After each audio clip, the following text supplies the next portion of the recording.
Tantor Audio, a division of Recorded Books, presents Deadly Lies by Chris Collett. Narrated by Liam Gerard. Chapter 1.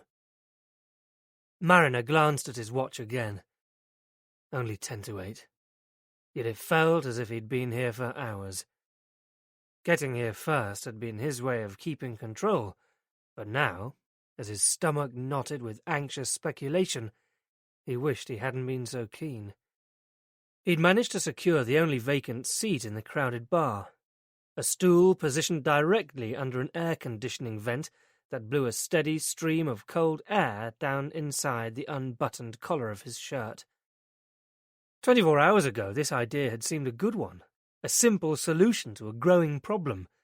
But now the doubts were creeping in faster than the chill descending his spine. Had he been a smoker, he'd have hacked his way through half a packet of silk cut by now. The only reason he'd bought last night's Echo was to check that his advert had been correctly placed in the Accommodation to Let section. It had. Double room with ensuite facilities, no pets, no smoker preferred. Placing that ad had been a big step, and not one he was completely sure he'd wanted to take, but mortgage rates were climbing steadily, and it was the only foreseeable way of sharing his house without necessarily having to share his life. Having placed the ad, he'd stayed in all evening, absently leafing through the rest of the paper while he waited for the phone to ring. That's when the Solos page had caught his eye. Mariner had yet to see the appeal of internet dating, but, lulled into a state of misplaced confidence by 3 pints of Brewmaker's Traditional, one of his stronger concoctions, and charmed by the old-fashioned simplicity of the small ad, he had picked up the phone. Impulsiveness wasn't normally one of his traits, and now, as his apprehension gathered momentum, he remembered why. Noting the assortment of ill-matched couples around him, Mariner sensed that his venture wasn't unique. The comfortably anonymous mix of blonde wood, brushed steel and pale blue leather upholstery made the bar of the Chamberlain Hotel perfect for any assignation, business, pleasure, or both. And he had to fight a sudden hysterical urge to get out his warrant card and watch the place empty. "Derek?" Mariner's stomach lurched. The girl who had approached him was sleek and attractive, with thick, chestnut hair and eyes the colour of dark chocolate. Recovering, Mariner shook his head and watched hope fade from her face. For a minute there, she must have thought her luck had changed. He was tall, reasonable-looking, so he'd been told, and, thanks to Greta's past influence over his wardrobe, he was pretty sharply dressed tonight. Derek, her as-yet unknown client, would almost certainly turn out to be a middle-aged, fat and balding suit, like the majority of the girl's customers. Mariner had no doubts that she was a tom. With a brief smile that left her eyes untouched, she tottered away on ludicrously high heels to take a seat on one of the squashy sofas, crossing her long, tanned legs. For a moment, Mariner half wished he was Derek. Being Derek would have been so much simpler, and his intention wasn't so very different. Same planned outcome, just glossed over with the flimsy veneer of social respectability. Suddenly the knot felt ready to explode, and he had to make a dash for the gents. Emerging minutes later, Mariner scanned the room, not allowing his eyes to rest on anyone who might conceivably be looking out for him. The brunette was on her feet again, engaged in animated discussion with a man. Not Derek, Mariner decided. This man was a rough diamond, unshaven with collar-length dark hair, in jeans and a well-worn leather jacket, the Harley-Davidson logo stretched across his broad back. The body language was pure agitation, shoulders bunched, semaphore arms. Now he had his wallet out, flashing money, cajoling. Her pimp? Or just an over-attached regular? Whoever he was giving her a hard time about something. At one point, he grabbed the girl's arm, but she wriggled free. Then, before Mariner's eyes, her resistance seemed to crumble, and with a last cursory glance around the room for Derek, she slung her bag over her shoulder and reluctantly followed the Harley man towards the sliding glass doors. The whole exchange made Mariner uneasy, putting up just the excuse he needed. Feeling only a minor twinge of guilt for his own date, he tailed the couple out of the hotel and into the orange sodium glare of Broad Street, to where an 8-year-old Porsche with a dented boot squatted on double yellow lines, its hazard lights flashing. Concerned for the woman's safety, Mariner watched the couple get into the car. But Harley man was visibly calmer now, and, as they drove off, the woman seemed more irritated with him than anything else. Mariner perceiving trouble where there was none. "You got the wrong idea, mister. Occupational hazard." Left alone on the pavement, Mariner stared through the window to the hotel bar, where the attractive blonde seeking male 35 to 45 for discreet fun was even now anticipating his arrival, and knew he wasn't going back in there. He'd phone her tomorrow and apologize. Maybe. Turning away, Mariner threaded a path through the snarled traffic to the opposite side of the road and into a dark and rowdy Australian bar. Over a pint of foul-tasting non-alcoholic beer, he watched the closing minutes of what most of the city's male population were glued to this evening, the live cup tie between Blues and Wolves. But after an uninspiring and goalless second half, followed by the usual inane discussion from the pundits, Mariner retraced his steps to the Chamberlain's underground car park. With nothing to distract him on the drive home, Mariner reflected on the evening's non-event, knowing deep down that it had never been a viable option, however desperate the circumstances. Was he desperate? It was nearly a year now since Greta had left. For a while, Mariner had really believed that they had something. But that was before Greta turned 40 and mutated into his mother, running his life for him and imposing unreasonable expectations until finally trying to force a commitment he couldn't make. That she'd abandoned him after that was no big surprise. The mystery was that she'd taken his confidence with her. Not his social confidence. His small talk had always been pathetic, but his confidence in bed, something he'd never had trouble with before. That last time, when he'd been unexpectedly invited to spend the night with a young WPC, he'd resorted to distraction tactics. As intimacy progressed, he'd tried mentally rehearsing the names of the actors who had played the Dirty Dozen and the Magnificent Seven, respectively. It had worked like a dream until he had inadvertently spoken Steve McQueen's name out loud. "What?"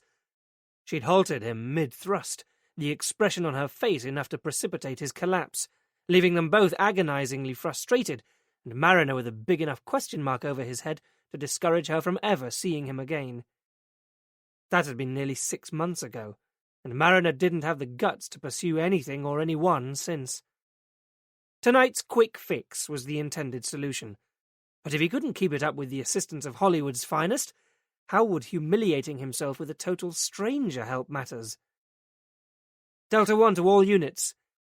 The car's radio, tuned to the NPU wavelength, cut through his maudlin train of thought. Request for urgent assistance at 34 Clarendon Avenue, Harborne. Informant an unidentified female. It was just a few streets away, on this same patch. Under normal circumstances, Mariner would have ignored the call. It was one for uniformed patrol, and, in any case, he'd been off duty for hours. But he was in no hurry to go home, and, judging from the lack of any other audible response, there was no one else nearby. Resources tonight would be concentrated around St. Andrews, keeping the rival fans apart and diverting any trouble. Like the comforting glow of a distant refuge, Mariner felt himself drawn towards the secure predictability of work. He'd take a small detour to check whether the incident was already attended. If it was, he would simply drive on by. Making a second circuit of 5 Ways Traffic Island, Mariner peeled off in the direction of Harborne. Almost immediately, the nervous energy of Birmingham nightlife melted away into silent darkness, taking with it Mariner's own anxieties. Typical of Birmingham's mongrel suburbs, Harborne had its rough patches, but was inhabited in pockets by university professors and consultants from the Queen Elizabeth Hospital, their relevant affluence reflected in the sprawling detached houses that were set in immaculately tended gardens. Clarendon Avenue was easy enough to find, but locating the house itself was a different matter. Here, the properties were modest and compact, but set back from the road, hiding behind hedges and wrapped in swathes of ivy and wisteria, making individual identification in the dark almost impossible. There was no outward indication of any disturbance or any sign of a police presence at any of them. Picking out a number at last, Mariner counted along, hugging the curb as he went. 30, 32, 34. That was it. A mock Georgian detached, ablaze with lights and standing out like a bloody carnival float. Then Mariner noticed the 8-year-old Porsche with a dented boot parked on the drive, and a sudden draught stirred the hairs on the back of his neck. Mariner got out of the car and walked up the gravel driveway, past the Porsche, and stepped into a narrow porch. From inside the house he could hear the babble of a TV, mainly because the front door swung slightly ajar. It was not a good sign. His warrant card at the ready, Mariner advanced cautiously along a bare, parquet-floored hallway, alert to any possibility. "Police!" he warned, easing open the nearest internal door, already visualizing the brunette cowering in a corner, her face bruised and bloodied. But in the event, there was no blood, only a sterile and unnatural calm. Chapter 2. The man lay sprawled on the sofa, his arms widely splayed. Even from a distance, Mariner could see that his eyes were glazed, his complexion waxy. The right sleeve of his leather jacket was pulled up to above the elbow, and a hypodermic syringe dangled grotesquely from his inner arm, its needle still tugging at the vein. A message beside him, scrawled in block capitals on a curled scrap of paper, was short and to the point. No more. Had he rolled him over, Mariner would have seen Harley-Davidson advertised across the man's back. There was no sign of the brunette, but the TV chattered on, with a youthful Carol Vorderman providing an obscene accompaniment. Struck by the strangeness of it all, Mariner moved quickly across the room, his footsteps crunching on debris underfoot. Checking for signs of life at each of the pulse points, 20 years of experience already told him that he was too late, while his mind struggled to reconcile the fact that only a couple of hours earlier he'd seen this man so very much alive. "Anyone home?" Though loud, the voice was too guarded to be a threat, and even in those 3 words Mariner thought he recognized a familiar intonation. "In here," he called back. A uniform appeared, confirming his hunch. PC Tony Knox, formerly of the Merseyside Police, was about Mariner's age, but had moved with the times, his number 2 buzz cut obscuring the onset of baldness, and combining with his sinewy build to make him look every bit the hard man he was reputed to be. "Sir?" The question hung in the air unanswered as Knox took in the scene. "Shit? Is he dead?" As Knox squatted down to verify it, Mariner watched him try to make sense of things. Finally, his brow creased to a frown. "What are you doing here?" he demanded at last, subtlety never one of his strengths. The exact reason for the transfer from Liverpool had never been explicit, but rumour had it that it wasn't entirely Knox's decision. In this case, however, the question was justified. A DI wouldn't normally be first on the scene of a bog-standard disturbance. Mariner hoped it wouldn't complicate things. "I was in the area and heard the call," he said. "When I got here, I recognized the car on the drive." "You know him?" "Not exactly." Mariner briefly recounted what he'd witnessed earlier that evening. If Knox wondered what a senior officer was doing hanging around the bar of the Chamberlain Hotel on his night off, done up like a dog's dinner, he was, for once, astute enough not to ask. "It's ironic," added Mariner. The way this guy was behaving made me afraid for the woman's safety.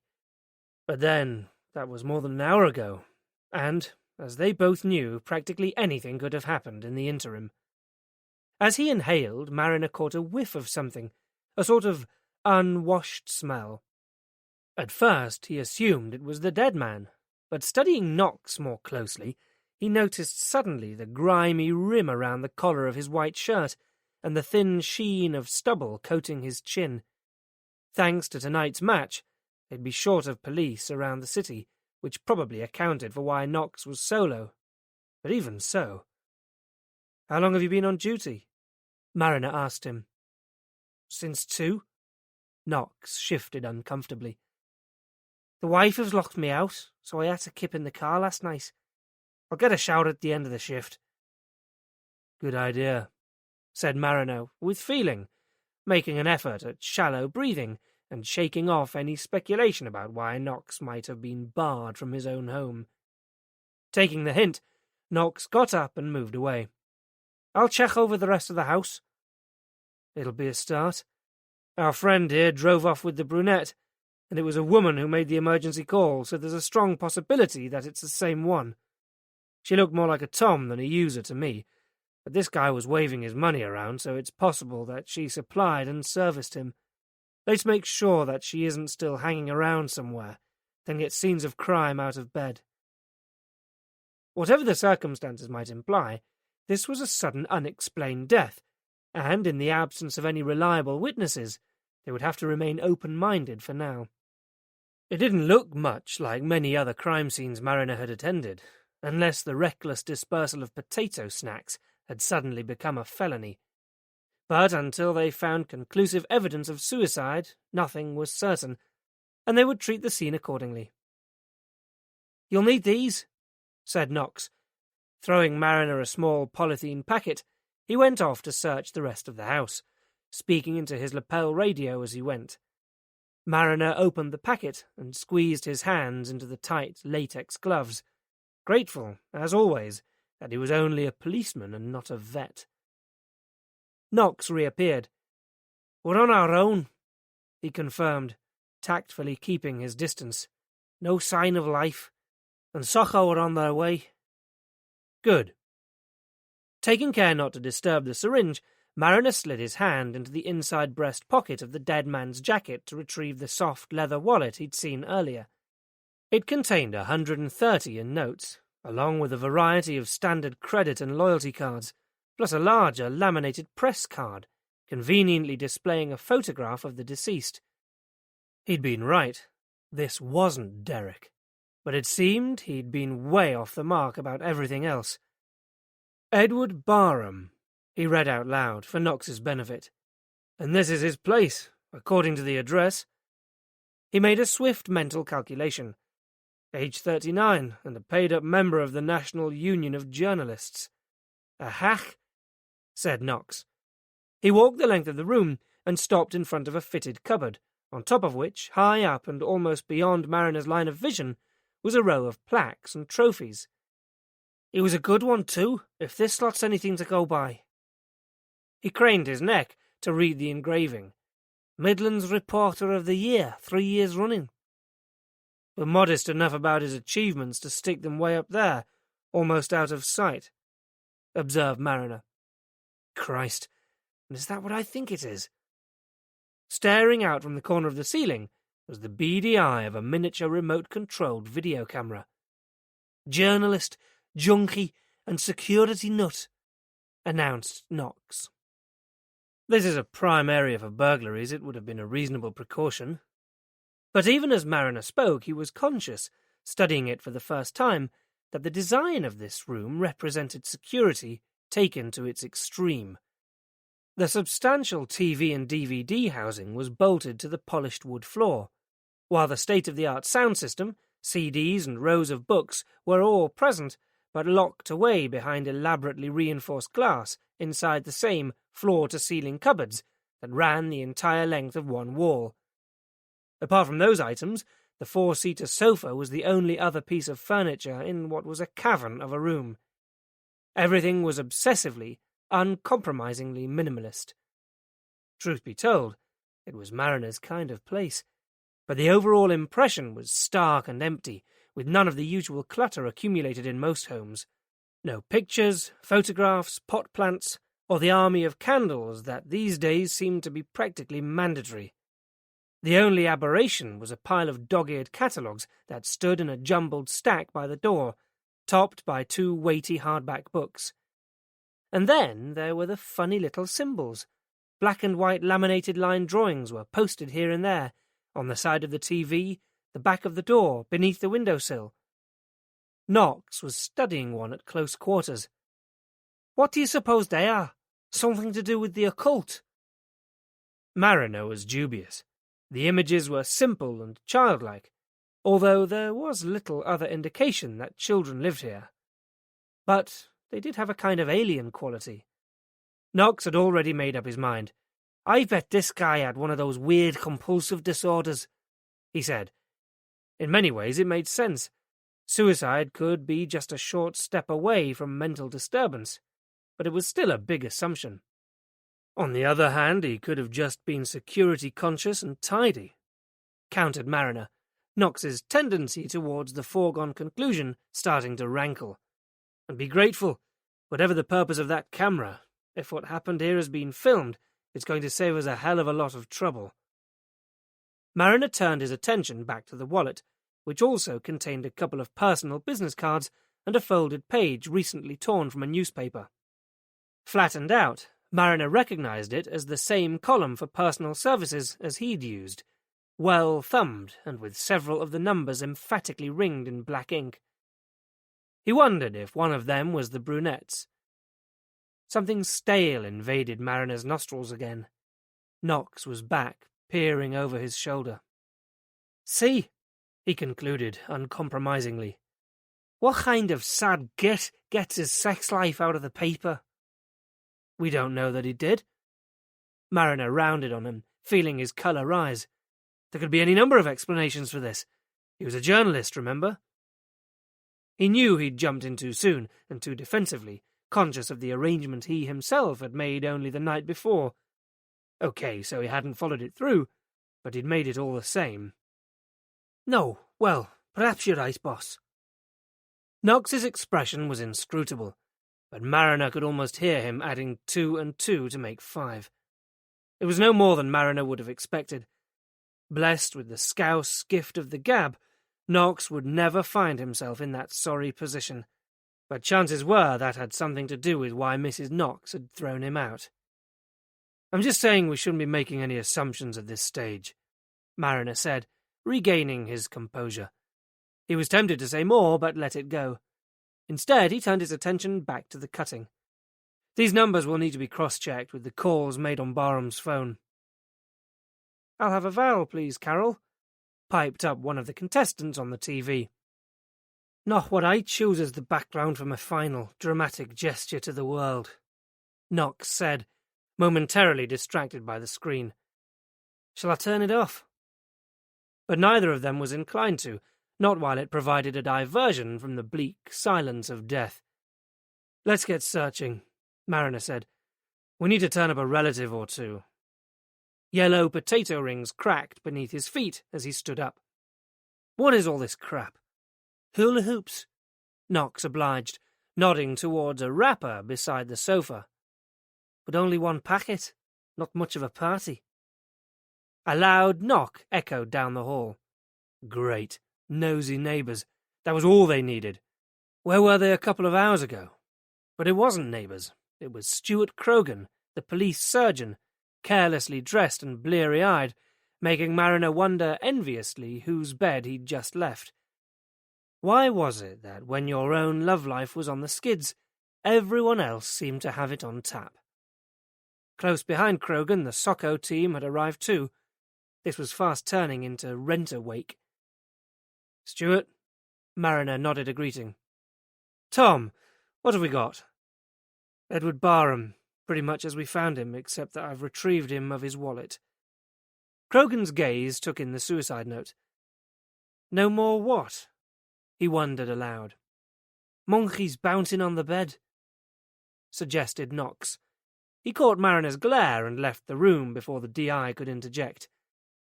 "Next of kin, sir. I'll get on to it." Mariner had nothing to gain by hovering over Krogan either, so leaving the surgeon pulling on overalls, he followed Knox up the stairs. "Where the hell did you learn something like that?" he asked. "My granddaughter." Knox spoke so quietly, Mariner thought he must have misheard. He hoped that the thud of his jaw hitting the ground wasn't audible. "Granddaughter? That's right." Knox turned to face him, his eyes challenging Mariner to make something of it. "I never had you down as a granddad," Mariner said truthfully. "Neither did I." Knox replied evenly. "But some things are out of our hands, aren't they, sir?" And, with a minimal lift of his eyebrows, he turned and continued up to the landing. Subject closed. Of the 4 first-floor rooms, the most promising appeared to be a small back bedroom that had been converted into a home office, complete with computer and printer. In stark contrast to the lower floor, this room was by far the untidiest, and therefore was probably the one that mattered most. Papers were piled haphazardly over every horizontal surface, and drawers were pulled open to varying degrees, revealing their contents. "Almost as if he was looking for something too," remarked Mariner. "An antivirus program if he had any sense. Look at that." Mariner tracked Knox's gaze to the computer screen.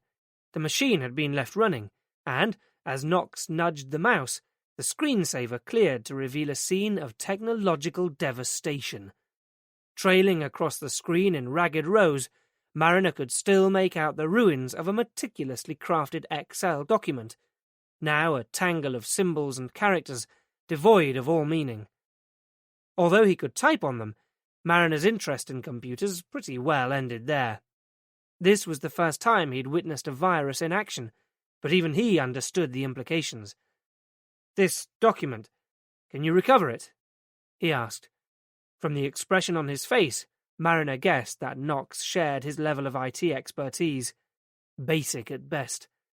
"It might be possible to save anything that isn't already corrupted," he said. "Get on with it then," said Mariner. "It might be important." Like holding the key to why Edward Barham had just killed himself.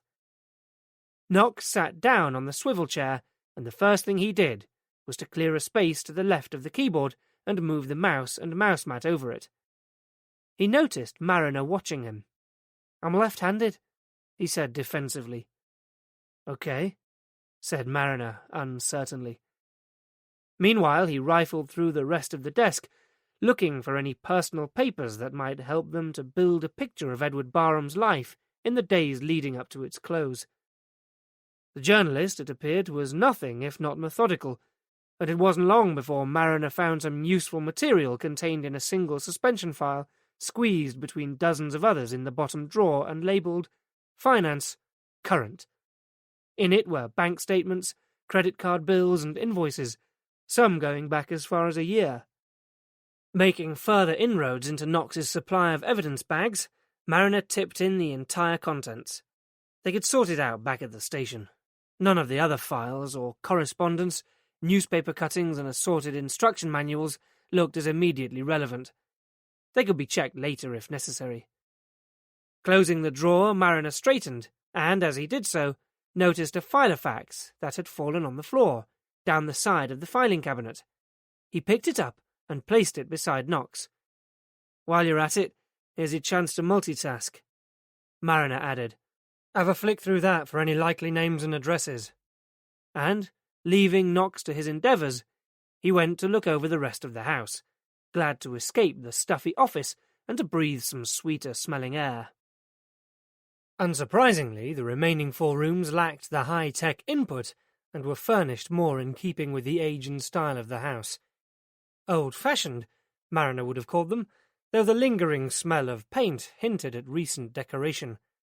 Only one, the master bedroom, was obviously inhabited, although a single bed in the spare room was also made up.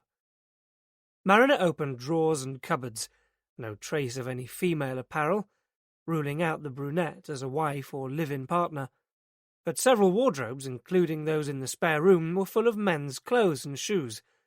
There were a couple of suits and some formal shirts, but mainly it was casual wear, Next, Gap, off-the-peg stuff. Reasonable quality, but, like the leather jacket, most of it well worn. Mariner sensed Barham wasn't a man who had lived extravagantly. There was a slight fluctuation in size, though, making Mariner wonder if Edward Barham had been battling with his weight. In any event, there seemed far more clothing here than one man could reasonably wear. Again, up here the strange symbols were posted in places, including the bathroom, an otherwise pretty standard affair, which gave little away until Mariner came to the medicine cabinet. Prying open the flimsy lock, he found inside, among the standard remedies, 6 vacuum-packed plastic syringes. As if on cue, Stuart Croghan's voice echoed up the stairs. "I've finished the preliminaries, Tom. All right with you if we get him taken away?" Mariner took the stairs down 2 at a time. "First impressions?" he asked, knowing that it was completely unreasonable to expect anything concrete at this stage. "Only what you've already worked out." Croghan was replacing instruments in his kit bag, while the scene photographer flashed some last-minute shots from varying angles. "The body temperature would suggest that it occurred not long ago, maybe not more than an hour or two, no sign of rigour yet. The post-mortem will establish what he injected, but I'm sure we're all thinking the same thing. Enough of the stuff would have done the business within a matter of minutes. Strange that there's no preparation equipment," Croghan observed. "Unless he brought it pre-packed. The ultimate in convenience shopping, eh?" It was something that had puzzled Mariner at first, but was in keeping with the general orderliness of the place, and with his idea of the brunette's role in the proceedings. Alternatively, Knox could be right about a compulsive disorder. "Could it have been an accident, a miscalculation?" he asked Croghan. "It's possible, of course. There's nothing on the face of it to show that he was a habitual user, so it could have been an experiment gone horribly wrong. Apart from the fatal puncture mark, there doesn't seem to be any others, and the point of insertion makes it look like an amateurish job." He pointed to Barham's pale and lifeless arm. "See where the skin is torn?" Mariner thought back to the computer mouse. He bungled it. "Could be. But if it was an accident, I'd say it was bloody bad luck. And you do have the note."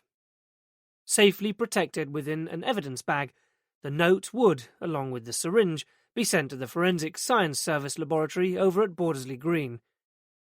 Besides, if you were about to relax and enjoy yourself over a quiet fix, wouldn't you at least take your coat off first? Croghan was right. The scene had a definite air of urgency, and Mariner recalled Barham's agitation in the hotel bar. But something didn't sit right. He kept his thoughts to himself for now. He was doubtless seeking complexity where there was none, one of his more annoying habits, as he'd frequently been told. Talking to those around Edward Barham to establish his state of mind would soon settle the matter, and Knox had at last found a promising name and address. Mariner and Knox waited around until the soccos had finished, but after that there was nothing more to do except secure the scene. On the TV, the countdown audience went wild. "Turn that off, will you?" said Mariner. Knox did so, and immediately a different noise became apparent. Mariner listened hard. "What's that? What? I can't hear. Shh!" Barely discernible in the background was a faint, high-pitched keening sound. Mariner tracked it out of the room to a small, low door under the stairs, fastened on a sniblock. He opened it, and rubbed noses with what felt like a battering ram. Chapter 3. Anna Barham stretched lazily in her king-sized bed. Although the hollow remained where Jonathan's head had been on the pillow, the other side was cooling fast, and in the darkness she could just distinguish his shadowy figure as he hastily pulled on his clothes. Fully dressed, he leaned over and kissed her on the forehead, his goatee lightly scratching her skin. Anna wished he'd shave it off. Goatees had gone out of fashion long ago, but apparently his wife liked it, so it had to stay. She feigned sleep, knowing that he preferred to think she didn't hear him go. Moments later, she had the front door close as her digital clock clicked over to 12:13 a.m. Earlier than usual. Niggling doubts resurfaced as Anna wondered if her suspicions that Jonathan was cooling towards her were more than just unfounded paranoia. The uneasiness had started soon after Melanie Pick joined the firm, her induction program seeming to demand rather a lot of Jonathan's time. But that was ridiculous. She and Jonathan had a great thing going.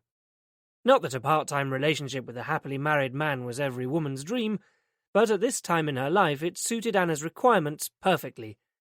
With one disastrous blink-and-you'll-miss-it marriage behind her, the last thing she wanted was any kind of commitment. She and Jonathan had fun together. They had fantastic sex. But Jonathan's family kept him right where Anna wanted him, at arm's length.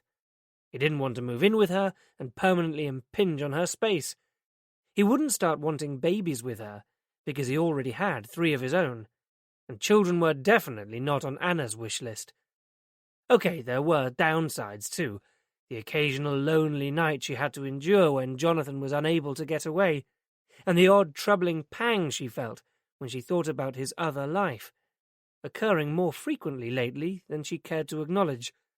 But all things considered, it was a small price to pay for her to remain exactly the way she liked, and needed to be, in control. She dozed and awoke again, almost immediately after Jonathan had left, it seemed, to a lightening sky and the humming undercurrent of the city stirring into life. Sliding into her blue silk kimono, Jonathan's gift from his last visit to Tokyo, Anna opened the blinds and relished her view, as she'd done on every single morning of her 3-year occupancy. As part of the city's prestigious canal-side development, the outlook from her apartment was like a picture postcard, freshly painted black and white bridges arching over the canal that snaked darkly towards the shops and restaurants of Brindley Place. All this set against the backdrop of the showpiece Symphony Hall, with its pale blocks and tinted glass, today rendered clear and sharp by a burst of February sunshine. Anna took a long shower, choosing gel, shampoo, exfoliating cream and moisturizing body lotion from rows of accumulated preparations. Applying her makeup, she noticed that her hair would need trimming in a couple of weeks, which meant ringing the studio today if she was to stand any chance of getting nicky. She was down to the last dregs of her Chanel, too, so it was well that she'd be passing through duty-free next weekend on her way back from Milan. In all, her whole morning routine took a leisurely hour, ending, as always, with a circuit of the flat as she straightened the cushions, swept up a few imaginary crumbs, and replaced 3 CDs in their boxes, slotting them back into the neat rank. Finally, she parcelled up last night's empty takeaway cartons to take down to the bin and wiped over the already spotless kitchen counters one last time. Walking out of the door, she took a last look around, getting a thrill, as always, from the knowledge that when she came back in again this evening, everything would be exactly as she had left it. As much as anything else, Anna had chosen her flat for its proximity, via a network of side streets, to the office where she worked. But all this week she'd been inconvenienced by road closures along her usual route while cables were being laid. To follow the suggested diversions would mean lengthy detours into heavy rush-hour traffic, so she'd developed a simple strategy. Ignoring the no-entry notices, she consigned herself to the emergency access category for 3/4 of a mile, before swinging into the corporate car park only minutes after leaving home. Lowering the window of her fiery red company Mazda 3, she tucked her pass card into the machine before drawing to a halt in her reserved parking space. Getting out of the car, she smoothed the skirt of her dove-grey Donna Karan suit, grabbed her briefcase and laptop from the passenger seat, and, setting the remote electronic alarm, strode towards the modern office block that was home to Priory International Management Consultants. Flexi-time ensured that Anna was early enough to have preempted the arrival of most of her colleagues, but not Becky, her brilliantly efficient PA, who emerged from behind her workstation to pick up Anna's stride like a well-trained relay racer. "Hi, Anna," she said, as they walked. "The first draft of the contract for Milan is ready on your desk for you to approve, and I've confirmed your flights for next weekend. Mr. Waterhouse has booked a table for 8:30 this evening at Da Paglia." "Perfect." Anna nodded approval. Helping Jonathan to wine and dine prospective clients was becoming an increasingly important feature of her job, and Robinson's Logistics plc, their guests tonight, were potentially among the biggest they were ever likely to get. Even better, Robinson's had been Anna's find. She'd been the first to pick up the rumours of their sliding profit margins, and a timely phone call had generated just the response she'd hoped. The following day, her call had been returned, and, so far, the chance of a deal was looking promising. All Anna had to do now was to make sure that she was the face of Priory management most viable to Robinson's chief executive. If she could front the securing of the contract with them, it would earn her a barrowload of brownie points with Jonathan, something she suspected she was in need of right now. "These are your phone messages." In place of a baton, Becky passed across a sheaf of papers, and, she added casually, as Anna rested her head on the door handle, "there are 2 policemen waiting for you in there." So they'd got her. Taking a deep breath, Anna pushed open the door that bore her nameplate in shiny brass. The room seemed darker than usual, the view over Birmingham's city centre obscured by the tall man who stood with his back to her looking out of the window. The other man, a uniformed policeman, had been sitting in the visitor's chair but now clambered awkwardly to his feet, weighed down by all the occupational hardware. It was he who spoke first. "Anna Barham?" he asked, waving identification in her face and not waiting for her reply. "I am Police Constable Knox, and this is Detective Inspector Mariner." The tall man turned to face her, holding out his warrant card, which, this time, she got the chance to see. "Thomas Mariner, Detective Inspector," she read. The mugshot adequately portrayed the pale features and the glacier blue eyes, but not the hideously bruised and swollen nose he bore in reality. Anna had to stop herself from staring. Talking herself out of difficult situations was one of Anna's specialities, but in the half-minute or so she'd already decided to come clean. They must at least have her license plate number and had probably filmed her in the act of defying the diversions with CCTV, although she was staggered that such a petty traffic offence should provoke a personal house call from 2 police officers, one of them a detective. "I'm really sorry," she began, apologetic, but coolly professional just the same. "I know I shouldn't keep ignoring the signs, but I forget, and before I know it, I'm just way past." P.C. Knox looked blankly at her. "Sorry?" Anna helped him out. "The diversion signs. I should follow them, I know." "This isn't about driving." P.C. Knox was suddenly floundering. Anna glanced up at Mariner's battered face. "Well, I don't remember assaulting a police officer," she said, instantly regretting her flippancy. "It's nothing you've done, Miss Barham," Knox persevered, with a touch of irritation in his voice. "You may want to sit down," Mariner intervened, his voice thick and adenoidal, so that Anna had to fight a bizarre urge to pinch her nose and respond in the same way.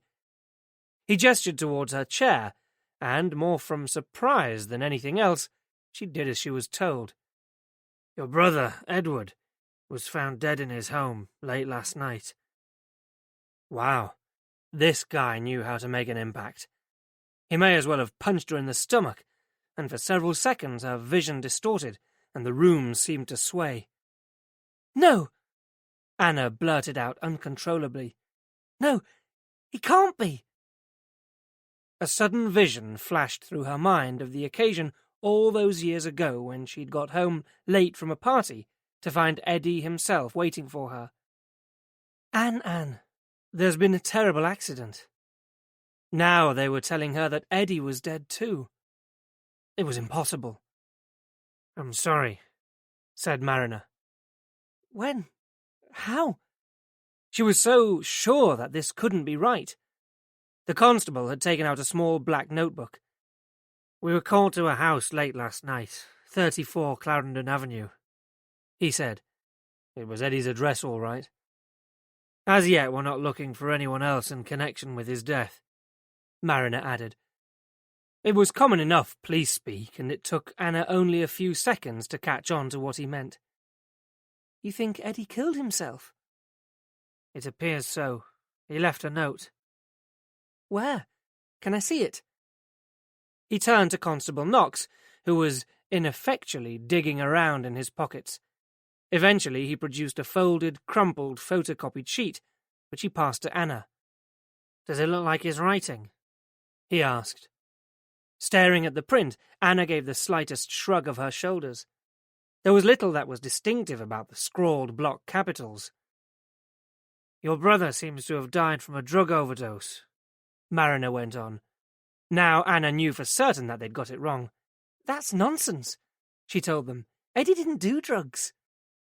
"When did you last see him?" "I'm not sure exactly," Anna hedged. "Days ago? Weeks?" Mariner probed. "Weeks, I suppose." Suddenly Anna knew what he was getting at, and resented the assumption. Her eyes flashed angrily. "But I know he wouldn't have killed himself. It's absurd." "It would help us if you could make a formal identification, Miss Barham. Do you feel up to it?" Anna looked from one to the other of them. "I will," she said, eventually. "But I really think you've got this horribly wrong."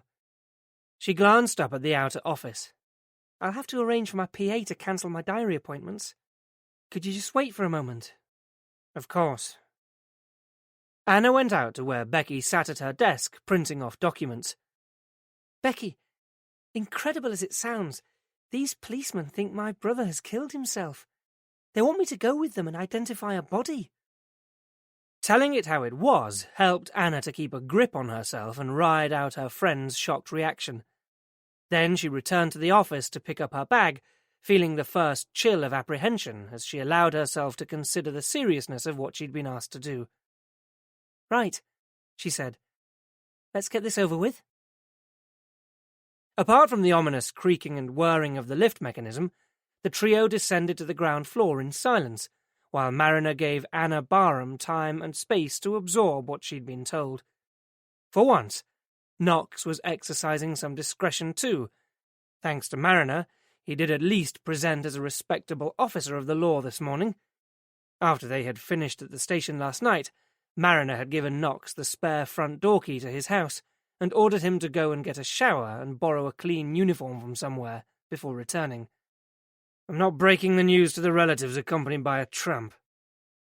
Mariner had worked this routine 100 times before and was prepared as ever for shock and anger, even denial. Suicide in particular threw up all kinds of powerful and unwanted emotions, but this one was especially interesting. He couldn't work out whether Anna Barham really didn't believe them, or simply didn't want to, or did the lady just protest too much? Mariner hadn't, of course, overlooked the possibility that Anna Barham herself could be involved. A woman had made the emergency call, and, if not the brunette, why not her, making her reaction part of an elaborate attempt to cover up for her brother? But somehow he didn't think so. What would be the point? And her initial surprise had seemed genuine enough. Then there was that newspaper cutting, the list of small ads for personal escort services, leading them in one swift move back to the brunette. Mariner hadn't changed his view of her, and Knox hadn't appeared to disagree. It was becoming increasingly commonplace for some of the higher-class call girls to supply, and if that was the case, it would explain why everything had been left so neat and tidy. A pro would have cleaned up before she left. It could easily have been the way Eddie Barham had planned things, a discreet and distinctly impersonal service. But even that explanation left one significant outstanding loose end. He was waiting for Anna Barham to come to that. Hers was an unusual reaction, indignant and affronted, as if they were wasting her time. And she was taking the whole identification procedure surprisingly in her stride, leaving Mariner considering the dubious possibility that she'd done it before. But he knew better than to make any judgments at this stage. because death is much the same as life. Everybody handles it in his or her own unique way. Shock can do funny things to people.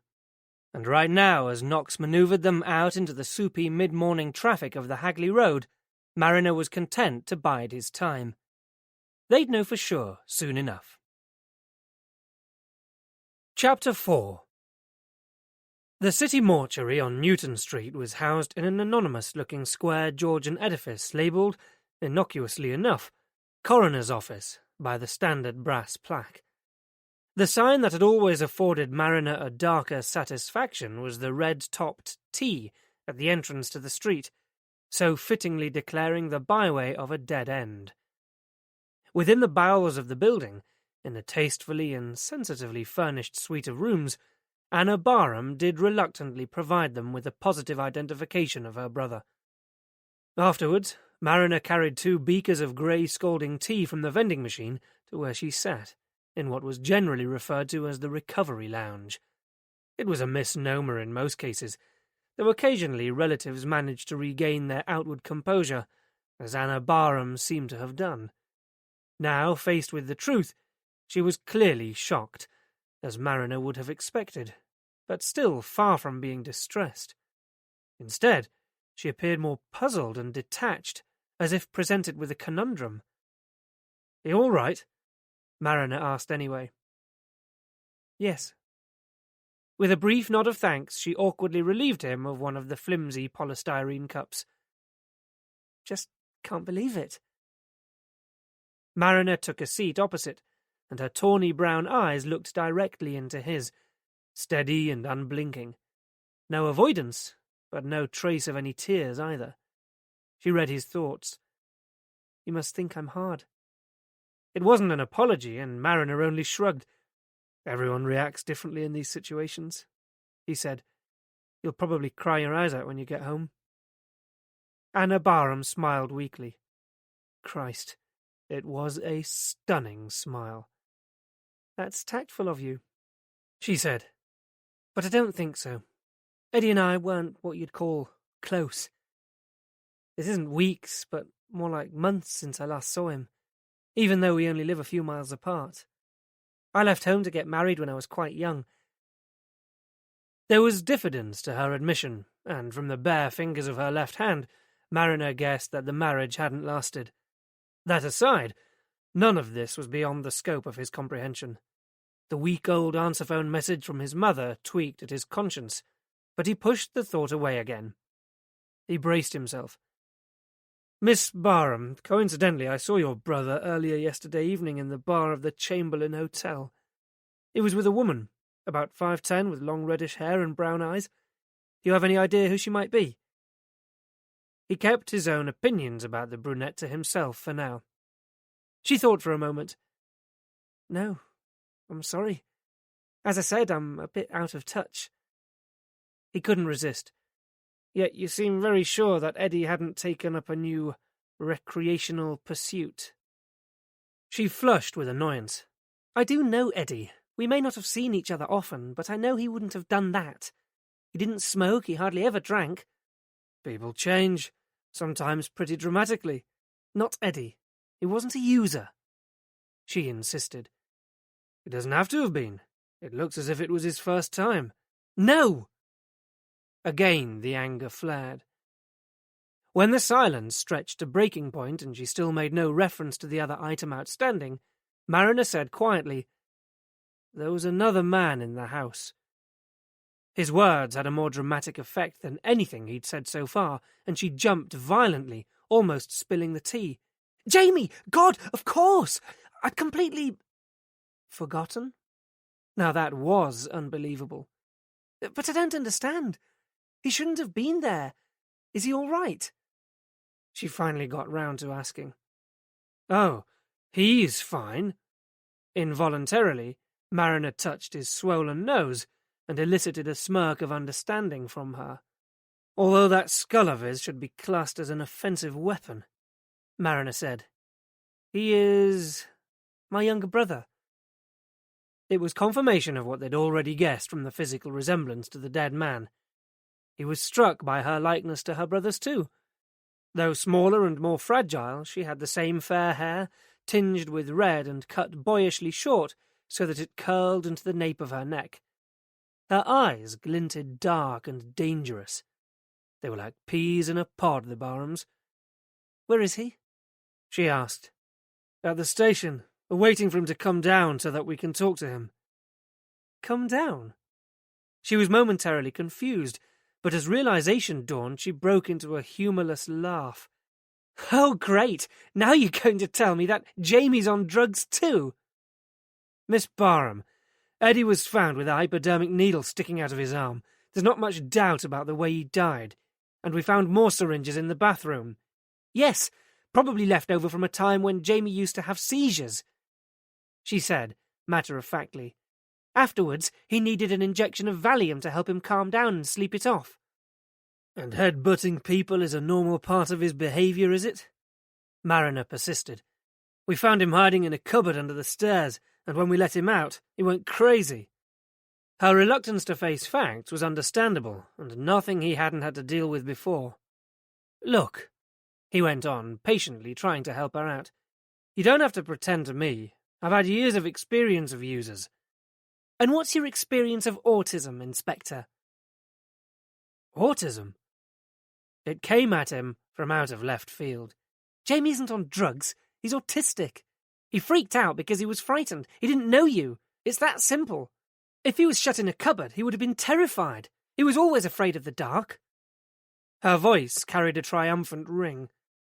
It took Mariner a few seconds to fully digest what she'd said, but gradually it began to add up.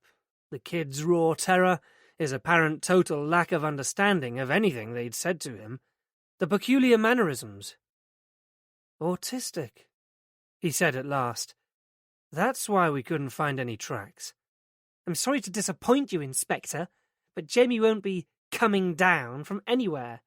That's the way he is, all the time." "We're going to need to talk to him," Mariner reiterated, eventually.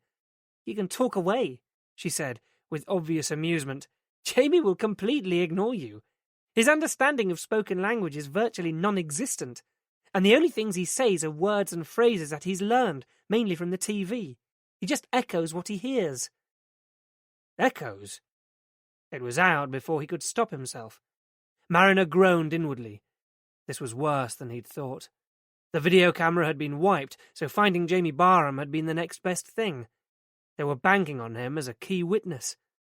Mariner had felt confident that however high he might have been, he would be able to demystify at least some of the events of the previous evening. "Maybe if you talk to Jamie," he suggested, hopefully. "Me?" Another wry laugh. "You must be joking. Eddie's the one you need." "We will have to interview Jamie, and the sooner the better.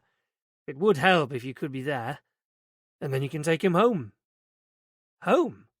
He's not under arrest. We're only holding him for his own safety until after questioning. He's free to go at any time." "But not with me." And for the first time, she seemed truly appalled. "I'm flying to Milan in a few days. I can't look after him."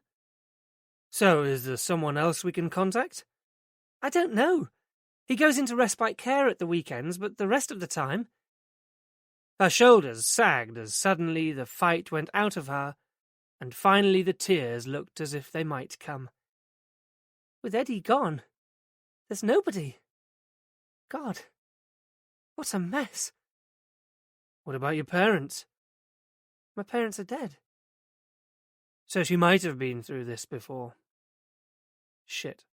Nice work, Mariner. From the mortuary, it was a 20-minute drive to Operational Command Unit 2, Granville Lane Police Station, where Jamie Barham was being held. The station was Monday morning busy, nonetheless allowing the desk sergeant the opportunity to call out cheerily as they passed. "That bloke you brought in last night has been creating havoc in the cells." "Doing what?" "Trying to crack his head open on the walls, mainly. Andy Draper's moved him up here for his own safety." Draper, the station's on-call police surgeon, would have been called in to check Jamie over. "Where is he?" asked Mariner. "Observation room 4. We're keeping an eye on him. No traces of drug use either. Just your average nutcase." "Cheers." Mariner flashed Anna an apologetic smile.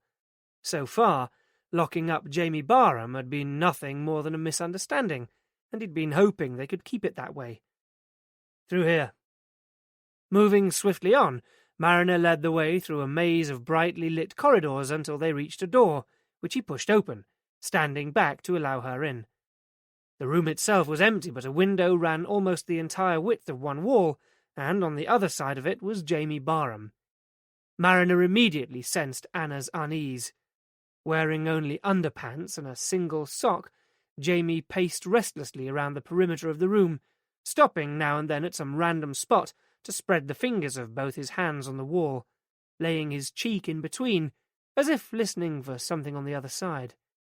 His matted and spiky hair gave him a wild, agitated appearance that was compounded by the deep greys on his forehead, which had streaked blood down one side of his face and onto his pale, wiry body. Here and there, terracotta-coloured prints adorned the stark white walls of the room. Decorative stenciling gone grotesquely wrong. But even in that condition, Jamie Barham was strikingly handsome, with the sort of intense good looks that stared insolently from monochrome aftershave ads. So, if he's autistic, Knox broke the silence, does that mean he's really a genius, like Rain Man? Anna scoffed. You can forget the toothpick trick. Jamie's no mathematical genius. He's what they poetically call low-functioning. On top of autism, he has learning disabilities too. Unless Eddie's worked miracles, he can't even dress himself without considerable help. Knox nodded towards a pile of linen in the corner. We gave him those, but he wouldn't put them on. Where are his clothes? They had blood on them. They're being analysed, Mariner told her. She hesitated. Eddie's blood? Some of it was mine, but apart from that, we don't know yet. So what happens now? We would like to talk to Jamie. It's just an informal chat, but he has the right to legal representation. They seem to be doing a good job of keeping her amused. This time she laughed out loud. I hardly think that will be necessary. What you'll need is some kind of incentive just to get him to sit down and take notice of you. Like what? I've no idea. I don't know what he's into now. It always used to be Monster Munch. Pickled onion flavour. Hula hoops, said Knox. What? At the flat? The constable reminded him. There were hula hoops all over the floor, remember? Perhaps his taste has improved. That sounds the right kind of thing, Anna agreed. I'll see if they've got some in the canteen. Knox left them alone. Can I get him dressed first? Asked Anna. Of course. Mariner stood and watched from behind the two-way mirror as Anna Barham entered the room with her brother. The intercom was switched off, so the scene ran before him like a silent movie being played in slow motion, and was one of the most bizarre encounters between human siblings that Mariner had ever witnessed. Chapter 5. Closing the door behind her, Anna's lips moved in a soundless greeting. Jamie ceased pacing momentarily and turned towards her with a wary sideways look. Anna walked slowly to the other side of the room to retrieve the clothes. Picking out a t-shirt, she held it out towards her brother and began to gradually advance towards him, her lips moving all the while, in what Mariner imagined was some kind of soothing encouragement. Jamie visibly tensed, bringing his hands up parallel with his ears and flapping his fingers in agitation. Anna stopped momentarily and waited. Eventually he brought his hands down again to pluck at his crotch like a nervous toddler. Anna resumed her approach, and as soon as she was near enough, slipped the t-shirt over his head, guiding his arms up into the sleeves in one swift, fluid action. She repeated the whole process with the other items of clothing, trousers, shirt, socks, and shoes, the second shoe going on just as Knox returned from his quest. "Look at that," breathed Mariner. "It's like dressing a kid." As he spoke, Anna turned to the mirror, giving the thumbs-up signal for them to join her. Mariner and Knox came into the interview room, Mariner with some caution, the memory of his last face-to-face encounter with Jamie Barham still fresh in his mind. His fears were unfounded. Jamie had other, more pressing concerns. With the speed and accuracy of an exocet, he homed in on the crisp packet, hovering over Knox while he and Mariner seated themselves at the table. Mariner slipped a tape into the recording machine. "Even though this isn't a formal interview, it might be helpful," he explained to Anna. For the benefit of the tape, he set the scene. Date, time, persons present, before turning back to her across the table. "Off we go." "Okay, as I told you, he won't understand much of what you say to him," she said. "You'll need to keep your language very simple. Short questions, using just the key words, and say his name first each time to get his attention." Taking the hula hoops packet from Knox, she held it up, deliberately scrunching the wrapper, dangling the proverbial carrot. Jamie made a grab for it, but missed. "Loops! Want a loops!" he said. "Jamie, sit down." Anna patted the fourth chair beside her, and Jamie obediently sat without taking his eyes off the crisps. "Good," said Anna. "Good sitting." She rewarded him with a single hula hoop, which Jamie held up to the light, turning it round in his fingers, before putting it in his mouth, then holding out his hand immediately for another. With years of experience, Mariner considered himself to be up to the mark with most interviewing techniques, but this was something else. Anna gave him the nod. "Jamie," he began. Jamie glanced briefly in his direction, as if newly aware that there was someone else present. "What happened last night at your house?" No response. Jamie's attention had reverted to the hula hoops. Seizing Anna's free hand, he pushed it towards the packet. Anna pulled away. "Not yet, Jamie," she said, then sotto voce to Mariner. "Try at home." Mariner cleared his throat. "Jamie, what happened last night at home?" This time the response was instant. "Home! Home now!" Jamie shouted and jumped up, grabbing Anna's arm, dragging her off the chair and towards the door. Anna wrenched herself free. "No, Jamie, not now. Look, hula hoops!" She held up the packet and, regaining his attention, led him back to the table. "Loops!" Jamie echoed, reaching out for another. As he sat down, Anna gave him another of the snacks. "Yes, Jamie, sit down. That's good sitting." She looked over at Mariner. "Try something different," she suggested. "Jamie, what happened to Eddie?" Mariner said. "Eddie." The word echoed back at him. "That's right," said Mariner, encouraged. "What happened, Jamie? What happened to Eddie last night? What did he do?" "Eddie." Jamie repeated once more, and then, as if in sudden realization, he leapt up, tipping back the chair with a crash, and began to restlessly pace the room. "You've said too much," said Anna. "It's confusing him." Jamie came to a halt, resting his face against the wall, murmuring to himself. "What's he saying?" asked Knox. They listened. "Sounds like Sally Ann," said Mariner. For a split second, Jamie glared at him angrily. "No, Sally Ann! No, Sally Ann!" he shouted. "Sally Ann? Who's she?" Anna pulled a face. "I don't know." They listened again as Jamie's chanting grew in intensity. Then suddenly, without warning, Jamie began banging his forehead against the wall in time with the chanting, over and over, and with increasing force. Anna and Knox, who were nearest, jumped up and managed between them to drag him away, Knox firmly gripping Jamie by the shoulders to restrain him. "Jamie, stop!" said Anna. "It's all right. There's no Sally Ann. Stop." Slowly, Jamie ceased struggling against Knox and calmed down. Anna turned to Mariner. "I told you it's a waste of time. He doesn't understand abstracts. He's only interested in here and now. Concrete things, things that are important to him, like hula hoops." "How about if we took him back to the house?" Mariner asked. Anna sighed wearily. "I suppose it might be worth a try."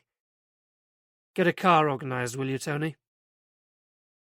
In the light of day, 34 Clarendon Avenue looked like any other house in the street, with nothing except the narrow strip of crime scene tape to mark it out as different. And even that didn't look entirely out of place alongside what resembled a small building site in the garden next door. half of it covered by a brand-new expanse of block paving. On the approach to the house, Jamie had become manifestly more unsettled, flicking his fingers by his ears, his eyes panning anxiously from one side to another. Once Knox had pulled into the drive, the two officers stood back while Anna attempted to coax her brother out of the car. But before they'd even unlocked the front door, with a sudden shout of, "No black mouth!" Jamie took off running down the street. Knox was off like a shot too, but it was Mariner who got there first, catching up with Jamie, grabbing him and propelling him, struggling back to the car. "What does he mean, black mouth?" Mariner asked Anna, trying not to let his breathlessness show. "I don't know. I'm as much in the dark." She stopped. "Wait, you said he was shut in the cupboard. Maybe he thinks we're going to shut him in the black mouth of the cupboard again. We've brought him back here too soon. This is too frightening for him." Terrific. So it was going to be like that. Another avenue barred, though not entirely. As they prepared to leave, the front door of the adjacent house opened and a woman emerged, carrying a small fluffy canine. She stepped delicately around the piles of sand and bricks. Seeing an opportunity, Mariner jumped back out of the car and, introducing himself, thrust his ID towards the woman, over the low hedge. She squinted at it before looking over Mariner's shoulder towards the unmarked police car. "Have you got Jamie in there? I thought I heard him." "And you are—" "Moira Warren." She shook her head sadly. "I can't believe that such a dreadful thing has happened to poor Eddie. It was wonderful with Jamie." News travelled first, but only apparently one way. Mariner had already been told that, so far, the house-to-house had turned up no worthwhile information. Nobody had seen or heard anything the previous night. It hadn't helped that there had been some kind of social gathering down the street early on, which meant that cars had been coming and going for most of the evening. Anything happening at number 34 would have just blended into the activity. "And you didn't notice anything out of the ordinary yesterday?" he asked the old lady. "No. I've had the workmen here all over the weekend, working on the drive. This job should have been finished in 3 days, but you know what it's like. They start something and then there's a problem. 5 days it's been going on and it's still—" "Did you know Eddie and Jamie Barham well?" Mariner cut in. "Not really, no. We only moved in 2 years ago, this February gone, and we hardly ever saw them. I know the last people used to help out with Jamie, sitting with him sometimes. I did try once, but...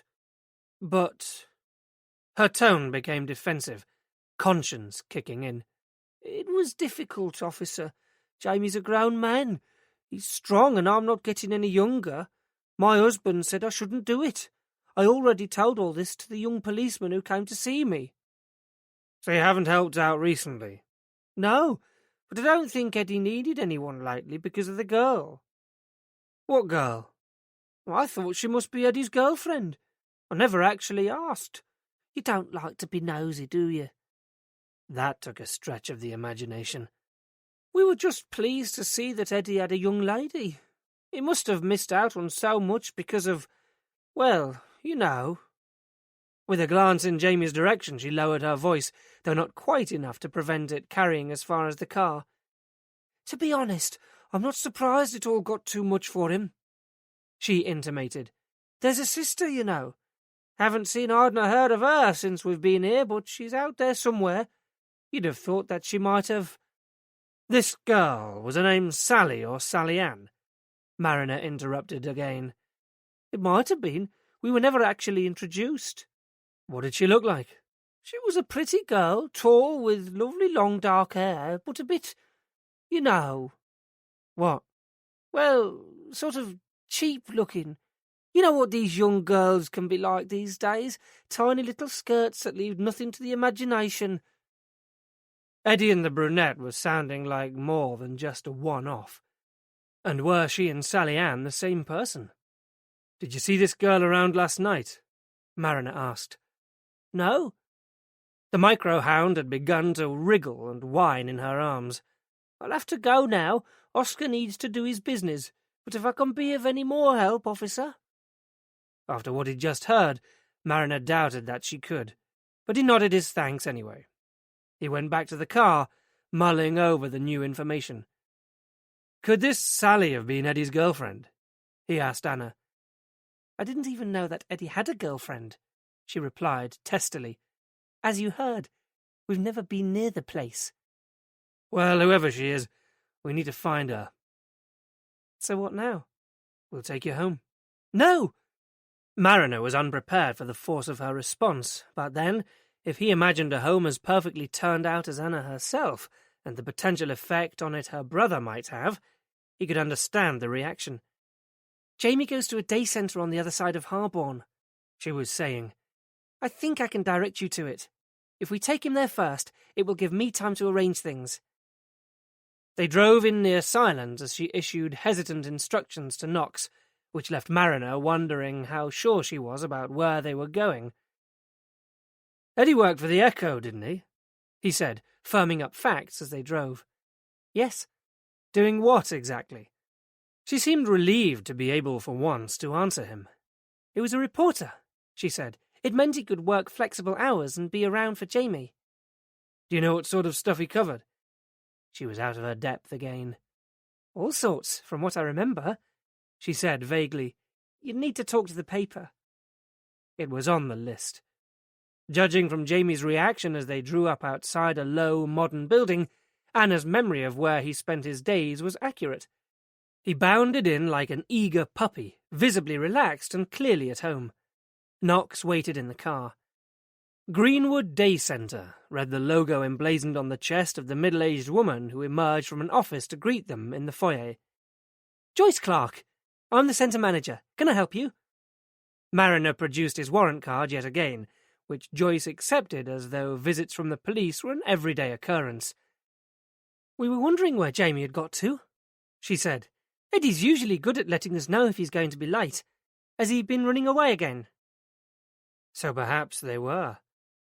"It's more serious than that," Mariner said, in an attempt to prepare her. "I'm afraid Eddie Barham is dead." Joyce just gaped at them. "When? How?"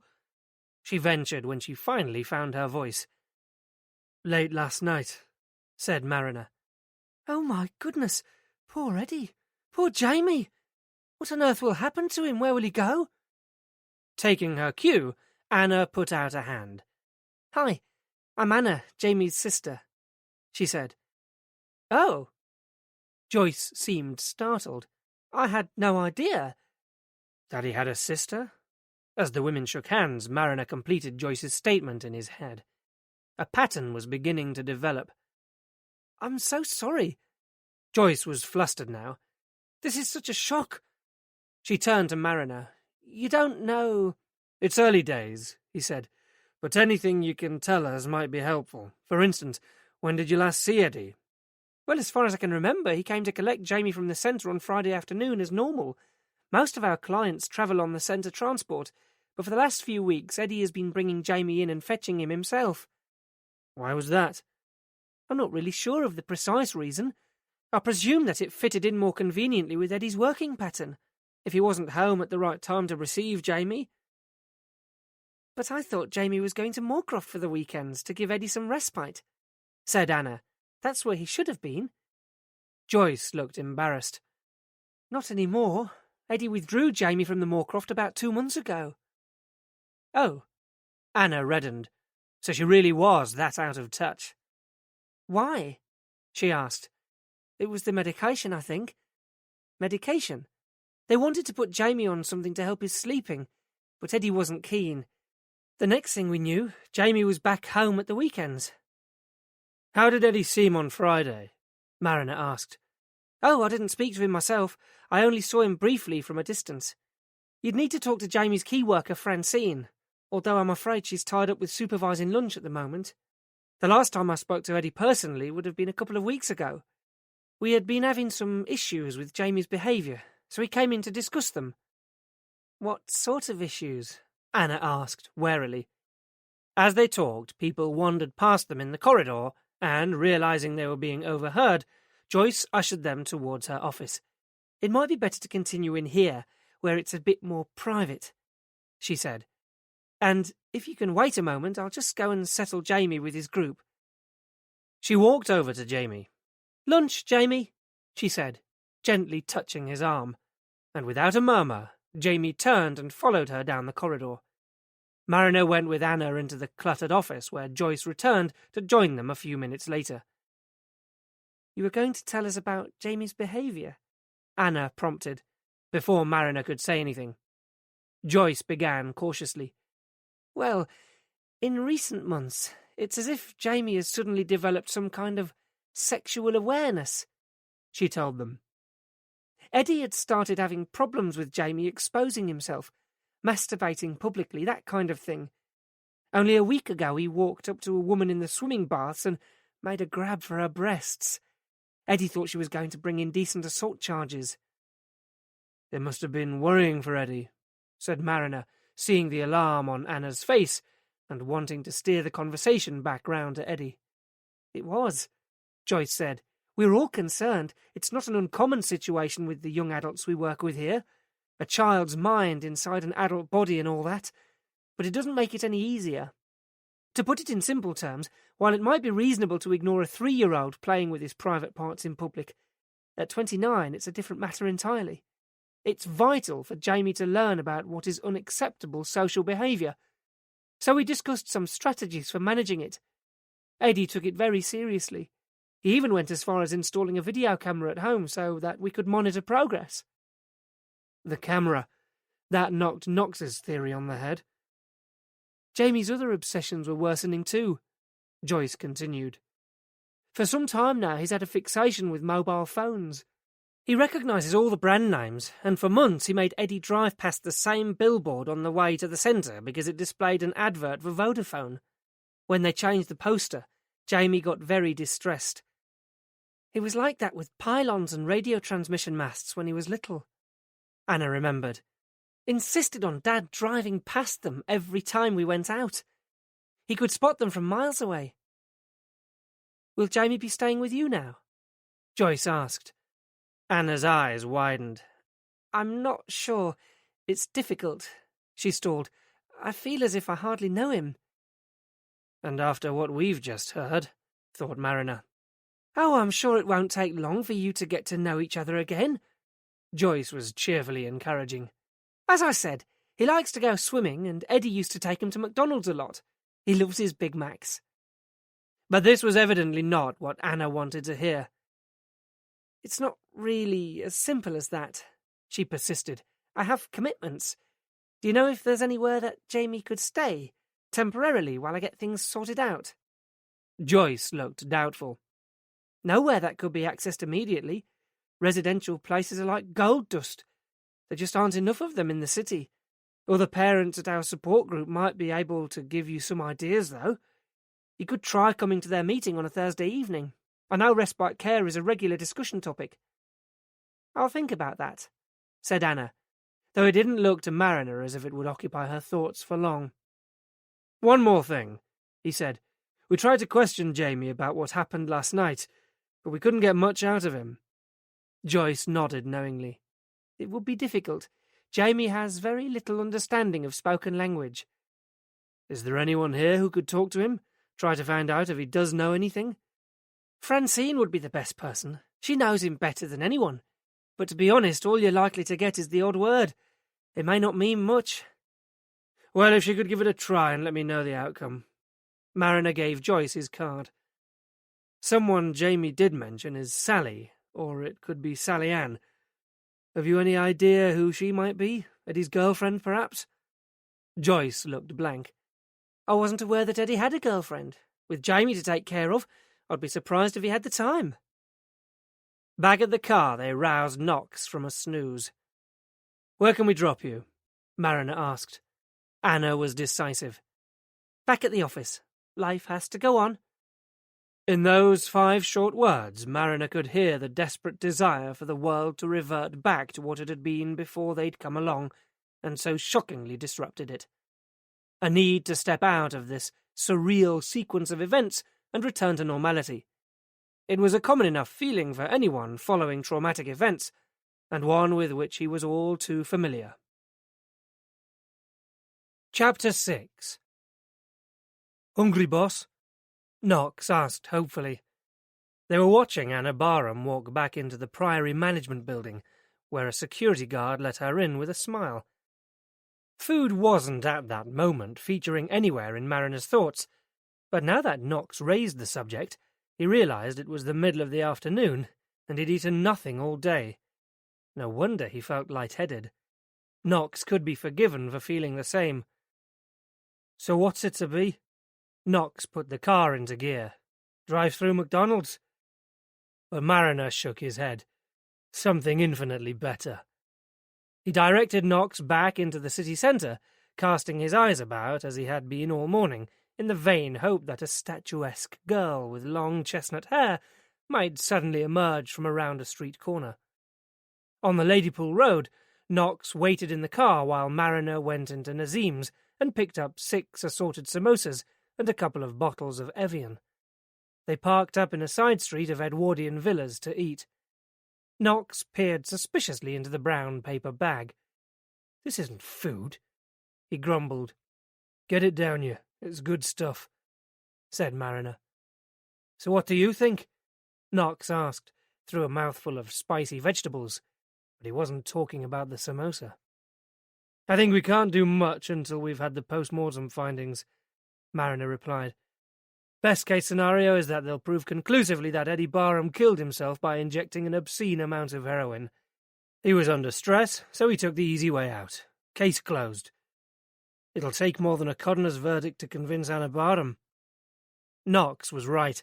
From where they sat, the reason for Eddie Barham's death looked obvious. So how was it that Anna Barham was still so convinced that her brother, from whom she was effectively estranged, hadn't taken his own life? "The one person who should be able to clear this up is the brunette," said Mariner, in between swigs of water, "who might, or might not, be called Sally Ann." "If we can find her," said Knox. "She's hardly likely to walk up and present herself, is she?" "Well, Eddie had been trawling the small ads, so maybe that's where we'll find her too. We can start by going through his phone records too," he said. "See if any of the numbers match up."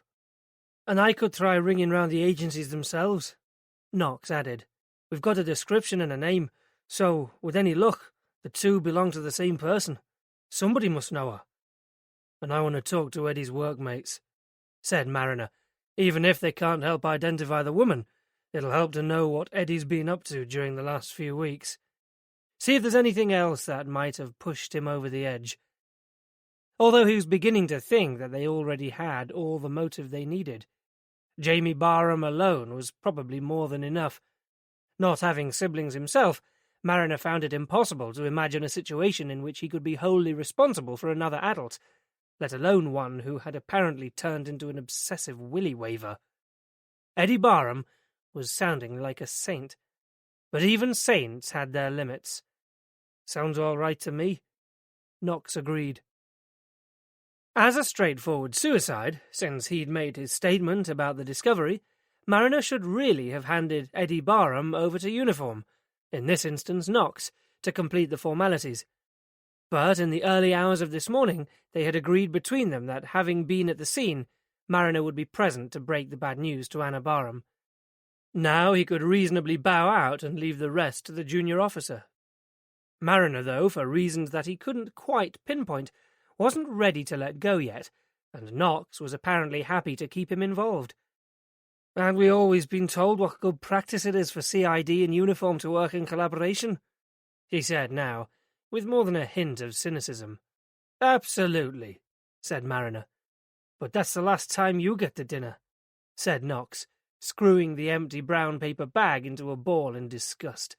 "That tasted like shite." Boasting the biggest circulation in the West Midlands, the Birmingham Echo was the Birmingham Post's tarty younger sister, a tabloid that thrived on melodrama, running regular banner headlines and editorials decrying the police, amid dramatically soaring crime statistics. Statistics that were always, naturally, isolated from context and hugely exaggerated. But sensation sells, and had earned the Echo an impressive-looking imitation of New York's cone-topped Chrysler Building, deep in the heart of Birmingham's business quarter. This was the district that tried hard to ape its more sophisticated European equivalents and had, to a limited degree, succeeded. One of its triumphs was the complete lack of parking space, so it was fortunate for Mariner that today he had a chauffeur to take him there. "See you back at the ranch, boss," said Knox as he dropped him off. Inside a vast open-plan atrium, Mariner flashed his ID at one of a whole bank of receptionists, who hardly gave it a glance. One day he'd stick a picture of Mickey Mouse over his photograph and see if that provoked any kind of reaction. "I'd like to talk to Ken Maloney," he said. Thanks to the extensive blood clots that had taken up residence in his nasal passages, Mariner made it sound like baloney, which, by pure coincidence, also summed up his opinion of the newspaper. Mariner was directed to a glass-sided lift, which would transport him up to the 18th floor, a ride that afforded him a panoramic view over Birmingham's sprawling urban skyline, and gave him a sudden yearning for the more poetic craggy towers of the Rhynogs in North Wales. For most of the time, Mariner was a man at ease with the city, along with all its noise, dirt, and blissful anonymity. But now and again he felt the need to get away. He had some leave due. Maybe when this was cleared up he'd take a few days in Snowdonia. Alerted to Mariner's arrival, Editor-in-Chief Ken Maloney greeted him at the door to his office, which, unlike the rest of the building, Mariner noted, was not a smoke-free zone. Maloney stood swathed in a bluish haze, like a science fiction Time Lord, if at close range a pretty raddled one, a half-smoked Marlboro clamped between his knuckles. The effects of this 40-a-day habit, along with a lifetime of burning the midnight oil to meet spiralling deadlines, were imprinted in Maloney's coarse complexion. Add to that the folds of several chins and lank, thinning hair, and Maloney hardly presented an attractive role model for his profession. Mariner declined offers of tea, coffee, or mineral water. Some kind of breathing apparatus would have been of benefit given his constricted airways, but that wasn't, it seemed, an option. "What can I do for you?" Maloney asked drolly, when they had settled either side of an enormous mahogany desk that was as battered and scarred as Maloney himself, much of its surface covered with paper. "I'd like to talk to you about Eddie Barham," Mariner said. Sizing up Mariner's damaged nose, Maloney broke into a broad, nicotine-stained grin. "Oh, yes. What's he done now?" "He was found dead at his home last night," said Mariner. "He appears to have committed suicide." That took the wind out of Maloney's sails. In fact, judging from the effect on his face, it had scuttled the whole boat. "God almighty!" he wheezed, taking a long drag on his cigarette. "Are you sure?" Mariner nodded. "That's certainly how it looks." "God!" Maloney repeated. "I knew things had taken a turn for Ed, but I didn't know it had got that bad." "You must have known him pretty well, then." "We weren't what you'd call bosom buddies, but he'd been around the block a few times, you know. He must have been, one of our longest-serving reporters. A lot of kids see us as just a stepping stone to the Nationals, but Eddie started as a cub years ago and stuck with us. Poor bastard." "What do you mean, things had taken a turn?" Mariner probed. "A few years back, Eddie was right there at the top," Maloney explained. "You could send him anywhere, any time, and you'd be sure to get cracking copy from him. His talent was for the slow-burn investigative stuff. You could always rely on something good from him." "Always?" "Eddie had a strong sense of social justice. Once he got hold of something, he wouldn't let it go. He could be very persuasive, and was very good at getting people to talk to him. People seemed to trust him, you know, and he was patient. He just bide his time, and eventually get out of them what he wanted." Praise indeed, and no doubt justifiable. Mariner thought back to the scene in the Chamberlain Hotel, when the brunette had capitulated. So if he was so good at his job, what went wrong? Drugs? He hazarded. But Maloney seemed genuinely appalled at the suggestion. No, Eddie wouldn't be the sort to do drugs. He was a very down-to-earth guy. He sounded absolutely certain. Nothing went wrong as such. He just chose to take a step down.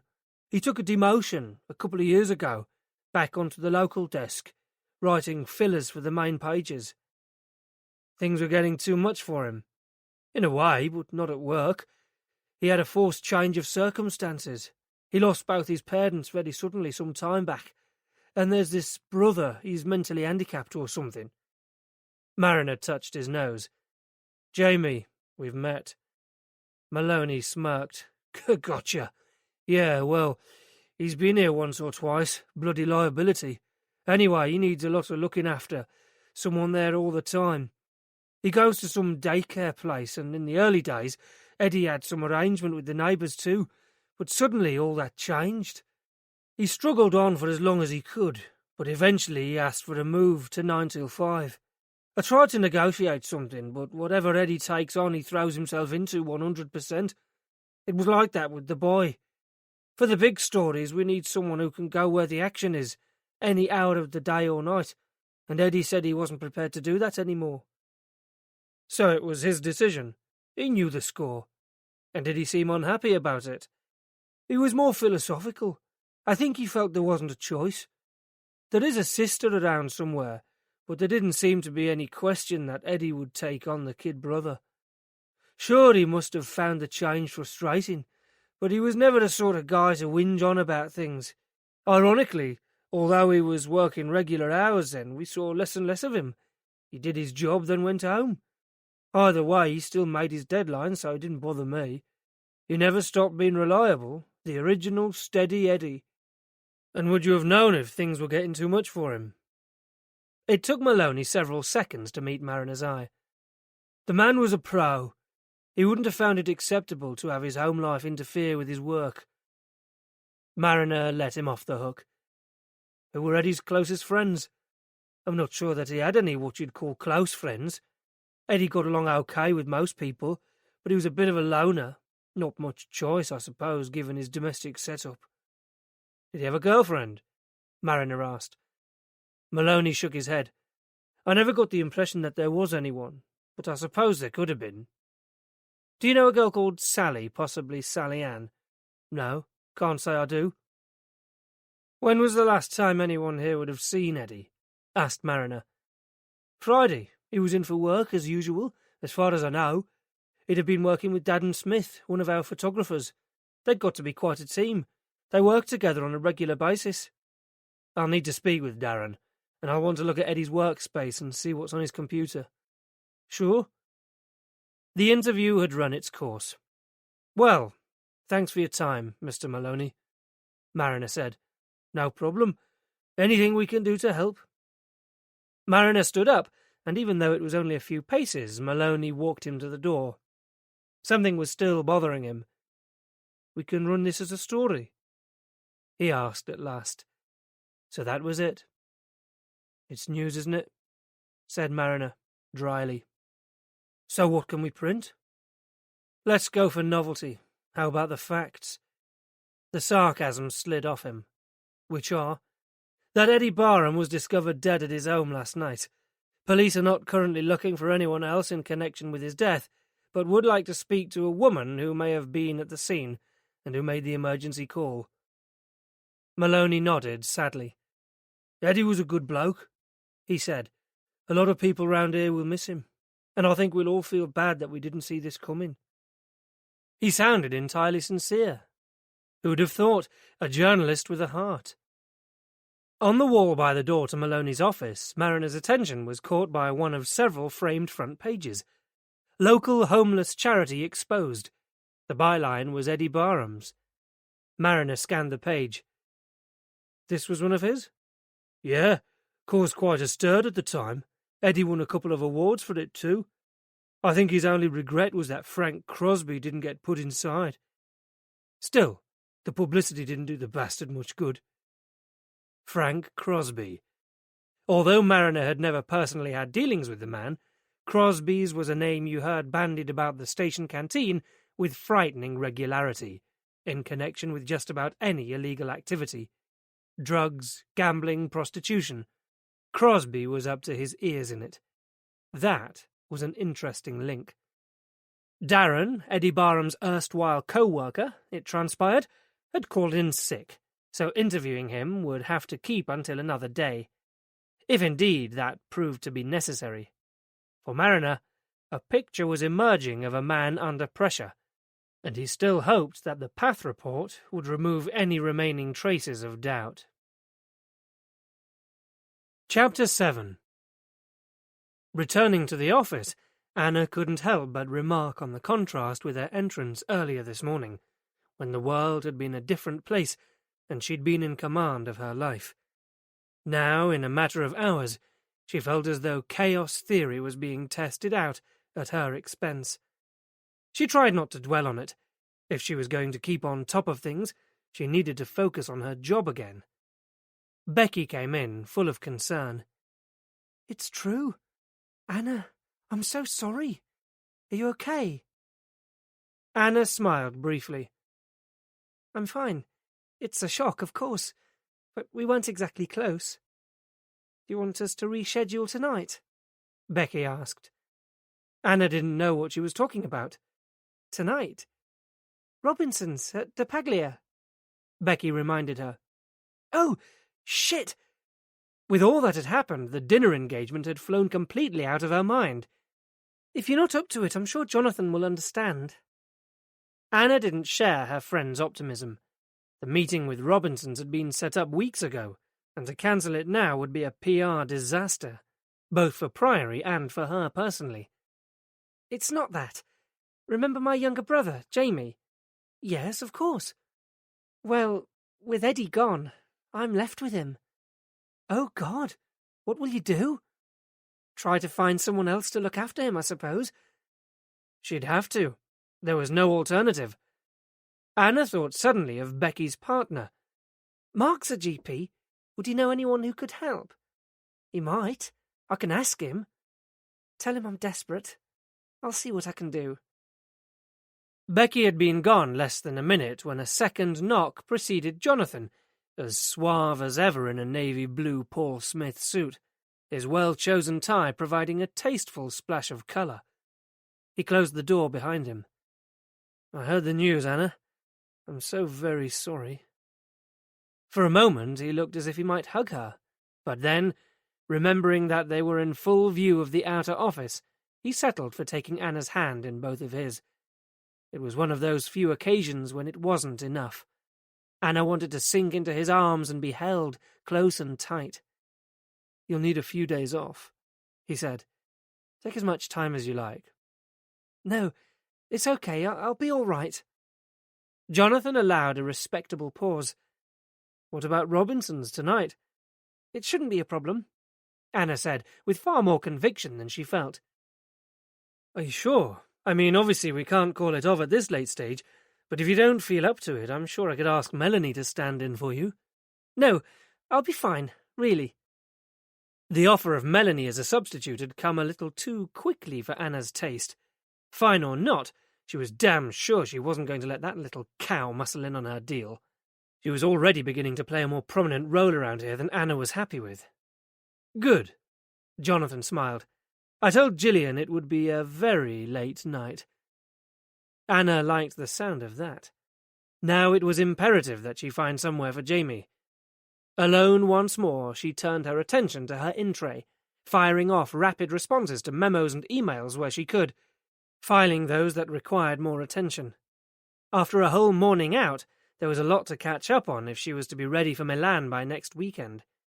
So much so that, when Becky put her head around the door to say she was going, Anna didn't notice how empty the outer office had become. The phone rang and kept ringing, and, glancing up irritably from her PC monitor, Anna suddenly realized it was dusk, and everyone else had gone. She picked up the handset. "Hello?" "Hi, this is Francine," said a cheerful voice. "Francine?" Anna didn't know a Francine. "I'm Jamie's key worker at the centre," the voice explained. "I was wondering when you were coming to collect him. All the other clients have gone home." "Jamie, shit! I'll be there as soon as I can," she said, already on her feet and stuffing papers into her briefcase. When she got to the centre, it was practically deserted, apart from the omnipresent cleaning staff. Jamie sat alone in the foyer, head bent, gently rocking. "Hi, Jamie." He didn't even look up. He wasn't punishing her for being late, he just wasn't interested. A young, dark-skinned woman emerged from the office. "Hi, I'm Francine. You must be Anna." "Yes. Look, I'm really sorry. I completely lost track of time." "That's okay." Francine smiled generously. "I had some paperwork to do, and Jamie didn't seem to mind." She hesitated. "I'm so sorry about Eddie. I couldn't believe it when Joyce told us. It must be hard for you." "It's bad timing," Anna agreed. She still had this evening's little problem to solve. Taking advantage of Francine's sympathetic smile, Anna tried a long shot. "Actually, all this couldn't have come at a worse time for me. Do you know if there's anywhere that would be able to just look after Jamie for tonight?" But, predictably, Francine didn't. In the early evening gloom, Tom Mariner sat at his desk in a similarly deserted office. His nose throbbed painfully, despite assurances that it wasn't broken, and every time he exhaled, he emitted a low, whistling sound. A bag of frozen peas sent up by some joker in the canteen was generating a slow, spreading puddle on one corner of the desk, like the dull ache that was inching its way around his skull. He'd been through the files of a number of local known prostitutes over and over now, hoping he'd missed her the last time, and willing those brown eyes to gaze out at him. Once, he even thought he saw her, but he was kidding himself. Either she was new, or she was careful, or she wasn't what he thought. Knox had finished for the night, stating his intentions to go and try to patch things up with the wife, but sounding more as if he was trying to convince himself than anything. Mariner's plans for this evening, which had at one time included the digitally restored version of Hitchcock's Rear Window playing at the Mac, had been comprehensively sabotaged. He was loath to squander the cinematographer's talents on his intermittently blurring vision. The rain that had in the last hour begun beating relentlessly on the windows precluded a walk, even for him. So other options closed. Courtesy of Jamie Barham, Mariner was left flicking through the information gathered by the canvas of Eddie Barham's neighbours.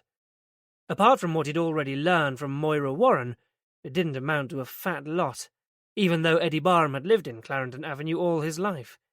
Neighbours hardly seemed to know him, and certainly nobody had heard or seen anything the previous night, or, at any rate, was admitting to it. Glimpses of Eddie or Jamie over the whole weekend were sparse. No one seemed prepared to get involved. The John Donne line kept coming back to him. No man is an island entire of itself. Maybe not in the 17th century, when Donne had first made the observation, but these days, despite mobile phones and email, not to mention social media, the gulfs between people seemed to be widening all the time. More people than ever were choosing to live alone, and cars, personal computers, and home entertainment systems all made it increasingly possible to exist without the need for social interaction of any kind. And there, at the extreme end of the scale, was Jamie Barham, for whom even the simplest human exchange was meaningless. Even Mariner had read about the growing so-called autism epidemic, evolution's ironic kick in the teeth for the golden age of communication. But perhaps in the end, the lack of background intel wouldn't matter. Reviewing what had been gathered so far, Mariner was already getting a sense of a man potentially near enough to the edge to take his own life. In practical terms, Eddie Barham couldn't have had an easy time of it. Living with Jamie must have been a challenge, to put it mildly. Add to that the stifling of any career ambitions Eddie might have had, and an explosive cocktail was beginning to develop. But was it enough to make him throw in the towel without even going to their sister for help? Eddie's computers had been brought into the IT department to see what could be salvaged, but the lads in that section were stretched, and Mariner had been warned that it would be a couple of days at least before they could come up with any kind of result. The only other items to plough through were contained in the pile of Ziploc wallets of paperwork harvested from Eddie Barham's house. Mariner began with the least interesting first, The bank statements. There was a year's worth folded into each other. Spreading them out over his desk, he started with the oldest, scanning the columns of figures in search of any anomalies. No competition for Grace Kelly, but they did turn out to be more interesting than expected. The first obvious fact was that from last summer, Eddie Barham had been sailing close to the wind with his finances, to the extent that, over time, significant debts were beginning to accumulate. By the end of every month, Eddie was in the red, with a growing overdraft. A closer look at his expenditure revealed that a large portion of his monthly salary was paid out to an organisation called Bright Care. Mariner had seen that name before and, hunting through the other wallets, he found that the amounts corresponded with invoices issued from Moorcroft, the respite care home that Joyce Clark had mentioned. The puzzle was that those payments only began to appear on the current account statements back in June, while Mariner was under the impression that Jamie had been attending Moorcroft for some years. The answer to that query lay deeper in the wallet, where Mariner came across a now redundant Building Society account book. The account dated back going on for 20 years, when it had been opened with a substantial sum and some irregular deposits. From 10 years ago, there were monthly standing orders to Bright Care, along with the occasional additional payment. But though these outgoings were regular, from what Mariner could see there had been no cash paid into the account during this time, and by June of last year, the account had dwindled to nothing. Closed was stamped in forbidding letters over the remaining empty pages. The timing of that closure corresponded with the sudden appearance of the debits to Bright Care on Eddie's current account statements, which solved one mystery. Payment switched to another account. The debits were then recorded until, in line with what Joyce had told them, suddenly ceasing 2 months previously, when Jamie must have left Moorcroft. The absence of payments in January and February alone left Eddie's bank account looking healthier. Mariner couldn't help wondering to what extent these numbers had given impetus to Eddie Barham's death. Medication may have been one of the reasons Jamie left the respite provision, as Joyce Clark had told them, but it looked to Mariner as if the monetary constraints were greater. Like any other human, Eddie would have needed some relief from the demands of caring for Jamie, but he simply couldn't afford it.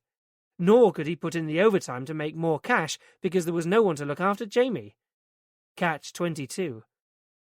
This was building up to look like a solid case, and Anna Barham's doubts about suicide receded a step further. After a while, the figures on the paper began to jump around before Mariner's eyes, and his throbbing head felt ready to burst. Aside from the injury, he'd also barely slept in 48 hours. It was time to go.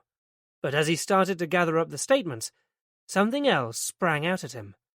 At the end of December, Eddie's bank account had taken a sudden, unprecedented upward turn, thanks to a single deposit made by standing order from another unknown account. When Mariner checked, the same sum appeared again on the same day in January. On the day of his death, on Sunday, Eddie Barham had been a comparatively wealthy man, as each of those payments was for £5,000. Suddenly, it turned everything he'd been thinking on his head. But right now, Mariner hadn't the stamina or the inclination to figure out the full implications. The crux of it all would be the post-mortem report, which Mariner felt confident would be categorical enough to allow them to tie this thing up and move on. But so far this evening, the telephone had remained mute.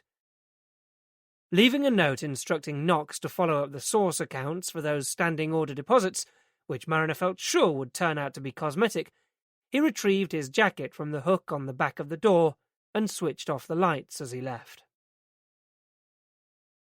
Chapter 8. There was one more job to do before he went home. The bar of the Chamberlain was quieter than it had been on Sunday night, so she would have stood out much as he did, drawing half-concealed stares from around the room. But one look around told Mariner that the brunette wasn't working here tonight, unless she'd been in earlier and he'd missed her. The same barman was restocking the bottles of garish alcopops. In the absence of a photo fit, Mariner gave him as close a verbal description as he could muster, but it was to no avail. If the girl was regular here, she'd struck a deal with the barman to keep stum. Eschewing the inflated prices of the Chamberlain, Mariner deferred having a drink himself until he was closer to home, and even then he wasn't sure.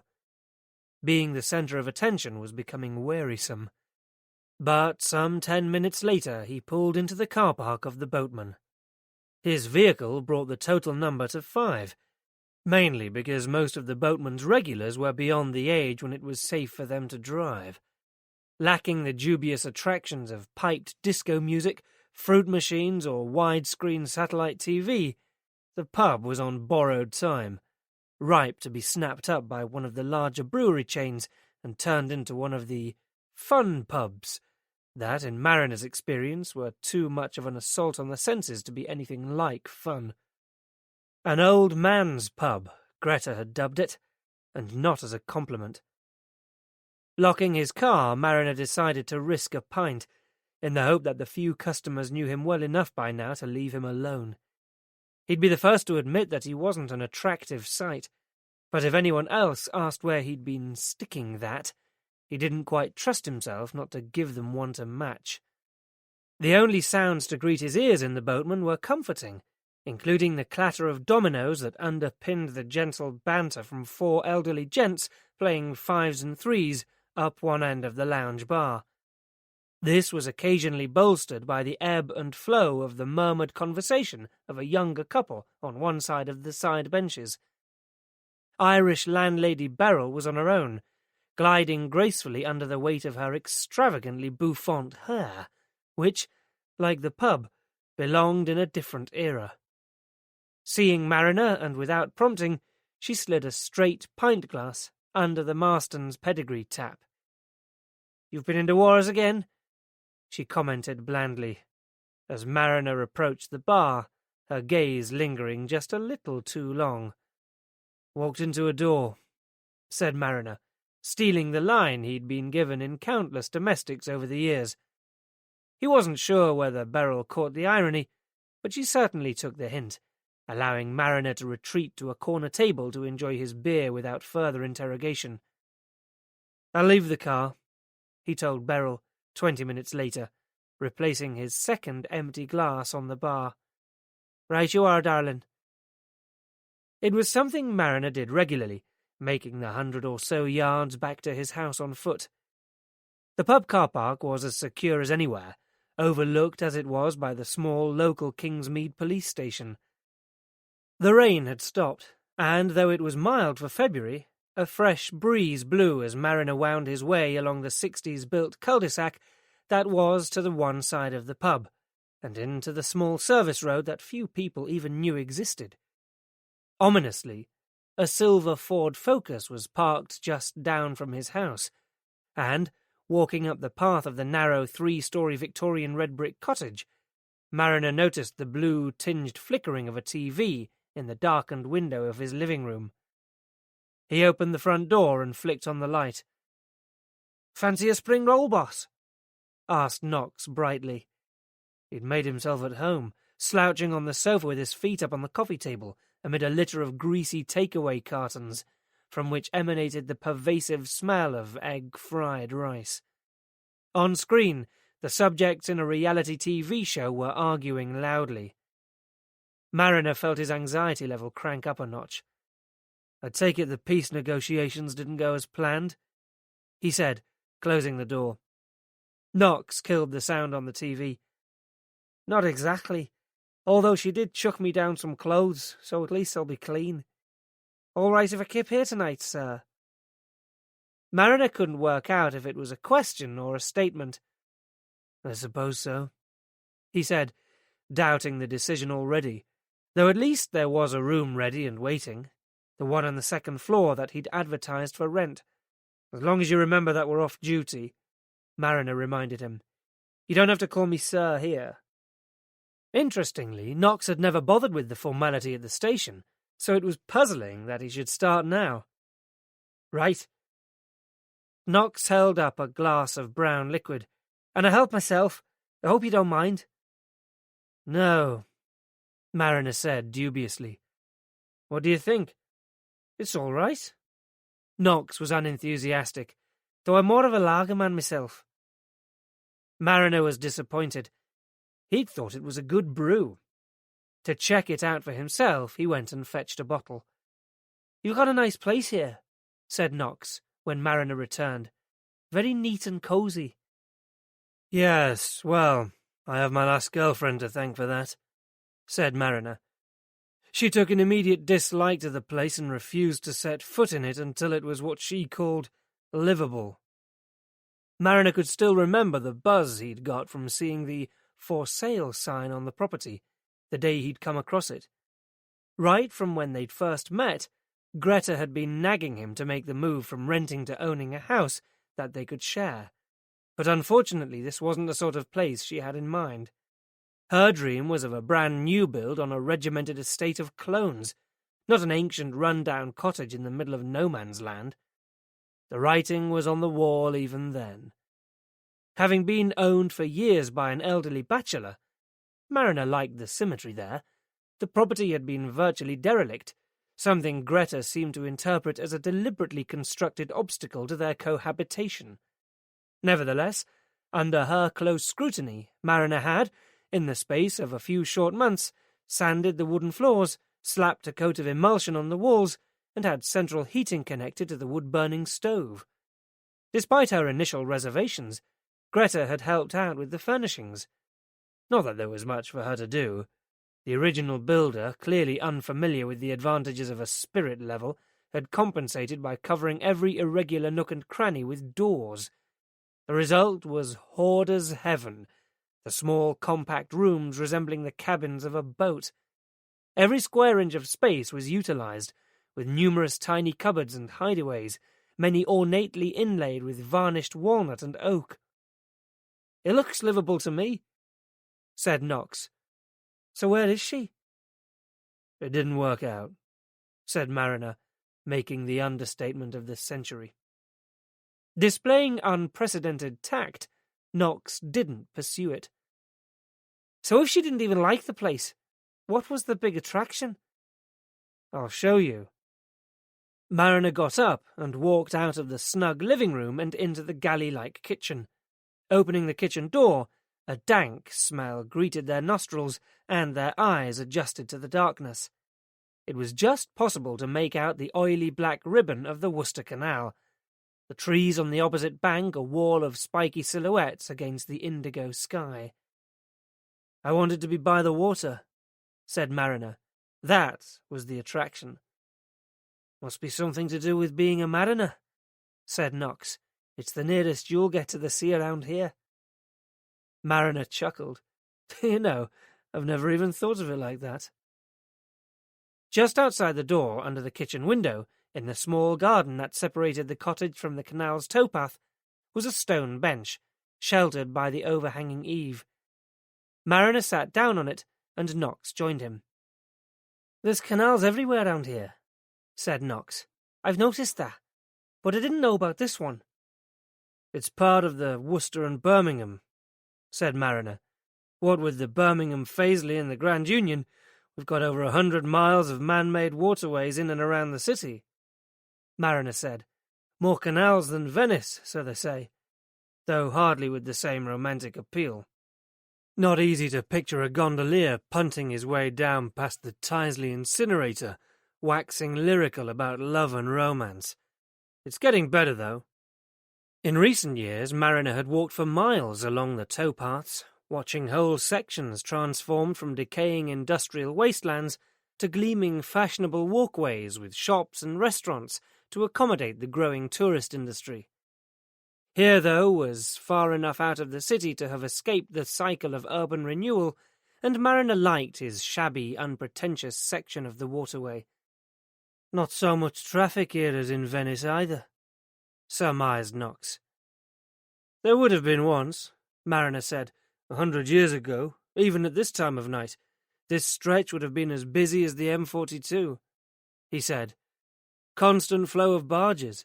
Sometimes you can almost hear the boatmen shouting at each other." He broke off. Knox would think he was suffering from concussion. But the constable was just soaking it all in, and hardly seemed to notice. I like it, was his final verdict. It's got style. Well, that's not what Greta thought. She spent most of her time complaining about the damp and the huge spiders. I didn't dare tell her about the rat.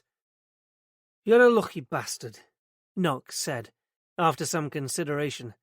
You've got it made, good job, a great house, and you're still single. Birds must be throwing themselves at you. Mariner had a sudden mental image of sparrows and pigeons hurling themselves at his windows. Oh, all the time, he said, but his sarcasm drifted off into the darkness. To the single life, said Knox, raising his glass. His heart not really in it, Mariner joined the toast. So you're going to tell me why your missus threw you out? It's complicated, said Knox, vaguely, which Mariner decoded into mind your own business. He let it go. Instead, it made sense to bring Knox up to date with what he'd learned at the Birmingham Echo and the payments he'd found on Eddie Barham's bank statements. What do you think they're for? Knox asked. I don't know. There could be anything. Fees for a story, or his sister could have been subbing him. I'm not sure that's very likely. But whatever it is, we're going to have to ask a few more questions and check out more paperwork. I can't wait. Swallowing the dregs of his beer, Knox got to his feet. But first I've got some kip to catch up on. He held up the empty glass. And this stuff may not taste much, but it's knocked me out. Mission accomplished, said Mariner. After Knox had gone, Mariner sat on his own a while longer, breathing in the cool air as best he could through his blocked nose, and listening to the low, distant rumble of the city, punctuated incongruously by the occasional croon of nocturnal wood-pigeons. His phone ringing jolted him back to the here and now, and he scrambled inside to get it. Knox had disappeared upstairs, but, Mariner noticed with some appreciation, had cleared up the debris from the living room before he went. Maybe this arrangement wouldn't be so bad. He picked up the phone. Tom, it's Stuart Croghan. He was working late. It was nearly 11. I've just finished writing up the case note on Edward Barham, he said. I thought you might like a preview of the main findings. Technically, it's P.C. Knox's case, Mariner reminded him, without real conviction, thinking at the same time that Knox was only a few meters away. You should talk to him first. Like I said, Croghan repeated cheerfully, I thought you might like the main findings on Edward Barham. We've turned up some interesting stuff. Upstairs, everything had gone quiet, and Mariner caved in immediately, feeling only slightly guilty about his failure to summon Knox to the phone.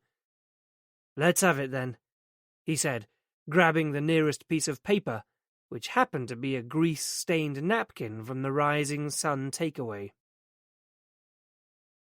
Chapter 9. Taking Jamie into her flat for the first time was like guiding a blind man.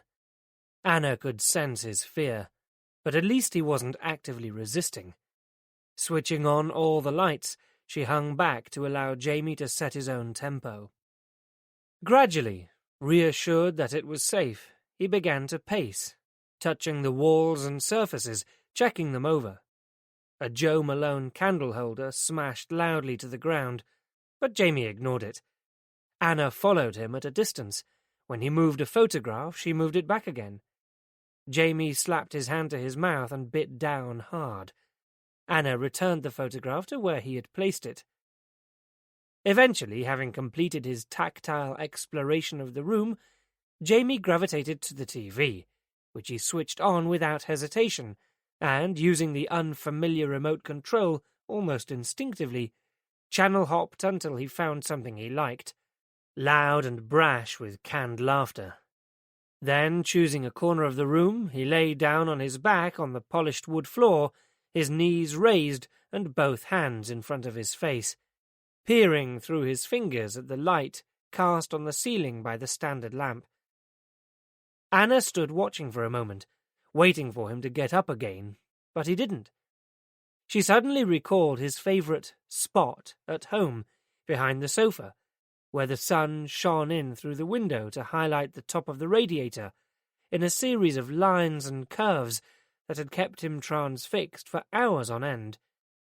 Right now, Anna couldn't see what had attracted him to this particular place in her flat, but in time she might. Meanwhile, Jamie seemed contented enough, and she had things to do.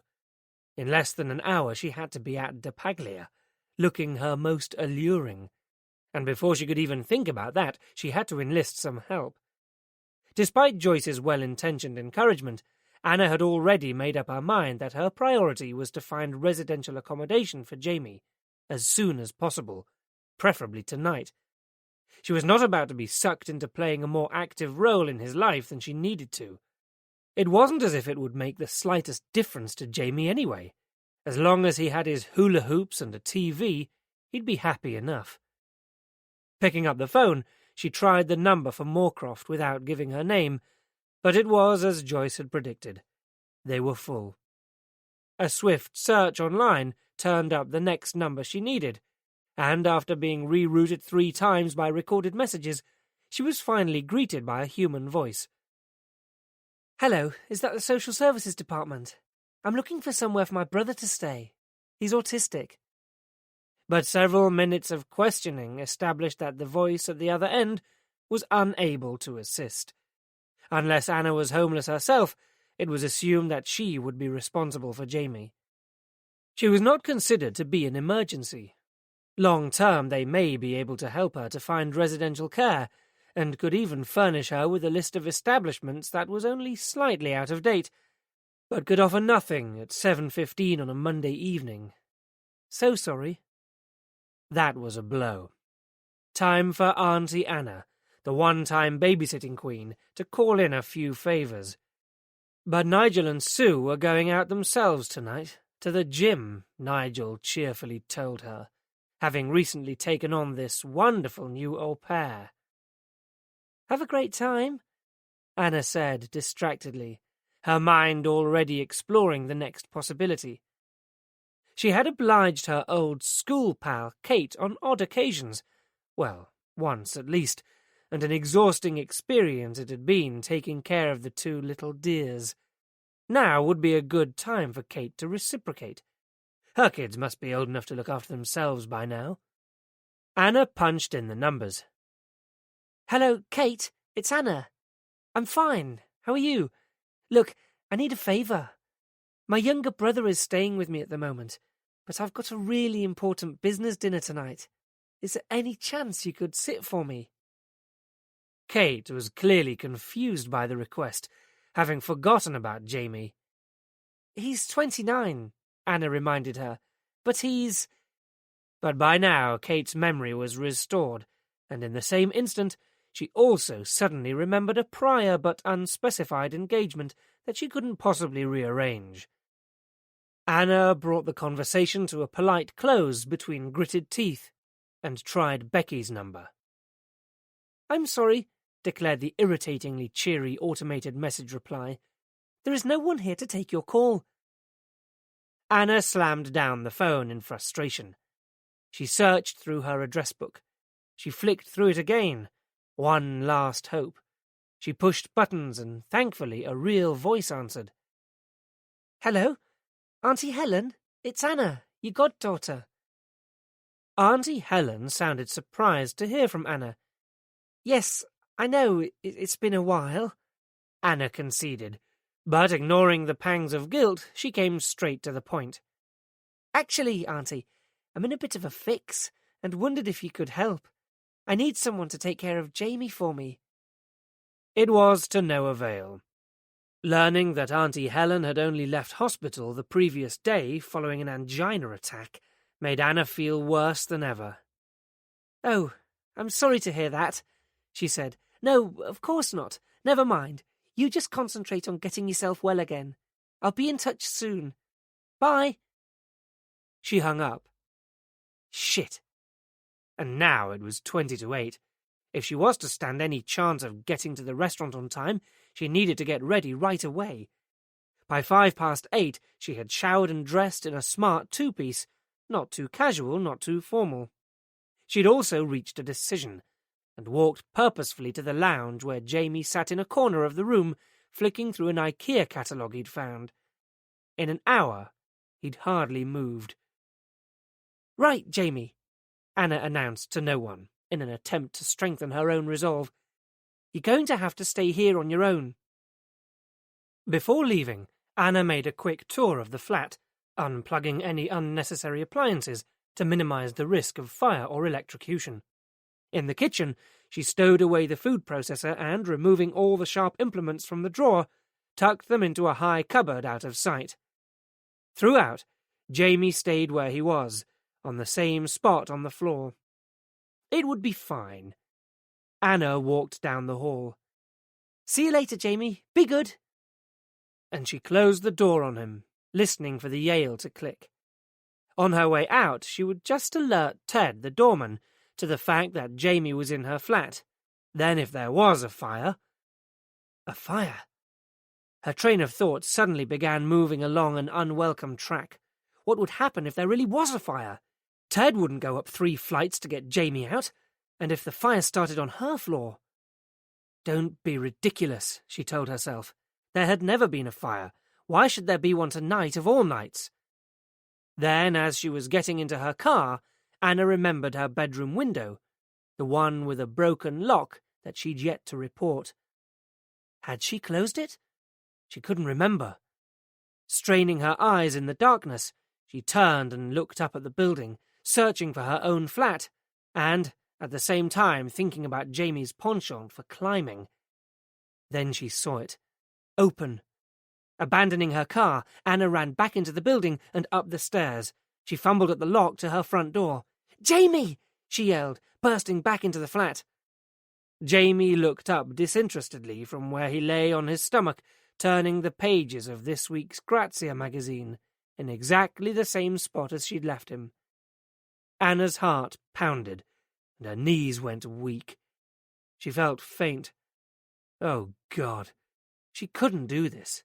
How could she possibly concentrate on a business meeting, knowing that Jamie was here alone? It wasn't even as if she could phone to check up on him. But she had to get to that meeting. "If you can't stay here, Jamie," she said out loud, "you'll have to come with me." But time was running out. Jonathan would be at the restaurant now, the Robinsons' reps due to arrive at any minute. Taking Jamie's arm, Anna encouraged him to his feet. "Oh, God, look at you!" The ill-fitting police-issue clothes smelled of the day centre, and he badly needed a shave. On the plus side, designer stubble was practically a requirement where they were going. But the clothes... Then Anna remembered Jonathan's emergency overnight bag. Not much in it, but there were the basics, a Ralph Lauren shirt and dark chinos. Still clinging to the magazine, Jamie stood impassively and allowed Anna to dress him. Jonathan was bigger than him, though, and the clothes swamped him. The main problem being the trousers, which was several inches too big in the waist. From Anna's own wardrobe she unearthed a broad black leather belt to tighten them up, but the length left them baggy at the ankles, Charlie Chaplin style. He didn't look great, but it would have to do. Then she washed Jamie's face and combed his hair, before foolishly attempting to relieve him of the catalogue. Jamie held on tight. Anna tried again, eliciting a sustained moaning until finally she wrestled the catalogue from him with a jolt, leaving him jumping on the spot, flapping his hands and wailing loudly. That was when Anna reached the crushing realization that whatever Jamie might be wearing, she was never going to be able to pass him off as a fellow executive. She'd been mad to think she could do it. Practically throwing the catalogue back at him, she sank down onto the sofa, raking her hands through her hair in frustration. Finally, she made herself pick up the phone. Luckily, Jonathan had his mobile switched on. "It's me," Anna said in a small voice. "Hold on." There was a pause and some scuffling, during which Anna heard Jonathan making excuses before moving to somewhere more private. "Where are you?" he said at last. "What's happened?" Nothing. At least, nothing more. I couldn't get anyone to have Jamie. Another pause while Jonathan took this in. Well, can't you just leave him in your flat? He's a grown-up, isn't he? Immediately, Anna could hear the contest between lover and manager playing itself out. In years, I know, but... She looked over at Jamie, who was already tugging at his trousers, fidgeting with the unfamiliar belt. It's complicated. Jesus, Anna, what am I supposed to tell our guests? They're here, we're waiting to order. You'll just have to tell them I've been taken ill or something. Leaving me to do all the work. Thanks. I really wish you'd thought of this earlier. Short contest. Settled already. And suddenly Anna felt angry. Whatever happened to sympathy? Well, I didn't know it was going to be such a problem, did I? She snapped. Where do you think I'd rather be? Do you think I'd planned for my brother to kill himself? That last was a cheap shot, but it had the desired effect. Jonathan was grudgingly contrite.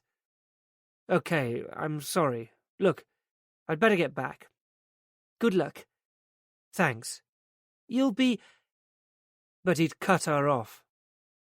By now, Jamie had discovered a program he liked on the TV, and Anna had little choice but to sit miserably beside him in her Karen Millen suit and ridiculous strappy sandals, drinking her way through a bottle of red wine. She had a sudden horrible premonition that this was what her future life would be like, and she'd been consigned forever to drinking cheap wine and watching sickeningly smug TV presenters striving to turn Mr. or Mrs. Boring from East Sussex into millionaires. It had been a long day, and she was almost asleep when, much later, the phone rang. Hi. It was Jonathan. Anna looked at her watch. It was 10:30. Why are you calling? She slurred unsteadily. There was a din in the background. He was driving. Mrs. Robinson needed her beauty sleep, said Jonathan, and boy does she need her beauty sleep. It's over. It's over, and it was bloody hard work, but I think they're hooked. That's great. Well done you, said Anna, trying to muster some enthusiasm. So what I thought was, I'm just around the corner. I could come and celebrate my triumph with you. I can be with you in less than 5 minutes. A mild pain was beginning to throb just behind Anna's eyes, and she thought longingly of her comfortable bed and the prospect of a long, deep sleep. It's a nice idea, John, but actually, I'm whacked. Oh, come on, Anna. I'm sure you can find some energy from somewhere. His voice went low and sexy. I'm practically bursting out of my boxers here. Anna looked across at Jamie, still wide-eyed and engrossed in a TV show. I'm sorry, Jonathan. I can't. I'm not on my own, remember? A sigh. Does that matter? Her lack of response was his answer. I see. His plans thwarted, Jonathan's voice hardened. Look, you're due some holiday, Anna. Why don't you take a few days off, get things sorted out? It was more of an instruction than a suggestion. But Milan's coming up, Anna reminded him. There's preparation I need to do. Well, it's not essential that you go, is it? What's that supposed to mean? Jonathan relented a little. Look, see how things go over the next couple of days, eh? I'll give you a call. With that, he broke the connection, and in that same instant, Anna felt her flimsy bond with the outside world being severed too. Using one of Jonathan's emergency toothbrushes, she helped Jamie to clean his teeth before settling him down in her guest room. Good night, Jamie. Turning off the light, she went through to her own room, but climbing into bed saw that Jamie had followed her back and was hovering in the doorway. No, Jamie, she said, not in here. She took him back to his room. This is your room. Jamie sleeps here. They repeated the same routine 4 more times before Anna had to give up and sit on Jamie's bed beside him until, at 29 minutes past 3 in the morning, not that she was counting, Jamie finally fell asleep, and she could go to bed too. Chapter 10. It felt like only moments after closing her eyes that a crash startled Anna awake, and she looked up to see Jamie flash by her bedroom door. Naked? Naked. In the bedroom, his underwear lay on the floor in a soggy heap, and there was a funny, unidentifiable smell. It wet the bed. Ripping off the sheets, Anna bundled them into a heap and took them into the kitchen, stuffing them furiously into the washing machine. The TV blared out from the living room, but Anna tracked Jamie to the bathroom where he was busily working his way along her row of toiletries, sniffing at each container of moisturizer, shampoo, and exfoliator, before pouring its contents into a congealed, sticky mess on the floor. "Jamie!" Anna struggled to hold back her anger. Jamie ignored her and kept on emptying. Her fury ruptured its banks. "Stop!" she yelled. Jamie stopped what he was doing, then calmly walked over to her, taking her hand and pressing it to his rough chin. Anna sighed. "I know, you need a shave." After making a bad job of it with her lady shave, she turned on the shower and tried to persuade Jamie under the jet of water. He wouldn't go near it, so she ran a bath and Jamie climbed in happily. So happily that 20 minutes later, when the water was tepid, he didn't want to get out. They were going to be late for the day centre at this rate. In desperation, Anna grabbed the TV remote control and, dangling it in front of him as bait, pulled out the plug.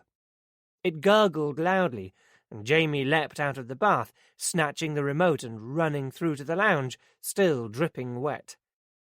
Anna gathered up what remained wearable of his sorry collection of clothes, resolving to fetch him some clean ones from the house as soon as possible, just enough to last until she could find somewhere permanent for him to stay. She hooked the T-shirt over his head. "Come on, you! Help! I'm not going to do it for you!" But Jamie had other ideas, and Anna found herself manipulating him into every garment, while he sat with his eyes glued to the TV screen. By the time they were hurrying out through the door, Anna was exhausted. She'd managed somehow to throw on jeans and a sweater after a quick shower, but makeup was a complete non-starter.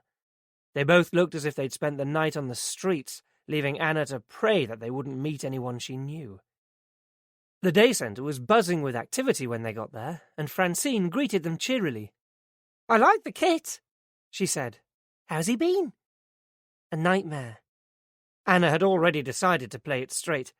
"I never realised what a powerful weapon passive resistance could be." Francine chuckled. "You need to be firm with him." "But he just looks at me as if I'm mad." "Probably because he doesn't understand what you want him to do," Francine said. "Jamie's much better at picking up visual clues than auditory ones, so we use a lot of pictures to help him. Eddie had photographs showing things like getting dressed, eating, going out, so that Jamie could see what's about to happen and what he's meant to do. If he knows what's going on, he's much more likely to cooperate." By way of a demonstration, Francine took Jamie by the hand and led him over to a wall that was covered in strips of photographs. "This is his timetable," she told Anna. Then, turning back to Jamie, "Jamie, look." Familiar with the routine, Jamie followed where she was pointing. "Work first, then drink."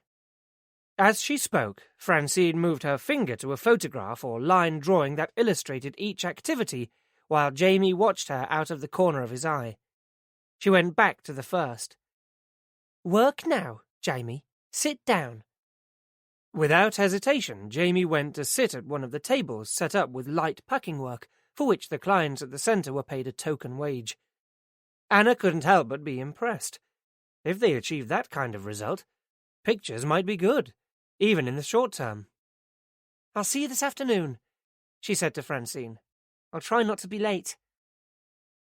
Waiting for Jamie to drop off to sleep last night had given Anna an opportunity to start planning a strategy, and her first stop this morning was the surgery of the man who had been their family doctor for years. Eddie had stuck with him because it was easier to continue with someone who knew Jamie well, and it was equally important to Jamie to visit someone he trusted. Dr. Owen Payne, whose name had provoked a lifetime of hilarious quips, had always been more like a family friend than a GP as Anna was growing up, and she was hoping that today he would be able to offer some advice. Although Anna had long since transferred to a more local practice, walking into Dr. Payne's waiting room was an oddly familiar experience. During her childhood years, she'd spent countless mornings here, helping to keep Jamie occupied and out of trouble while awaiting consultations. Today, Anna queued at reception with the intention of merely making an appointment, but while she was standing in line, Dr. Payne emerged from his consulting room and, seeing her, did a double take. "Anna?" Anna returned the smile. "Hello, Dr. Payne." She was amazed that he'd recognized her so quickly. It must have been a good 15 years since they'd last met. Although the Celtic dark good looks were fading to grey, and the raw Scots brogue had softened into a southerner's lilt, he remained as engaging as ever. "Are you here to see me?" "It's Eddie." "Eddie? He's... Suddenly her predicament was impossible to describe, but seeing her distress, Dr. Payne stepped out and put an arm around her. It felt like coming home. Even after all this time, it was more comforting than Anna could have imagined, the nearest she could get to sharing the awful news with Mum or Dad. "Come with me." Looking over Anna's shoulder, the doctor squared things with his receptionist. "Give us a few minutes, would you?" Always accommodating, nothing had ever been too much trouble for Dr. Payne. When Jamie was first diagnosed, he'd been a constant visitor to the Barham household at all hours of the day and night, and again at the onset of the epilepsy, becoming virtually an honorary member of the family. Anna could recall her mum joking on more than one occasion that Dr. Payne should have his own front door key. That was back in the days when doctors made 24-hour house calls themselves, without relying on nighttime deputizing services. On top of that, Dr. Payne had been a brilliant support to Anna and Eddie too, at a time when they had needed someone to listen, but Mum and Dad were too busy with Jamie. As a consequence, Anna had developed quite a teenage crush on Dr. Payne, and she was slightly disconcerted to find, as she walked through to his office supported by his guiding arm, that those feelings hadn't entirely dissipated. In his consulting room, he sat her down. "Now tell me what's happened." When she finally managed to articulate the sequence of events as they'd been told to her, his reaction was exactly as Anna would have expected, mirroring her own horror and disbelief. "I'm so very sorry, Anna," he said. "How can your family have suffered such terrible tragedy again?" "It's becoming a habit," Anna agreed darkly. Standing abruptly, Dr. Payne paced the room, coming to rest with his back to Anna and palms pressed down on the windowsill. "Anna, I have a confession to make." "Confession?" He turned to face her. "Eddie's been to see me several times during the last few weeks. Jamie was going through a rough patch." "It's what he's good at," Anna said. "The day centre staff have already been candid about what's been going on." "So you know that the respite placement at Moorcroft had broken down?" Anna nodded. The knowledge had done nothing to assuage her mounting guilt. "It was a blow," Dr. Payne went on, "but unfortunately all I did was to try and solve the problems with Jamie. I had no idea that Eddie was in such a state himself." "You couldn't have known," Anna assured him. "Eddie was an expert at hiding his feelings. But I should have guessed. He took his care of Jamie so seriously." "And you didn't?" Anna studied Dr. Payne's face for any implied meaning, but saw none. She was being oversensitive. "I should have seen that he needed help too, but instead I focused all my energies on Jamie." He paused.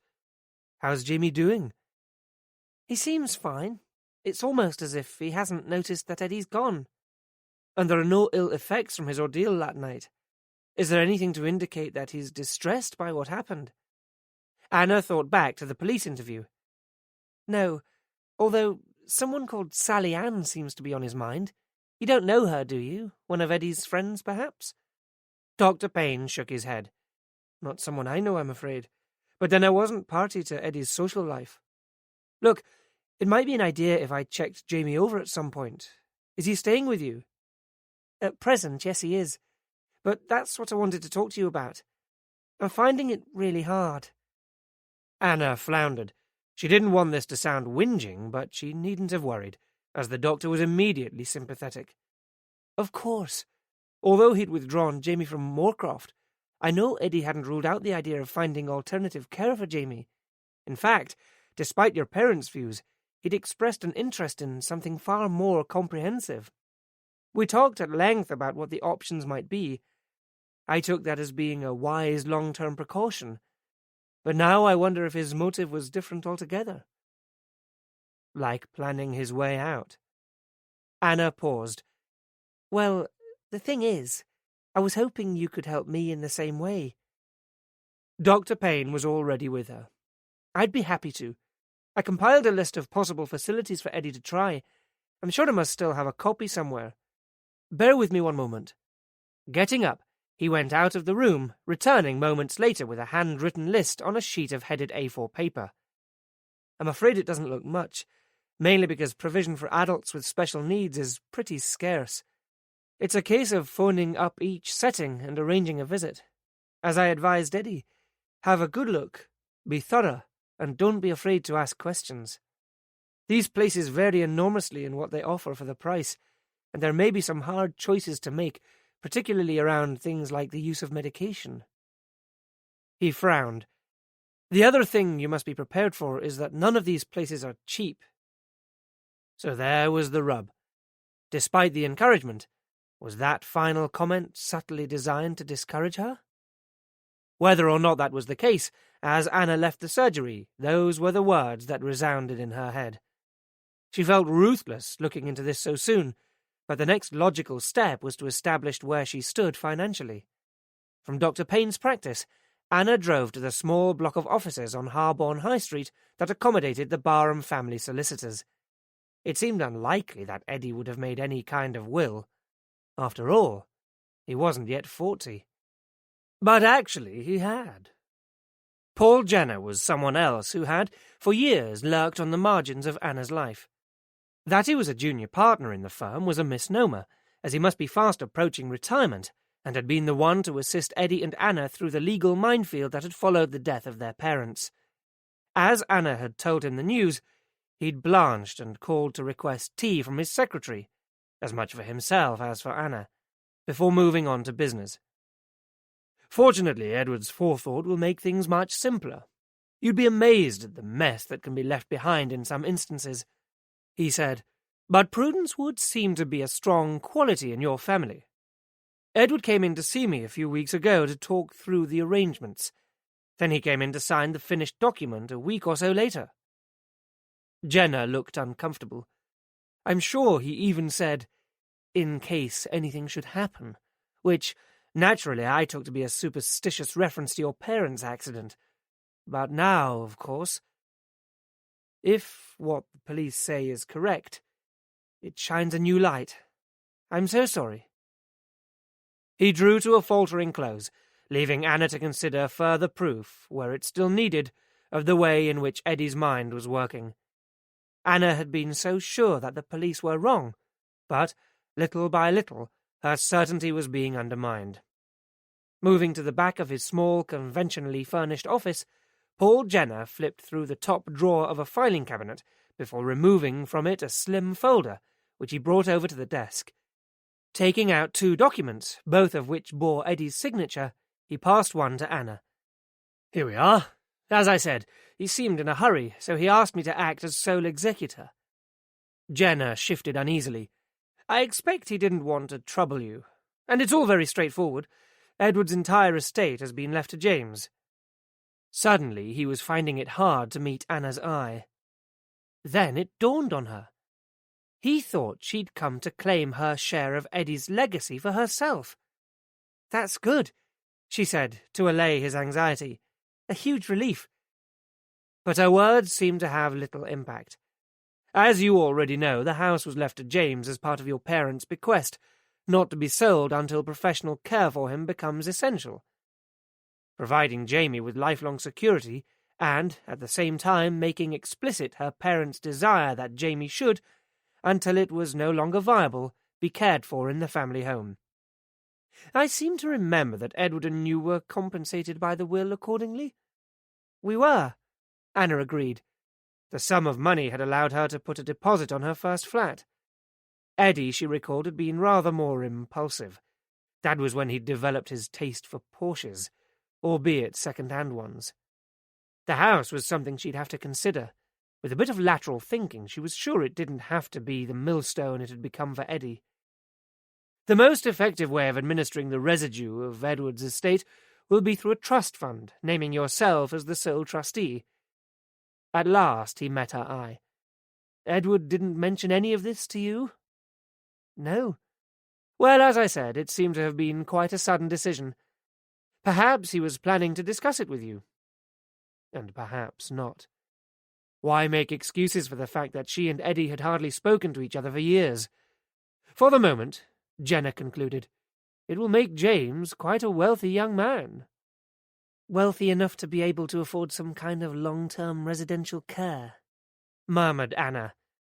She was thinking aloud, but now that it was said, Jenna's uneasiness compounded before her very eyes. I'm not sure if that's what your parents had in mind when— My parents are dead, Mr. Jenner. Anna quietly reminded him. Yes, of course. Now she'd really embarrassed him. He covered his confusion with the professional matter in hand. Once probate has been granted, it will take me a week or so to draw up the papers. After that, I'll need to ask you to come in and sign them. Anna nodded to indicate that she'd understood, feeling better than she had done since the news of Eddie's death. It was what she needed to hear, that she would not have to bear the financial burden of residential care for Jamie entirely on her own, which, in turn, meant that she could find him somewhere good, and find it soon. The house was a complication, but not one that couldn't be overcome. Her relief was palpable. Thank you, she said, and began gathering together her things. Your brother did leave one other specific item with me, Jenna added, almost as an afterthought. He disappeared into a walk-in cupboard, emerging moments later carrying, somewhat bizarrely, an old shoebox tied with string. I leave it with you for a few minutes. He walked out before Anna could demur.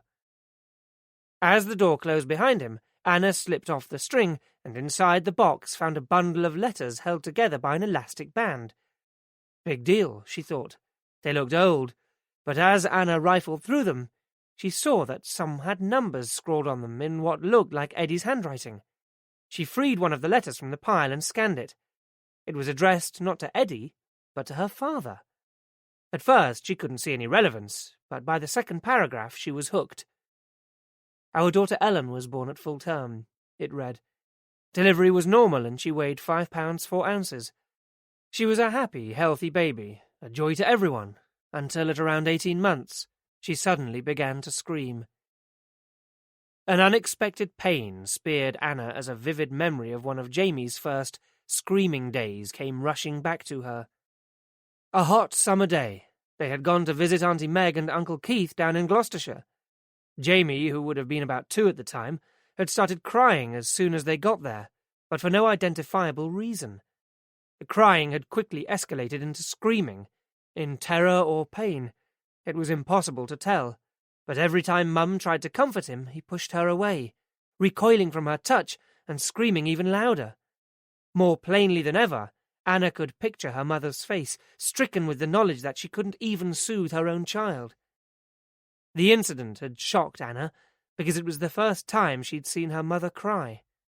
It wasn't to be the last, and even then, at the age of 7, Anna knew that the other adults were looking on and making their own judgments.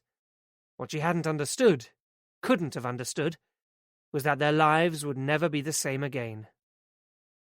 The neat copperplate handwriting blurred in front of her eyes. Blinking back tears, Anna glanced over 1 or 2 more of the letters. Not all were as fluently written, and there were subtle differences to each. A child who was eerily passive and undemanding, another whose obsession with light switches had become intolerable. But from every page came the painful desperation of parents living with a child beyond comprehension. Anna couldn't imagine why on earth Eddie had kept the letters, unless it was to punish her. Paul Jenner cleared his throat, making Anna start. She hadn't noticed him come back into the room. "It seemed important to Eddie that you got those," he said. "Perhaps they're of particular sentimental value?" Or perhaps, in the last few weeks of his life, Eddie had been going slowly insane. Suddenly, Anna was overwhelmed by an urge to be outside. Making an effort to pull herself together, she handed the shoebox back to the solicitor. "It's all right. You can keep these for now." And, with a brief thank you and goodbye, she hurried from the building. Out in the air again, part of her was relieved, knowing now that Jamie was financially sound, and that she could safely turn her mind to some serious research. But her relief was tempered by everything else that was falling into place. Eddie had been making arrangements. He had been planning, doing all things you would expect of a man who was about to take his own life. It was not an easy thought. Anna was still brooding on it when she met Becky for their regular lunch date at Chez Jules. "How are you doing?" Becky asked. "Not wonderful," Anna had to concede. "When the police told me Eddie's death looked like suicide, I wouldn't believe them. But now it seems obvious. The things he'd done, preparations he'd made. It's all beginning to fit." "That's awful." "Not least because it leaves me with the knowledge that I could have done something about it. I keep asking myself, how could Eddie have been so desperate? And I didn't even know. I'm his sister, for God's sake. Why didn't he talk to me?" "You weren't close," said Becky. "You said it yourself. How could you have known? What you need is some retail therapy to cheer you up. There's a mid-season sale at Selfridges. Come on, let's go." They settled the bill and left the restaurant. But for once, even shopping couldn't shake Anna from the sudden depression that had descended on her. Her attention snagged on a newsstand headline: "City journalist found dead." Eddie, she thought, numbly. And suddenly, trying to find a sweater in exactly the right shade of blue seemed a totally pointless exercise. "Actually, I think I'll give it a miss," she told Becky. "I'm not very good company today." Becky didn't put up a fight. "What have you got planned for this afternoon?" she asked. "I need to get some of Jamie's things." "How's that going? I heard about what happened last night." "Oh, did you? Yes, I suppose it's all round the office by now. Unreliable Anna. It pretty well sums up the way life is going. I'm hoping that there might be things back at Eddie's house that will keep Jamie occupied so that I can start trying to get back to normal. I'll go straight there now, I think." Becky shuddered. "Rather you than me." She saw Anna's look. "Sorry, but you know what I mean." "It's only a house," said Anna. But driving out to Harborne, she knew precisely what Becky meant, and her apprehension began to grow. Chapter 11. Even under normal circumstances, Anna didn't look back on 34 Clarendon Avenue with any great fondness. It wasn't that her childhood had been unhappy. It had just never been quite right, and she'd hardly returned here since her parents died. Contrary to their wishes, she and Eddie would both have preferred to sell the oversized house along with all its memories. But at the time their reasoning had seemed sound, that whatever other dramatic changes there might be in Jamie's life after they were gone, here, at least, there would be continuity. On the approach to the house, the police squad car at the curbside heightened her anxiety, and she was mystified to see another car parked on the drive behind Eddie's, until she recognized it as the one belonging to the detective, Mariner. Its presence slightly tempered her fears. Having never knowingly entered a building where someone had died, let alone committed suicide, her usual confidence seemed to have deserted her. Inside the squad car, a young uniformed officer sat eating his sandwiches. What could be more normal than that? Walking up the drive, Anna took a deep, calming breath. All she needed were a few of Jamie's clothes, his toothbrush and shaving kit. A quick in and out was all it would take. Beyond the strip of crime scene tape, the front door was open, leaving her free to enter. So why wasn't she pleased? Anna ducked under the tape and went in. Inside, the place had an illusory look to it, where surfaces had been painted with grey metallic fingerprint dust. Following the sound of movement, she pushed open the lounge door. "I wouldn't mind a place like this," PC Knox was saying. "It's one of the few perks of losing your parents prematurely," Anna interrupted, and both men reeled around to face her. "How did you get in here?" Mariner's frown mirrored his accusatory tone. "Through the door, the same as you." Anna defended herself. "It was open." "It shouldn't have been." He glared at Knox. "I just need to get some of Jamie's things," Anna said. Mariner's expression softened. "How is the hula hoop kid?" "His clothes are beginning to smell. He could use some more." For a moment their eyes locked.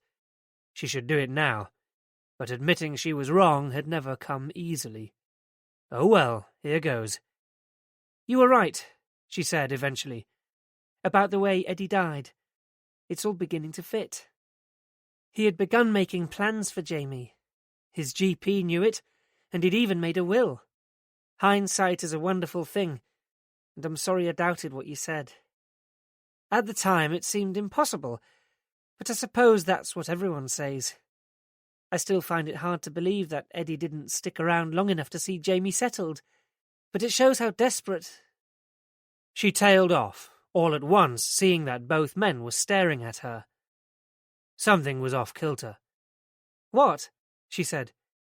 "Why are you here?" Knox gave Mariner a "go on, tell her" sort of look, and the tall man sighed. "Eddie didn't stick around to see Jamie settled because he didn't take his own life," Mariner said. "You were right. It wasn't suicide. I was going to contact you to let you know." "What?" Anna struggled to take in what he was saying. "We've had the post-mortem report. Eddie was murdered, but someone went to great lengths to make it look like suicide." For the second time in 2 days, Mariner watched Anna Barham absorb what, to many, would have been devastating news, with impressive self-control. He'd been pretty shocked himself when Stuart Croghan had broken it to him late last night. Everything they'd turned up so far pointed to Eddie Barham as a man at the end of his tether, taking up his final option. But now that theory had been completely overturned. "How can you be so sure?" Anna Barham asked, repeating word for word Mariner's own question to Croghan. "Eddie's killer made 1 or 2 mistakes," he said. "Either hadn't thought things through or was in a hurry. Probably the latter." Suddenly he saw how wobbly she looked. "Why don't we—" Mariner gestured towards the sofa, and she sat at one end, while Mariner took up the opposite corner, a pair of bookends propping up an empty space. "We were right about the drugs, of course," he went on gently. "Eddie definitely died from a massive overdose of diamorphine. Heroin to you and me, but he didn't administer it himself. Eddie was right-handed, wasn't he?" Mariner had known that from Knox's remark about the computer mouse. "Yes, but he'd injected into his right arm. Not the most natural thing for a right-hander to do." "Somebody did it for him," she said, dazed. "That's the implication. And Eddie wasn't exactly cooperative about it. There's indication that he was being forcefully restrained at the time he died." Extensive bruising to the wrists and upper arms, Stuart Croghan had said, consistent with being held down, along with some old cuts and bruises whose provenance was still unclear. "We've run some basic forensic tests on the syringe too. Significantly, there were no fingerprints on it, not even Eddie's, meaning that whoever injected him either wore gloves or deliberately wiped it clean afterwards. It's not something suicides generally do." "You know more about that than me." "The other curious thing is that the heroin used was of a particularly pure grade, although we're not sure how important that is at this stage. And the preliminary analysis of the blood that was on Jamie's shirt shows that although it's consistent with the timing, the blood isn't his or Eddie's. Some of it's mine. Big surprise. But there was someone else in the flat too. We have to conclude that it was Eddie's killer. Or one of them. Is that why Jamie was in the cupboard? It's possible Eddie put him there for his own protection. But it's more likely that Jamie was shut in there out of the way while Eddie was dealt with. It was an effective strategy. Jamie could tell us nothing about what happened, even if he was able to. Only this morning, Francine, the care worker at Jamie's day centre, had rung to confirm it. Using a photograph of Eddie, she'd tried to elicit something, anything, from Jamie, but without success. Anna frowned. But what about the note? She asked suddenly. You found a note. Mariner felt the blush rising from his neck. It had been so obvious in retrospect. Half a note, actually. There was a postscript, he said. We found it stuffed in the hedge outside. Fitted together again with the so-called suicide note, it would have read, "No more milk until Thursday. Thanks, number 34. Oh. It was one of the things that had jarred with Mariner, that a man who made a living from words would make his last message to the world so brief. Eddie must have left it on the doorstep that evening, he said. It was a gift to whoever killed him. It may even have influenced the way they set things up. Anna shivered as Mariner watched her efforts to digest what he had just told her. It's funny, she said eventually. I thought it would make me feel better to know that Eddie hadn't taken his own life. But it doesn't. Her eyes glazed over as she momentarily drifted off into her own thoughts, and Mariner could only guess at the images crowding her head. It was the stuff of nightmares. He began to wonder if he'd given her too much information too soon. But in a matter of minutes, she seemed to come round again. So what happens now? She asked, at last. At the moment, it'll help if we can keep all this to ourselves, Mariner said. If Eddie's killer is still around, it suits us that he or she should think that we're still treating the death as suicide. It's good that you're here, though. You may be able to help. Tell us if you see anything else unnatural, anything about the place that strikes you as odd. He wasn't holding out much hope, especially in such austere surroundings, but it was always worth a shot. I wouldn't know, she confessed, looking absently around her, at a home she must have once known intimately. I've only been here once since my parents died, and that time Eddie succeeded in making me feel so guilty that I just walked out again. Guilty? It seemed an odd choice of word. Well, look at it. She raised her arms. This room is like a monastic cell. Mariner nodded grimly. And I thought it was all fashionably minimalist. Fashion doesn't come into it. There are only so many times an insurance firm will pay out for damage caused by autistic sibling. Add into that Eddie's own little fetish for order. We used to joke that he was on the spectrum too. Sorry? She'd lost him. The autism spectrum, she elaborated. These days it's pretty well accepted that autism is a continuum with normal at one end and severe at the other. If you take it to the extreme, we're all on it somewhere with our own little routines and obsessions. She smiled suddenly. I'm sure you must have some autistic traits. From the corner of his eye, Mariner saw Knox suppress a grin. OK, so he kept his desk tidy. What was wrong with that? I can live without hula hoops, if that's what you mean. Mariner defended himself uneasily. Either way, it all screamed sacrifice at me, Anna said, which is exactly what Eddie wanted. Why? Mariner sensed a sudden reluctance. Maybe she didn't expect him to understand. Maybe he wouldn't. But he wanted to know. Because after our parents died, Eddie was prepared to take Jamie on, and I wasn't. She explained with great patience. It upset a lot of people. After all, I'm the woman, so in theory the nurturer.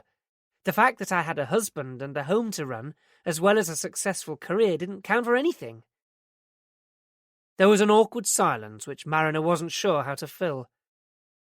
Families, eh?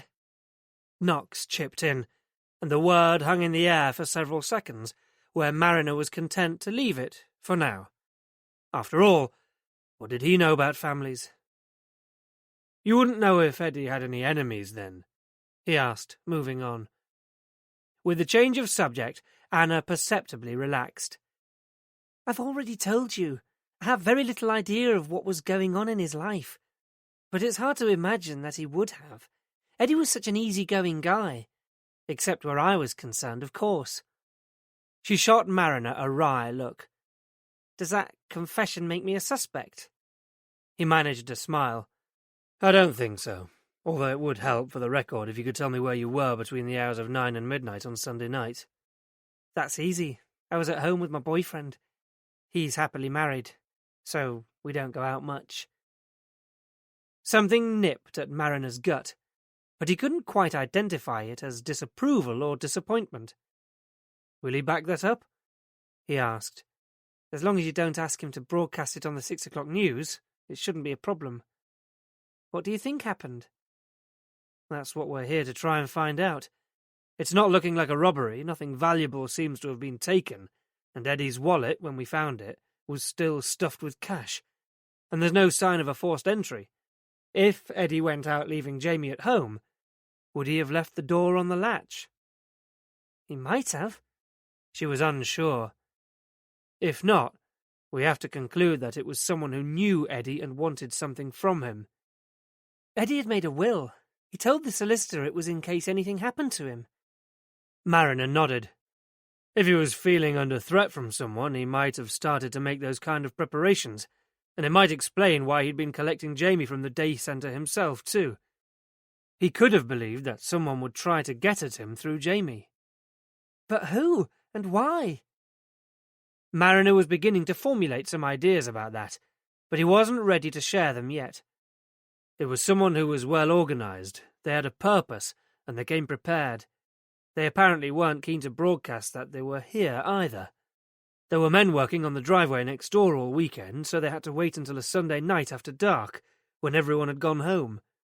And what we haven't got yet is any kind of motive.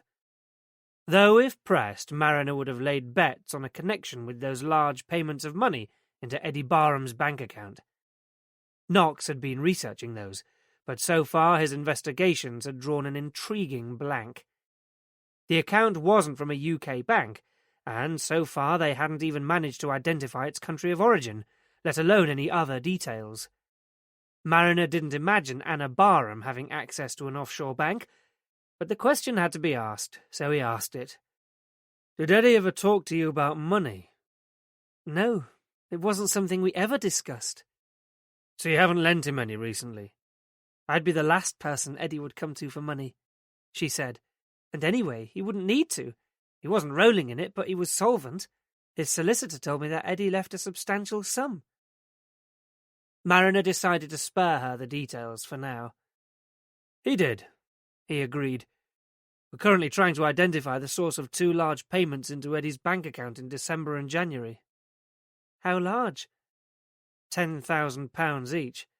They were paid by standing order. Any idea about where they may have come from?" Her response was in the negative, as he'd expected, and as she seemed unfazed by the line of questioning, Mariner was inclined to believe her. "We really could do with finding Sally Ann," he said, "if that's her name." "You really think a woman might have done it?" "I saw Eddie with a woman earlier on Sunday night. They drove off together. It may have been the same woman who later made the call to the emergency services.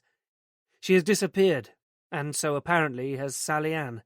It's quite a coincidence. Whether or not she's implicated, she was one of the last people to see Eddie alive." Mariner braced himself for what could potentially be a sensitive area. "In Eddie's wallet we found a page torn out of the local newspaper.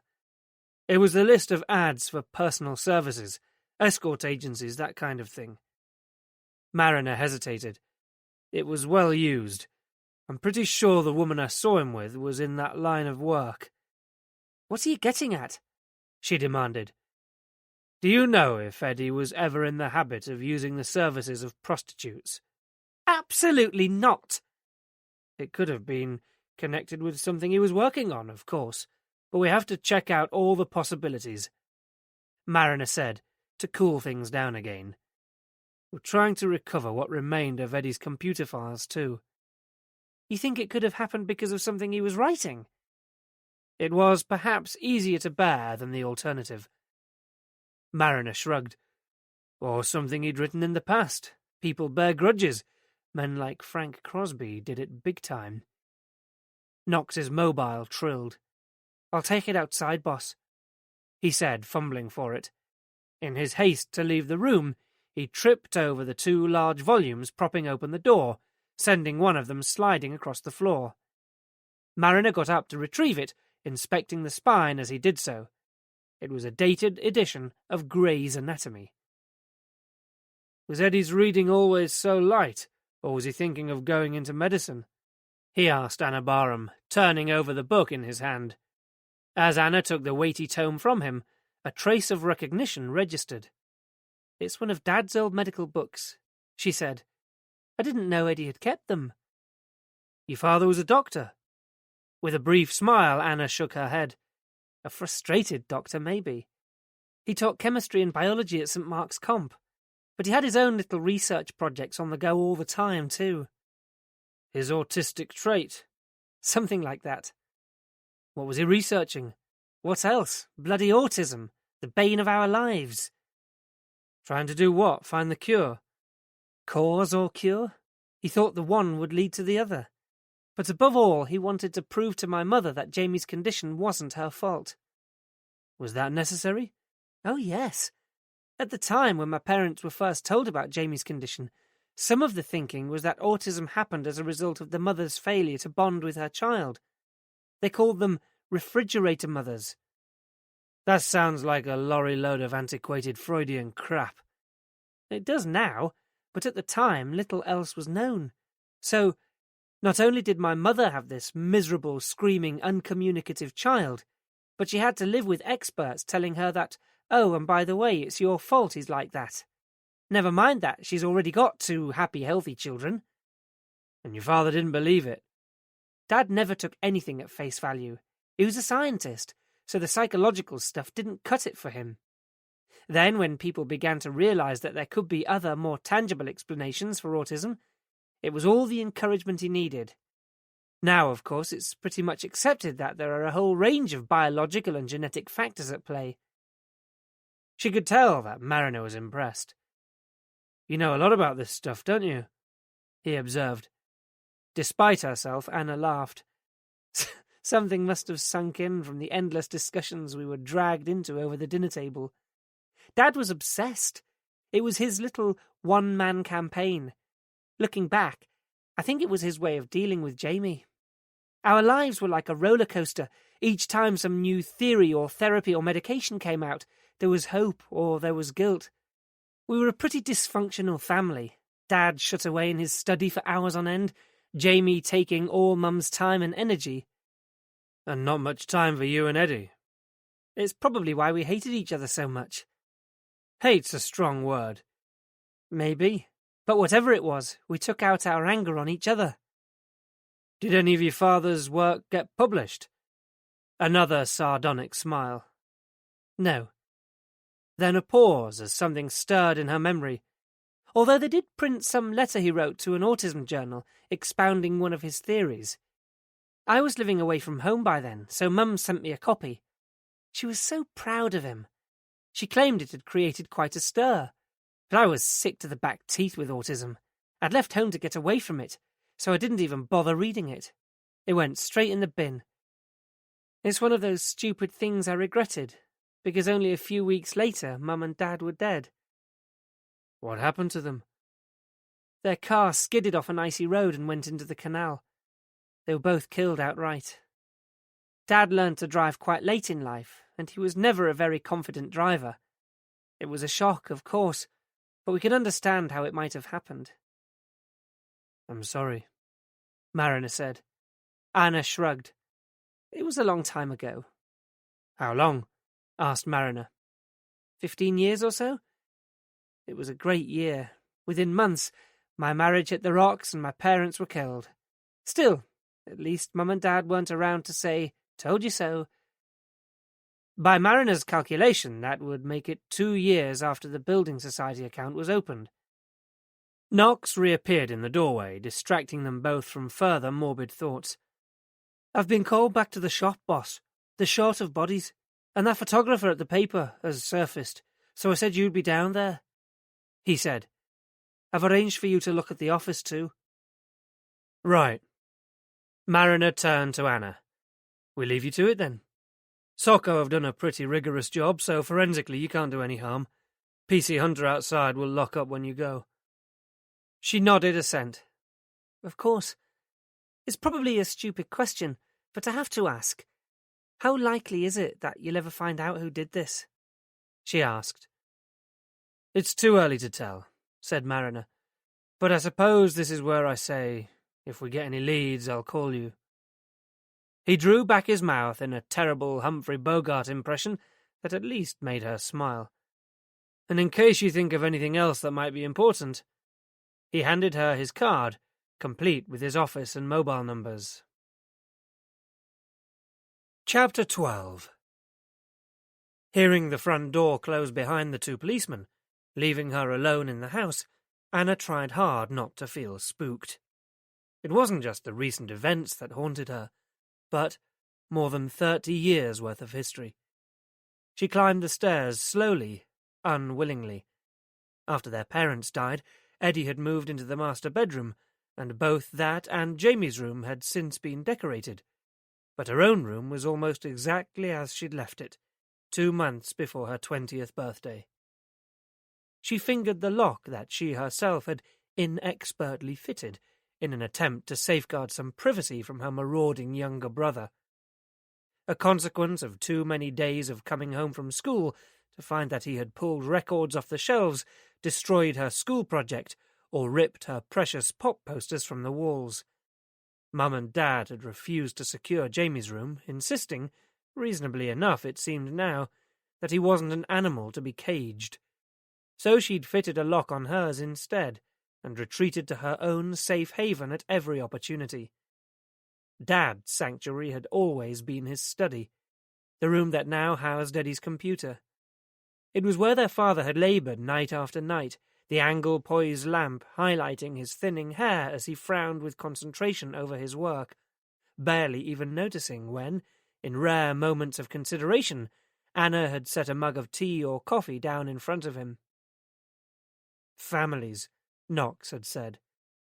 Anna couldn't remember them ever having been much of a family.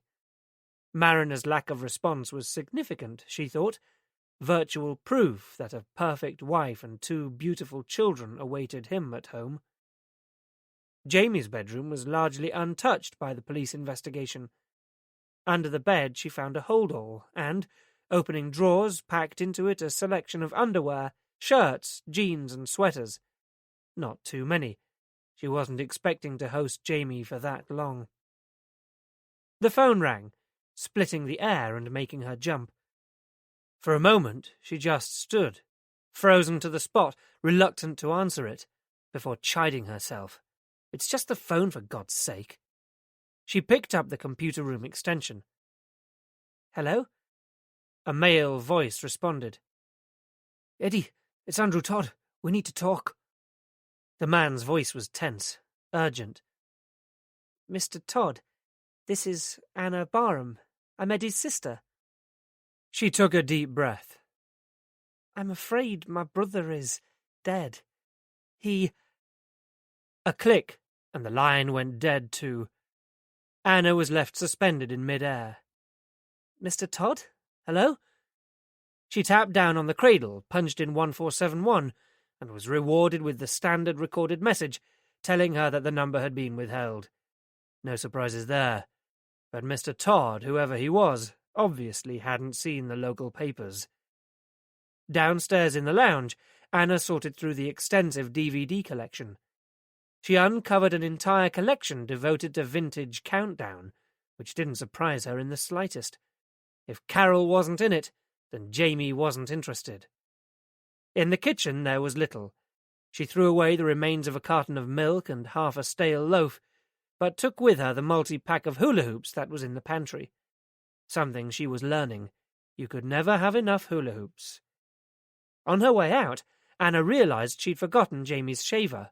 She retraced her steps to the bathroom, where she found toothbrushes, but the only razors were disposable ones. Had Eddie wet-shaved Jamie every day? Jamie would never have managed it himself without cutting his face to shreds. It was yet another measure of Eddie's devotion to his younger brother. She picked up a few, along with a can of shaving gel.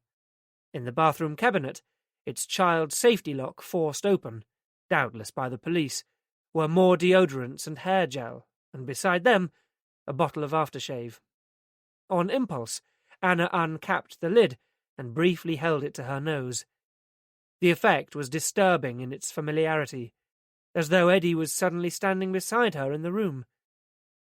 Tears welled up in her eyes, and she wiped them away irritably. "Shit," she spoke aloud. "Why did this have to happen, Eddie? What had you got into?" Through blurred vision, she gathered up the rest of the things she needed, and, feeling suddenly, overwhelmingly claustrophobic, headed for the door. With the revelation of Eddie Barham's murder came a shift in the dynamics of the inquiry. This was now a criminal investigation, giving Mariner no option but to take over as senior investigating officer. There were plenty of detective constables at his disposal, but he was inclined to reciprocate Knox's generosity and keep him involved as much as he could. Knox had been in at the very beginning of the case, and, other duties permitting, would want to see it through. So far they'd worked well together. Like Mariner, Knox was a pragmatist who had no interest in station politics, but simply wanted to get the job done. Right now, though, he was hostage to the flu virus that was sweeping Granville Lane and had been called back to base. He dropped Mariner off at the Echo offices on the way. This afternoon, Mariner was directed to the basement canteen where he was told photographer Darren Smith was finishing off a late afternoon lunch break. The cafeteria was a subterranean vision in chrome and melamine, loud with clattering cutlery, with a generously subsidized menu, a brave but unsuccessful endeavor to keep employees out of the surrounding bars. Illness hadn't apparently suppressed Darren's appetite. Mariner, who hadn't eaten since a snatched slice of toast this morning, had to make an effort not to salivate as the younger man, who looked about 15 by Mariner's reckoning, tucked into a particularly juicy-looking medium-rare steak. The lad looked as if he could do with the nutrients. His close-cropped hair and sallow complexion gave him the appearance of a death camp survivor, although the scales would have probably shown a healthy reading, thanks to the extensive metalwork threaded through ears, nose, and eyebrows. He made Mariner feel middle-aged and past it. News that Eddie's death was not, after all, self-inflicted had by now permeated, and, though less demonstrative, Darren appeared as distressed as his chief had been. "I've been Eddie's partner for the last 3 years, on and off," he told Mariner, in his lyrical black country accent, and dispelling the age myth at once. "I can't believe it. He was a straight-up bloke. Why would anyone want to do that to him?" "You don't know." Mariner shook his head in response. "God, and I was only with him Friday." "He didn't talk to you about his plans for the weekend, whether he was meeting anyone?" Mariner asked. "No, he never talked much about what he did after hours." "It would help now if you could tell me a bit about Eddie," said Mariner. "What was he like?" Darren shrugged. "There's not much to tell. Eddie was all right." This might be an exercise in getting blood from a stone. "And the two of you got on okay?" Darren's alibi was solid. He'd been drinking in a pub in Cradley Heath with his mates all of Sunday evening, but it was still worth asking. "Yeah," he said. "Eddie was really good to me when I first started. We worked well together." "Was there anything about his behaviour during the last few weeks or days that seemed odd or out of character?" Darren shipped his knife and fork with a clatter. "No, I mean, I keep going over it trying to think, but Eddie was never a conventional sort of bloke." "And you would know." Mariner eyed the rows of assorted rings that adorned Darren's ears, and the studs in his left nostril. Unconsciously, his finger and thumb strayed up to the 2 puncture holes remaining from his own modest youthful rebellion. The extent of Darren's pierced bits was extravagant by comparison, but then maybe with a name like Darren Smith you had to find other outlets for self-expression. "What did the 2 of you get up to then?" Mariner prompted in an effort to get him talking. "Oh, we covered local stories, the really exciting stuff," Darren said, meaning exactly the opposite. "You know, Edna the dinner lady retires after 30 years. Terry the fireman cycles up Everest for charity." He feigned a yawn. "Must have been quite a change from what Eddie had been used to," observed Mariner. "You can say that again." "Did Eddie seem to mind?" "I don't think so, not really. One of the things he taught me was, no matter how small it is, a story always has potential. You never know when the small tug on the line might turn out to be a big fish. Eddie took all our assignments seriously. He was old school, and in any case, he usually had his own agenda to keep him going." Mariner's interest stirred. "What do you mean?" "Eddie always had his own little private investigations on the go. Force of habit, I guess. But he was always on the lookout for the big story." "What sort of big story?" asked Mariner. Darren smiled, shaking his head. "I never knew exactly what. He just liked to chuck out these hints from time to time, that he was working on something more important than the crap we got landed with." "Like what?" "He never told me. Things. Sometimes he used to just disappear without telling me where he was going. He used to say he had leads to follow up." "And you didn't mind that?" "We weren't joined at the hip. I'm a picture man. If there wasn't anything to photograph, there wasn't much point in me going, was there?" "And when he did his disappearing act, there were no hints about where he was going?" "No, although he told me once he had a big drug story. He said it was the drug story to beat all drug stories. Made out like it was really something." "When was this?" "Oh, I don't know, a few months ago. It never came to anything." Darren added dismissively. "Was that drugs as in narcotics?" Mariner persisted.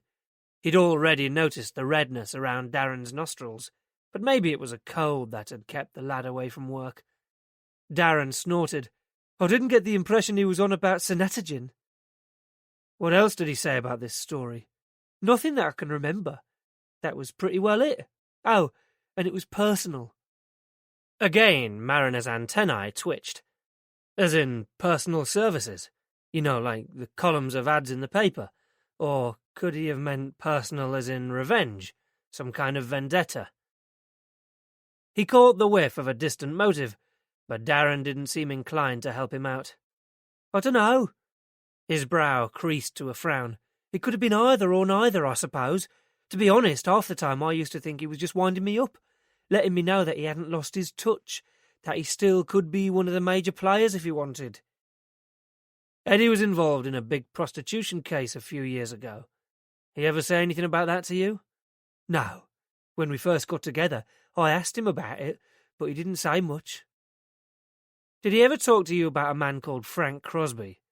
"I've heard of him." Darren's eyes widened. "Do you think—" Mariner cut that one off at the pass. "Had he ever get involved in any rough stuff? Anything that was likely to get him into trouble physically?" "No, he didn't take chances, if that's what you mean."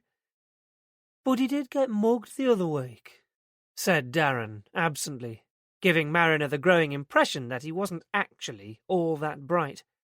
"When?" Again a pause while Darren thought it over. "It must have been about 3 weeks ago." "What happened?" "Eddie turned up for work with a black eye, cut lip, all that." Darren glanced up at Mariner's own battle scars.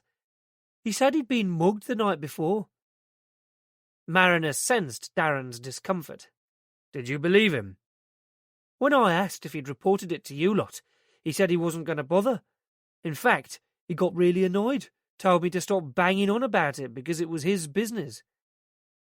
Mariner's thoughts came back to the brunette.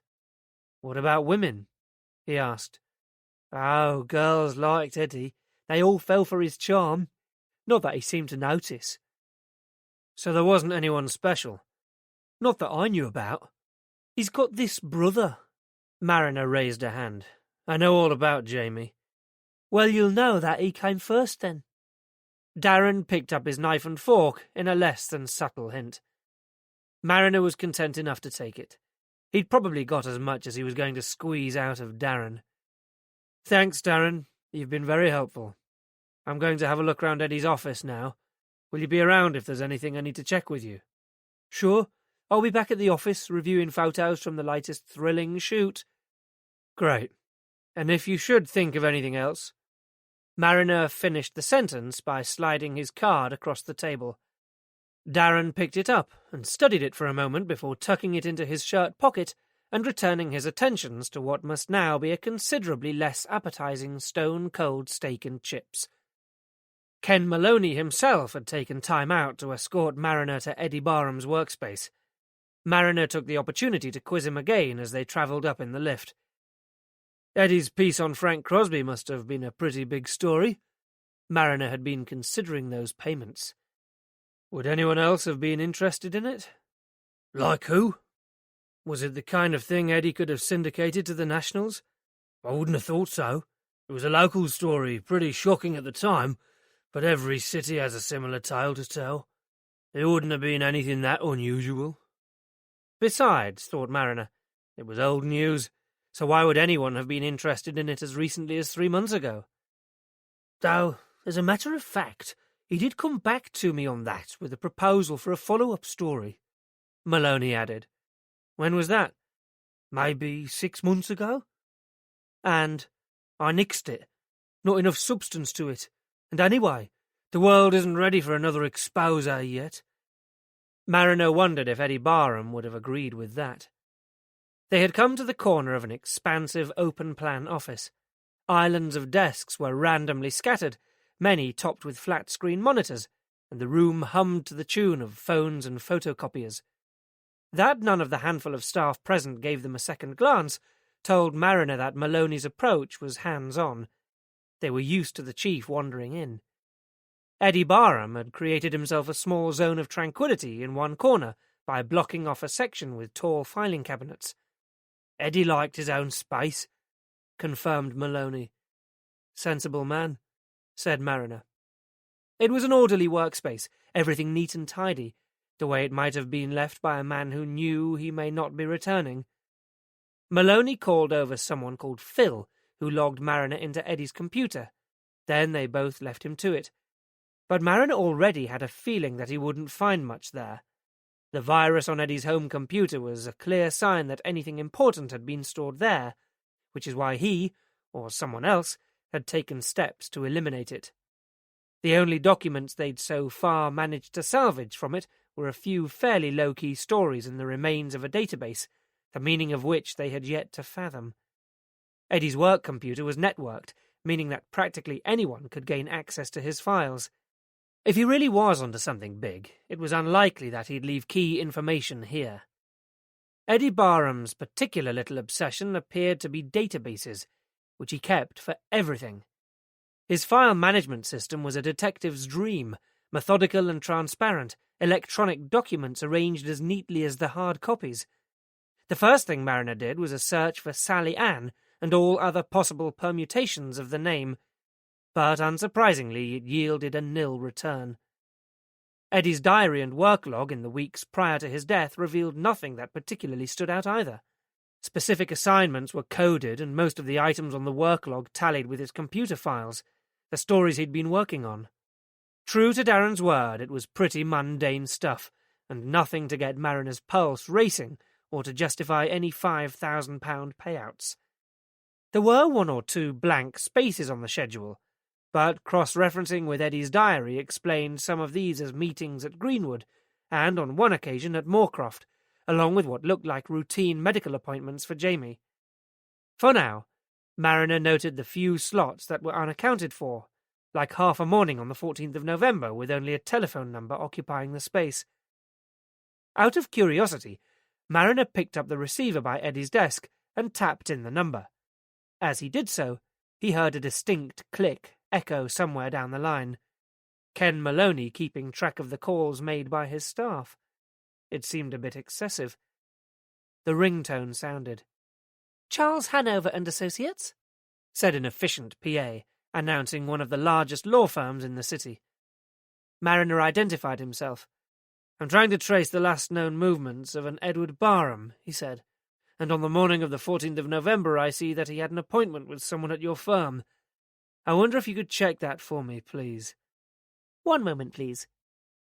She returned quickly. "That's right, sir. The appointment was with Mr. Lloyd." "Could I speak to Mr. Lloyd?" "I'm afraid he's away on holiday at present. He won't be back until the 21st. Almost a week away." "Is there any indication of what this meeting was about?" Mariner asked. "I'm sorry, I can't access Mr. Lloyd's files. They're confidential. We'd have to wait until he returns." As an afterthought, Mariner asked, "Does Mr. Lloyd have any kind of specialism?" "He's one of our best compensation lawyers," she said, with such pride that Mariner wondered if Lloyd's PA perhaps had the tiniest crush on her boss. With luck, Darren would be able to shed some light on that.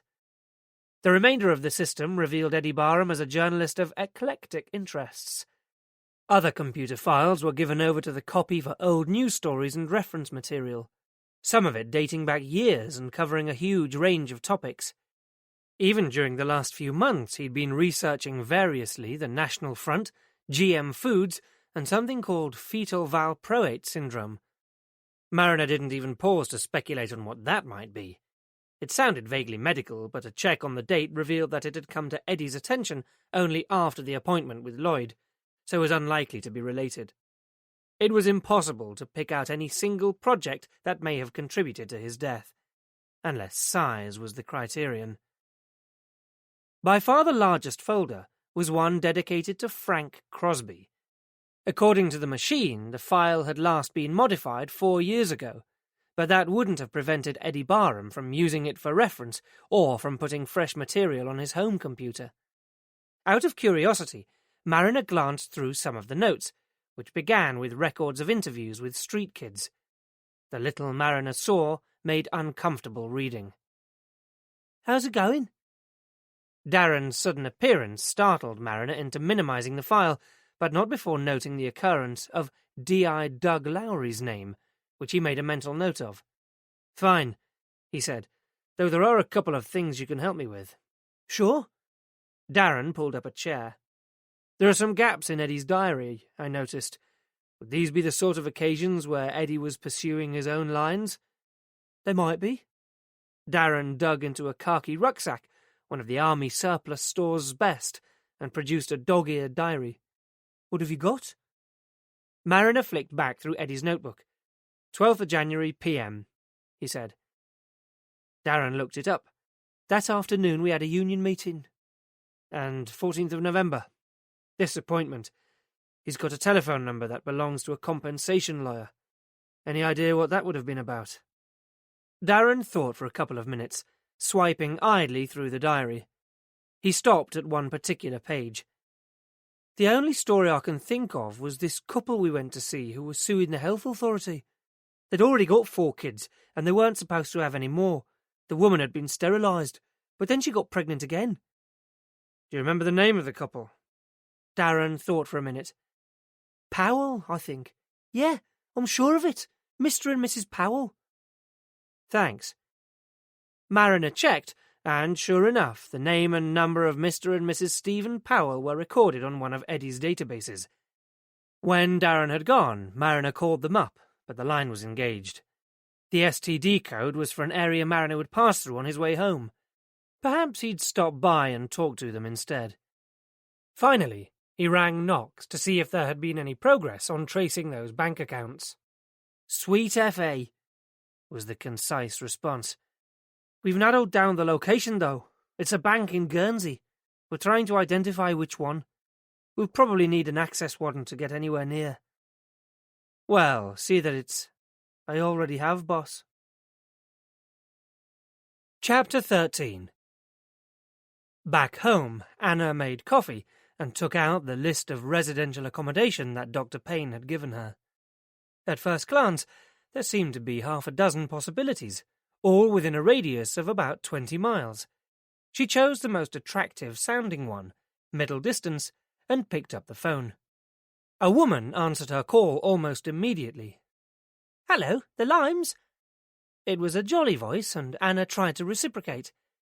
Hello, I'm looking for residential care for my brother, she began. I see. Is he an older gentleman? Asked the woman. The question threw Anna. No, he's 29, but he's... I'm sorry, the woman cut in. This is a retirement home. Brilliant. She terminated the call. The next was more promising. It was, as Anna established straight away, a home for adults with learning disabilities of all ages. But there was a hitch. We don't have any vacancies at present, a woman with an equally cheery voice told her. But there was hope. We operate a waiting list, and you're welcome to come and have a look. How about next Monday? Around 2 o'clock? It was a start. I'll do that, thank you. Leaving her name, Anna replaced the phone, punching the air with a triumphant yes. Once she was there, she might be able to persuade them to take Jamie anyway, especially as she could pay. She could be very persuasive. At the thought of Jamie being taken care of by someone else again, her depression lifted, slightly. Their relationship could be restored to a safe distance, and her life returned to normal. Anna felt a sudden ache for Jonathan, the touch of him, the smell of him. She was learning something from Jamie. Celibacy didn't suit her. To avoid being late in fetching Jamie from the centre, she'd set her alarm, but halfway there realised she hadn't done any shopping. They'd have to do it on the way home, she decided, dismissing nagging memories of Jamie as a boy, throwing himself on shop floors and screaming if he couldn't have or do what he wanted. Fortunately, Francine had given her an envelope of photographs, duplicates of the ones Eddie had been using at home, so that consistency could be maintained between home and the day centre. As Francine had suggested, she prepared the ground first. Going shopping, she said, thrusting a snapshot of Sainsbury's in front of Jamie. We'll get you some hula hoops, even though her cupboard at home was bursting with them. It was unashamed bribery. Jamie didn't care. Loops, he echoed contentedly. To begin with, the expedition went reasonably smoothly, if painfully slowly, and Jamie for his part appeared to enjoy it. Being one of the busiest times of the week, the store was crowded, but after an initial wariness, Jamie developed a profound interest in the dates and serial numbers written on packets and tins. In fact, so much so that he wanted to stand and examine each item he picked up for several minutes. Anna reminded herself to be patient, especially when Jamie selected things that caught his attention, sniffing, shaking, and squeezing them, before absently dropping them on the floor. Anna simply replaced them. No problem. They spent a good 5 minutes at the display of pay-as-you-go mobile phones, while Jamie recited the brand names one after the other, touching the appropriate box as he spoke, until Anna could move him along. They were awarded some funny looks, that was all. Along the way, Anna grabbed what she needed as quickly as she could. Decisions that in other circumstances she would have taken some time over were made in an instant. For once, she didn't care whether the chicken was free-range or battery-farmed, the coffee decaffeinated or packed with stimulants. She just hurled it in the trolley and kept on moving, dragging Jamie along behind her. They'd made it to the last aisle, frozen vegetables, the end in sight, when Anna spotted a new and exotic stir-fry mix. Jonathan was passionate about Thai food. Well, that and other things. And right now she could do with topping up the brownie points. She stopped to study it for a few minutes. It was expensive. Should she get it? A child's shrill voice pierced her consciousness. "Mummy, what's the man doing?" And something made her look up. For a few seconds she couldn't see Jamie and began to panic that he had run off. Then she caught sight of his rear end. He was leaning in so far into one of the vast chest freezers that he was almost in it. "Jamie, what are you—" Anna walked over to see what was so compelling, and froze with horror. With consummate skill, Jamie was systematically prizing the lids from the cartons of chocolate ice cream before plunging his hands into the soft, icy mess and scooping out handfuls to shovel into his mouth. "Jamie!" Anna dragged him out of the freezer. He had chocolate ice cream up to his elbows, and his face was Coco the Clown on a very bad day. "Ice ream," he said, beaming at Anna, as a blob of melted chocolate dripped off his chin and onto his sweater. "I'll give you bloody ice cream," hissed Anna. "You can't just eat it. We have to pay for it." Holding him back at arm's length, she ran a quick visual inventory. Shit! He'd despoiled at least 5 cartons that Anna could see. Fortunately, there was now no one else nearby, and for several seconds Anna was tempted to replace the lids on the tubs and bury them. But her conscience got the better of her, so abandoning the rest of the shopping, she stacked the cartons one on top of the other and headed for the checkout, propelling Jamie along ahead of her. "Somebody couldn't wait then," commented the checkout girl helpfully, giving Anna a wary look.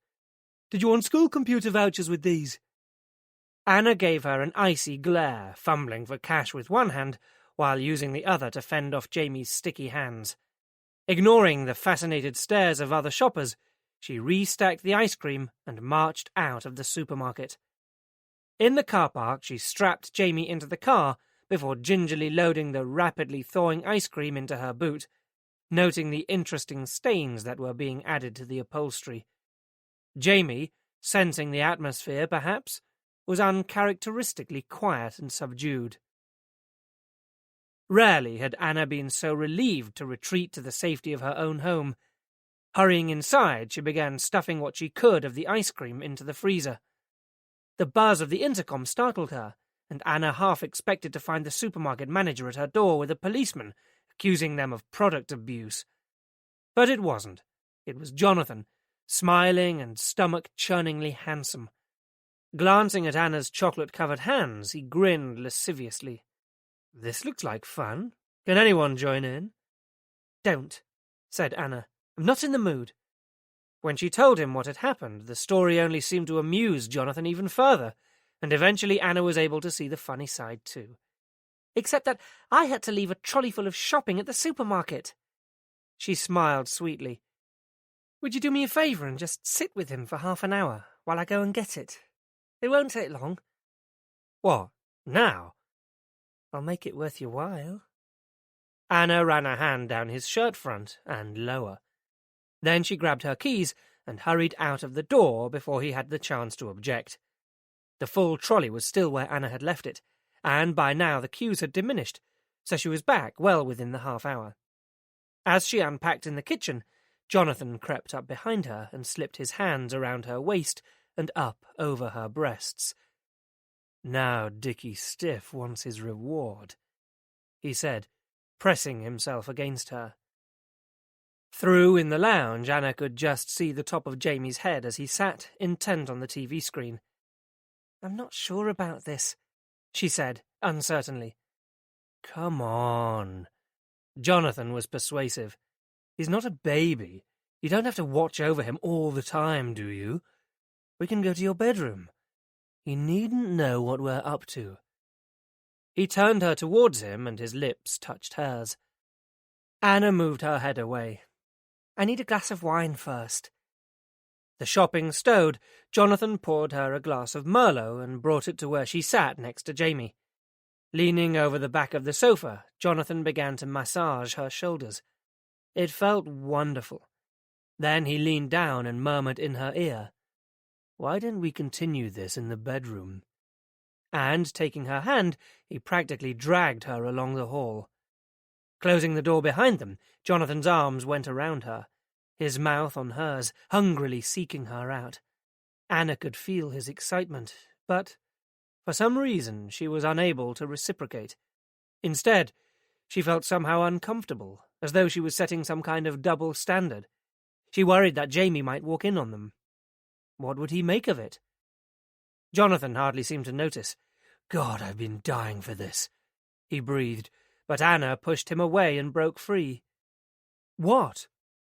Anna didn't really know what, and stood for a moment helplessly, looking at him. "It's very quiet in there," she blurted out.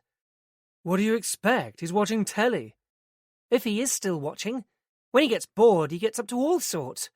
I think I'll just go and check. I won't be a minute." "Okay." Jonathan was humouring her. Creeping back along the hallway, Anna peered into the lounge. Jamie was exactly where they'd left him, 3 feet from the TV, his eyes fixed on the screen.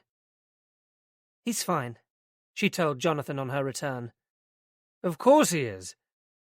So why couldn't she relax? Jonathan reached for her, trying a different, gentler tack. Slowly unbuttoning her shirt, he slipped it down from her shoulders. There was a crash from the lounge. "What was that?" Anna pulled the blouse back on. With Jonathan's frustrated groan ringing in her ears, Anna went back out to the lounge. Jamie had pulled the pile of magazines onto the floor and was sprawled out and happily occupied flicking through their pages. She perched on the edge of the sofa, watching him for a moment, not wanting to return to the bedroom, but not really knowing why. She glanced up to see Jonathan come in, buttoning his shirt. "What are you doing?" she asked. His eyes gleamed with barely repressed anger. "What does it look like? I'm obviously wasting my time here." "I'm sorry. I just can't relax. He could walk in on us at any time. Look, I know it's difficult, but you don't have to go. Can we just watch TV, talk for a while?" Jonathan stopped dressing and stared at her. "Have you any idea how hard it was for me to get away tonight? You honestly believe that I'd want to spend all night in front of the TV? And while we're at it, if I wanted to child-mind, I could do that at home, with my own kids."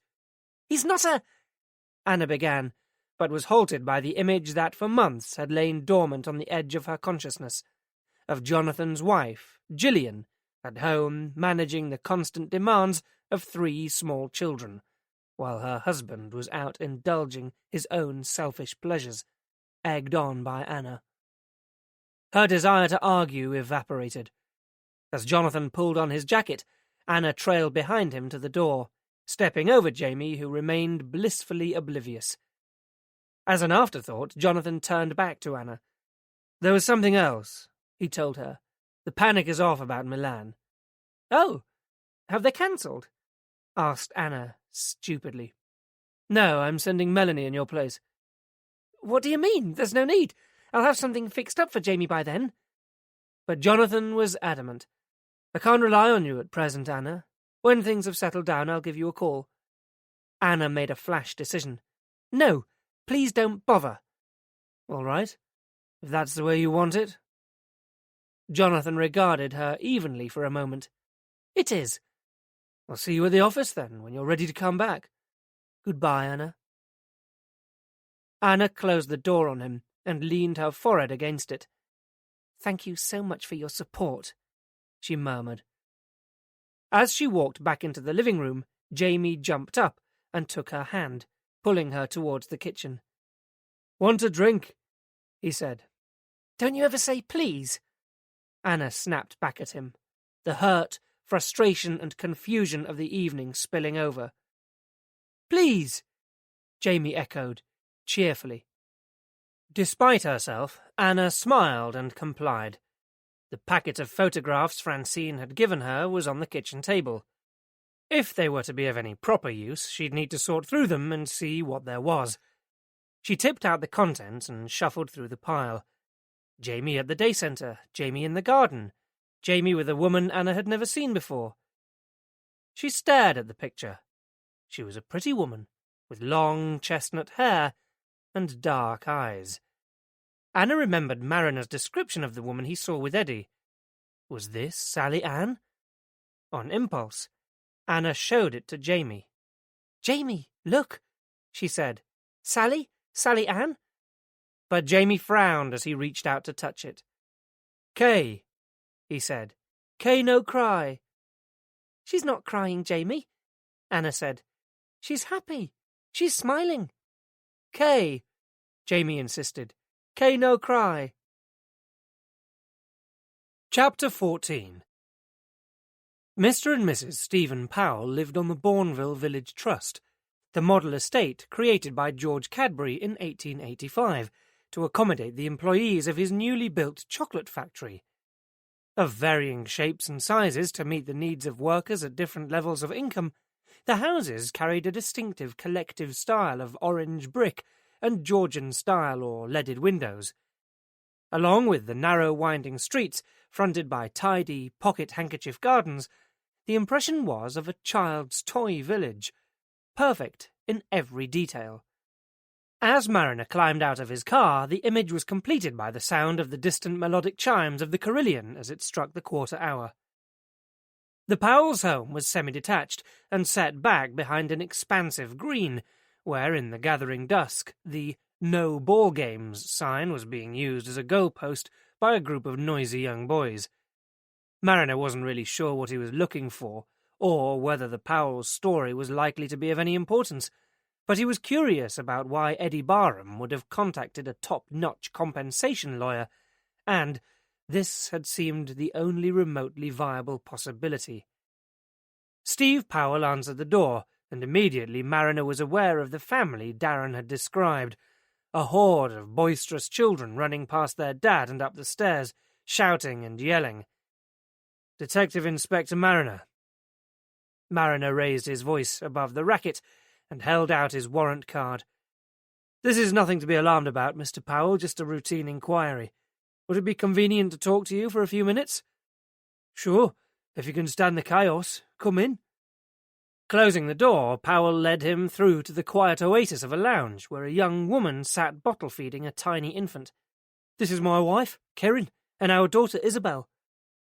Sitting down as invited, Mariner found himself mesmerized by the scene. The baby's delicate hands clasping the bottle, huge dark eyes wide and unblinking, gazing up at her mother as she suckled. With some effort, he turned his attention back to Steve Powell and briefly explained the purpose of his visit. When he got to the part about following up Eddie Barham's death, both Karen and Stephen were shocked. But then, with 5 young and demanding children in the house, Mariner could hear the continued thudding of feet running around upstairs, the opportunities for keeping up with local news events must be limited. "That's terrible. He was such a nice man," Karen said. "We contacted him back in September of last year," Stephen Powell told Mariner. "At the time, Karen was about 7.5 months into the pregnancy. We were tearing our hair out. We didn't know how on earth we were going to cope with another child. I work up at Longbridge, where the threat of redundancy never seems far away. We sought legal advice on taking action against the health authority, and a friend suggested that the publicity would bring some additional pressure to bear. That was why we found the newspaper." "And Eddie Barham came to talk to you?" "He brought a photographer too," said Powell.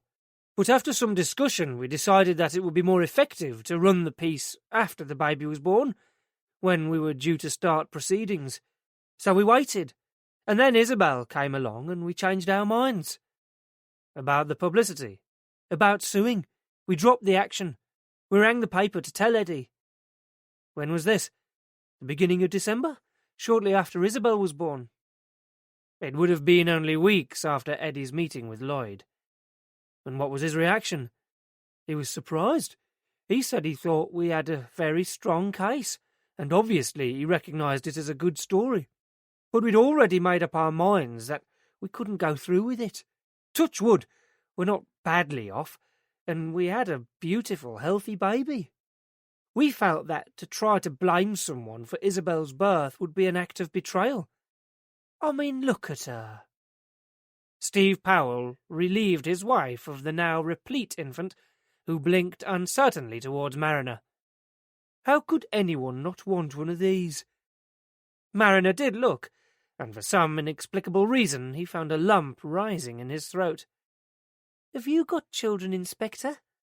Karen Powell asked, but fortunately Mariner was saved from making a reply by a thud and a loud wail from upstairs. Never a comfortable question.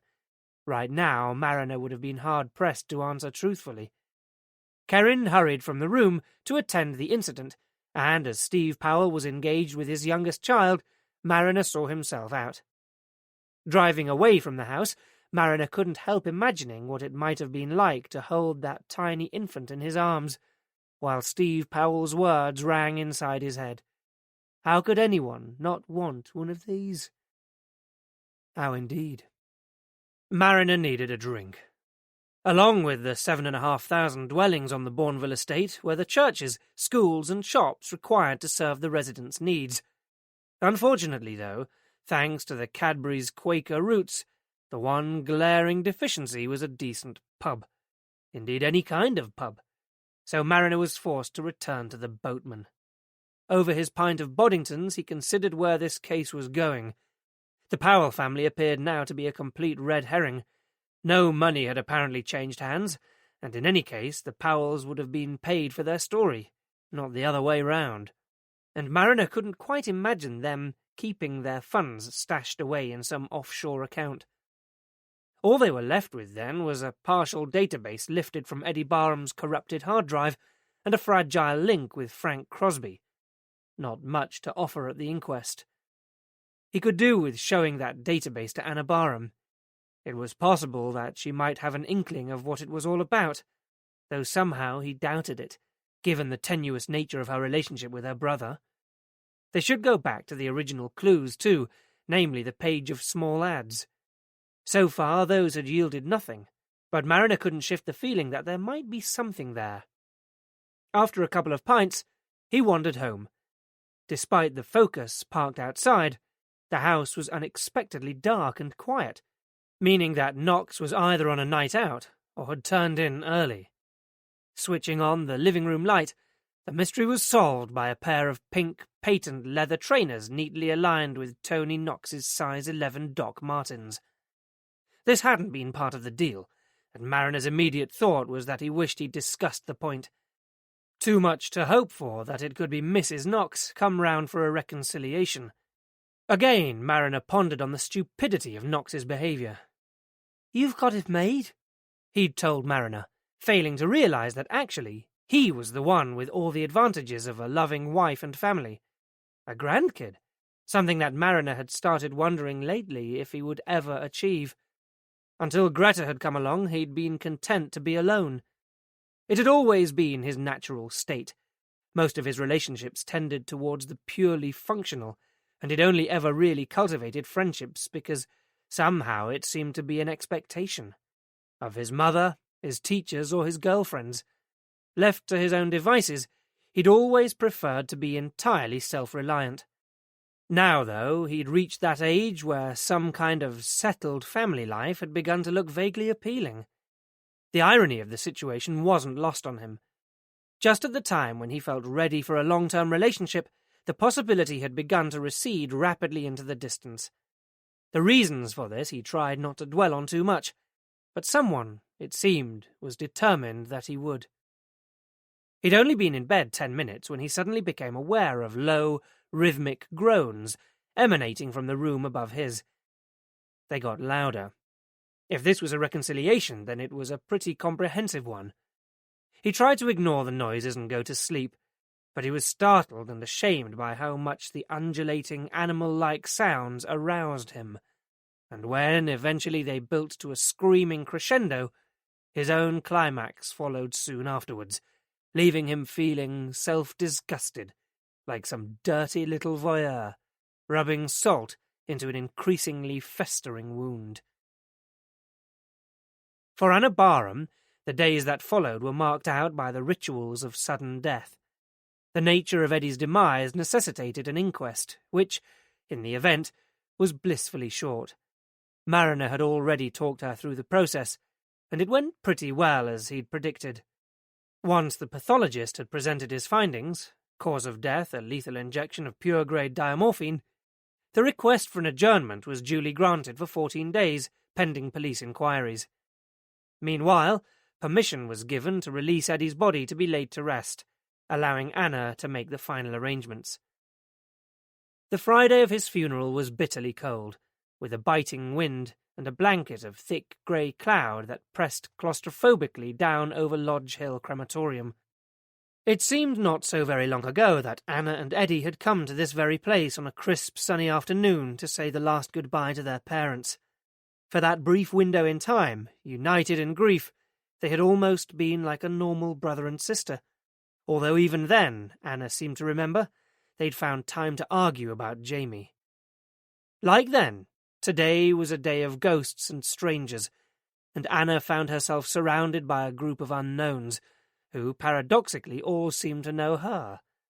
It was like being on the wrong side of a two-way mirror, and one of the rare circumstances when she wished she wasn't on her own. Despite what happened last night, it would have been comforting to have Jonathan beside her to soak up some of the attention from all those sympathetic eyes. Even D.I. Mariner would have been a welcome presence. He'd rushed off after the inquest, and she hadn't yet had the opportunity to pass on the photograph she'd found. She would have quite liked just to talk to him, but she wasn't sure why, unless it was simply that, right now, they shared a common cause. Auntie Helen managed to come along, looking ill and making Anna feel guilty about that phone call.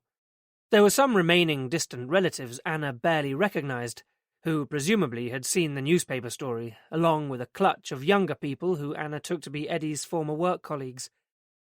Glancing behind her once again, Anna was relieved to eventually catch sight of Becky and Mark slipping into the back of the Chapel of Rest at the last minute, and acknowledged with a smile Becky's reassuring wave. She'd kept the ceremony brief and simple, the eulogy read by the same minister who had officiated at her parents' cremation. Anna had furnished him with what few details she could about Eddie, but had no desire to stand up herself and spout hypocritically. Honesty, she felt, was the least she could give him in death. Eddie's dedication to caring for Jamie formed the main theme, and Anna was glad. It was only during the last few days that she had got a real measure of that devotion. Afterwards, Anna led the mourners back out into the foyer, past the floral tributes. As Becky and Mark caught her up, Becky gave her a much-needed hug. "How are you doing?" "I'm coping." Anna took Mark's outstretched hand. "I'm really sorry, Anna," he said. "Yes. I've brought you this." Reaching into his pocket, Mark took out a slip of paper. "Becky said you were looking for a place for Jamie. This one is new, and it's a bit out of town, but it's got an excellent reputation." Anna took the paper from him. She didn't recognize the address from Dr. Payne's list, so it presented another option. "Thanks, Mark. We've got to go." Becky was apologetic. "Jonathan has allowed me 2 hours exactly." "That's very generous of him." Anna struggled to keep the sarcasm from her voice. "I didn't know if he might have come himself," Becky went on. "Moral support and all that." "No," said Anna, unable to keep the bitterness from her voice. Far too public. Becky gave her an odd look, but Anna left it at that. Her friend would find out soon enough, and now was hardly the time. "Will you be all right?" Becky asked. "I'll be fine." "Well, keep in touch," Mark said, "and if there's anything else we can do—" "How about babysitting my 29-year-old brother once a week?" Anna was tempted to say, but she just smiled thanks and retained the thought. As Becky and Mark moved away, a youth, tall and loose-limbed, with a shaven head and facial features dotted with hoops and studs, broke away from the group and loped across to Anna. "Darren," he said simply. "I worked with Eddie at the paper." "Thank you for coming, Darren," Anna said automatically, noting that Eddie's co-workers looked considerably more interesting than her own. "No problem. Eddie was a good guy. I'm really going to miss him." "We all will," said Anna, with feeling. There seemed little more to add until she suddenly recognized an opportunity.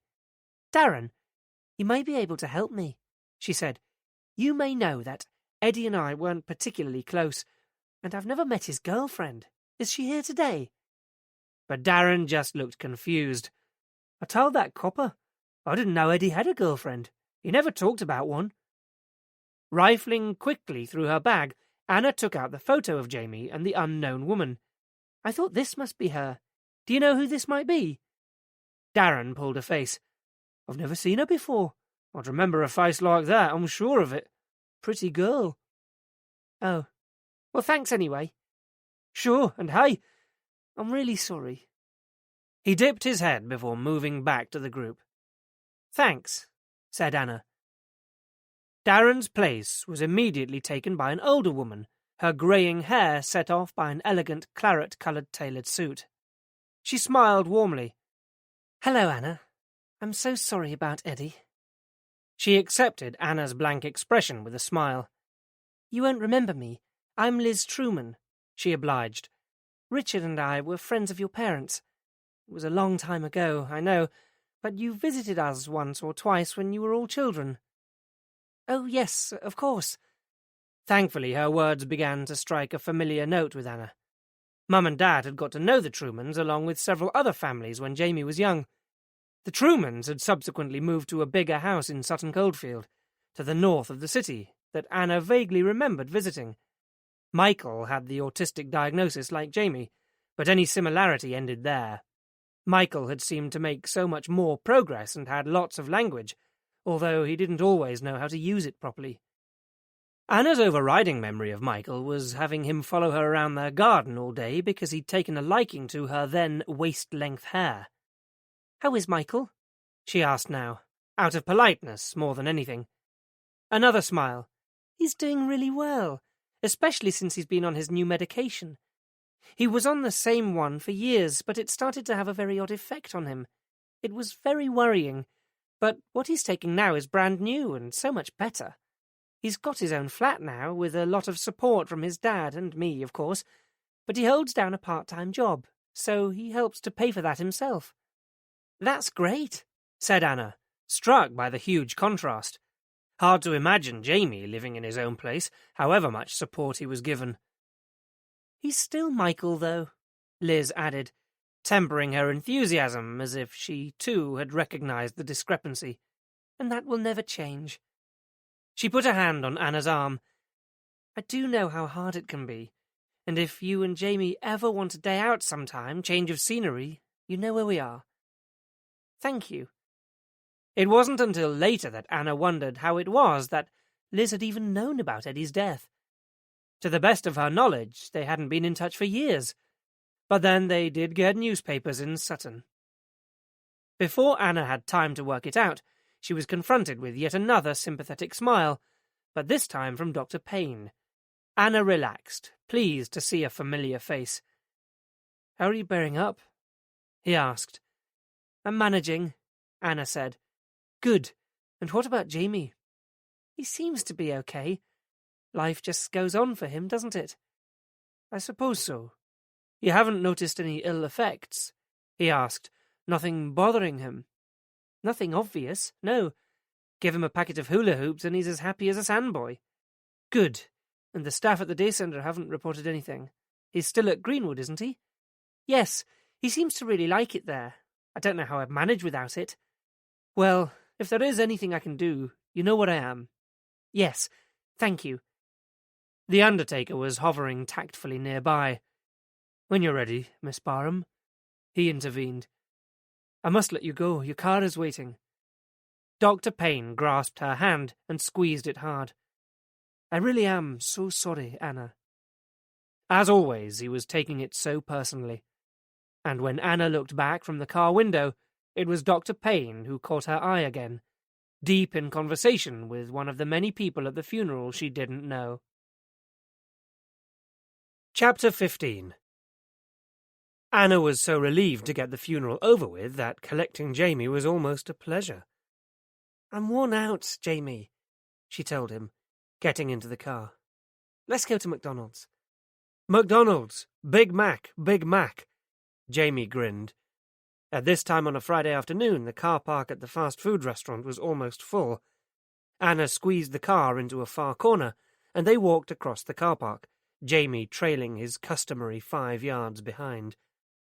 A party of about 20 effervescent children was advancing from the opposite direction. "Come on, Jamie, keep up," Anna urged. Although they preempted the children, they still had to join a long queue. But for once, Jamie stayed calm. Tucking a hand into the crook of Anna's arm, he waited patiently, with a half-smile on his face. It was good to see him happy, and Anna could understand why Eddie had been a regular customer here. Her focus shifted from Jamie's face to beyond the window, where she noticed a man sitting in a silver-grey Mercedes, parked in the spaces reserved for customers to eat out. She noticed him mainly due to an odd sensation that she'd seen him before, but couldn't think where. The queue shuffled forward. "Can I help you?" asked the acne-studded teenager behind the counter, revealing a set of metal-plated teeth, and by the time he was limply encouraging them to have a nice day, The identity of the man still eluded Anna, and the car had gone. She'd probably been mistaken anyway. Chronic fatigue could play tricks like that. Back home, Anna was uncorking a much-needed bottle of Pinot Noir when the phone rang. It was D.I. Mariner. His voice was a welcome sound, but since they'd returned from McDonald's, Jamie had been prowling restlessly, making talking difficult. Cordless phone in hand, Anna was following him from room to room, trying hard to concentrate on the conversation. "I'm sorry I couldn't make it today," Mariner was saying. "Something came up." "A policeman's lot, eh?" quipped Anna, finding herself strangely comforted by his voice.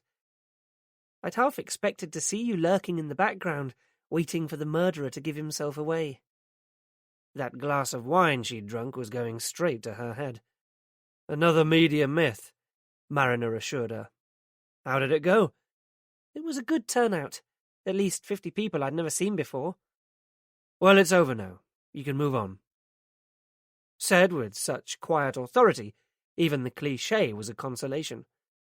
But Mariner hadn't called just to check about the funeral. "There's something I need you to see," he said. "We've come up with the remains of some documents on Eddie's computer. Most of them look like the drafts of some minor stories he was working on, but there is one thing that we're not sure about. It may be significant, so I'd like you to see it as soon as possible. Would you be able to call in at the station sometime tomorrow?" "Yes, that should be all right." Anna thought of the photograph. "Actually, I've turned up something that might interest you too." A sudden impulse overcame her. "You could always come here," she said. She hadn't intended to be so blatant, but the wine she'd drunk was taking effect, and the truth of it was she was desperate for some normal adult company, even a policeman's. Perhaps she'd overdone it, though. There was silence at the other end of the phone, the sound of a man weighing up his chances, or working out how to politely refuse. "Okay, that would be helpful," Mariner said at last, coolly professional. "The sooner we can do this, the better. I could finish up here, then call round." He was going to play. "What time would suit you?" "Any time you like." Anna watched Jamie as he carefully selected his place and lay down on the floor. "We're not going anywhere?" Replacing the receiver, Anna had a sudden inexplicable urge to tidy the house, before changing into jeans and a loose shirt, in a colour that she knew suited her. It was more comfortable. She was checking her hair in the mirror when the intercom crackled noisily, and she buzzed down to let Mariner in. The detective looked as if he'd had a hard day at the office, but then maybe he had. His grey suit was creased, his tie was loosened at the collar, and there was the dark shadow of a beard around his jawline. He wasn't going to win any best-dressed man awards tonight, but to Anna, he looked pretty good. Now that the bruising around his nose was subsiding a bit, he wasn't a bad-looking bloke underneath. Reining in her wayward thoughts, she took Mariner into the lounge, where his arrival was completely ignored until he fished in his jacket pocket and brought out a bright red foil packet. "Loops!" Jamie jumped up and made a grab for it. "Jamie, say please," Anna prompted automatically.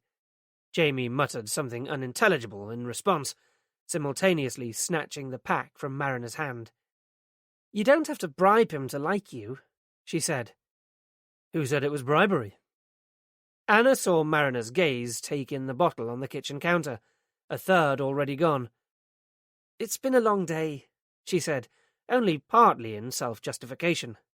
"Would you like a glass?"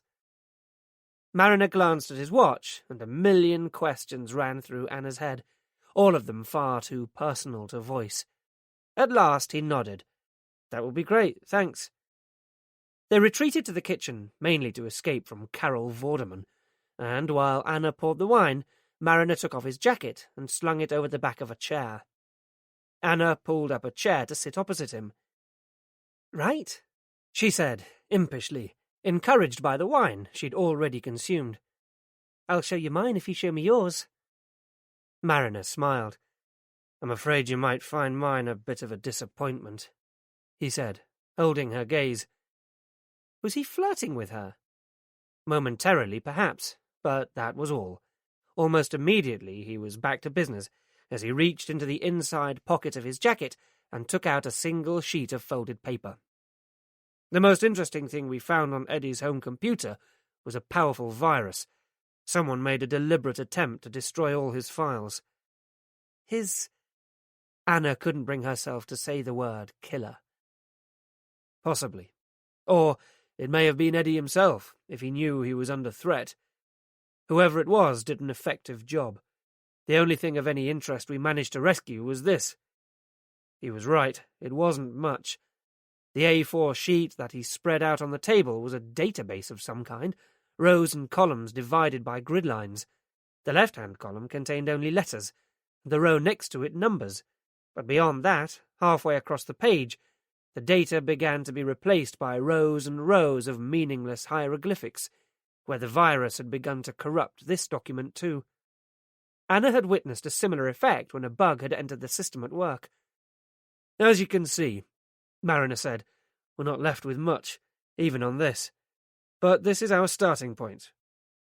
He traced a long, pale finger down the left-hand side of the page. His nails were clean and neatly trimmed, Anna noticed. No ring, but that could be a matter of personal choice. He didn't seem like a man who'd go in for any kind of jewellery. She dragged her thoughts back to the task. The column of figures Mariner was showing her appeared to be initial letters, paired with dates. "Any of them mean anything to you?" he asked. Anna studied them dutifully, but none of them did, and he didn't seem particularly surprised. "At the moment we're thinking that they probably relate to the escort agency ads. We've checked these initials against the names Eddie had highlighted in that personal services column, and one of them did match up, although, as we don't have the date to go with it, it's too early to say whether that's just coincidence. They could be the names of the girls working out of those particular agencies, or it could be that these are places Eddie already checked up on, and those highlighted in the newspaper are the ones he had yet to add to the list. Without knowing what the other details are, we can't be sure." "But why would he do that?" Anna wanted to know, not entirely comfortable with this line of inquiry, though at least Mariner seemed to have moved away from questioning Eddie's personal life. He shook his head. "We're not sure yet. When I spoke to Ken Maloney, Eddie's boss, he told me that Eddie had done a story on prostitution some time back. He won some awards for it." "Yes, it was a sore point. I didn't go to the presentation ceremony." "Well, according to Maloney, it was a mission neatly accomplished, except that one of the key players, Frank Crosby, got away with it. We're considering the possibility that Eddie had developed a renewed interest, possibly tied in with drugs this time too. Drugs and prostitution are not exactly mutually exclusive these days, and Darren, who he worked with, gave the impression that Eddie had been working on something of that kind on his own initiative. He did it all the time, apparently, going off on his own for hours on end." "It sounds like his style. I met Darren today at the funeral." "Did he tell you that Eddie had been mugged?" "No. Do you think that was to do with what he was working on too?" "There are some pretty hard guys tied up in that kind of racket, and if Eddie had been ruffling the wrong feathers—" He left her to draw her own conclusions. "I asked Darren about possible girlfriends too, but he's saying the same as everyone else. As far as he knew, Eddie didn't have one." "And nobody we've talked to yet has heard of Sally Ann either. Apparently she's disappeared off the face of the earth. Unless, of course, she never existed in the first place." "I don't know," said Anna. "I was beginning to think it could just be a name Jamie's picked up from the telly. But then I came across this." Reaching for the photograph, she slid it across the table to him. "Francine gave it to me. Eddie was using photographs to communicate with Jamie, people and places he might know, to help him to prepare for change. This was among them. I've never seen her before, and neither had Darren." "I have." Mariner looked up at her, eyes gleaming. "This is the woman Eddie was with on the night he died, the brunette. That's brilliant! You've found us a connection." Anna flushed with unexpected pleasure. She'd always been a sucker for praise. For one bizarre instant, she thought he might be going to kiss her, but he was studying the picture again. "Yes, it's her all right. And if her name happens to be Sally Ann, we've hit the jackpot." Anna shook her head. I don't think so. Watch. Taking the picture from him, she got up from the table and took the photograph through to where Jamie sat on the floor in front of the TV. Jamie, look! She held out the picture again for Jamie to see. He glanced momentarily at it. Kay no cry, he said, before turning his attention back to the screen. Anna came back to the kitchen. Meet Kay, she said. Christ, how many mystery women can a man have? Mariner wondered aloud, visibly disappointed. I'll need to take that to make a copy, he went on. We can show it around, see if anyone else recognizes her. Somebody made that emergency call, and presumably it wasn't the invisible woman. His sarcasm was drowned out by a clatter from the living room. Mariner and Anna rushed in to find Jamie on the rampage, running the length of the sofa, pulling things from the shelves as he went. His TV program had ended. Jamie, get down, now! Anna commanded. Jesus. Mariner looked on with disbelief as Jamie jumped down from the sofa and ran off down the hall, sweeping his arm along a radiator shelf and knocking its contents to the floor. With a weary sigh of resignation, Anna knelt and began to retrieve them. He does this, she explained. 1 minute is perfectly settled, the next this sudden burst of intense energy. Mariner bent down to help. You could do with some space. You haven't got a garden here. Oh, there's a garden all right. The only problem is it's on the roof, with very little to separate it from a 200-foot drop. Jamie wouldn't last 5 minutes. Mariner glanced back at his watch again, and Anna waited for the inevitable, actually I must be going routine, that any of Jamie's more extreme behaviour was guaranteed to prompt in people. Instead, Mariner said, Why don't you come and keep me company? I was on my way to the wall.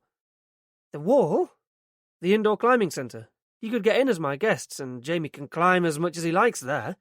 He'd have to wear a harness, of course, and a helmet, but if you think you can handle that, we'll give it a go. Game on, said Anna, and somehow she meant more than the climbing. Chapter 16. Are you sure this is no trouble? None at all. It'll ensure that I actually go. I've had about as much use out of the membership as your average person gets from the gym. Somehow there's always something more important to do. Well, I appreciate it. I had no idea what a comprehensive service the police offered these days, said Anna. Hadn't you heard? It's all about keeping Joe Public happy. Even the felons get a customer satisfaction questionnaire. Mariner was watching in the rearview mirror as she strapped Jamie into the back seat of the car beside her. Deep down, he knew that he was pushing the boundaries of professional conduct with this, although if it came to it, he could fully justify his actions. Jamie Barham provided the link with his brother's killer. All Mariner was trying to do was build enough of a relationship with him to get at the truth.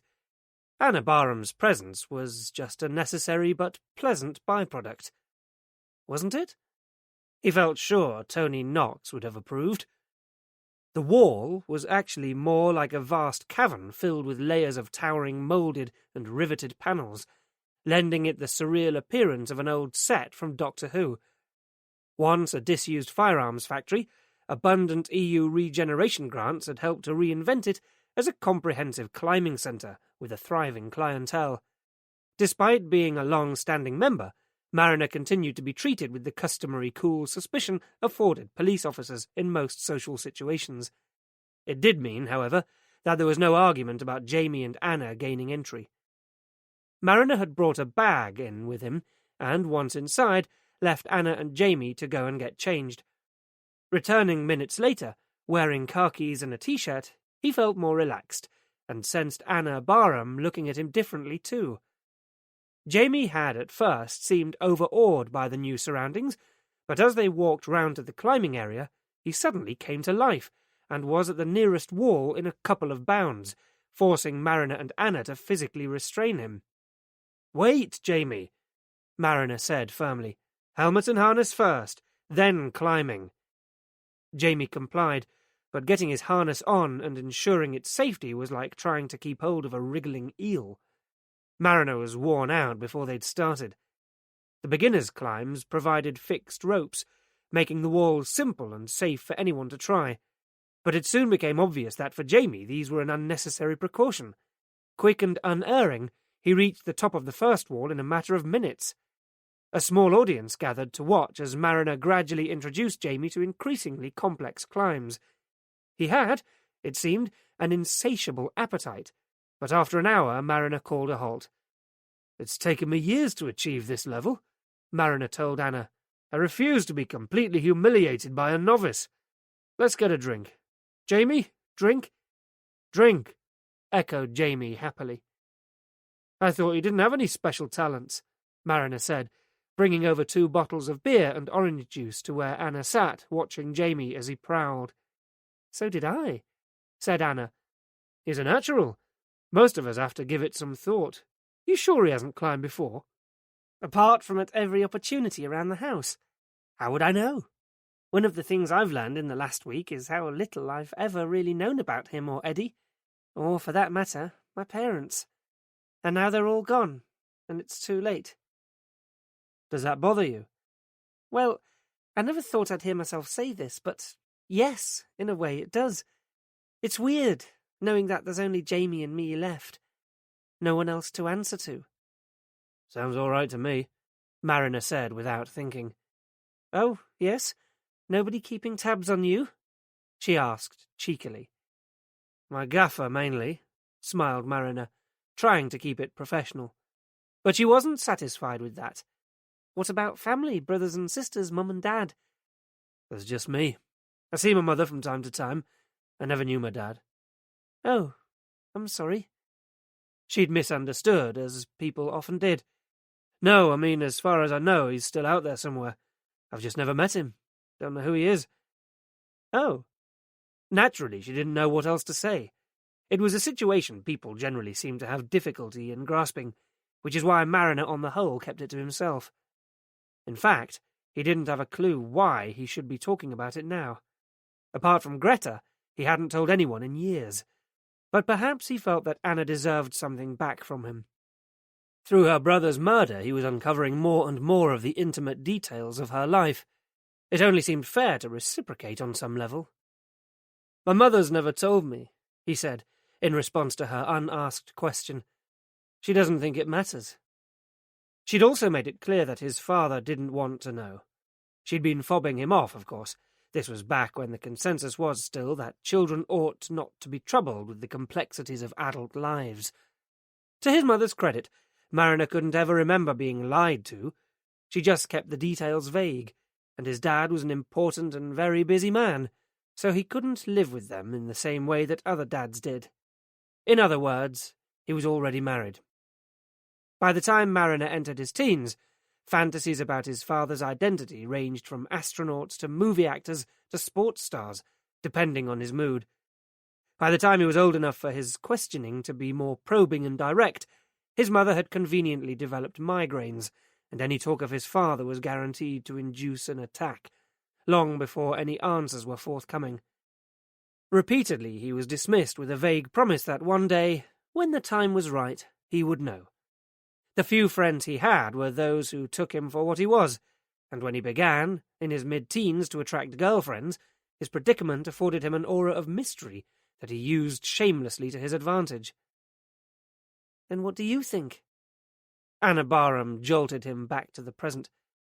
"I think there are times in my life when it's been more important than anything else in the world, and other times, like now," Mariner shrugged, "when it seems pretty much irrelevant." "It must have been hard, growing up, though," she said. "It was a simple observation, no more." "Difficult for my mother at times," Mariner agreed, deliberately deflecting any imminent concern she might feel for him. "She got to be very dependent." "On you?" "I was all she had. She gave up a lot to raise me. Mainly her itinerant lifestyle. Marching for world peace wasn't so easy with a toddler in tow, so the sisterhood had come to her. It all got a bit intense sometimes." Anna was pensive. "I'd always thought I had a raw deal, not getting enough attention. I'd never considered the possibility that too much could be worse. What did you do?" "I stuck it for as long as I could. Then I ran off to join the police force." "Very romantic." "Yeah, well, this was during the great 20th century circus shortage. and you lived happily ever after. She was right. He'd made it sound glib, but then he'd missed out a couple of chapters in the middle. There seemed little point in telling her about the filthy squalor he'd moved into, the near starvation or the months of depression that had followed. It was a bad time in his life, when the boundaries had become blurred and chaotic, dismal days and black, lonely nights when, unable to sleep, he had sought out the open spaces and prowled the dark chasms of the canals that, on occasions, had looked so very inviting. For a while he teetered on the edge of a slippery slope, until a young detective constable had thrown him a lifeline. Even now, years later, he never failed to appreciate the comfort of clean sheets and clothes and an orderly, disciplined environment. Not so straightforward for you then, either, Anna remarked, bridging the silence that followed. It hardly equates with having a disabled sibling, Mariner said. He looked around him. Where is Jamie? Jamie, who only minutes ago had been hovering near an adjacent fruit machine, was now nowhere to be seen. Oh, God, said Anna. He does this all the time. A loud, "Hey!" pointed them in the right direction, as they saw a young man snatch back the phone that Jamie had helped himself to from a table. He relinquished it, but only under protest, leaving Anna to make profuse apologies. She and Mariner were still laughing about it going out to the car park. She had a terrific laugh. A little later, Mariner dropped them outside the apartment block. Thanks for that, Anna said. Jamie loved it. Him and me both, thought Mariner. No problem, he said lightly. So did I, she added, unexpectedly. I mean, it's great to have some normal adult company again. And who knows, Jamie might even sleep tonight. Let's hope so. She'd sat in the front passenger seat for the return journey and was smiling up at him, a warm, encouraging smile. Mariner breathed deeply, getting the merest hint of her perfume, sweet and heady. All he'd have to do was lean a little closer. "Consonant, please, Carol," piped up Jamie from the back seat. They laughed again, and the moment, if that's what it was, had passed.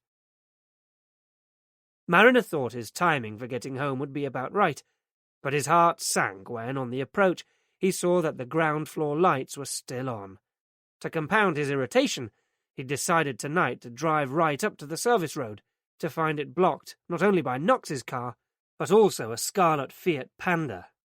Inside, a touchingly domestic scene greeted him. Knox and his female friend were watching TV together. Or at least they might have been, if the blonde hadn't been draped across Knox's lap, treating him to some alternative entertainment. As Mariner walked in, they leapt like a pair of teenagers caught in the act. Though, in fairness, one of them at least appeared to accurately fit the age profile. "Hi, boss," Knox said, running a nervous hand over his cropped scalp. This is Jenny." "Hello, Jenny," said Mariner politely. Petite and stunningly attractive, Jenny stepped forward and offered Mariner a hand, the same one that only moments before had been groping around inside Tony Knox's police-issue shirt. "Hi, Tom, isn't it?" she said, turning on a beaming white smile that looked used to getting its own way. "Nice to meet you." Mariner nodded but declined the hand. "I love your house," she went on, effusively, as if seeking to justify her presence. "Thanks." Mariner was non-committal. In recognition of the sudden awkwardness, she cast a meaningful glance at Knox and nodded towards the stairs. "I'll go on up then." "Sure," said Knox. "I'll be there soon." The two men stood and watched her go. "Hope you don't mind, boss," Knox said, sheepishly, when her small, shapely bottom had disappeared from sight. Mariner gave an indifferent shrug that belied a powerful and irrational urge to punch Knox's lights out. Instead, he said, "How did you two meet?" Knox squirmed like a guilty schoolboy. "She's a second-year medical student at the uni. I responded to a burglary at the Hall of Residence a couple of weeks back." He left Mariner to fill in the rest. "I take it she's the complication." "You could say that, yes." "What the fuck are you playing at?" Mariner wanted to ask. "You've got a wife, a family, and a grandchild, for Christ's sake. How can you throw it all away for a 5-minute fling with a kid who's probably just turned on by the uniform? But he didn't say anything. Mariner couldn't begin to understand what Knox's motives might be, and perhaps underneath it all he was just jealous, plain and simple. "Well, cheers anyway," said Knox clumsily. Mariner just nodded. "I'll say good night then." There seemed little else to add. Tonight, Mariner noted, lying awake below them, their love-making lasted a mere 17 minutes. Short by most standards, but still enough to be a painful reminder of what he was missing. In a moment of half-dream, half-rampant fantasy, he imagined asking out Anna Barham, taking her out for dinner or to see a film, and back home afterwards. And then what? Dazzle her with his non-existent conversational skills? Mariner had never had any problem attracting women, but until Greta came along his relationships had rarely strayed beyond the superficial. "There's less to you than meets the eye," one former girlfriend had unkindly commented. A psychologist would have had a field day, an only child bled dry by his mother. What else could you expect? Over the years he'd come to rely heavily on sex, but now he couldn't even manage that. Drastic action was called for. Ignoring his problem in the hope that it would go away hadn't worked, and he hadn't had the guts to go through with the one-night stand remedy. What any sensible man would probably do was see the doctor, but he just couldn't face it. Somewhere at the back of his mind was a nagging worry. Didn't a man reach his sexual peak at 19 or something ridiculous? He was more than twice that age now. What if it didn't get better, and he was over the hill?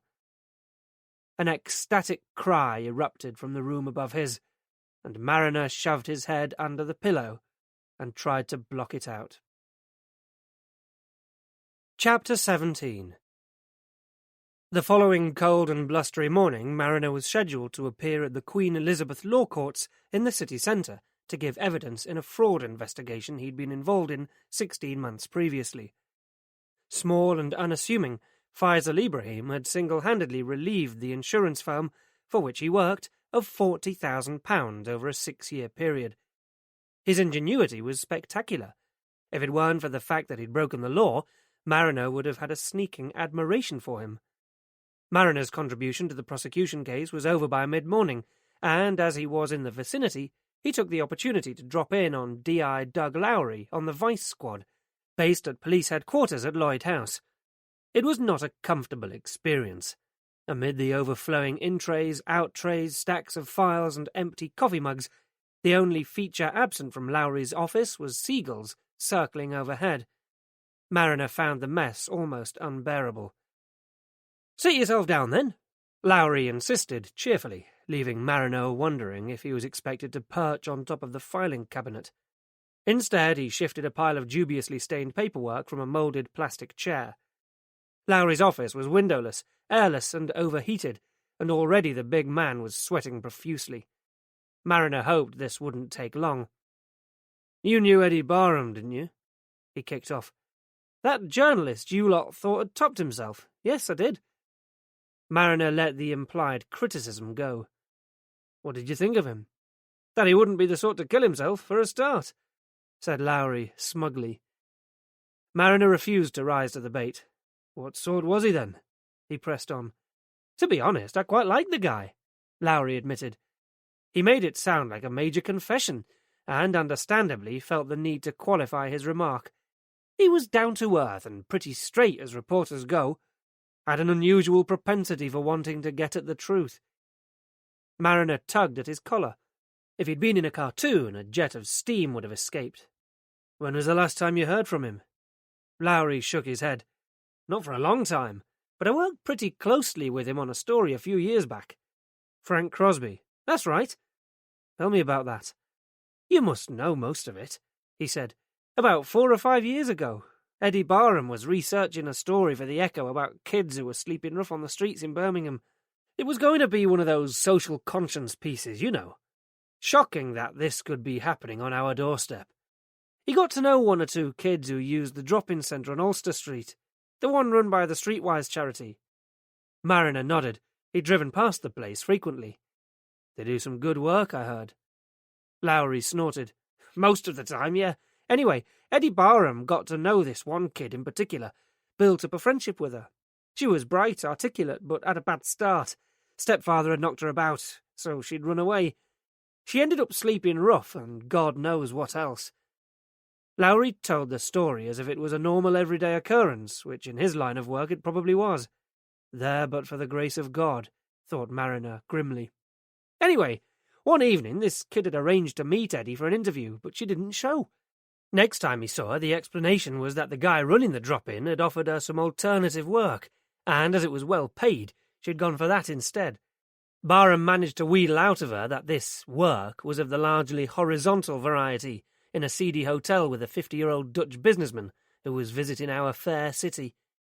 When pushed, she admitted that it was common practice. Other kids, girls and boys from the drop-in were regularly employed in exactly the same way, some of them considerably younger than her. Lowry paused to allow that to sink in. Underage? As young as 11 and 12. Jesus Christ. Nope, Paul Spink, one of the workers on the project. Seemed he had a direct link with Frank Crosby and was lining his pockets nicely by procuring youngsters for Frank's customers. If the kids turned him down, they were no longer welcome at the drop-in, and most of them weren't in much of a position to refuse. How do you mean? Rumour had it that Frank supplied them too. If they didn't cooperate, it was cold turkey time, whether they liked it or not. Shit. Blackmail was never more cruel or effective. Over a 3-month period, Eddie Barham documented all this, with the help of the girl. Then he did the sensible thing and brought it to us, Lowry went on, on the understanding that he got the rights to the story and a couple of good quotes from yours truly. I was impressed. He'd been bloody thorough, had photographs, dates and places. He as good as handed us Frank Crosby and a couple of prominent local councillors on a plate. The rest is history. The news story exposed the drop-in for what it was. The guy working there was successfully prosecuted and his little racket was stopped. So Eddie Barham wouldn't exactly be flavour of the month. What about Crosby? He was the weak spot. Although Eddie Barham wrote a damning indictment of his involvement, Crosby's no mug. He must have known that it was only a question of time, and he'd been very good at covering his tracks. We couldn't get anything in the way of hard evidence to charge him on. Apart from a bit of adverse speculative publicity, he got away scot-free. Barham was pretty pissed off about that, as you'd expect. Did anybody else go down for it? A couple of councillors lost their jobs over it, but Spink, the guy working the shelter, was the real scapegoat. He was the only one to get time, about 8 years if I remember rightly, for procuring minors. Is he still inside? No idea. He had no previous, so it's possible he could be out on parole by now. And maybe thirsting for revenge, thought Mariner. What happened to the girl? Vanished, before she was due to testify, in fact. Not that we were dependent on her. She and Barham had already given us enough. It wouldn't surprise me if Eddie Barham helped her to get away, protecting his source. I think he felt sorry for her. And Barham hasn't been back to you since? No. Am I right in thinking that Frank Crosby deals in more upmarket stuff, too? Escort agencies, that kind of thing. Frank Crosby deals in any shit that's going. He owns a lot of properties across the city, rents out to all kinds of undesirables. Would he have anything to do with the kind of agencies that might supply their clients with optional extras? Chemical optional extras, if you take my meaning. He's probably one of the market leaders. Why?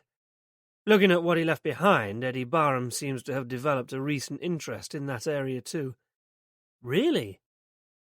Mariner waited patiently while cogs turned in Lowry's head. You think he was planning to have another pop at Crosby? What do you think?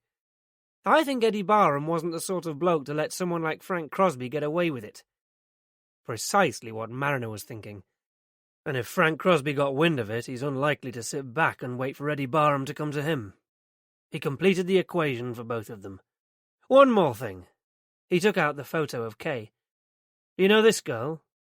Lowry shook his head. Could she have been Eddie Barham's source? I don't know. I never met her. Like I said, Eddie was protective. Do you remember her name? Could it have been Kay? Lowry shook his head. Eddie gave the girl an assumed name, but I don't think that was it. Have you ever heard of a Sally Ann? Lowry hadn't, but then, who had? There's something else, said Mariner. Eddie Barham came into some money a couple of months before he died. Mariner said. It was paid in from an obscure offshore account which we've yet to trace. Does Frank Crosby have any connection with organised crime? Lowry was doubtful. I wouldn't have thought Frankie moved in such sophisticated circles. But on the other hand, yes, I wouldn't rule it out either. It was what he'd wanted to hear, and Mariner emerged from Lloyd House into blissfully cool, fresh air and an unexpected burst of spring sunshine, with adrenaline pumping through his veins again. It felt like progress. Back at Granville Lane, Tony Knox was less optimistic. Before Mariner had even had the chance to take off his coat, he appeared in the doorway. I must have found every bloody massage parlour in the city, he complained. It's a wild fucking goose chase. Nobody's heard of Sally Ann anyone. That's because we might be looking for Kay instead. What? Mariner showed him the photograph and told him about Jamie's reaction. You may need to start again. Oh, thanks, boss. I had nothing else planned for the next 3 years. What about those bank accounts? Mariner asked. We've identified the bank, the Charlemagne Investment Trust. Never heard of it. Could be because it's based in Belize. I've faxed through the access warrant, and they're following their security procedures, whatever that means. They're going to get back to us with the account holder. When? I'm not holding my breath, said Knox. Any chance of letting me in on where all this is going, boss? In the right direction, said Mariner. What are we trying to find? The same two things that Eddie Barham was in pursuit of before he died. Money, said Knox. What else? I don't know, you tell me. Frank Crosby. Knox was as blank as a new cheque. Mariner persevered. A little while back, Eddie went to his boss with a new proposal that would happily combine both of those interests, a follow-up to the exposé he'd written. You remember I told you about the original case? Well, our Eddie wasn't happy with the way that it ended, and I think he wanted to have another pop at Crosby. He knew, probably through his earlier research, that among other things Frank Crosby deals in high-class call girls, who also illegally supply drugs. So? How about Eddie decides to find one that he likes, a brunette, say, Sally Ann maybe, or Kay, who's also run by Crosby. He cultivates a relationship, invites her to his place, then asks the girl to supply the additional extra too. He captures it all on film. He gets a great story and also the potential to get Crosby put away for running a highly illegal operation. So why didn't it happen? Eddie's boss wouldn't buy it. According to him, Frank Crosby is old news, and why would Echo readers be interested in the sordid lives of Toms? It lacks the sympathetic, this could be your daughter, element of the earlier piece. But Eddie could have decided to go ahead with it anyway. The only thing he wouldn't get out of it would be the money, unless he got it by extortion, said Knox. Right. Mariner felt a surge of elation. If Knox could so easily reach the same conclusion he had, then it must be beginning to make sense. Christ, he really did have a death wish if he was trying to blackmail Frank Crosby. Eddie was desperate for the money. Without it, he couldn't afford respite for Jamie. This way, he could kill two birds with one stone. What do you think went wrong? Crosby found out what was going on and saw his chance to get Eddie Barham off his back once and for all. He played along with it, let Sally Ann or Kay go with Barham, but then he sent over a couple of minders. They sorted Eddie Barham for good, got rid of any evidence, and rigged it to look like suicide. Sally Ann disappears, QED. I just hope to God that we don't have another body show up. What do you think? Sounds feasible, though Knox didn't sound entirely convinced. All we need is some firm proof. Knox shot him a look. Oh, that all? And first, I'd like to find out whether Crosby had an accomplice, someone else with an equally powerful motive. Like who? I was wondering what became of Paul Spink. It didn't take long to locate Spink on the PNC. After an initial stint in Winson Green, his exemplary behaviour had earned him a transfer to Hewell Grange Category 5 open prison that sits between Birmingham and Bromsgrove. Mariner put through a call. "Have you still got a Paul Spink in residence?" The person at the other end went away, returning a few moments later. "Not any more." This was looking promising. "He's out."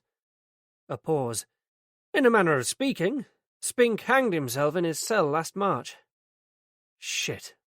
Mariner passed on the news to Knox. He was philosophical. "OK, so the joint revenge theory's down, but that still leaves Crosby trying to guard himself against another onslaught from Eddie Barham. And that must be solid enough." Mariner agreed.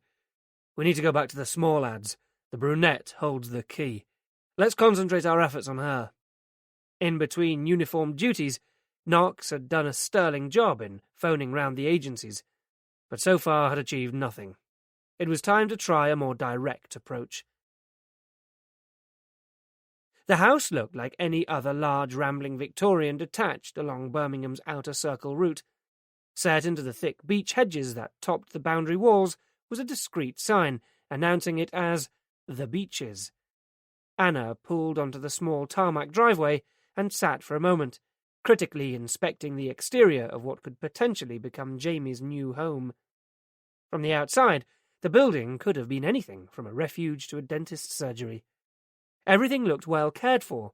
Paintwork was in good condition, and the hedges were neatly trimmed. A promising start, and Anna approached the main door high on anticipation. This marked the first step towards reclaiming her life. It was going to be so much better for her and for Jamie. Going to the main entrance, she pressed the security buzzer next to the door, which crackled into life with a muffled, "Hello." "Anna Barham," said Anna. "I have an appointment to look round." "One moment." But it was several minutes before the huge panelled door swung open, and Anna was greeted face-to-face by a smiling middle-aged woman in M&S spring-range skirt and sweater, who introduced herself as Linda Kerr, the manager of The Beeches.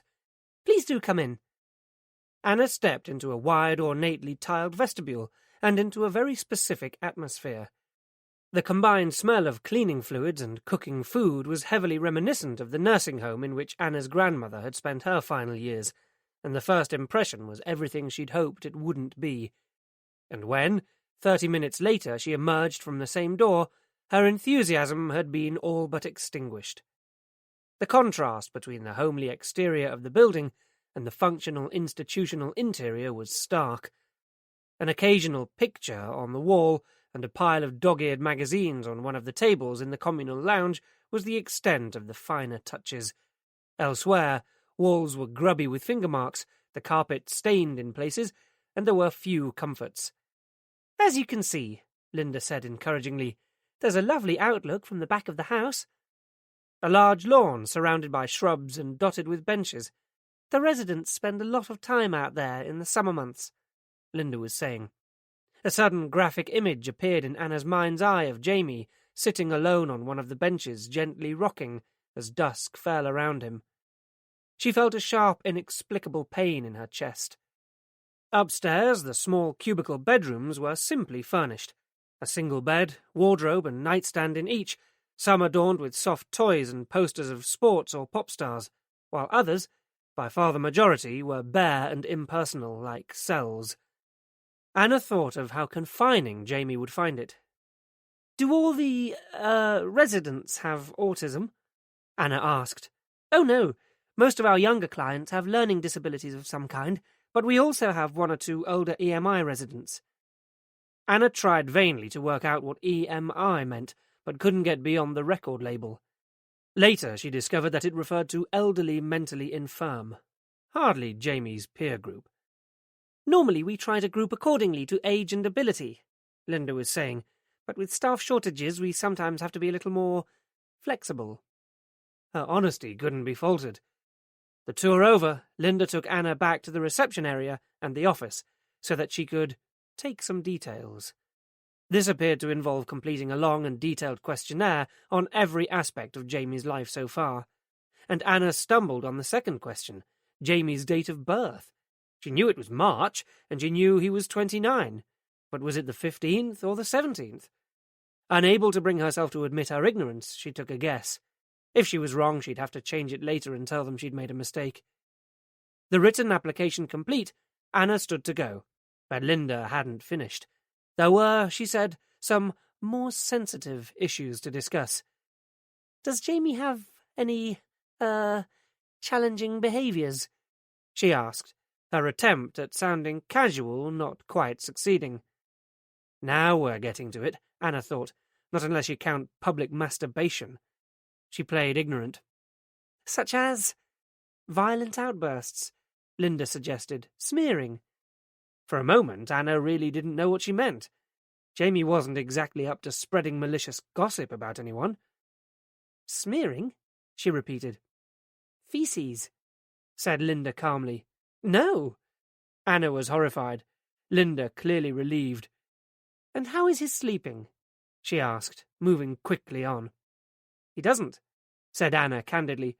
Even after the climbing, Jamie had only lasted 4 hours the previous night. "And does he take any medication for that?" asked Linda. "No." "Is it something you have considered?" "No." Was it Anna's imagination, or did Linda suddenly appear less welcoming? "And where does Jamie live at present?" "He's staying with me, but it's really not convenient. If he was to come here, how soon could he move in?" "Well, as I said on the phone, we do have a waiting list, but clients do move on, especially the elderly ones, if you know what I mean. We could probably take your brother in about 2 months." 2 months? That was 8 weeks. "No sooner than that?" Anna asked in desperation, seeing her life slipping from her grasp again. "I can pay." "It's not a question of money. I'm afraid we just don't have the space," Linda reiterated. "But I can contact you as soon as we do, and we'll send someone out to see Jamie, too. We'd like to meet him first." To check on the challenging behaviour, no doubt. And with a neatly manicured handshake, that was that. Back in her car, Anna sat for a moment and attempted to visualize Jamie living at the beaches. But however hard she tried, the image wouldn't present. Instead, unaccountably, her eyes filled up, and the pain in her chest returned. She couldn't look after Jamie, but nor could she consign him to that kind of place. It had to be somewhere sunny and caring, not a place where there might be staff shortages and imposed flexibility. If she couldn't care for him, she wanted a place where people would understand Jamie's needs and take the time to communicate with him using his photographs if necessary. She felt suddenly angry to have been put in this impossible position. Angry with Eddie and the person, or people, who killed him. She would look back at Dr. Payne's list, and the name given to her by Mark. There had to be other, better places, and she'd visit them all if necessary. After all, she had at least 8 weeks to make up her mind. Chapter 18. There were hundreds of escort agencies and massage parlours in the city, and Knox couldn't be expected to handle them all. Questioning of this kind could potentially take weeks, so division of labour had to be fair, without concession to rank. The plan was to start close to Eddie Barham's home and work their way out. By the following afternoon, Mariner was on his 3rd house call, this time seeking Heaven's Gate, although, on the face of it, the main drag through Selly Oak hardly seemed a promising location for the portal to the land of milk and honey.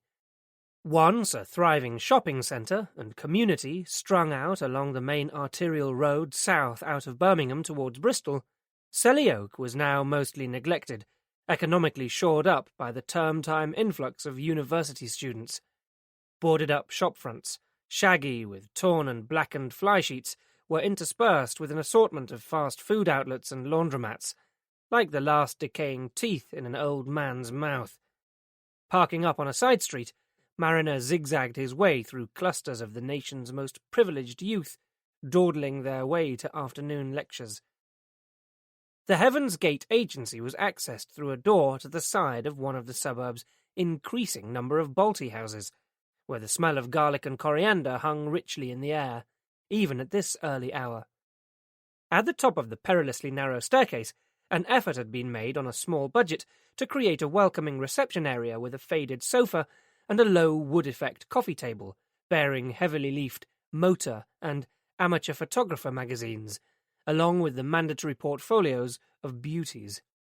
Further portraits of attractive young women gazed seductively down from the walls, a number of them exotic-looking, possibly Eastern European. St. Peter's female counterpart was speaking into the phone on the other side of a cheap melamine desk, and was a projection of the pictured models across 20 years. Comfortably into middle age, the auburn hair was from a bottle, and the glowing complexion thickly crafted from the latest in the Avon range. She apparently, and quite understandably, assumed that Mariner was there for an appointment, and, with a demure smile, gestured him towards the sofa. Thankfully, it was clean enough to sit down on. "I'll book you in with Sonia at 10:30 then," she said into the receiver, her voice bright and businesslike. "Your usual rendezvous?" she asked. "Right you are, Duck. Sonia will be there. Thank you." Cradling the phone, she turned a beaming smile on Mariner. "One of our regular clients," she confided, stressing the word regular. As Mariner got up and approached the desk, she offered him a hand crowded by heavy jewel-encrusted rings and topped off by lethal-looking scarlet talons. "Maureen," she purred, "your hostess at Heaven's Gate. You're new to our agency, aren't you?" At close range, the perfume was overpowering. Mariner made an attempt at shy, and, taking this as encouragement, Maureen looked around at the portraits. "Do you see anyone you like? We can accommodate all desires." She gave him another smile. Mariner smiled back, and, with impeccable timing, opened out his warrant card for her to see. "You should be able to accommodate me then, Maureen." The effect was instantaneous, as the charm evaporated into the ether. "The first thing I'll tell you is that I run a legitimate, respectable business," she retorted. She switched her attention to rearranging the papers on her desk, though there was nothing Mariner had seen that she needed to hide. "What do you want?" Mariner took out the accumulated documentation, beginning with the photograph of Eddie Barham. "I want to know if this man has ever been here." A definite but almost imperceptible flicker of recognition passed over her face and was gone again. "I couldn't say. I have to protect my client's confidentiality, you know." "He was a client, then?" She reddened. "Not exactly." But Mariner wasn't interested in "not exactly."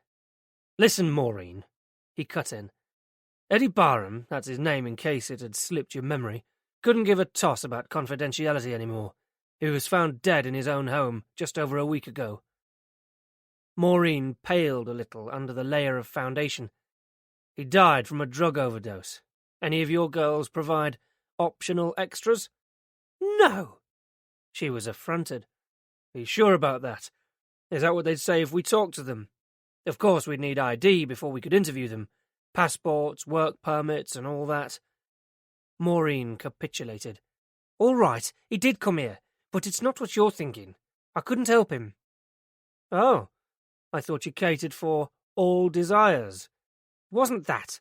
He wanted a girl to go to his place. We don't do that. It's too much of a risk." "Anonymous bars and hotel rooms are safer, eh?" "As a matter of fact, they are, and you know it." "So you didn't help him at all. I'd like to remind you that this is a murder inquiry. We might have to delve a little deeper into your working practices." "All right. He did look through the book. Poor bugger seemed as if he'd really built himself up to it, and when I turned him down, he didn't know what to do. I persuaded him to have another look in the book, and then he saw a girl he liked." "Who? Was it Sally Ann or Kay?" Maureen looked blank. "Neither. It was Kerry." "Kerry, Kay, too close to be coincidental, surely." Mariner felt the satisfying sizzle of a connection being made. "This her?" He produced the second photograph. "Yes." "Show me." He waited while Maureen leafed through the book until she came to the picture. It was the same girl, all right, the chocolate-brown eyes staring out at him. "And did you fix up an appointment with Kerry for Eddie Barham?" "I couldn't. She doesn't work for me anymore. She stopped working here weeks ago." "So why is her photograph still in your book?" Maureen actually had the grace to blush under the thick makeup. "I must have forgotten to take it out. Nothing to do with the fact that the girl was a stunner." "What happened to her?" She just left, decided to go independent. Good luck to her, that's what I say. Did you tell Eddie Barham who she was? Not to begin with. I tried to offer him an alternative, but he wasn't interested. He'd made up his mind. Did you tell him where he could find Kerry, or is that bad for business? I told him all I knew. It was no skin off my nose, was it? I gave him one of these. Pulling open a desk drawer, she rifled through it, eventually coming up with a business card that she handed to Mariner. She left me a handful of them, but I don't know if the number still stands. The card was cheaply and inexpertly printed. Kerry, for all your personal needs. At a glance, the number, a mobile, gave no clue about location, but hopefully it could be traced. She was hoping I might put some punters her way, Maureen said. But she knows I don't operate like that. They either work for me or they don't. I like to take care of my girls. Along with a substantial portion of their earnings, too, thought Mariner. And you didn't recommend anyone else to Eddie Barham. How about a Sally Ann? Maureen frowned. I don't know any Sally Ann. On balance, Mariner thought she was probably telling the truth. Is there anything else you can tell me about Kerry? Not much more than you can see there. She's pretty, like I said, and classy. Got a nice voice and knows how to make the best of herself. To be honest, I was sorry to lose her. She was popular with the punters, especially round here. I get the occasional university professor, you know. But she thought she could do better on her own. Mariner had a sudden thought. Who was setting her up? Did Kerry have someone backing her? I don't know, but she knew Frank Crosby, so she said. Poor cow seemed to think it was something to be proud of. Mariner's stomach flipped. Did you tell Eddie Barham that? I don't think so. Why would I? But maybe she hadn't needed to because Eddie already knew. Any idea where Kerry was planning to go? He asked. No. Do you have an address for her? No. Do you know if Eddie Barham tried to contact her? How the hell would I know that? But you're certain it was an appointment he wanted, and not just information. What do you mean? Eddie Barham was a journalist. I think he might have been following up a story. Mariner could tell from her face that it was news to her. He stood up to go. He'd got what he came for. If Kerry gets in touch again, call me straight away. He gave her his card, but he wasn't convinced that he'd get a result that way. Fired with enthusiasm, Mariner tried Kerry's number as soon as he got back to the car, but all he got was, "The number you have dialed has not been recognized. Please hang up and try again." Somehow he wasn't surprised. Anna was pleased when Becky had rung her to say that there was a lunchtime leaving celebration for Gareth from Human Resources. It would be an opportunity for her to spend some time in the normal world again and remind people that she was still around. But after only 10 minutes in the noisy city centre bar, she realised what a mistake it was to have come. Eddie's murder seemed to have created a wall around her, and beyond offering their condolences, people didn't know what to say. In addition, 6 days' absence had cast her so far adrift from the rest of her colleagues that her knowledge of office gossip was wildly out of date, putting her at a significant conversational disadvantage. Taking Becky on one side yet again to fill her in on the who, the what, and the wherefore of yet another anecdote, Anna realised that even her friend was beginning to find her tiresome. What's more, the gripes and grumbles about the meagre bonuses and narrow range of available company cars seemed banal and juvenile. Anna felt like a grown-up being forced to spend an afternoon at a child's birthday party. In an attempt to involve herself in the chat, she tried recounting some of Jamie's escapades, but got only polite but uncomprehending smiles in return. They're humouring me, she thought. She was sure the supermarket story would go down well, but it fell flatter than the Norfolk Fens, and afterwards she felt wretched for having used Jamie as some kind of cheap entertainment. She wondered how he was doing. He'd looked a bit pale when she'd dropped him off at the day centre this morning, and it had crossed her mind that he might be sickening for something. Perhaps he was beginning to pine for Eddie after all. A roar of raucous laughter broke out, signalling the punchline to yet another story Anna had completely missed, and suddenly she couldn't stand it any more. Making her excuses about things to sort out, she wished Gareth good luck and walked out of the bar. To kill some time before collecting Jamie, she wandered around some of the city centre shops, drawn unexpectedly towards the menswear departments, imagining how Jamie would look in some of the gear. She bought him a couple of new shirts and a pair of up-to-the-minute cargo pants, and took some pleasure from planning what he'd wear. Even so, she managed to be early at the day centre and was rewarded by Jamie coming over to her, taking her hand, and putting it to his face. Anne. Anna found herself unexpectedly moved by the gesture. It was the first time in years that Jamie had fully acknowledged her, even if his version of her name did make her sound like a giant panda. "How's he been?" she asked Francine, for once genuinely wanting to know how Jamie had spent his day. He looked okay now, his colour was better, and Francine was reassuring. "He's been fine," she said. "Didn't eat much lunch, but then it was spaghetti bolognese, so what's new? Are you staying for the parents and carers support group tonight?" The innocent inquiry threw Anna onto the back foot. "I don't know," she blustered. In truth, the prospect terrified her. "I thought that perhaps it was why you were here early," continued Francine cheerfully. "Jamie loves the activity club they run alongside it, and it might help him to get rid of some of his excess energy." It was a dilemma. Worrying about Jamie was one thing, getting involved in his life was something else.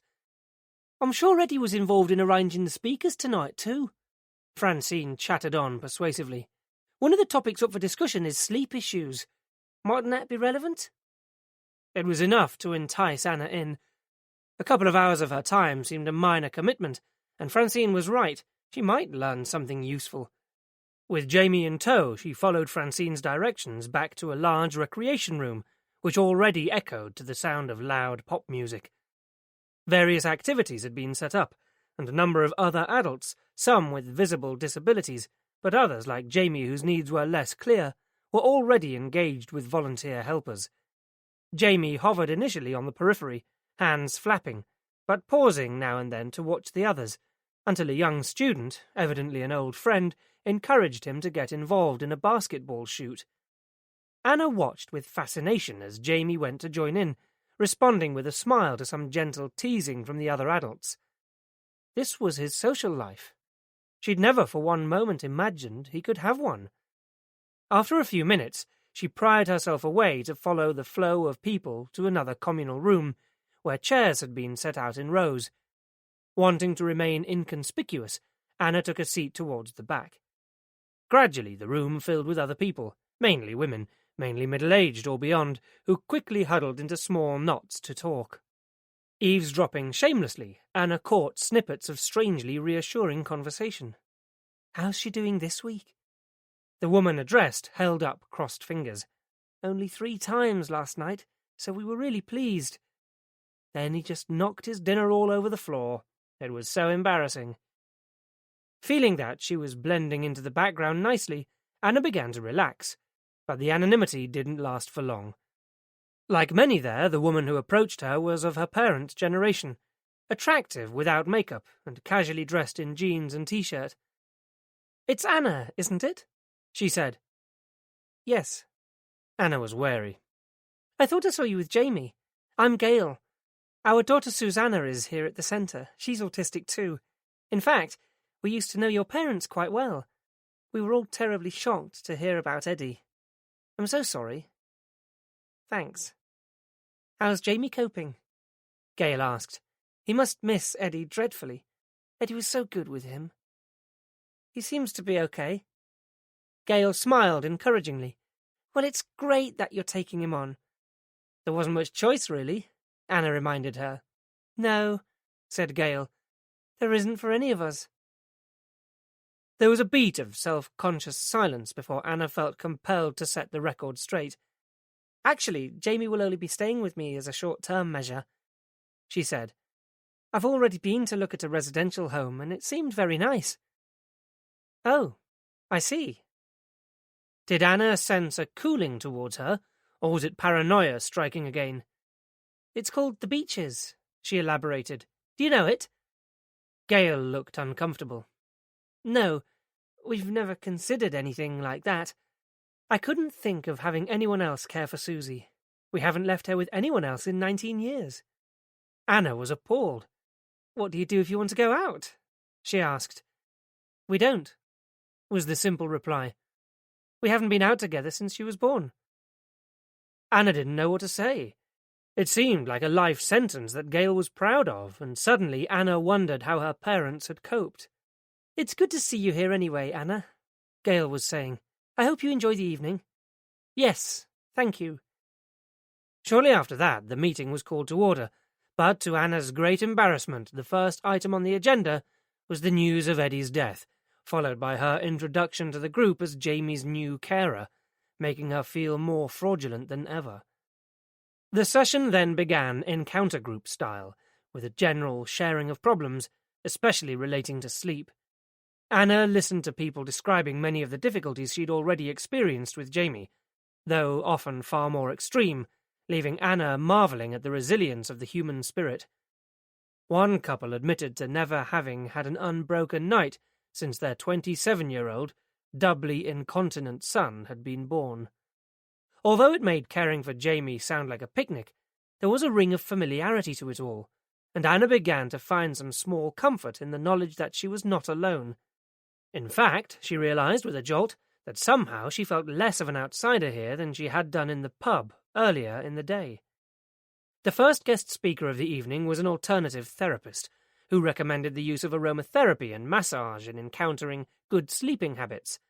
Her philosophy sounded wonderful, although the large woman sitting next to Anna remained healthily sceptical. "My Andrew would love it," she murmured, to no one in particular, her voice laced with sarcasm. "Considering he can't stay still for 2 minutes, and he hates being touched, it would be perfect." The alternative therapist was followed by a clinical psychologist, who advocated the use of behavioral techniques for the management of routines. The principles seemed to be well founded in theory, and successful, if individual intervention could be given for 24 hours a day. Professor Ivan Fellows, the final speaker, was tall and authoritative, and was introduced to the group as a visiting consultant from the Queen Elizabeth Medical Centre and specialist in the treatment of sleeping disorders, particularly for people with autism. Not surprisingly, his was the more conventional medical approach, advocating the use, in certain circumstances, of drugs. He explained that, while in the early days treatment had been confined to some fairly crude antidepressants, in recent years much more refined versions of the treatments had been developed. He reeled off a list of names that could have been varieties of potato for all the meaning they had for Anna. His presentation was altogether much more professional, with accompanying slides, copious handouts, and an almost scripted commentary, beginning with a detailed look at different areas of the brain and the impact that certain substances might have. He talked at length about a group of recently developed drugs known as PSTIs that worked, he said, mainly on the serotonin system, helping to regulate sleep, aggression, and anxiety levels.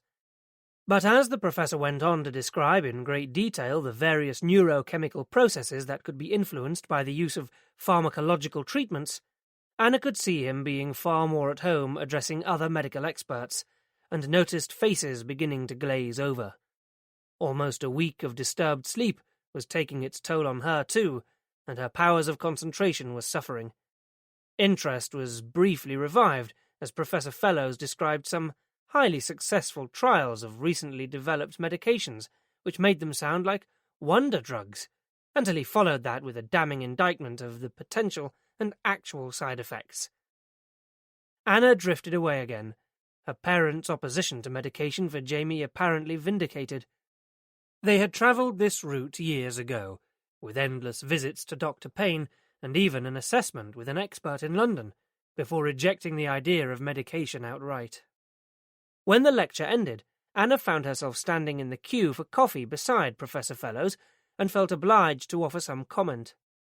"It was a very interesting talk," she said, neutrally. The professor smiled in acknowledgement. "But was it useful?" He wanted to know. "Not really in a practical sense. Drug therapy isn't an option for my brother Jamie.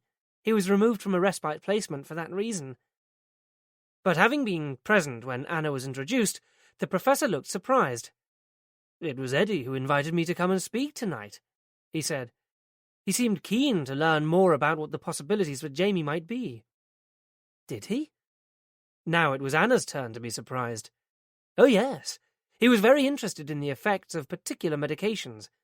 We had several telephone conversations about it. I'm only sorry that, in the event, we were unable to meet. So what had changed Eddie's mind? Afterwards, when the main body of the meeting was over and people were beginning to disperse, Anna went with all the other carers to collect their charges from the recreation room. On the way, she went to thank Gail for an interesting evening. What followed seemed to come from nowhere. Gail's husband wandered over while they were talking. "We ought to be getting back, love," he said to his wife, smiling at Anna. "Yes, of course. Well, it's nice to meet you, Anna," Gail said, rather formally. "And if there's anything we can do—" The now habitual offer trailed off, but Anna was none the less grateful for it. But as Gail moved away, her husband lingered a moment, and suddenly and unexpectedly his expression hardened. "I hope you're not going to start stirring things up like your brother did," he hissed at Anna, under his breath. "There's no point in dragging up the past. We all have to move on." And with that, he walked away, leaving Anna flabbergasted. Francine, standing a few feet away, had witnessed the exchange. "What was that all about?" Anna asked her, baffled. "Oh, don't worry about Jim." Francine was dismissive. "It doesn't take much to get him going. He gets a bit intense. It was just that your brother had a journalist's instinct. He asked a lot of questions. It didn't always go down well." But the incident left Anna feeling unsettled and angry. Chapter 19. It had been another long evening. After time spent pursuing mobile phone companies, only to establish that Kerry's number was untraceable, Mariner had whiled away a couple of hours attending to overdue paperwork, before reluctantly deciding that it was time to go home. On his way out, he almost fell over a box of assorted hardware in the corridor. "What's all this?" he asked the duty sergeant. "The surveillance techs have been spring cleaning," said the sergeant. "That's all the obsolete stuff waiting for disposal." Something lying on the top of the pile caught Mariner's eye. He knew who could use one of those, and what's more, it would give him the perfect excuse to take a detour on his way home. "So it's all been thrown away?" He checked again. "Waiting for the bin men, so to speak." The sergeant confirmed. "Help yourself." Mariner did, and sorting through the rest of the box, he came up with the unit's other component part, batteries even included. He ran a quick check to make sure that it still functioned. It did. That would do nicely. Turning into the residence parking bay outside Anna Barham's flat, however, he was disappointed to note that her car wasn't there. He had the choice of waiting it out or going home. A brief flashback of Jenny's orgasmic cries came into his head, and he settled for the former, flicking on the radio to keep him occupied. Erectile dysfunction or impotence can affect any man at any age for a variety of reasons, a health expert was saying, and in tonight's program we'll be exploring how this and other common problems— God, but life was full of cruel coincidences. Mariner reached out again to switch it off. His love life might not be at its best right now, but impotent? No way, Jose.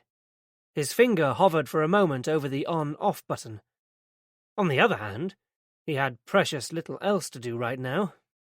Leaving it on, he slid down in the seat, closed his eyes, and pretended not to listen. Dazzling headlights sweeping over him roused Mariner from a graphic description of the premature ejaculation avoidance technique. Anna and Jamie Barham were home. He jumped up, and in his haste to silence the radio, banged his knee hard on the dashboard. Shit. He turned the radio off, refusing to allow his mind to speculate on where Anna and Jamie might have been until this hour, but was reassured that, at least, that they were alone. Mariner waited while Anna parked up, then, picking up the tracking device from the seat beside him, climbed out of his car. He hadn't expected to be welcomed with open arms, but as he limped over, carrying in his hand the small black box sprouting wires, he saw how tired-looking, and noted, with some disappointment, her apparent indifference towards him. He pressed on regardless, holding up the equipment for her to view. "Hi, I saw this and thought of you," he said. "Thanks," she said, forcing some kind of enthusiasm towards the so far unidentified object. "What is it?" "It's a Kestrel short-range," said Mariner helpfully. "Oh," she said. "Do you want to come in, then?" It was a reluctant, ungracious invitation, but she'd made it, so Mariner accepted. If the tracker was to be of any value, she needed to know how it worked. "I'd almost given up on you," he said conversationally, as they travelled up in the lift. "Been somewhere nice?" "A lecture about PSTIs," Anna said, provocatively. "Pesticides? That must have been fascinating." That raised a smile at least. "Not pesticides. PST... Jamie!" Her shout came from nowhere. As the lift doors opened onto the third floor, Jamie bolted out ahead of them, not in the direction of the flat, but towards a gaping doorway at the end of the landing. Running after him, Mariner grabbed Jamie's sleeve and hauled him back just in time, slamming the door shut before he could escape. "God, why are people so thoughtless?" Anna said, white-faced. "That's the door leading up to the roof garden. It's meant to be kept locked." "Do you have a residence group?" "I've already told them."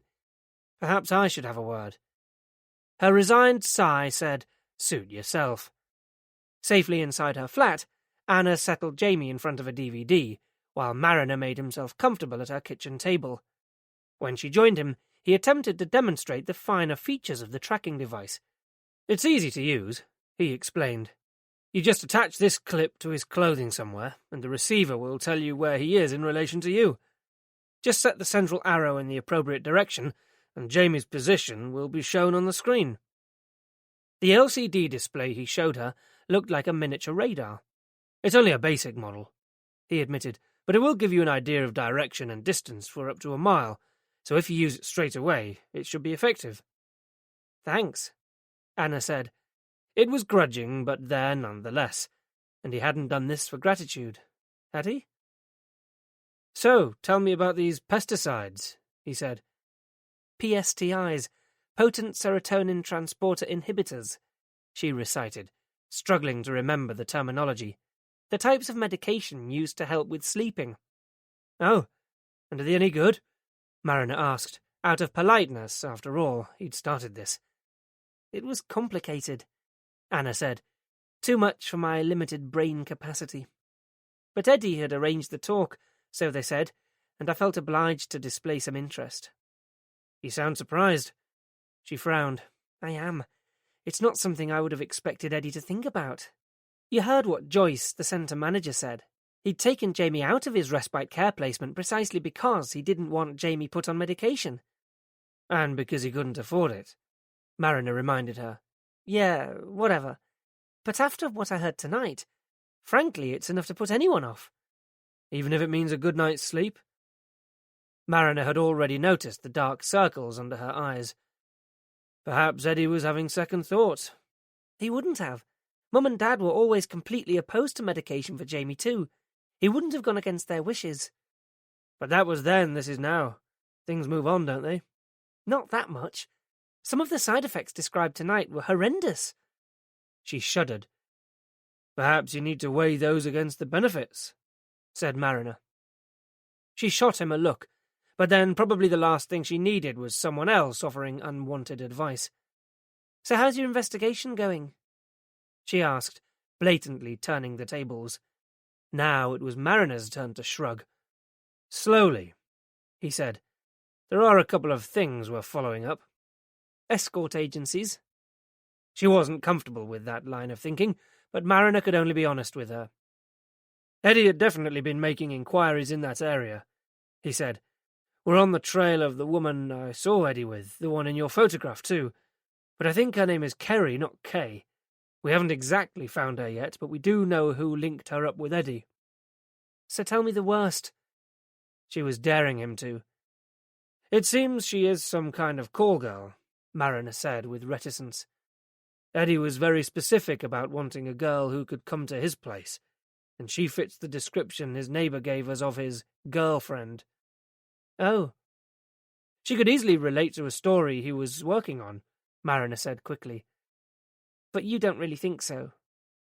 She was beginning to read him like a book. Mariner didn't like that much. It just seems odd that no one at the paper knew anything about it. Darren knew about it, though, didn't he? He said he thought that Eddie was working on some story on his own initiative. Maybe Eddie had found something really big and didn't want someone else getting to it first. Mariner was loath to disillusion her. He could understand her unwillingness to believe that her brother would pay for the services of a prostitute. Fortunately, Jamie chose that moment to wander into the kitchen, saving him the trouble. Ignoring Mariner, he tugged at Anna's arm. "What is it, Jamie? What do you want?" she asked. She took out a bundle of pictures and spread them out on the table. "What?" Jamie scanned them until he found the picture he was looking for, picked it up, and gave it to Anna. "Good. Jamie wants hula hoops. Say, loops, please." "Loops," said Jamie. "Please?" Anna prompted, waiting patiently. "Please." "Good. Good talking, Jamie." She went to the cupboard and got out a packet, opened it, and gave it to him. With a brief, transient smile, Jamie took them and retreated back to the lounge. Mariner had watched the whole exchange with interest. "So that's what all those pictures are about," he said, thinking back to the line drawings in Eddie's house. "They help Jamie to make sense of what goes on around him. He finds pictures easier to understand than words. It's why he had the picture of the girl, Kerry or whatever." Meaning that the girl had been a feature of their lives. Suddenly, Mariner saw her understand that fact, and she didn't like it a bit. As a distraction, Mariner picked up one of the longer strips. "So what's this, a whole sentence?" Anna shook her head. "That's Jamie's timetable. It helps him to predict what's going to happen next during each day. He finds it hard to handle change, so the pictures act as a kind of early warning system to let him know what's coming up." Mariner studied the pictures. "Okay, the breakfast cereal, the car, and the day centre, I understand, but I don't remember it snowing today." "It's not snow, it's a snowflake." "Of course, clear as mud." "A snowflake stands for something unexpected," Anna explained. "Eddie and Francine were trying to get Jamie used to the idea that sometimes there are events you can't predict, that you have to be prepared for the unknown. That's what the snowflake means. Something unknown is going to happen. I wasn't sure what we were going to do this evening, hence the snowflake." "Clever stuff," said Mariner. "You two are beginning to behave like the odd couple." "Yes, well, as long as he doesn't get too comfortable," retorted Anna immediately. "I've started looking into long-term residential care for him." "Oh, unfortunately, I'm coming up against the same thing as Eddie. They want to use medication if necessary." "So why bother? He seems pretty settled here." "I'd have thought—" "My God, don't you start!" She cut in, accusingly. "Start what?" "Trying to make me feel guilty." Although it was obvious that she didn't need his help. "I wasn't," he began, but she wasn't listening. "And if one more person tells me how wonderful Eddie was with Jamie, I'll strangle them with my bare hands. There, I'm confessing to that one in advance." "I'll make a note of it," Mariner said, evenly, holding her gaze. She maintained eye contact, but he could see the inner struggle going on as she fought to keep a lid on her emotions. "I just want to get on with my life," she said, her voice breaking ever so slightly. "Is that so unreasonable?" "Of course not," said Mariner. "You have no idea what it's like. Only 2 weeks ago I had a job, friends, a social life. I did all the things that normal, independent adults do. I got up, went to work, stayed late if I wanted to, went to the pub afterwards if I wanted to, ate what I liked, saw who I liked. As a matter of fact, I wouldn't blame Eddie for seeing a prostitute," she went on. "There's bugger all opportunity for any other kind of love life with Jamie around. He's been with me less than a fortnight, and I've become a social pariah." In a visible effort to hold it all together, she pushed back her chair and strode the length of the kitchen to bang down her mug in the sink. When she spoke again, her voice was a whisper. "I can't go back to that. I know I should, but I can't." Mariner watched a single tear escape in a wet trail down her cheek before she turned away from him, pretending to be fascinated by the view from the window that she saw so many times each day. But he could see from the movement of her shoulders that the battle had been lost.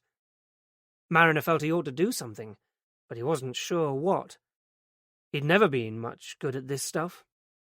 Prepared for rejection, he went over to her and rested his hands lightly on her shoulders. "I'm sorry," he said. "I really didn't mean to."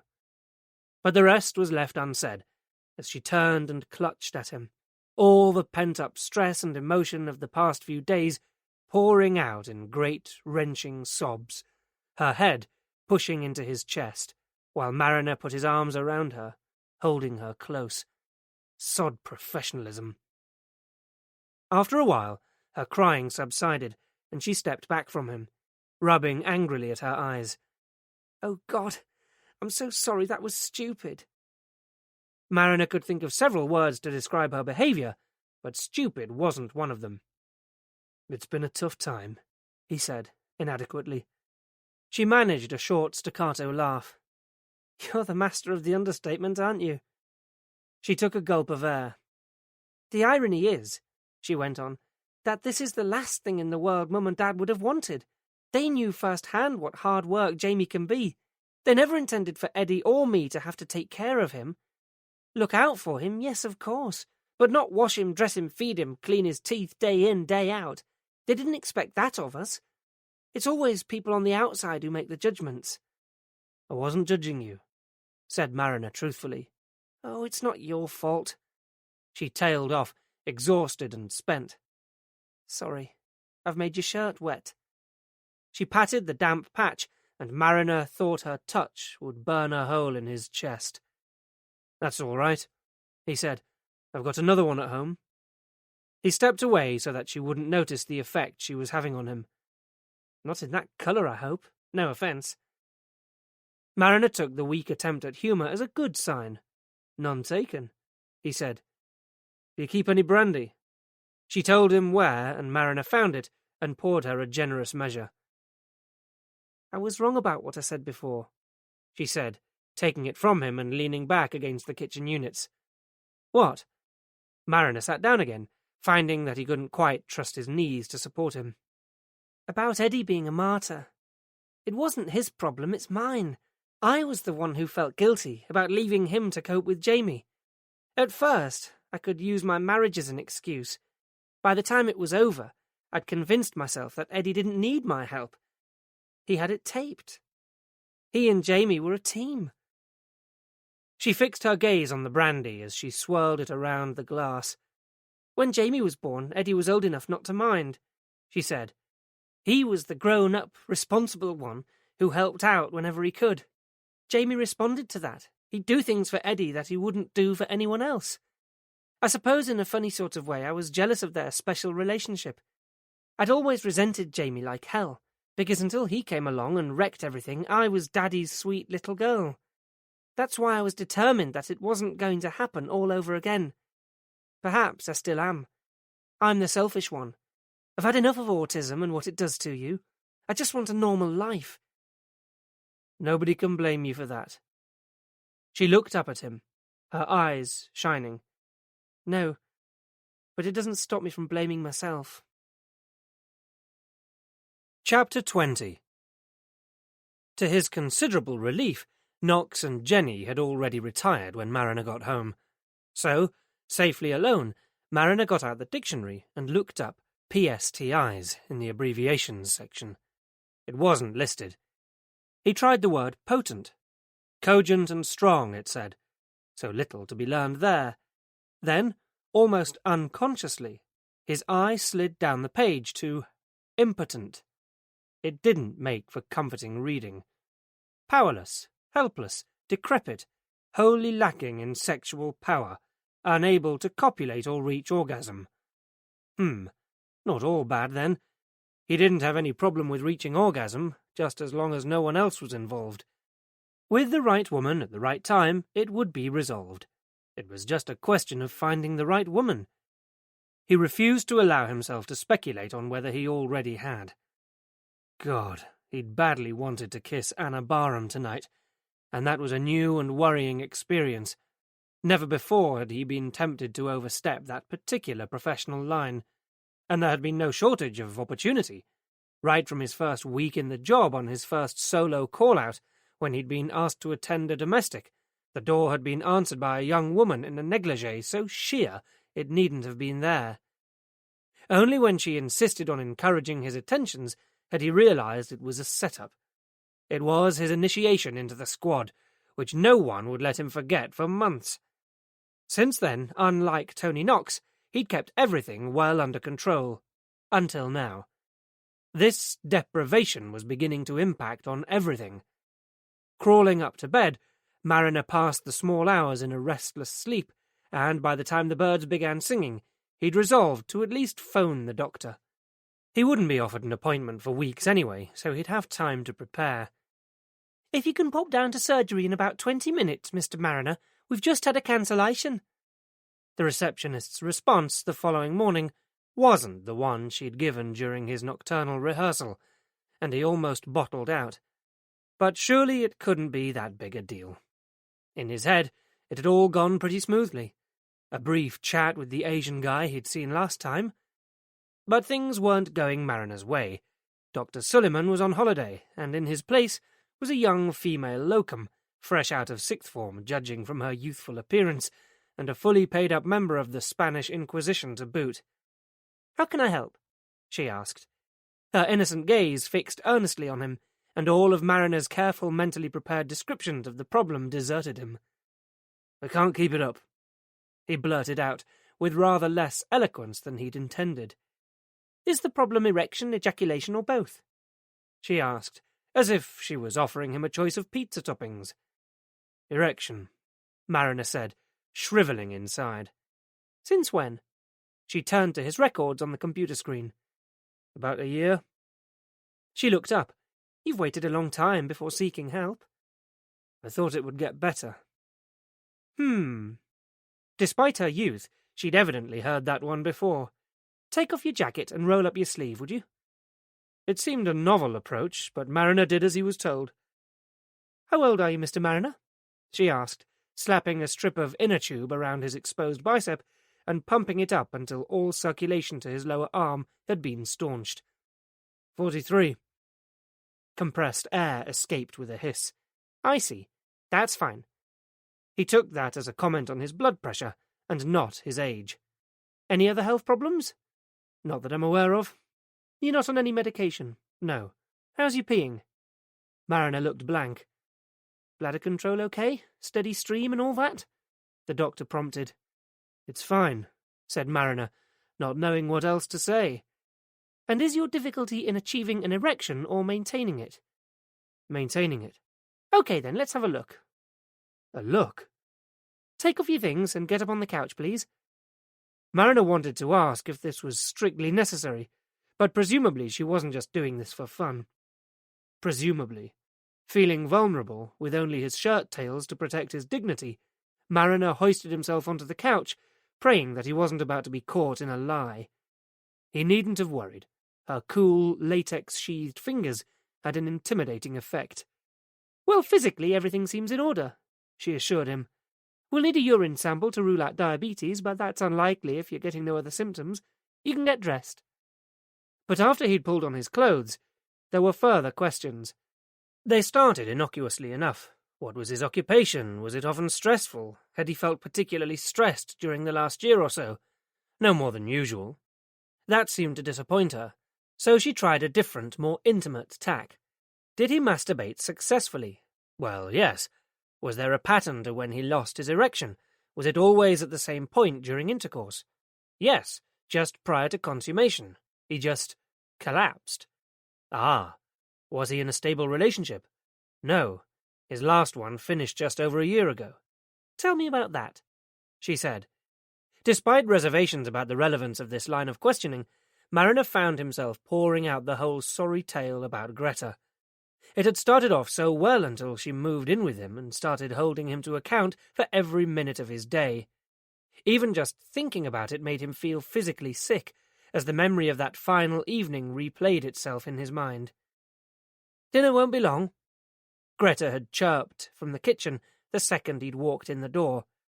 He groaned inwardly. After a harrowing day spent interviewing an 82-year-old woman who'd been brutally beaten in her own home, he needed space to recover himself. To this end he'd retreated to the bathroom, but he hadn't yet got round to fitting a lock, and Greta had pursued him there, wrapping her arms around him as he leaned over the wash-basin. "Who's a clever boy, then?" She smiled enigmatically back at him from the mirror, a hand straying down over his groin. Mariner wished she wouldn't talk in riddles all the time. "What?" he asked irritably. "You're going to be a daddy." Mariner had almost passed out. Horror was not the desired response.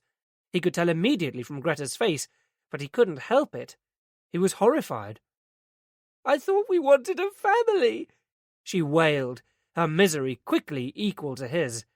And maybe he did, somewhere in the safe and distant future, in an abstract kind of way. But not now. Occasionally, since then, he'd wondered if he could have compromised. But he couldn't. Not over something so big. And the experience had shaken him, because up until that point he'd always considered his mother and himself to be the wronged parties, when they'd been abandoned by his own father.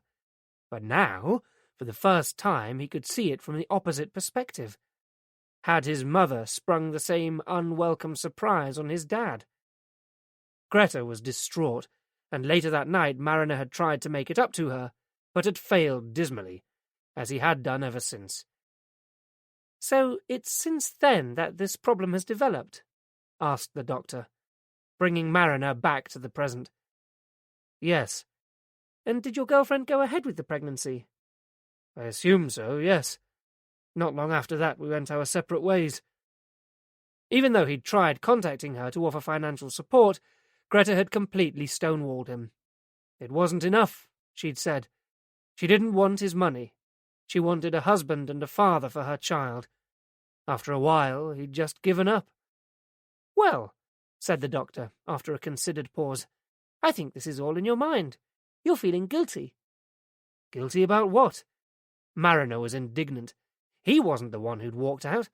"Well, you must surely have thought from time to time that you might be a father, that there could be some small being out there who's your responsibility." "My partner made it very clear. Whatever she chose to do, she didn't want me involved. She was going to take care of it." But the doctor was right. It hadn't stopped him from wondering. Rarely a day went by when he didn't consider the possibility of a small child out there going through life under the same cloud of uncertainty that he had. The doctor looked at him. "I would suggest you look for a resolution, because at the moment your body is telling you loud and clear that it won't risk getting into that kind of trouble again." "Is it?" "Yes, it's saying, don't have sex, it leads to unwanted pregnancies. Sort things out with your ex, and I think you'll find that this is just a passing phase. I'll prescribe you a couple of Viagra, though, just in case. That ought to be enough to kick-start you again." An unfortunate choice of phrase, thought Mariner. There might be side effects, of course, including headaches and nausea, but see how you go. You'll need to weigh those against the benefits. His own line coming back at him. Taking the prescription, Mariner tucked it into his wallet, where it kept ironic company with a packet of 3 condoms, purchased 6 months before, but still unopened. Chapter 21. D.I. Mariner was astute, Anna thought, as she waited for Jamie to wrestle into his T-shirt. They were getting used to this. For some weird reason, she'd woken up this morning thinking about the detective. She liked him. Quite a lot, actually. After he'd gone, she'd tried to remember the last time she'd been held by a man. Not as a precursor to sex, but just held. She couldn't. Not even by her dad. Despite the emotional turmoil going on inside, it had felt good. She could still recall that musky smell of a man who's put in an honest day's graft, sweetened by the faintest hint of aftershave. It came as something of a surprise to her that she could be even remotely attracted to a man like Mariner.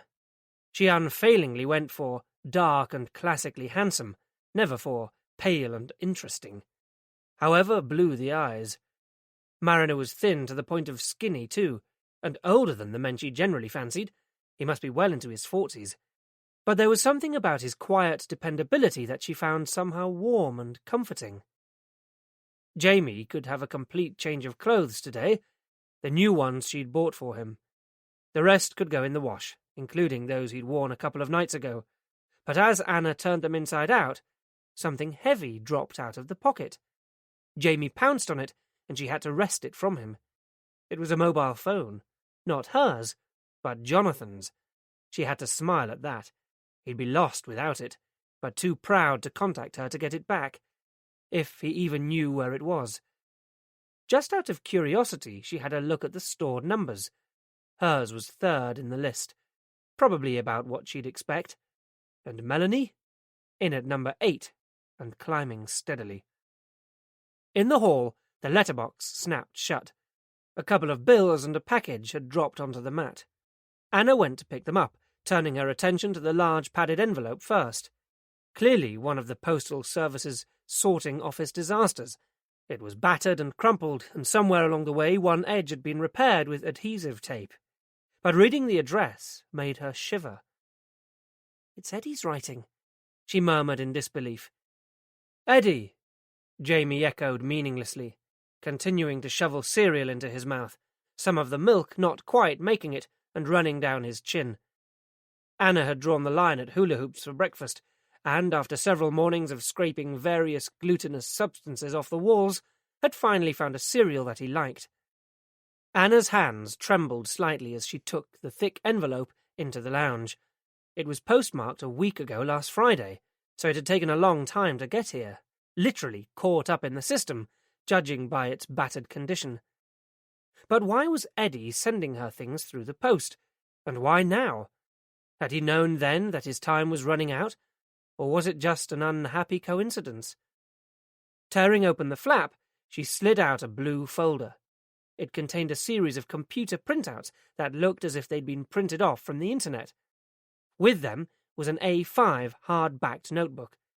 She opened it to see pages and pages of her father's distinctive handwriting, smudged here and there, where the passage of time had caused the ink to bleed into the paper. It took Anna several moments to work out that the printouts represented information on medication, the kind used to control autistic behaviors, and suddenly she got the message. Eddie was helping her out. He'd have known that if anything happened to him, one of the first things she would do was try and find a residential place for Jamie, and that she would come up against the same insistence on medication as he had. So he was sharing his knowledge with her. Perhaps it was even his way of saying it was all right. He'd had to consider it too. Not for the first time, Anna wondered what Eddie could possibly have been involved in that would put him in such danger, and felt a stinging guilt that she hadn't been able to help him. All she could do now was accept and make use of what he'd given her. There wasn't time to read it all now, and at first glance she wasn't even sure if she would understand it anyway. So she slid the papers and notebook back into the folder and put it in a drawer for when she could set aside more time. The journey to the day centre was becoming routine, and Anna no longer had to make a conscious effort to steer the car in the right direction. "Wow, look at you today," said Francine to Jamie when she saw him. "I thought he could do with a new wardrobe," Anna said. "We didn't have too bad a night either. He was only up a couple of times." "That's great." Yes, it was, and in a strange way, Anna was beginning to feel like an old hand. She'd planned on going back to the office today, if only to touch base, but the package had brought Eddie back to the forefront of her thoughts. After the funeral, she had requested that his ashes be buried in the Garden of Remembrance, along with a small commemorative plaque. The crematorium official had told her that it would take at least 48 hours to arrange, and now she felt a sudden desire to check that the task had been done. Leaving the day centre, she took a diversion to Lodge Hill. It had rained during the night, and as she crossed the damp grass, a layer of early morning mist hung suspended over the ground. Combined with the noise of several rooks cawing in the trees, it lent the crematorium the quality of a Gothic horror, and it was almost a relief to Anna to find that she was not quite alone. As she approached the area where Eddie's plaque should have been planted, she saw another woman, dressed not in the black hooded cloak that would have sustained the illusion, but in jeans and a leather jacket. As Anna came nearer, she realized that the woman was crouching directly in front of Eddie's newly planted memorial, arranging a small bunch of carnations, and unaware of Anna's presence, until she spoke. "Hello, said Anna. The effect was immediate. The young woman turned and, seeing Anna, scrambled to her feet and began to back away, until, with enough distance between them, she turned and ran. But those few brief seconds were enough for Anna to recognize her. "Wait!" she called, but to no avail. Realizing that the woman wasn't going to stop, Anna wasted valuable seconds debating whether to follow on foot or return to her car. She opted for the chase, running after the woman as she fled from the cemetery out onto the road and praying that she wouldn't get into a waiting vehicle. An extensive housing estate had grown up around the crematorium, and, glancing back occasionally to see Anna in pursuit, the girl kept on running, through the network of almost identical streets, until finally she emerged onto the busy dual carriageway of the main Bristol road. She seemed to be heading for the bus stop, which would take her back towards the city centre. If she boarded a bus, Anna didn't have a hope. It would move off long before she could catch up. But for once, things were going Anna's way, and there were none to be seen. Anna was gaining ground now, and the girl showing signs of panic, until suddenly a black cab appeared from nowhere, and, with a minimal wave of her hand, the girl flagged it and jumped in. Anna was still too far off to read the cab's license number, but not for the vehicle registration. Rehearsing it over and over to herself, she fumbled in her bag for a pen and scribbled down the number on the palm of her hand. Breathless, but still running on adrenaline, she retraced her steps to the crematorium, where she retrieved her mobile phone from the car. After only minutes, she was connected. "I'd like to speak to Inspector Mariner, please," she gasped. "It's urgent." Tony Knox was nearest to the phone in Mariner's office when it rang. He picked it up. "Anna Barham, boss," he said, watching Mariner's reaction a little too carefully as he handed it over. "What? Who?" Mariner took the phone, masking, he hoped, the fact that Anna had barely been absent from his thoughts, conscious or unconscious, since last night. She was probably embarrassed now about what had happened. But when she spoke, if anything, she sounded excited. "I think I've just seen Kerry." All thoughts of the previous evening evaporated. "Where are you?" "Selly Oak, at the crematorium. She went off in a cab, but I've got the registration." It was tenuous, but it was something. "Okay, go ahead." But he sensed hesitation. "On one condition," she said. "What?" "That we don't talk about what happened last night? Fine. But it was nothing like that." "I'll give you the number," Anna said, "but I want to be there when you talk to her." She didn't ask much. "Alternatively, I could just charge you with obstruction," he said coolly. But, like that other significant aspect of his life, it was impossible to maintain. "All right," he conceded. "When I talk to her informally, you can be there, as long as you stay quiet and don't interfere. But if I have to bring her to the station for formal questioning, you know that will be different, don't you?" "Of course. Look, I know you're going out on a limb for me. Thanks." "Sure." She recited the cab's registration number for him to write down. "It will take time to trace this back," Mariner warned her. "And even then we may not be sure. If the taxi has dropped her off somewhere in the city centre, we'll have lost her. Go back to your place, and if we do find her, I'll pick you up from there." "Thank you." More gratitude. He'd save it up for a rainy day. A weak sun was trying to push its way through the low grey cloud as, 50 minutes later, Mariner drove down Mill Pond Road, one of the shabbier aspects of Edgbaston, with Anna Barham beside him in the passenger seat. They'd been lucky. The taxi driver who picked up Kerry had been able to furnish them with the exact dropping-off point, and even the number of the house he'd seen her let herself into, perhaps making a note of it for his own personal future reference. The road comprised mainly Victorian 3- and 4-storey houses of rusty brick that had long since passed their heyday. Most were now segregated into flats and bedsits to provide cheap accommodation for asylum seekers, DSS claimants, and anyone else with a high level of desperation. Their residents had little long-term interest in the aesthetic qualities of the properties, and consequently gardens were untended, stray rubbish littered the streets, and this morning a couple of skinny cats foraged for pickings among the overspilling bins. Number 72 blended perfectly into the squalor. Torn grey net curtains hung at some of the windows, although those higher up looked new. There was no bell or knocker, so Mariner banged his fist on the door, creating as much noise as he could. After a faint burst of music and some scuffling, the door was opened by a large African Caribbean woman of indiscernible age. "What you want?" she barked, squinting suspiciously at Mariner's proffered warrant card. "We're looking for Kerry," he said. "Kerry? We've got reason to believe she lives here. We just want to talk to her." "There's a girl on the top floor," the woman said. "Don't know what her name is." Mariner held out the photograph. "Is this her?"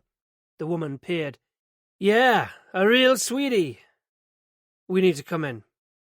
The woman shrugged, turned and shuffled back into her own apartment, slamming the door behind her and leaving them alone in a dark and desolate hallway. Mariner led the way up uncarpeted wooden stairs through a dim atmosphere thick with the stench of stale cigarette smoke and rotting food. He cringed on Anna's behalf. It was all in a day's work for him, but for her it must be like a different planet. They passed one landing and continued on up to the next. A door at the top was crudely daubed 1A in grey paint and had a tarnished knocker in the centre. Mariner rapped on it. Kerry was apparently expecting someone. The door was pulled back almost immediately, wide and welcoming, by a tall, slim girl, with glossy shoulder-length chestnut hair and chocolate eyes which were instantly wary. An inch of her midriff was visible, showing off a small, neat tattoo of a butterfly. Mariner held out his warrant card again. "Hello, Kerry." Kerry stared at him suspiciously, trying to work out where she'd seen him before, but then she saw Anna, and, recognizing her, attempted to slam the door shut again. The door rebounded off the sole of Mariner's shoe. "We just need to ask you a few questions about Eddie Barham," he said. "We can do it here or at the station. It's up to you." He'd said the magic words, and her resistance breached. Kerry led them through a short hallway into a lounge. The small flat was neat in comparison with the rest of the building. She doesn't bring her clients back here, thought Mariner. It's far too homely and personal. Even to this undiscriminating eye, the decor was tasteful and pleasing, and above all it was spotlessly clean. For Anna's sake he was glad of that. That wasn't the only surprise either. Kerry, when she spoke, was surprisingly articulate, although her manners didn't extend to offering them a seat. Mariner sat down anyway, and Anna followed his lead, leaving Kerry with little choice. Mariner also held back on any introduction of Anna, allowing Kerry to make the assumption that she too was a police officer. "Tell me how you first met Eddie Barham," he began. "It was a long time ago. I can't really remember." She was cool and closed. "Try." Kerry looked over to the window and made a show of trying to recall, though it was more probable that she was weighing up how much to tell him. "It was a couple of years ago, maybe 3. I was living rough. A bunch of us used to go to this cafe, Greasy Spoon place, near the bus station, when we could afford it. Eddie came in there and we got talking." "About what?" "I don't know, just chit-chat, you know. Nothing really, but he was very good at getting stuff out of you. He was just nice, friendly, and he seemed interested." "In what?" "Anything, everything. How we lived, what we did all day. I did think it was a bit weird, until one day he coughed that he was a reporter. He said he was working on some article about what it was like to be living on the streets in Birmingham. He wasn't going to use real names or anything, but just write about how kids ended up there, on the streets, and what happened to them. He said it was a chance to tell our story." "And you helped him with it?" "Yeah, I thought it would be a laugh. Besides, he was offering money." "Did you know anything about what was going on at Streetwise?" Kerry blushed, more in anger than anything. "Yeah, of course I knew. Everyone did." "So you were aware that Frank Crosby was using the drop-in centre as a way of procuring underage kids for prostitution?" Mariner had to be sure of this. From the corner of his eye he saw Anna's eyes widen almost imperceptibly. But he couldn't help that. She'd asked to be here. "I didn't know about Frank then," Kerry said. "I'd seen him around, but I just thought he was a friend of Paul's. Paul was the one who did all the deals." "Did you ever do any work for Paul?" "You know I did." She held his gaze. "And you told Eddie about it?" "I missed one of our meetings. Eddie wanted to know where I'd been, so yes, I told him. I think I wanted to shock him. And did you? Sort of. But Eddie was too much of a pro. He just found it more interesting than the piece he was writing. From then on, that was all he wanted to know about. Did you tell him much? Only what had happened to me. I said he'd have to find out the rest himself. I don't grass. Implicit was her utter contempt for informants. Mariner wondered what she'd have thought if he'd told her that it was how he'd first joined the payroll of the West Midlands Police. The next thing I knew, your lot had arrested Paul and Frank Crosby. That was when I first knew who Frank really was, but by then, Eddie had paid me enough to put down a deposit on this place, so I didn't have to go to the drop-in anymore. And when did you start working for Frank Crosby yourself, Kerry? Mariner asked innocently. He hadn't been sure, but her reaction verified it all right. I don't work for him, she said petulantly. I work for myself. And where do you work? Asked Mariner. Where do you take your clients? I rent a room.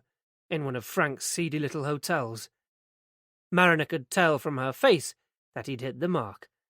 And I suppose Frank puts the occasional punter your way too. It's worth it. They're always generous, Frank's clients. I had to get started somehow. As if there was no other option in life. I bet Frank doesn't know that you helped Eddie with his story, does he? Does he ever encourage you to offer your clients extra services? Like what? Like a little additional chemical stimulation? No, I don't mess with any of that stuff. She was rock steady. Mariner let it go for now. And did you see Eddie again after the story broke? Not for a while, no. So when did you see him? A few weeks ago. He'd been into Maureen's. Heaven's Gate. I know. Even she could see the irony. He'd seen my picture. Maureen gave him one of my cards, so he phoned me. For an appointment? Crunch time. But Kerry just laughed. Not exactly. So why did he contact you? He wanted a favour. Another story about what? Frank Crosby? No, it wasn't like that.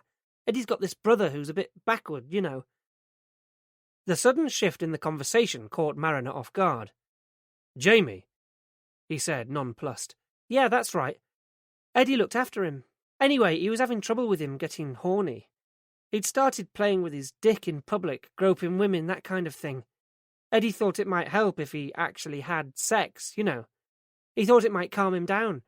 He could hardly ask any of his friends to do it, so he had been trying escort agencies. That's how he finished up at Maureen's. Trouble was, none of the girls would go to his house, and he needed Jamie to learn that sex is something you do in private in your own place.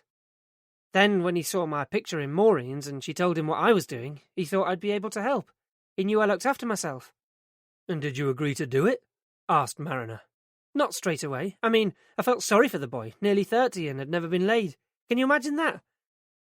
Mariner didn't say that actually he was beginning to get an inkling. I said I'd want to meet him first, Kerry went on. I didn't know if I could. So one night I met Eddie in the pub, and he took me back to his house. When was that? About a month ago, I suppose. And did you do the business? Anna visibly flinched, but Kerry remained casual. No, but I would have. He was quite sweet and good-looking, too. You couldn't really tell that there was anything wrong with him, apart from some of that weird stuff he did. But he wouldn't come near me. It was as if he wanted to. He kept sort of looking, but Eddie said it might take him time for him to get used to me. So what did you do? I started just going to see them. I used to stop by at their house on my way back from other appointments. It would have been bloody stupid not to. All I did was sit and watch TV with them, but Eddie still paid me. Did you tell Eddie Barham that you work for Frank? I told you I don't. All right, then. Did Eddie know about your little arrangement with Crosby? Not to begin with, no. Why should he? It was none of his business. So who was it who had him beaten up 3 weeks ago? Kerry fell silent, avoiding Mariner's eye. Frank must have found out that I'd been seeing Eddie and jumped to the wrong conclusion. She glared at Mariner. Like you did. He wanted me to stop seeing him. Said he knew what crap reporters wrote. I told him it wasn't anything to do with that, but Frank didn't believe me. So he gave Eddie a going over. And then what? Frank told me not to see Eddie again, that if I did, the next time he wouldn't get off so lightly, and me neither. I called round to tell Eddie I wouldn't see them anymore. It upset me to do it. I think even Jamie knew something was wrong. He was really sweet, tried to comfort me. Mariner remembered Jamie's words. K, no cry. Eddie was disappointed, of course, but he understood. So when did you see Eddie Barham again? Last Sunday night he called me. He'd had a bad week. Jamie had walked up to some woman in the swimming baths and grabbed at her breast. Eddie was worried that she might make a complaint. He was desperate. He wanted me to go round just one last time. And I told him I couldn't. I had another appointment anyway. Then when I was waiting for the punter to show... Derek. Now Kerry realised where she'd seen Mariner before. She looked at him and knew. Yeah, that's right. While I was waiting for Derek, Eddie turned up. He knew where I met people, and he came to talk me into going with him. And you went with him, even though Crosby had warned you not to? Eddie could be persuasive. And, like I said, I felt bad. He'd already paid me a lot with nothing to show for it. I wanted to wait to explain to Derek, but Eddie had left Jamie at home on his own, so we had to go straight away. So that's what the argument was about. Did Eddie ask you to bring him a little extra something this time? No, he wasn't into that shit, and neither am I. So what happened? Mariner asked, even though he was already beginning to put it together for himself. Eddie took me back to his house in the car, but when we got there, his front door was wide open and there were these two guys inside. Jamie had gone. Eddie went ballistic. What guys? Frank Crosby's men? I'd never seen them before. They were going through Eddie's stuff upstairs. After money, I suppose. Eddie tried to take them on, but there were two of them. He didn't stand a chance. And? Kerry looked down at her hands. What could I do? I was behind Eddie, and I didn't think they'd seen me, so I ran to get help. The battery in my mobile was dead, and there are no bloody call boxes anywhere anymore. I had to go for miles, but in the end I found one and called 999. Very public-spirited of you. I thought you said you liked Eddie Barham. I did! She was defiant. So the first sign of trouble, you just bugger off and leave him? I told you I went to get help. What else could I do? I was scared. I didn't know what was going to happen, that Eddie would be... Why didn't you go to the neighbours? Oh yeah, like they're going to help me. You should see the way that snotty cow next door looks at me. Are you sure it wasn't more to do with the fact that you knew who those men were? That Frank Crosby told you to disappear? I think you did as you were told, but then your conscience got the better of you, so you waited a while and then called us. That's not true. Crosby had already had Eddie beaten up once, but it hadn't worked, had it? And he was afraid of what Eddie Barham was going to write, wasn't he? It wasn't like that. I think you're lying, Kerry. I think you know very well who killed Eddie Barham, and that's why you ran away that night, and why you ran away again today, from Eddie's sister. His sister? She stared at Anna. Up until then, she hadn't realised who she was. She turned back to Mariner. I don't know who those men were. I swear it. Who's Sally Ann? Mariner asked suddenly. Who? Sally Ann. Is she this friend of yours, or do you sometimes use another name? I've never heard of her. I think you have. All right, I heard the boy mention her once, that's all, but I don't know who she is. Mariner stood up. Get your coat. What for? You said... You were probably the last person to see Eddie Barham alive, Kerry. We need you to make a formal statement. But I'm expecting... Leave a note on the door. You're the only person who's seen these two men, and, even if you don't know them, Mariner could barely keep the scepticism from his voice. You can give us a description, while I have a little chat with your friend and beneficiary, Frank Crosby. Kerry sighed and got her coat. On the way out, she turned to Anna. I'm sorry. I really am. Eddie was one of the good guys. How's the boy? Anna smiled weakly. He's fine. This is where you have to leave it to us, Mariner told Anna, depositing her outside her flat. Anna nodded. I know, but thanks for letting me hear that. I need to know what happened. I'll stay in touch. Thanks. I appreciate that. Chapter 22. Mariner left Kerry in the capable hands of a WPC at the Facial Identification Bureau at Lloyd House, to be shown a selection from the 25,000 or more mugshots they kept on file. The department also operated a sophisticated e-fit system, which could create a computer image based purely on descriptions Kerry gave them. It was a step or two up from the crude cut-and-paste jobs they were doing when Mariner had started on the force. But if all that state-of-the-art razzmatazz failed, there was always the graphic artist on hand. Mariner's next stop was DCI Coleman's office. Burly and balding, Jack Coleman was an old generation copper who had risen through the ranks through sheer slog and a powerful conviction that simple but dedicated attention to detail achieved results. It was a doctrine bordering on pedantry that, in his previous posting at Seven Road Station, had earned him the nickname of the Seven Bore. But Coleman's principles were founded on bitter experience.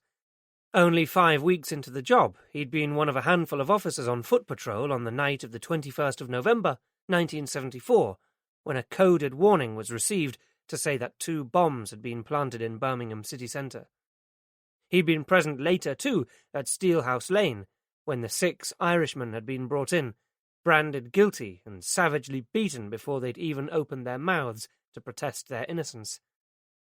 He'd seen the fear on their faces and known that it was wrong, but, like dozens of others, he'd kept silent and had lived with the guilt ever since.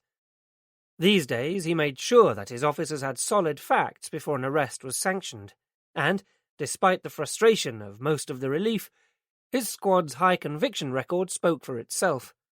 Today he was characteristically bedded deep in paperwork when Mariner went in. "I want to shake Frank Crosby," Mariner told him, without procrastination. Coleman put down his pen and sat back in his seat. The glare from his desk lamp bounced off his shining scalp. "On what grounds?" Mariner explained what they'd uncovered, including the link with Kerry. Saying it out loud, even to his ears, it was beginning to sound flimsy and insubstantial. Unsurprisingly, the gaffer apparently felt the same way. "Eddie Barham's murder doesn't on the face of it look much like Crosby's usual style, does it?" he said. "He's not known to dress things up, as someone patently did." "No, but he does have ready access to drugs and women, so that part at least makes sense, and he has a history with Eddie Barham, too. I just want to talk to him, see his reaction." It must have been enough, because Coleman didn't argue any further. "Just go carefully, Tom," he warned, unnecessarily. "Frank Crosby bringing a complaint of harassment is something I can honestly live without." "Yes, sir." "What about Tony Knox?" "If he's available, I'll take him along. The uniform could be an asset." "You would seem to be having quite an influence over him," Coleman remarked. "He's good at his job," said Mariner, not having any reason to say otherwise. "He could be CID material." Coleman glanced down at the paperwork on his desk, suddenly avoiding eye contact. "Yes, I'd heard that he was desperate to get back into plain clothes." "Back? Didn't he tell you?" "We work together. He doesn't confide in me. What happened?" "Let's just say that, during his last spell out of uniform, he lacked a certain self-discipline. I'm sure he'll fill in the details for you if he wants to." So Tony Knox had been a detective before. No wonder he'd taken to it so well. Frank Crosby was taking an afternoon off to get in touch with his human side, playing the role of respectable businessman to improve his swing, putt, and very possibly perfect his techniques for employing golf clubs as instruments of torture. Mariner and Knox sat in the car waiting for him to return from the green, watching the clusters of men in gaudy checks and pastels pushing around their golf carts. "Look at them," Knox muttered under his breath. "They're like a bunch of old women with their shopping trolleys." He shot Mariner a wary sidelong glance. "You don't play, do you, boss?" Mariner let him off the hook. "No, I'm with Twain on this one. A good walk spoilt. That's Mark Twain I'm on about, not Shania." Knox flashed a sarcastic smile. "Still," he added slyly, "with the state of the football teams down here, there has to be an alternative sport." It was too good an opportunity to miss. "So if you didn't come down here for the football, why did you move to Birmingham?" Mariner asked. "It wasn't for the clean air." "I just fancied a change," said Knox, without missing a beat, and he escaped further interrogation by the appearance of Frank Crosby, his perambulation apparently over for today. They watched Crosby and his entourage of 2 go into the clubhouse before tracking him down in the members' bar, where he was ordering a Campari and soda. Even in their golfing gear, it wasn't hard to pick out Crosby's associates from the general public. It was a question of size, though paradoxically the exception was Crosby himself. Less than 5'5" of concentrated muscle and teeth, Crosby resembled a pit bull terrier in human form, and enjoyed a reputation for being every bit as vicious. His baby pink polo shirt looked almost grotesque, stretched over his hairy, tattooed arms, like biker's leathers on a newborn infant. Although Kingswood Golf Club was not as exclusive as some, Mariner doubted that many other club members had any idea what Frank Crosby really did for a living. Right now, he was enjoying a joke with his cronies. "Mr. Crosby." Making no effort to lower his voice, Mariner openly displayed his warrant card for the benefit of all those present. "Detective Inspector Mariner, West Midlands Police. Could I have a word?" With Knox's uniform providing added visual effect, Mariner had succeeded in capturing the attention of everyone in the room. Everything so far was going to plan. Crosby's anger was visible in the flush that spread up through his Donald Trump tan. But this was a man who'd learned over time to control his temper, and by the time he'd picked up his drink and separated from the group, there remained only a hint of irritation in his voice. "Over here," he said tautly, leading the way to a secluded corner of the room, well away from listening ears. Despite the unnaturally dark hair and gleaming white teeth, Crosby was approaching 60 and running to fat. If you knew where to look, his throat still bore the deep scar sustained in a scuffle in Winson Green, although it was many years since he'd been a guest of Her Majesty. He'd become far too skilled at delegation for that. These days he could afford to be relaxed and play a round or two of golf, give or take the occasional rude interruption from the law. "What do you want?" he demanded, at a safe distance from his fellow club members. He regarded Mariner like something nasty he'd just stepped in, his annoyance betrayed only by the bulging muscle in his jaw. "I want you to tell me about Eddie Barham," Mariner said with equal directness. Crosby snorted, almost with relief, making Mariner wonder what he'd thought was on the agenda. "What about him? He's a reporter. Pain in the arse if he must know," Crosby said candidly. "Really?" "Yeah, spends too much time sticking his nose into things that don't concern him." "Into your affairs, you mean? He landed you right in it a few years back, didn't he?" The eyes narrowed. "I'll remind you, I was never charged with anything." "Eddie Barham dragged your name through the mud, though, didn't he? That must have been bad for business." "I got over it. But not the sort of thing you'd want to happen again, if you could help it." Mariner glanced around him at the opulent surroundings. "Wouldn't go down well here, would it? Your name splashed all over the papers a second time. It must have made you a bit nervous when Eddie linked up with one of your girls again. I don't suppose you wanted to play the lead in anything else he was about to write. Is that why you had him roughed up?" Crosby had seen this coming, and was far too street-smart to deny it. After all, Eddie Barham hadn't pressed charges, so there was nothing to worry about. "My colleagues offered him a little advice, just in case he was thinking of doing anything stupid." It was hard advice. It left Eddie with enough bruises to fabricate a mugging story. "Yeah, well, it's what he's good at, isn't it? Making up stories. I just wanted to make sure that he got the message." "But he didn't, did he, Frank? So you went back. Was he threatening you with blackmail? Is that why you had to go over his house, to recover any incriminating documentation?" "What?" Crosby suddenly had the look of a man who had completely lost the plot, though masking his reactions would come naturally by now. "What were you doing?" interjected Knox, increasing the pressure. "Following Eddie? Or had you tapped Eddie Barham's phone?" "Where were you on Sunday the 16th of February, Frank?" Mariner demanded. "The night Eddie Barham was killed." Finally, his words provoked a reaction, but not the one Mariner had been expecting. "Killed? What are you on about?" "Don't you read the papers either?" "Why would I? Full of crap most of the time." Crosby was on the defensive. Then Mariner remembered someone telling him that Crosby couldn't actually read very well. Knox pushed again. "How far were you prepared to go to keep Eddie Barham quiet, Frank? Or were you doing it for Paul?" "Paul who?" "Paul Spink. Forget him already, even though he took the rap for you? Were you repaying the compliment?" Mariner had no idea whether there had been any contact between the two since Spink's conviction. It was just a simple logical pursuit. but one which apparently Crosby was having difficulty keeping up with. "I don't know what the fuck you're on about," he said, finally beginning to lose his cool. "A Sunday night? I'd have been at the dog track all night." "And what about your colleagues?" Mariner nodded towards the group at the bar, who cast the occasional anxious glance towards them. "Carl and Teddy were with me.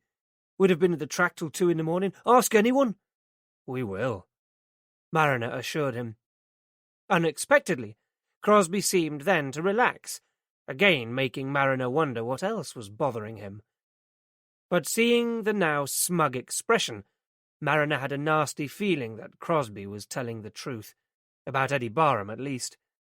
There was one more test. "I'll need you and your monkeys to come in for DNA swabs," Mariner dropped in as a last-ditch attempt at unnerving him. "Just so we can eliminate you from our inquiries." Crosby didn't bat an eyelid. "Always happy to oblige." He lied. "What do you think, boss?" Knox asked once they were back in the car. "I think Frank Crosby's an accomplished actor," said Mariner. "Let's wait for the swabs." But even Mariner wasn't holding out much hope. Crosby had taken it all too much in his stride. "Dinner time?" Knox started the car, ever the pragmatist. "No thanks," said Mariner. "There's something I've got to do." "Oh?" "It's personal," Mariner said enigmatically. "I'm going in search of a resolution, Tony. You should try it sometime." But Knox just looked at him as if he was mad. Mariner tried Greta's office number first. With a small child to clothe and feed, he couldn't imagine that she'd had the luxury of being a stay-at-home mum. He was right. "Tom, what a surprise!" A mutual one. She sounded not displeased to hear from him. Equally unexpectedly, she agreed to meet him for a quick drink after work in a couple of hours, giving Mariner ample time to make his debut visit to Toys R Us. Greta wasn't in the appointed bar when he arrived a few minutes late, and it crossed his mind that she might yet stand him up for old time's sake. He'd trailed round every appropriate shop in town to look for a present for the baby, but when it came to it, he hadn't a clue what to buy. He didn't know the gender of the child, or what would be suitable for its age. In the end, he'd settled on a generic cuddly rabbit. Greta had chosen as their meeting place a wine bar close to where she worked. Sitting down at a table, Mariner ordered a bottle of obscenely expensive mineral water with 2 glasses. Greta had never been much of a drinker, and he needed to keep a clear head. When she appeared, short of breath, Mariner was, for several moments, thrown into confusion. "Greta!" He stood up to kiss her cheek. "How are you?" But he hadn't really needed to ask. She was clearly blossoming, her belly swollen by about 6 months of pregnancy. "I'm great," she said. "Really well. Do you want to see?" And with the enthusiasm of any new parent-to-be, she sat down, and without waiting for his reply, rifled through her handbag to produce a monochrome snapshot of what resembled, to Mariner, an oversized tadpole. "The consultant says that she's a perfectly average size, plumb in the middle of the 50th percentile. If she keeps growing at the same rate, she'll weigh about 7 pounds at birth. Sorry, that's probably too much information, but I get told everything. First baby at my age. You can't even fart off the record, especially coming so soon after a miscarriage." She looked into Mariner's eyes, pausing for the first time. "I'm afraid ours didn't make it." "I'm sorry," said Mariner, as something stabbed at his chest. "So am I, but it was probably for the best, wasn't it? Sorry, I should have let you know, but I was... Well, let's not go over all that again." "No, let's not." "Dominic, an old friend, was very supportive." She placed her hands on her bump. "So supportive, in fact, that we ended up with this." Finally, Mariner recovered his power of speech. "Congratulations," he said. "I'm really happy for you." It was perfectly true. He remembered the gift. "I've brought you this," he said, handing over the plastic bag. "It was for... but you can..." He tailed off as Greta took out the soft toy. "Oh, it's sweet, Tom. Thank you." She leaned across and kissed him. "Anyway, how about you?" "Me?" Yes, are you seeing someone? Good question. Not right now. That's probably for the best, too. Still working all the hours God sends, I suppose. He couldn't really disagree. They talked a little longer about inconsequential things, mutual acquaintances who had really been Greta's friends, and polished off a second bottle of spring water. I should be going, Greta said at last. As it is, I'm going to get all the rush hour traffic. They both went up to the bar to pay. As Mariner took out his wallet, a slim white sheet of paper fluttered out, landing at Greta's feet.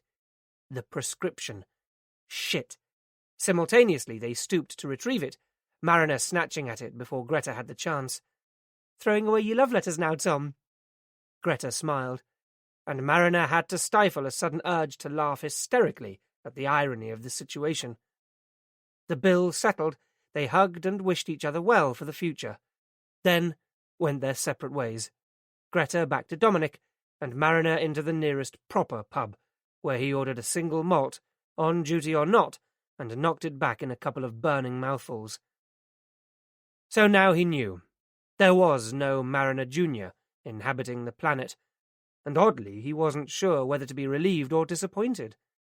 If pressed, he'd have tended towards the former, but either way he wasn't about to take any more risks with that prescription. On his way back to the car, he took it out from where he'd stuffed it in his pocket, screwed it into a ball, and dropped it into the nearest rubbish bin. He felt an unexpected urge to call Anna Barham. Chapter 23. Anna had already left work and was at the day centre collecting Jamie prior to visiting the residential home recommended by Mark. She'd specifically been asked this time to take Jamie with her. The social worker came this morning, Francine informed her. What social worker? I assumed it was to do with your last visit. The Beeches. Anna was surprised. She hadn't expected things to move quite so fast, but she wasn't about to complain. Did she want to see Jamie? She recalled the questions about challenging behaviour, hoping that Jamie hadn't done anything that might have put the social worker off.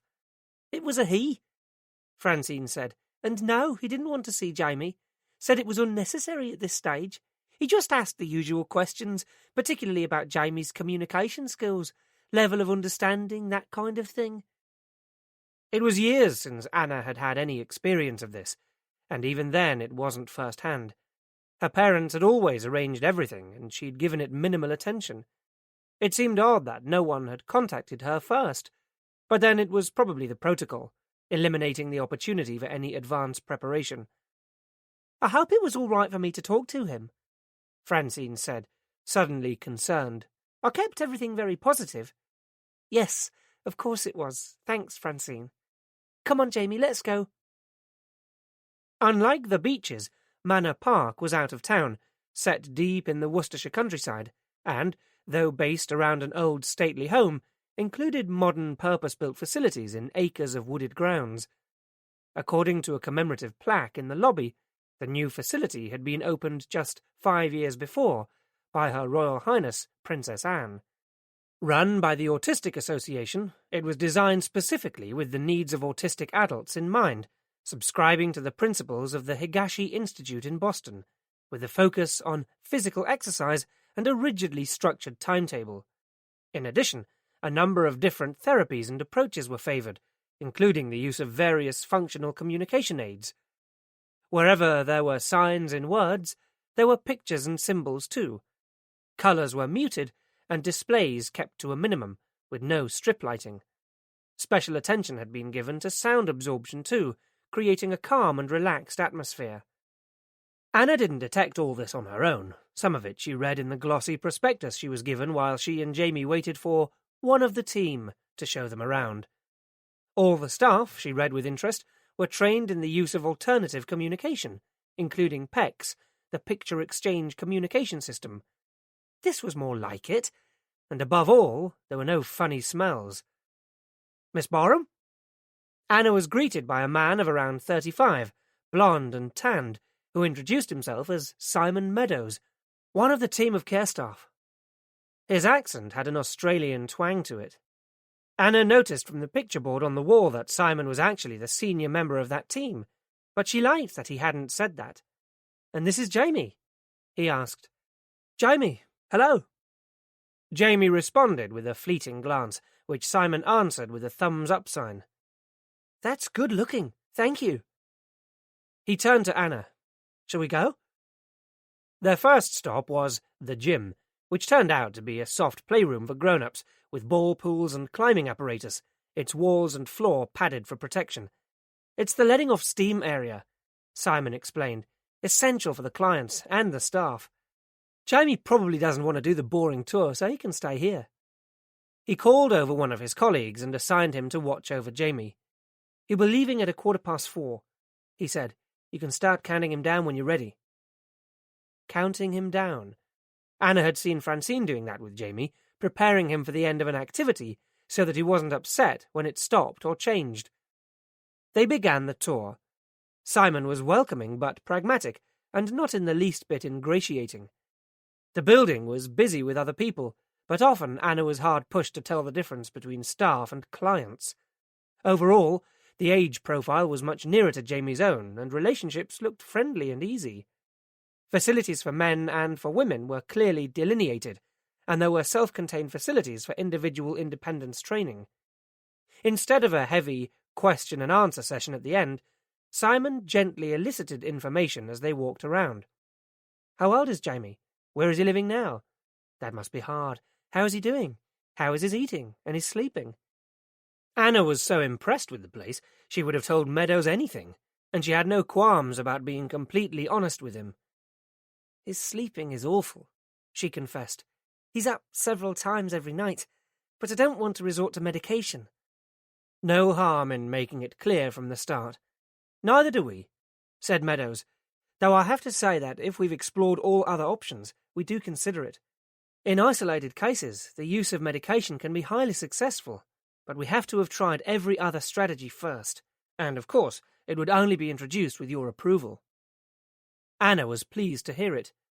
"So when can he start?" she asked, straight away, only half joking. They'd arrived back in reception. Meadows smiled. "Let's just jot down a few details," he said, as if he hadn't just extracted everything there was to know from Anna. "We try to operate like a community, so we do try to take clients who will benefit from the regime." He handed her a concise application form. Full name, easy. Date of birth, Anna even had that off pat now, too. 17th of the 3rd, and now she even knew the year. At the end of the document was a small section requesting permission for the staff to administer appropriate medications to regulate sleeping and behavior. "As I said, it's when all else fails," said Meadows, seeing her hesitation. "Why don't you think that part over and give us a call?" Finally, he handed her a list of charges. Anna did a double take. "This is for a year?" she asked. Meadows made a sympathetic face.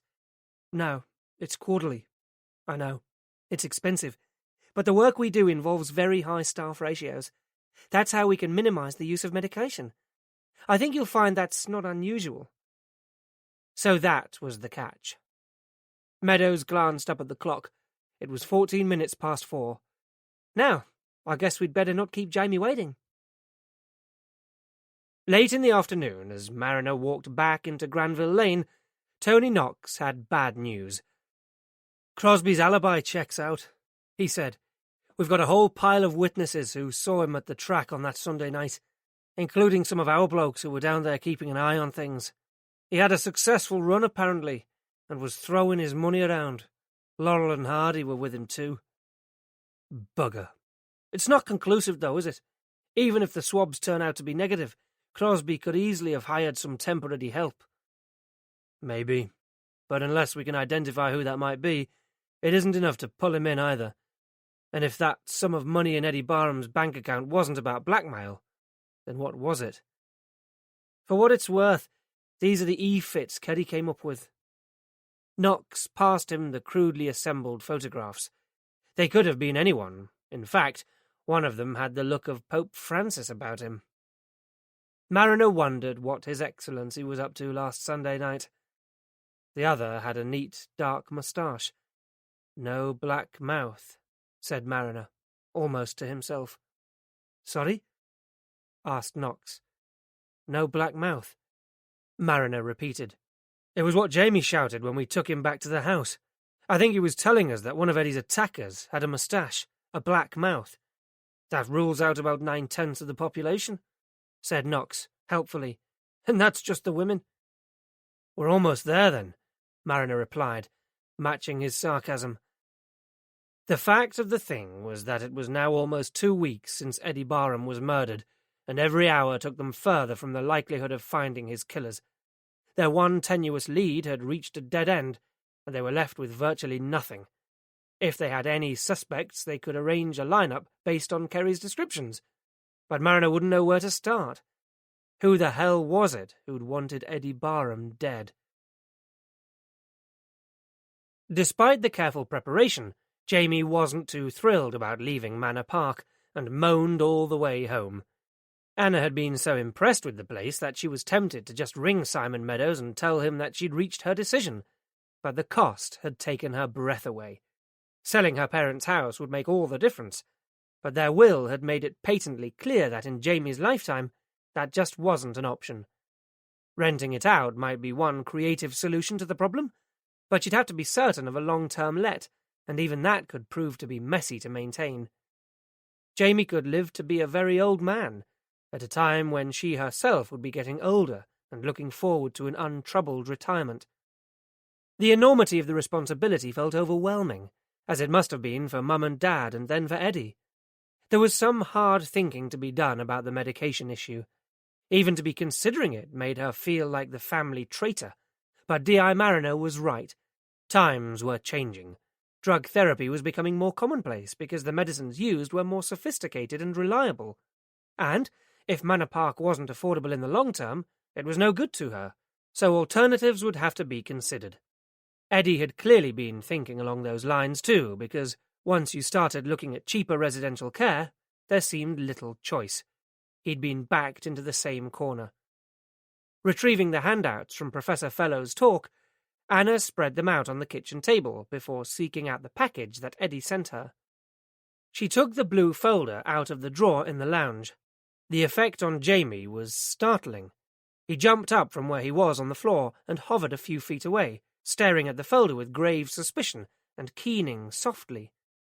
Intrigued, Anna thrust the folder towards him, and he immediately backed off, flapping his hands in agitation. Anna laughed. "What on earth is the matter, Jamie? It's only a folder." She opened the lid to show him. "Paper. There's nobody in here." But even so, it was some time before he would settle again.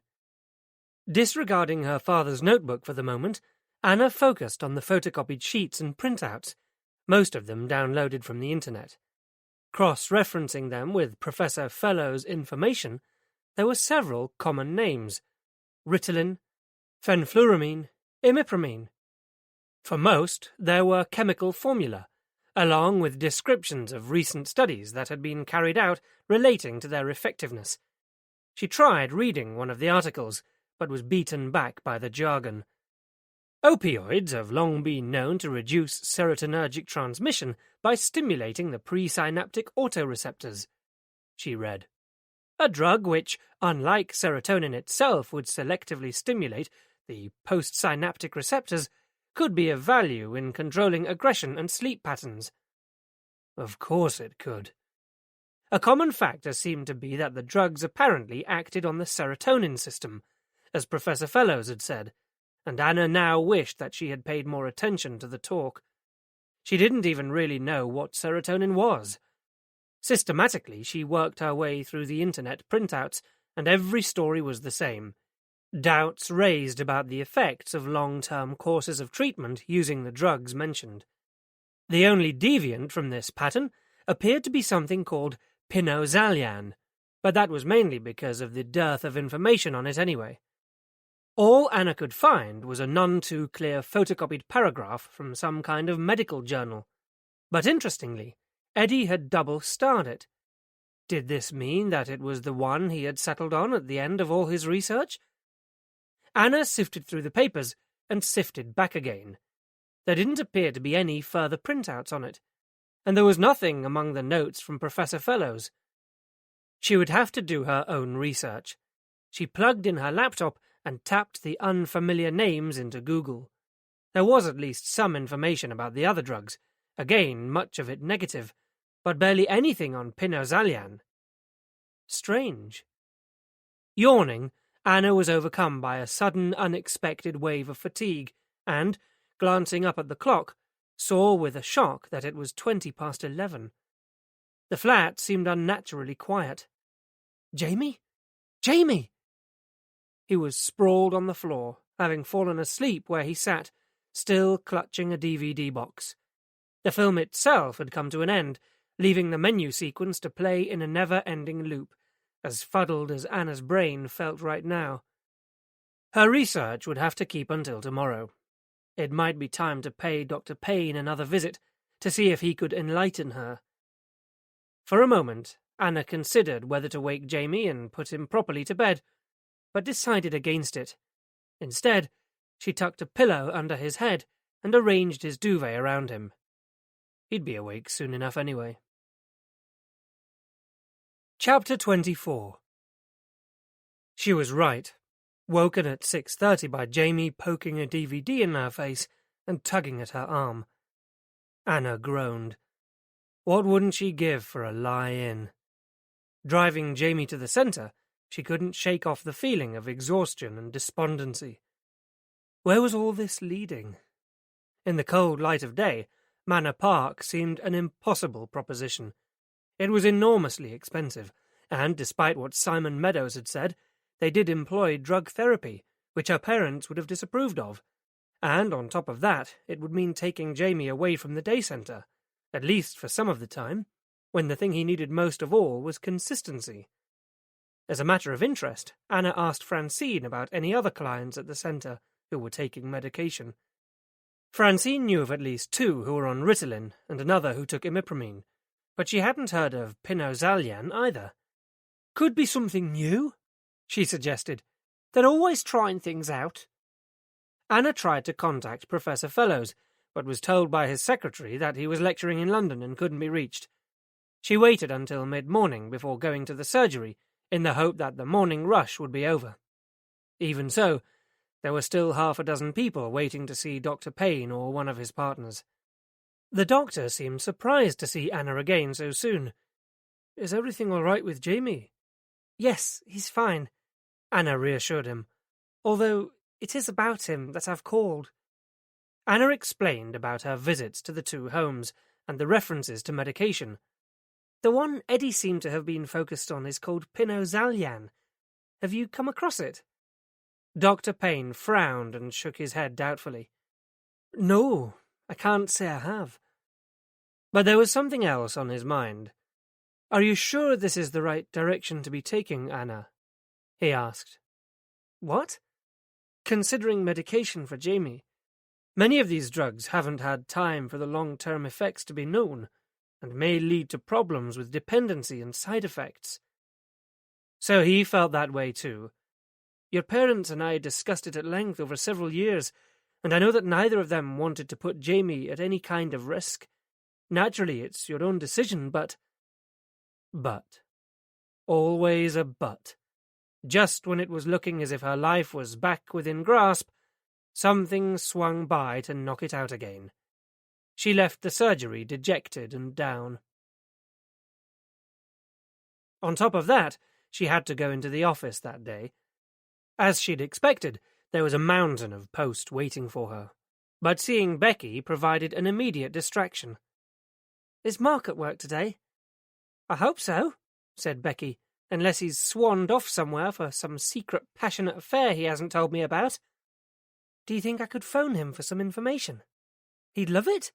He's always had a soft spot for you. He can keep his soft spots to himself. I just want to talk to him. Anna smiled, but Becky didn't notice. Absently, she reeled off the number of Mark's surgery. She seemed edgy, and Anna soon found out why. There was a knock on the door. It was Jonathan, looking astonishingly naked. He'd shaved off his goatee. Anna, how are you? Any cooler, and Anna would have shivered. I'm fine, thank you, she responded frostily. too could play at that game. Well, it's good to see you back again. His voice lacked a certain sincerity, but he was gone again before Anna could allude to this. What happened to the facial hair? She asked Becky instead. Her friend had the grace to look embarrassed. Melanie doesn't like goatees. Well, that puts me in my place then, doesn't it? Said Anna cheerfully. Alone again in her office, Anna ignored her bulging in-tray and keyed in the number Becky had given her. Hi, Mark, it's Anna. Anna, how are you? Has Becky got you checking up on me? No, you're perfectly safe. I wanted to pick your brains on something. Pick away. I wondered if you'd ever come across of a drug called pinozalyan. I think it could be something used to help with sleeping, particularly where autism is a factor. Can you spell that for me?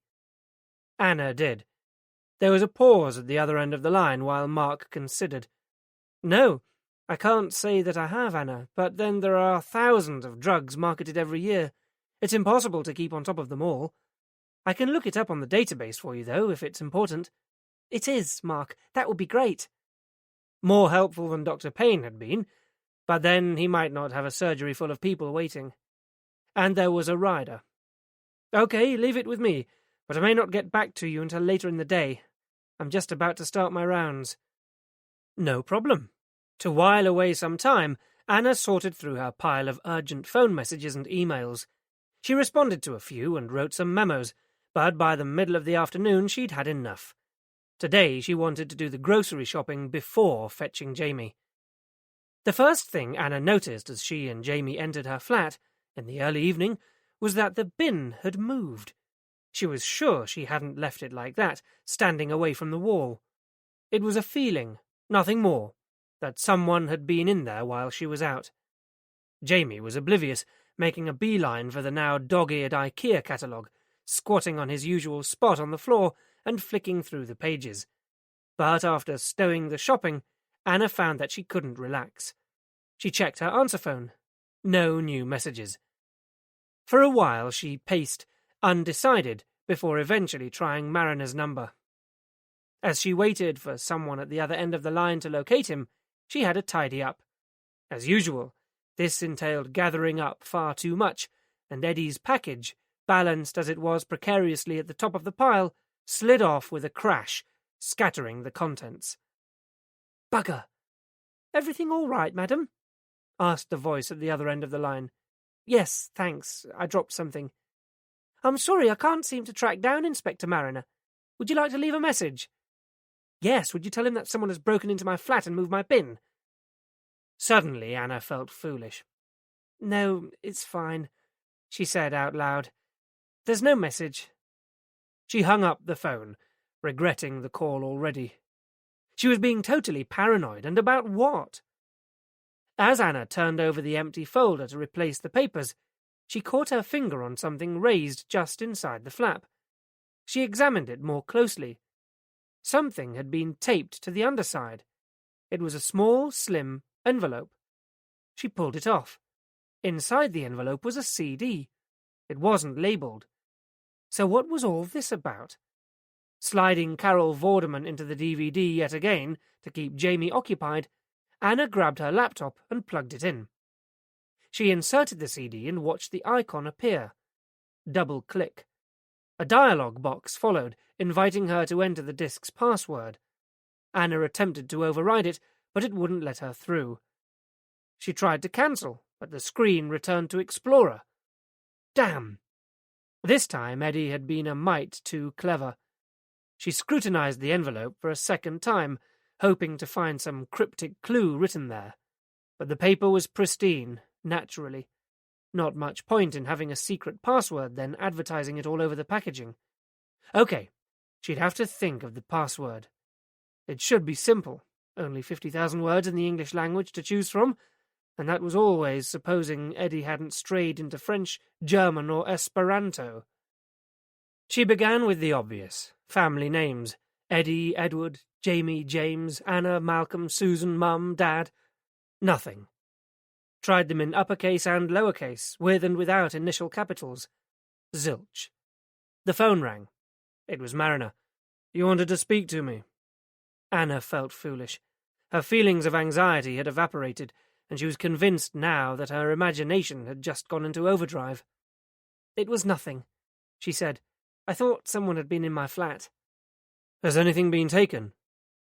He was treating it more seriously than was necessary. No, I was being ridiculous. Just pure paranoia. I keep forgetting that Jamie's here with me, and he moves things. Oh, well, I'm glad you're okay. He was signing off. I found something else that you might be interested in, though, Anna said quickly. Eddie sent me a parcel. He must have posted it just before he died, but it got delayed and didn't arrive until yesterday. At first, I thought it just contained papers, information about medications, and one of Dad's old notebooks. Though it might be helpful, I didn't think it was that important. But I've just found a CD, too. It was taped to the inside of the envelope, out of sight. What is it? Mariner audibly perked up. I don't know yet. The bad news is that, of course, it's password protected. I'm trying to get into it right now. There was a pause at the other end of the line. Kerry helped us to compile some e-fits of the men who were in Eddie's house that night. I'd like you and Jamie to have a look. How about if I bring them by? Okay. No? Why not? Eager to have something to show him when he arrived, Anna took her efforts wider, trawling her brain for any minor detail about Eddie that might hold the key. She knew he had once supported Aston Villa, but did he have a favourite player? What was his favourite food, drink, colour, movie, book? She hadn't a clue. This was the payback for hardly knowing your big brother. She typed in Echo, Greenwood, Countdown. Anna became aware of Jamie hovering at her elbow. Want a loops? In a minute, Anna said, distracted. Want loops, get a loops, he repeated, tugging at her sleeve. In a minute, Jamie. She shrugged him off impatiently. This is hopeless. Jamie mirrored her exasperation. Loops, he insisted, grabbing at her arm. Oh, you and your bloody... Anna banged on the keys irritably. Who, la, who, oops, she typed, and the screen unfurled in front of her. Jamie, you're a genius! Without thinking, she put out her arms to hug him. He backed away in alarm, fearful of the sudden contact, making Anna laugh. You can have all the hula hoops you like. The intercom buzzer sounded, and Anna let in a frowning Mariner. Sure you're all right? He asked. For a moment, Anna didn't know what he meant. Then she remembered the bin. Oh, yes, I'm fine. Going a bit nuts, but fine. Good. He was examining the door. How do you lock this when you go out? On the Yale? Maybe you should consider using the mortise too. Yes, Inspector, Anna said meekly. Mariner smiled. Okay, here ends the Mariner lecture for today. Call it compensation for the fact that our inquiries seem to have hit a brick wall. Frank Crosby has got a solid alibi for the night Eddie was killed. So unless there are some other unknown heavies doing his dirty work, it looks as if Kerry was telling the truth and Frank wasn't involved. It leaves us pretty well back at square one. Not quite, Anna said. What? I've found the password to the CD. Jamie's obsession with hula hoops finally came in useful. Chapter 25. I'm not even going to ask what you mean by that, Mariner said. Have you found anything interesting? Not yet. You're just in time to help me look. Mariner dragged a chair round to Anna's side of the table so that they could both look at the screen. As he did so, his arm brushed against hers, making her skin tingle. Focus, Anna, focus, she told herself sternly. With a curiously wobbly hand, she opened up the drive. It contained a single document. MS Access. Untitled. Eddie and his databases, commented Mariner, shaking his head. He had them for everything. Anna double-clicked the icon, and rows of data unfurled on the screen before them. It's the same document as we found, Mariner observed straight away. Except that now we've got all the data as well, said Anna, hopefully examining around 30 rows and 5 complete columns containing an assortment of numbers and letters. "If that makes a difference," he said, with obvious disappointment. "There are still no headings to any of the fields, so we don't know what any of the numbers mean." Without any indication of what the digits represented, the database told them nothing. "We're no further on." But Anna was staring at one of the columns. "We might be," she said, slowly. "I think it's got Jamie on it." "Jamie?" Jamie looked around momentarily from where he lay on the floor in the lounge. "Look." She pointed to one of the dates. "That's Jamie's date of birth. It didn't mean anything when you showed it me before, but since then I've had to memorize it." "It's just a date." Mariner was less sure. "That could just be a fluke." "No, look at the initials." Anna traced a finger back along the row. "J.B., Jamie Barham, and there in the first column, S.B., Susan Barham. That's my mum. That's got to be more than chance, surely." Mariner remained sceptical. "Anyone else you recognize?" he asked, doubtfully. Anna studied the column of letters, her mind now moving in a new direction. A.R., D.M., C.J., E.T. She mulled over each set of initials, searching for a connection. "It's a long shot, but that could be Liz, Elizabeth Truman. I hadn't seen her for years, but she came to Eddie's funeral, and that's their son Michael." She indicated the M.T. further along the row. "They live in Sutton now, but our families were close when we were kids, you know. We used to go and visit them. They had this massive copper beech tree in the garden that Jamie once fell out of." "So, what we have here are the initials of children and their mothers. That makes sense. The last initial of each pair seems to match up." "It's only one child. Eddie and I are not on here." "The youngest child?" "No. Michael's got a younger sister, Carol, but Michael's autistic, like Jamie. It's the autistic child." "So, this is about autistic children and their parents, and what?" Anna thought for a moment. "Medication," she said, picking up the envelope that came in the post. "This is what Eddie sent me. The rest of this stuff is about different kinds of medication. Those PSTIs I was telling you about. And when I met Liz Truman, she was full of how well Michael is doing these days, mainly because of the new medication he's on." "But Jamie doesn't take anything, does he?" "Not yet, but I think Eddie must have been considering it. I didn't want to believe it at first, but given that he was having mega problems with Jamie's behaviour, and all the residential homes seem to want to have that option open to them, he must have been. The ones that don't use medication routinely are incredibly expensive." "And Eddie wasn't exactly rolling in it." "So he was being more or less forced into it. But Eddie being Eddie, he wouldn't have taken that step without doing some thorough research. I think it's what all this is about." She indicated the other rows of figures. "Maybe he wanted to compare Jamie's data, whatever that may be, with others before making the decision." Mariner was unimpressed. "But if that's the case, then this is pretty harmless information. Who else would even be interested in it?" "I don't know. If this was Eddie's so-called drug story, Darren was right. It was a wind-up. The drugs Eddie was talking about were these PSTIs, and the project was personal because it was for his own use." Anna wasn't about to give up so easily. "But if that's all it was, why would anyone go to the trouble of wiping it off his computer?" "They could have been after anything," Mariner pointed out. "The corrupted database was one of the items that was left. They could have already successfully destroyed what they intended to." "So that's it?" Anna was crushed. "All this stuff is irrelevant after all." "Well, it may be helpful to you, but I can't see how it will help us find Eddie's killer." "I'm not really sure if it will be much good to me," Anna said, finally conceding defeat. "As you said, without titles for any of the fields, there's no way of knowing what the remaining data could be.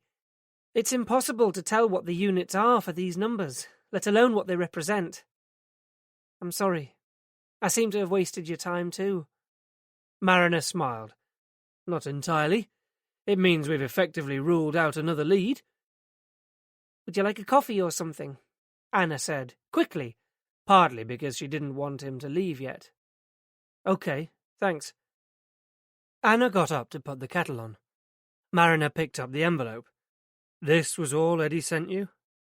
"That's it. Apart from one of Dad's old notebooks, which is pretty indecipherable. Oh, and he left a shoebox full of old letters with our solicitor. They went back years, and were addressed to my dad, not Eddie. I left them where they were." Mariner was staring thoughtfully at the computer screen. "If you've got Jamie, it shouldn't be that difficult to work out what the rest of this means," he said. Anna came back to the table with the coffee. "Is there any point?" "Eddie must have thought so, or why bother?" Anna shrugged. If he really wanted to, she'd let him get on with it. "Let's start from what we do know. We've got your mother's initials, Jamie's date of birth, then another number, 2.1. How old was Jamie when you found out he had autism?" "Older than that. Much older, in fact. It wasn't really until he went to school, even though Mum had been up at the doctor's with him every other week for years. Everything was put down to colic or teething or the terrible twos, and she was told he'd grow out of it. It wasn't until he was about 5 or 6 that autism was even mentioned." She looked across the page. "In fact, this next column is more likely to refer to that." The 4th column contained a second date that put Jamie at almost 6 years old. "That was more like the time he was diagnosed." "Okay, that's good. It would account for the variation across the other kids, too. Presumably they were diagnosed at different ages. So what is this 2.1? Jamie's rating appeared lower than many of the others, which were anything ranging between 4 and 9. What could it be measuring, if not time? Quantity? But of what? Measurement? Height? No, too small. Suddenly, Mariner thought of Greta's tadpole. What about Jamie's weight when he was born? "He was seriously underweight," said Anna. "Tiny. You should see the photographs." So it could be that. "I suppose it's possible." She sounded doubtful, but Mariner pressed on. "Let's go with that for now. Okay, so we've got some names, dates of birth, birth weights, dates of diagnosis." "So what? It still doesn't tell us why all these people are on the database, except that all these people might be diagnosed autistic on those particular dates." "Which still doesn't tell us why it was important enough for Eddie to go to all this trouble." Mariner picked up the envelope. "You've been through this information?" "Yes. It's about various drugs, but the only common factor seems to be that none of them are particularly safe. The only one that doesn't appear to list numerous side effects is this one, Pinozalyan. But that's because there's hardly any information about it." Anna showed Mariner the short paragraph. "This is all there is?" "Yes. I tried the internet, but there was hardly anything. And when I went to ask Dr. Payne about it this morning, he'd never heard of it either. Mark, my friend's partner, is a GP. He said he'd look into it for me, but he hasn't come back to me yet." Pinozalyan, Mariner read. "A relaxant, prescribed for the treatment of insomnia. Acts as a depressant to hormone serotonin, which controls levels of arousal and anxiety. So that would be useful for someone like Jamie, wouldn't it?" "You bet. Anything to calm him down and help him sleep more would be a miracle drug." "And there's no mention of side effects?" "That's what makes it unique." "But your doctor hadn't heard of it?" "No, he was pretty dismissive, actually. But then he did have quite a few patients waiting to see him. You said it differently. Maybe I didn't pronounce it correctly. What did you call it?" "Pinozalyan," Mariner repeated. "See, I thought it was Pinozalyan." "What, like Pinot Noir? Pinozalyan. Pinozalyan," Mariner said to himself. "Actually, that does sound more—" "Shh!" Anna silenced him. "Listen." "Salian," muttered Jamie, suddenly from where he lay on the floor. "Oh, my God," said Anna. "God," repeated Jamie. Anna tried it again. "Pinozalyan," she said. "Salian." The name bounced back at them. No Sally Ann. Mariner shuffled through the papers. Impramine, he said out loud. Nothing. Ritalin. Silence. Pinozalian. Jamie shook his head irritably. No Sally Ann. Mariner looked at Anna. He must have heard Eddie say it. She shrugged. And why would Eddie say it? Because it was of some significance. Maybe Eddie had stumbled across a drug that would help Jamie, that has no side effects. What exactly did the doctor say when you asked him about it? Mariner asked, with renewed curiosity. Nothing, just that he hadn't heard of it. Did he ask what it was or how you'd come across it? Anna thought back to her brief meeting with Dr. Payne. No, he didn't. He just cautioned me against going down that route. He reminded me about my mum and dad's aversion to medication. So without even asking for more information, he actively put you off the idea? I suppose he did. Do you think it could be illegal or something? Suddenly, Anna began to share Mariner's gathering interest. That might have given Eddie his story. But Mariner was less sure. If a drug's illegal, normally the first place you'd find it would be on the internet, and you've tried that. Unless it's just unavailable. What do you mean? Well, either it's so new that it hasn't yet been clinically approved in this country, or it could be like Viagra. Viagra? Anna began to wonder where this was going. Yes, well, when Viagra first came onto the market, if you remember, the government tried to withhold it in this country because of the predicted burden the massive demand for it was going to place on the NHS, he said.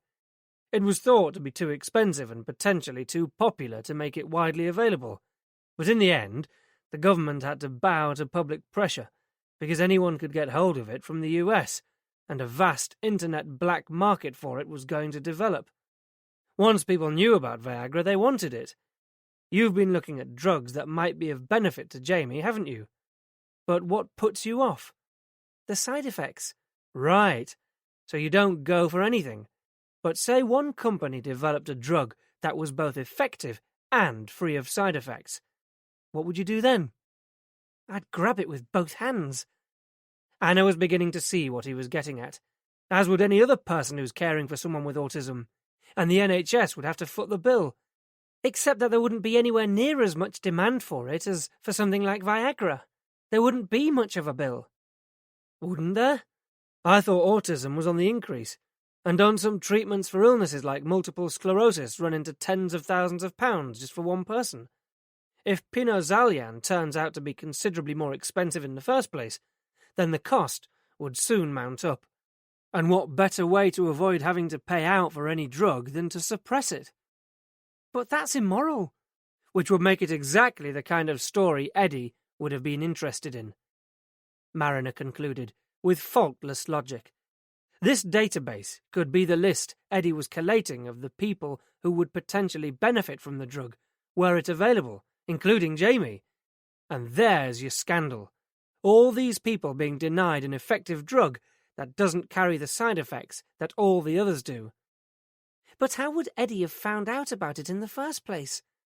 He was an investigative journalist. He'd have had ways and means, and he certainly had the motivation. Now, assuming that these other initials also belong to autistic kids, where would Eddie have got the names? Jamie's day centre? Anna was doubtful. The people there have a whole range of learning disabilities. I'm sure there wouldn't be enough specifically with autism. Remembering Susanna's parents, she scanned the column of initials. There was no S, but then she remembered the comment from Susanna's father. I hope you're not going to start stirring things up. Perhaps Eddie had talked to them, but they didn't want to be involved. So maybe it's not just autism we're talking about. For a few minutes they both sat staring at the screen, hoping it would yield an answer. It didn't, and eventually Mariner sat back, rubbing his eyes. It's like having 3 random pieces of a 1,000-piece jigsaw and trying to fill in the rest. Because when it came down to it, all they had was speculation. Without specifics, they had come to another cul-de-sac. Anna knew it, but Mariner wasn't about to admit it. There must be a bigger picture, something that would help us to complete it, he said. Anna couldn't help but admire his doggedness. It was doubtless what made him good at his job. How can you be so sure? Call it a gut thing. Marina's stomach chose that moment to announce loudly how empty it was. Anna looked at him askance. You trust a gut that makes that noise?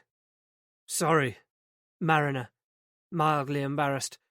I'm late for my appointment with Mr. Lau. Mr. Lau? The proprietor of my local Chinese takeaway. We haven't eaten either, Anna realized suddenly.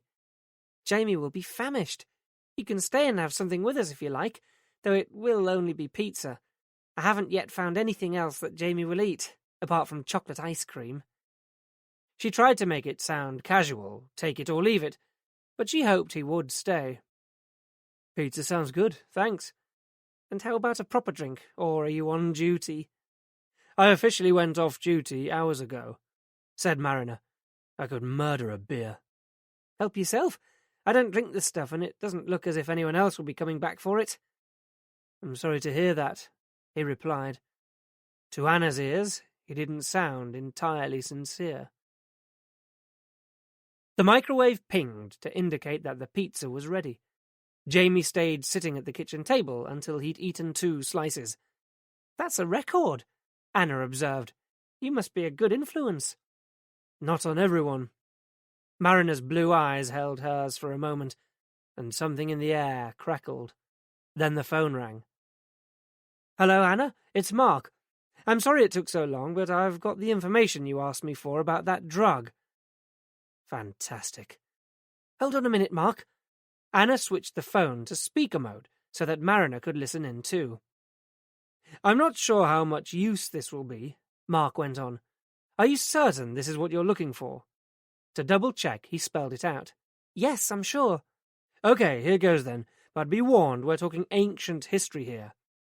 Pinozalian was on the market 30 years ago or more. It's basically a serotonin suppressant, and was mainly used to treat insomnia. It seems to have been a reasonably successful drug, but was phased out after about 10 years. So it wasn't a brand new drug at all. It was old, obsolete in fact. Mariner could barely conceal his disappointment. Mark, this is D.I. Mariner, West Midlands Police, he said.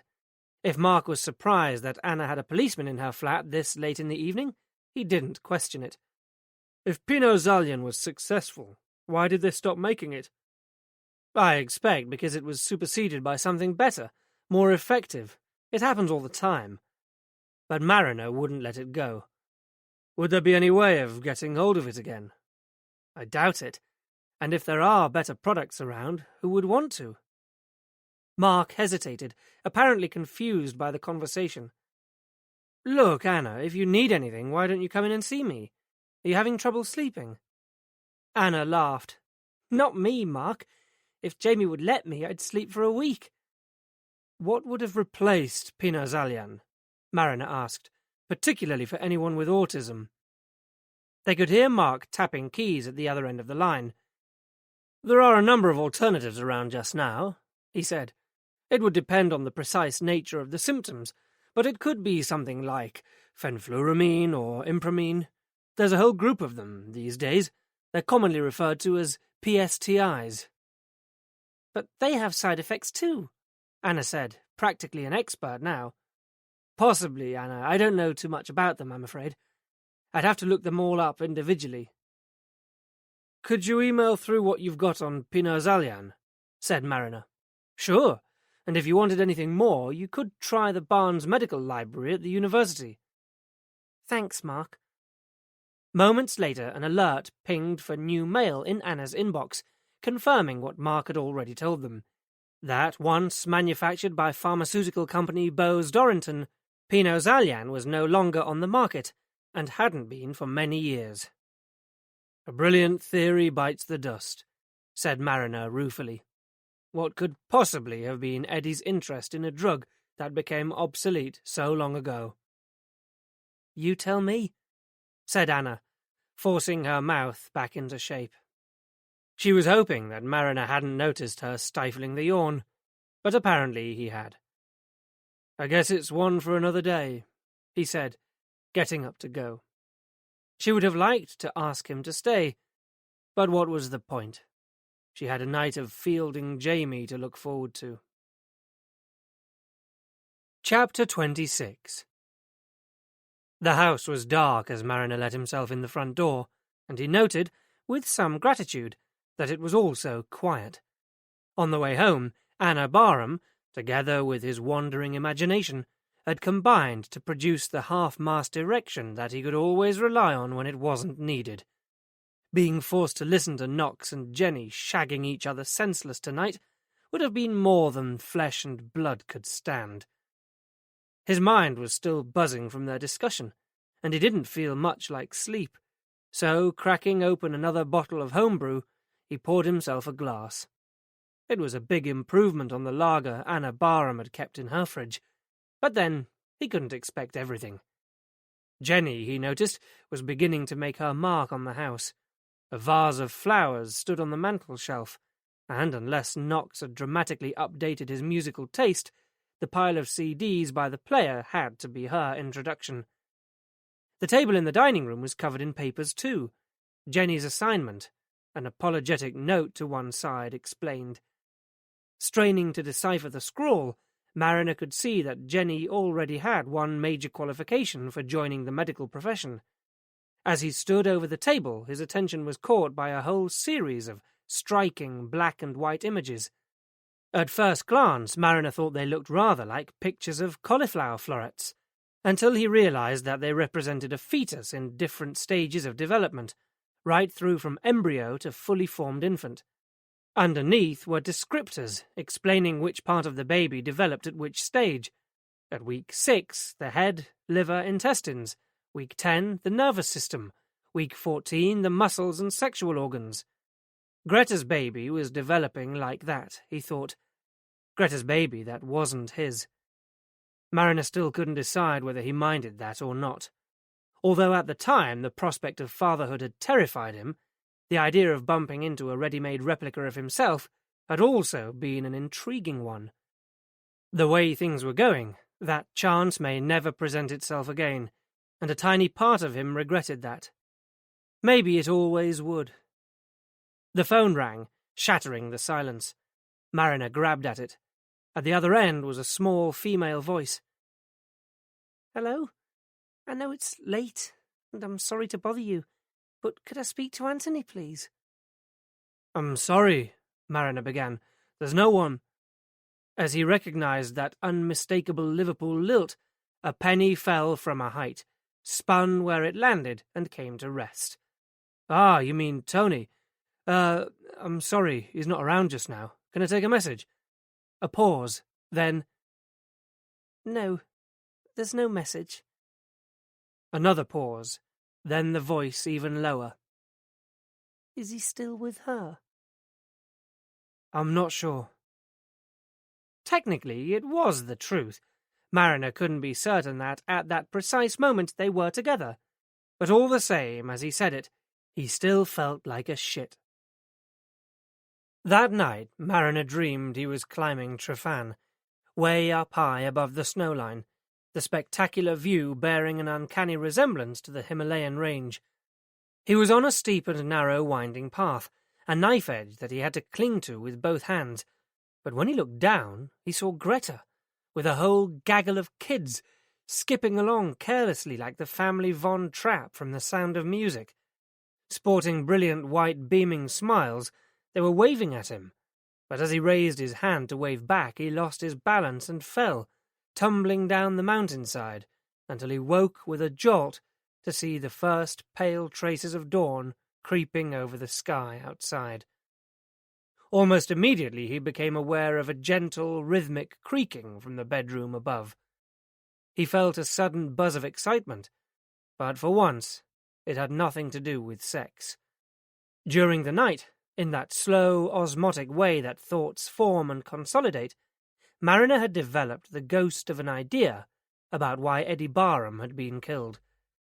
Details eluded him, and thanks to his late-night drinking session, his head felt as though he'd made a recent investment in ear-to-ear cavity wall insulation. He would need Anna's help in confirming what he thought, so he had to be sure of the logic of what he'd already worked out. He couldn't plough in there at half-cock, ho-ho. For one thing, it was bad policing, and for another, it would raise her hopes. But most of all, and he even admitted this to himself, Mariner wasn't eager to make a total idiot of himself in front of her. That would come later, perhaps. What he needed now was some air and time to think. Pulling on an old pair of combats and a warm fleece, he drove through the empty streets to the outer limits of the city, where the Lickeys, a huddle of rolling hills that straddled Birmingham and Worcestershire, rose gently out of the urban sprawl. Leaving his car at the Rose and Crown, Mariner put on his boots and strode out on a cushion of brown pine needles up the steep incline through dark conifers, the raw early morning air searing into his lungs and the dank smell of vegetation invading his nostrils. It was a dull and misty morning, and on the climb up he passed no one except a couple of conscientious dog-walkers, the impression of isolation dispelled only by the permanent auditory backcloth of the rumbling motorway traffic. From the mock castle monument on the summit, Mariner looked out over the conurbation spread out at his feet like a bluish-grey patchwork, intricate in its detail. It was an unspectacular sunrise, the skies too grey and overcast to be anything more than a sluggish paling of the sky to the east, and at first only the geological features were discernible. To the west, the rise of Dudley Castle Hill, the north of the city marked by the mound of Bar Beacon. But little by little, landmarks emerged in the developing daylight, linking together to form the coherent whole, as the facts of Eddie Barham's death continued to take clearer shape in his head. Back home, enervated, Mariner showered and ironed himself a clean shirt, a habit he'd clung to since his return to the civilized world all those years ago. When he went downstairs again, Jenny was in the kitchen, wearing what looked like one of Tony Knox's sweaters. It barely covered what it needed to. "Hi," said Mariner, keeping his eyes above shoulder level. She gave him a sleepy smile in return. "Hi." Then, noting that he was fully dressed, "You're keen this morning, aren't you? Want a coffee before you go?" "No, thanks," Mariner said, raising his half-drunk mug. "But there is something you can help me with, Jenny. I noticed your project." She grimaced. "Oh, I'm sorry about that. It's just that there's more space here than in halls. I will tidy it up today, promise." "No, it's not that. There's something I wanted to ask you. The endocrine system, that's hormones, isn't it?" "A medical student in the making." Jenny smiled. "If you took something, some form of medicine that impacted on the system in adults, does it follow that it would also have an effect on the same system in an unborn child?" "Wow, this is heavy stuff for 8 o'clock in the morning. Actually, I couldn't say for sure. Pharmacology isn't until year 4, but it would seem logical that it would." Knox appeared, looking equally dozy. "Any chance of a fry-up, love?" he asked. From the expression on Jenny's face, it didn't look much like it, and the atmosphere suddenly thickened. "You haven't got time for that," Mariner said, partly to relieve the growing tension. "We've got work to do." "Like what?" "Like when you get into the station, I want you to get hold of whoever dealt with the paperwork on Susan and Malcolm Barham's accident." "What for?" "I'm short of light reading material. See you at the shop." And, swigging back the rest of his coffee, Mariner picked up his keys and headed purposefully out of the house. From the station, the first thing Mariner did was to phone Anna. "I'm sorry she's not in the office yet," said her secretary. "Can I take a message?" Mariner asked that she should call him back. His mind on other things, he checked his emails while he waited for Knox to put in an appearance. Eventually there was a knock on the door, and Knox entered, clutching a manila folder in one hand and a half-eaten canteen bacon sandwich in the other. Add assertiveness to Jenny's many talents. "Managed to tear yourself away from love's young dream, then?" said Mariner. Knox only grunted in response, so Mariner turned his attention to the information the constable had come up with. The car accident in which Anna's parents had been killed had occurred over the border in Worcestershire, and so had been handled by the West Mercia force, renowned for their paperwork efficiency. True to form, they had been able to provide the accident report in a relatively short time, and Knox had recorded details of one of the officers who had dealt with it. But half an hour later, as Mariner listened to the gentle Worcestershire burr at the other end of the line, his optimism began to fade. No, there had been nothing suspicious about the accident. Malcolm Barham's car had run off the bridge and into the canal in treacherously icy conditions. From the pattern of skid marks, the investigators had concluded that he had suddenly lost control of the car, perhaps braked suddenly to avoid hitting something in his path, a badger or a fox, before veering off the road. Yes, the vehicle was checked over, and no, there were no overt signs of any tampering or faults to the braking system, although the car was 8 years old, so there was the usual wear and tear, some damage to the back of the car suggesting that Malcolm Barham had been in some kind of previous accident. Like a shunt? Asked Mariner. Could have been, I suppose, the officer agreed. I remember one thing, too, he added. There was this bloke who kept phoning up for months afterwards, claiming to be a work colleague of Malcolm Barham, wanted to know if Barham's briefcase had been recovered, and could we let him know as soon as it was. And was it? Never, which was surprising given that the canal wasn't especially deep at that point, and there wouldn't have been any current to carry it away. Besides, apart from the cracked windscreen, the car was still completely sealed. That was how they managed to get the kid out alive. Jamie Barham was with them. I don't remember his name, but there was a young lad in the car, yes. He suffered a minor head injury, but otherwise... So what do you think happened to the briefcase? Mariner broke in. Mr. Barham obviously didn't have it with him, did he? That's a bit strange, isn't it? I thought he'd been lecturing that night. As Sherlock Holmes used to say, the sergeant spoke as if the fictional detective had once numbered among his personal friends. If you eliminate the impossible, then what remains, however improbable, must be the truth. Mariner couldn't really argue with that one. Do you remember this guy's name, the one who kept phoning? We would have logged it. He was a persistent bugger. Hang on a sec. A clunk, and the line went quiet for several minutes. Yes, here we are. Todd, Andrew Todd. Mariner knew exactly where he'd seen that name before. And there were no other witnesses to the accident? He asked. No, but then it's not a particularly well-used road, which is probably why it was so icy. It was a bit of a mystery why Malcolm Barham had taken that route. It's not the most direct way from Droitwich to Birmingham. But it passes close by the radio transmission masts.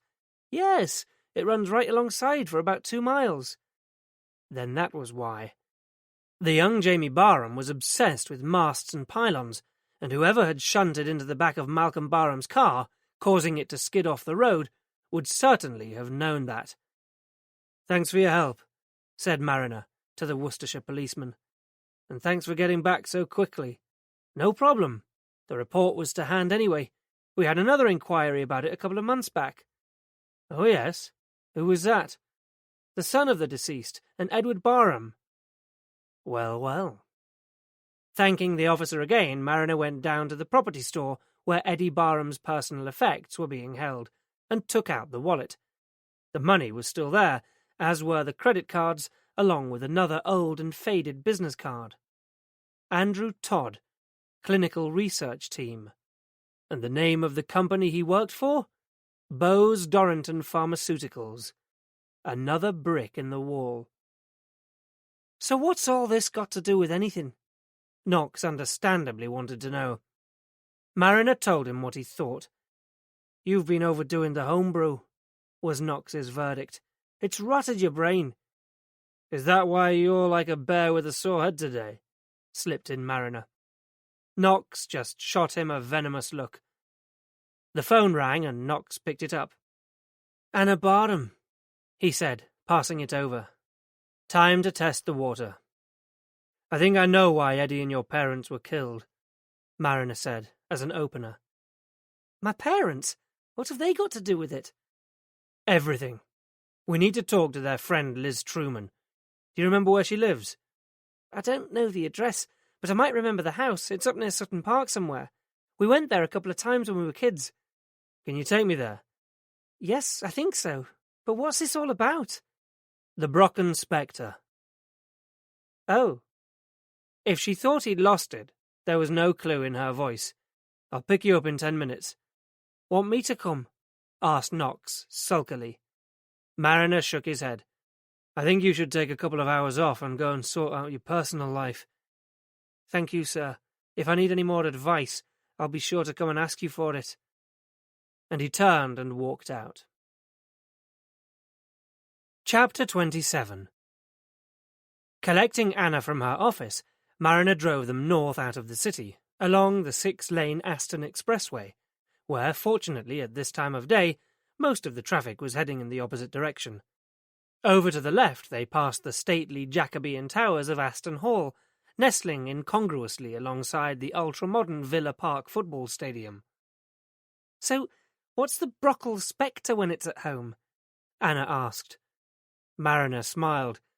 The Brocken Spectre, he corrected her. It's an optical illusion. Oh, that Brocken Spectre. Mariner pressed on. It's called that because it was first seen on Mount Brocken in Germany. It's a phenomenon that occurs when you're up on a mountain above the clouds. The sun shines down and projects your shadow onto the cloud below, but magnified several times, so you look down on this huge outsized shadow of yourself. It's amazing, very dramatic. But the interesting thing is that however many people are there on the mountain with you, the only shadow you see is your own. You can't see any of the shadows around it. That's what's happened to us. Me. I've been so focused on Jamie's shadow on that database that I couldn't see any of the other people on it, and I completely missed the person it's really about. Who? I hope that is what we're about to find out. Oh, come on, you have to tell me more than that, Anna implored, but Mariner wouldn't. I want to hear it from the horse's mouth, he said, without any hints from us. They were coming into Royal Sutton Coldfield, once a small market town in its own right, but now just an outer, if more exclusive annex of the city. Mariner always thought of it as Birmingham's Bel Air, as did many of its residents. Okay, where to now? Asked Mariner. The house is near Sutton Park itself, close to the south gate. If they still live there, that is. But approaching the park, Anna began to recognize landmarks. It's somewhere along here, I'm sure. Then she saw it. That's it! That's their house, she said, picking out a solid 30s detached in the shade of a huge spreading copper beech. That's the tree Jamie fell out of. There was a car already parked on the drive. It was a good sign. Mariner pulled in behind it, and Anna rang the doorbell. After some delay, Liz Truman appeared, drying her hands and wearing the sort of attire suitable for gardening. Despite the smile, her welcome seemed uncertain. Anna, what a surprise! Please come in. But I'm afraid Michael isn't here. They followed her into an airy, large and comfortable lounge. Almost immediately, Mariner noticed a couple of black and white symbols, like those in Eddie's house. This is Detective Inspector Mariner, Anna said, once they were seated and had declined the offer of refreshment. Mariner proffered his ID. This isn't exactly a social call, Mrs. Truman, he said, sensing that she'd already guessed. It's about Eddie, isn't it? She said apprehensively. Yes, it is.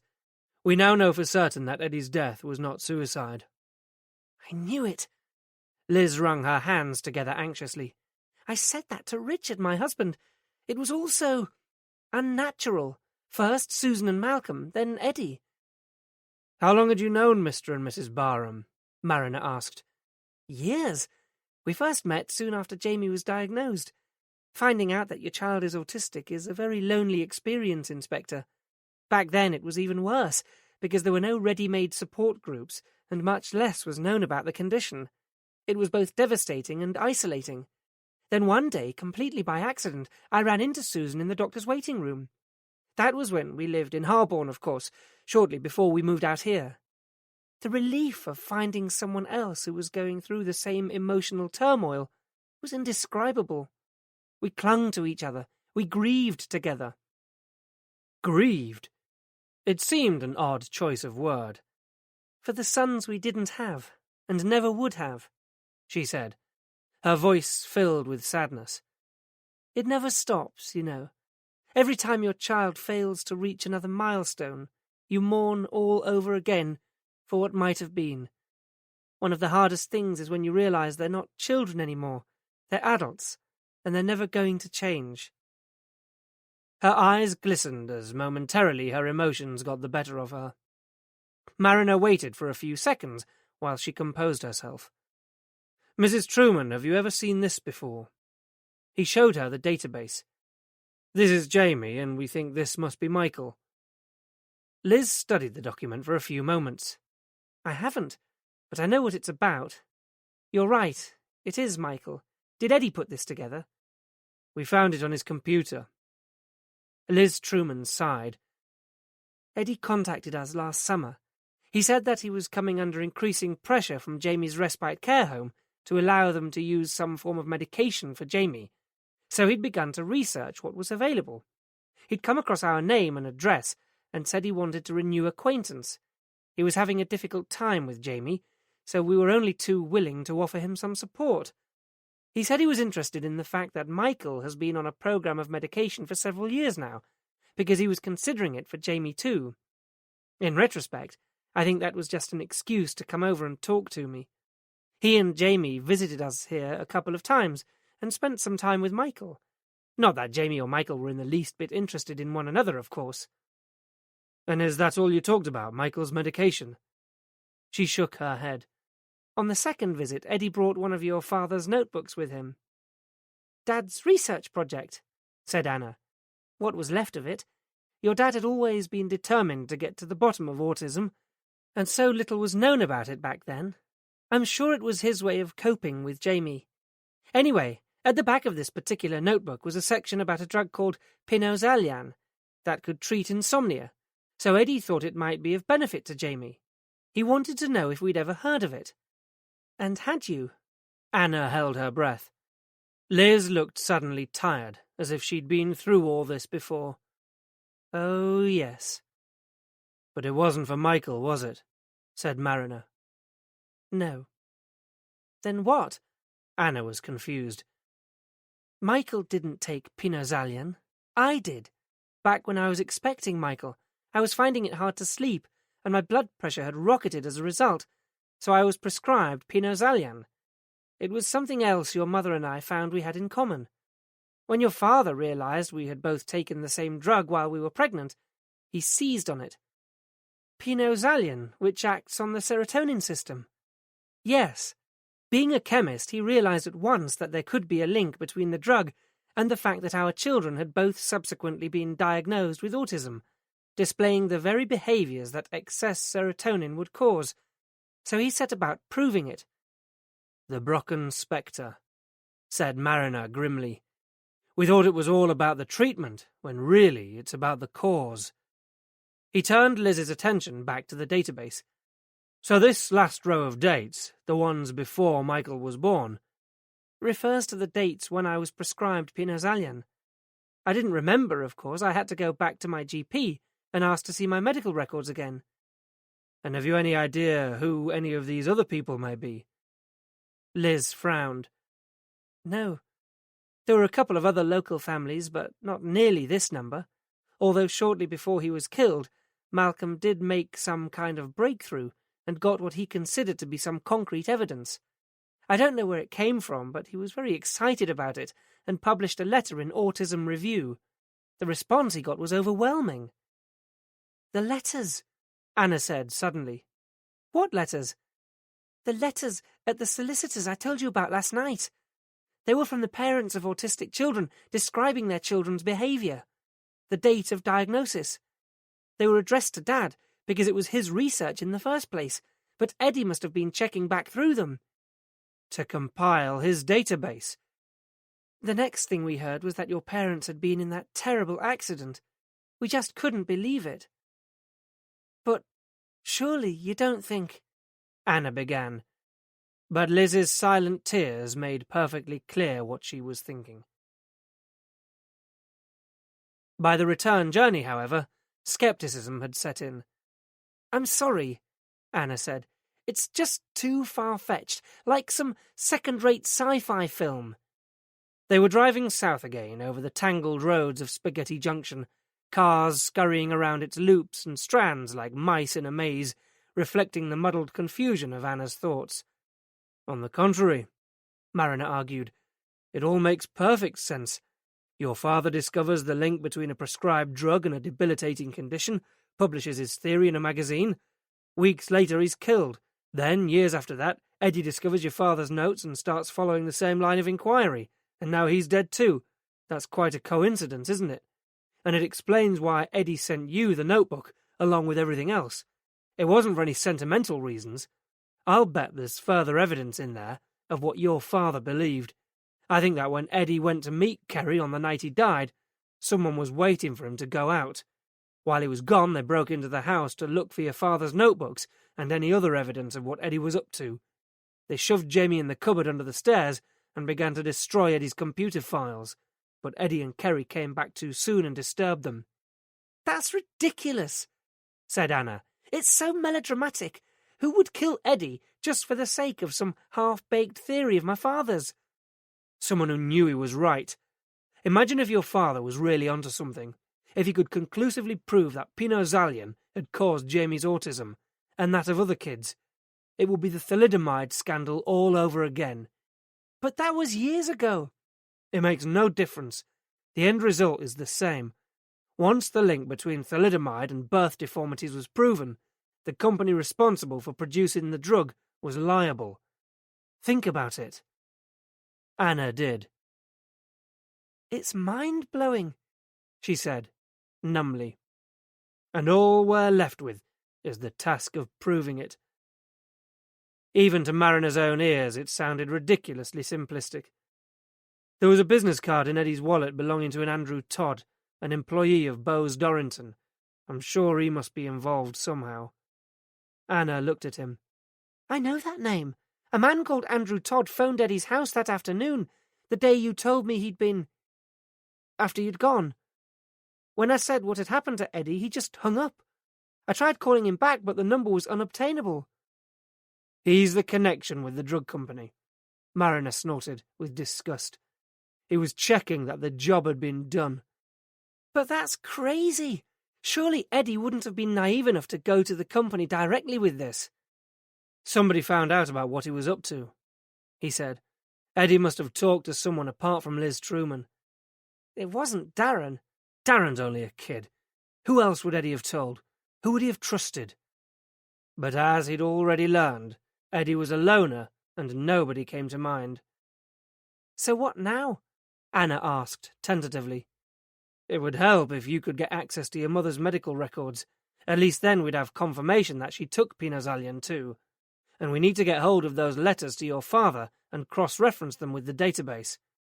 Where's your solicitor's office? Harborne High Street. We'll go straight there. They'd left the expressway and come almost to a halt in the inevitable queue of traffic. Anna had gone suddenly quiet. You all right? Mariner asked, lightly. From the corner of his eye, he saw that she was staring intently out of the window. I was just thinking about what Liz said.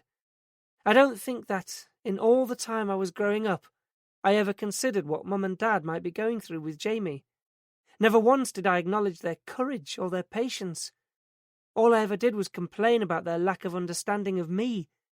I never once thanked Eddie for taking on the responsibility of Jamie either. He just did it so that I could get on with my life. Now it's too late to tell any of them. You can't keep beating yourself up over it. But she was. He could tell. Not knowing what else to say, Mariner laid his upturned hand on the seat beside her. When she put hers in it, he squeezed gently. It seemed to help. It did wonders for him. Curiously, a marked patrol car was already stationed outside Jenner, Mason and Partners, and, walking into the small office block, Mariner and Anna stepped into a scene of utter devastation. Desk and filing cabinet doors were thrown open, papers strewn everywhere, and the word "fuck" was spray-painted across one wall. "We've been burgled," Jenner said, unnecessarily. "Kids, I suppose. Had too much to drink. He gestured towards the empty lager cans that littered the floor. What about your alarm system? Mariner asked. Jenna looked sheepish. We've been having some problems with it. Anything missing? Mariner asked one of the uniformed officers. It's difficult to tell yet, sir. One look at the mess justified the vague reply. Whatever had become of the predicted paperless office? We need to find some letters that had been left here, Mariner said. They're in a bundle, tied with string, all addressed to a Malcolm Barham, and were originally in an old shoebox. Let me know if you come across them. We'll keep a lookout, sir. It was the most they could do, but Mariner wasn't hopeful. Someone else had got there first. I can't believe it, said Anna once they were back in the car. I don't understand how anyone else could have known about those letters. And if they knew about them, why wait until now to get hold of them? Did you tell anyone else about them? Where they were? No, to be honest, I'd forgotten myself until last night. Last night, when she'd thought her flat had been broken into, that something had moved. Nothing had been taken, but what if something had been left behind? Where's that CD now? Mariner asked. At the flat. We need to put all the material Eddie sent you somewhere more secure. Like where? A safety deposit box would do it. Mariner returned to Anna's flat with her to collect it. It took a matter of seconds to transfer the contents of the folder to her handbag, but Mariner insisted on coming with her right into the kitchen while she did it. And you're sure this is everything? He asked. You've got the CD, the hard copy documents, and the notebook. There's nothing else? Yes. Okay, so we'll put it all in the safety deposit box. Don't leave anything behind. No. Okay. Anna didn't quite see the need for the running commentary, and thought it strange that he was speaking so loudly. He was being weird. The bank she used had its main branch in the city centre, within walking distance of her flat, via Victoria Square. Although normally slow, Mariner's warrant card hurried things along, and in a matter of half an hour, Anna was the proud owner of a credit card-style key to her own safety deposit box. Mariner had insisted on an instant access arrangement too. He wasn't going to be kept waiting around to get hold of evidence when the need arose. For Anna, the whole process only served to fuel the growing feeling that she was caught up in some low-budget spy thriller, and she was a little alarmed at how seriously Mariner seemed to be taking everything. He'd slipped into a different, ultra-professional persona, taking complete control of the situation. With anyone else, she would have kicked against it, but somehow Mariner made it feel exciting. His insistence then on accompanying her to collect Jamie from the centre seemed to be taking things a bit far, but it seemed to keep him happy, so Anna went along with it. Jamie was touchingly pleased to see Anna, but getting him into Mariner's car was a different matter, and he pulled back violently. No black mouth, no black mouth. Then Mariner saw what Jamie had seen. The E-fits lay ignored on the back seat, and Jamie had recognized them. Scooping them up before Anna noticed, Mariner stalled. I'll be back in a minute. Wait here.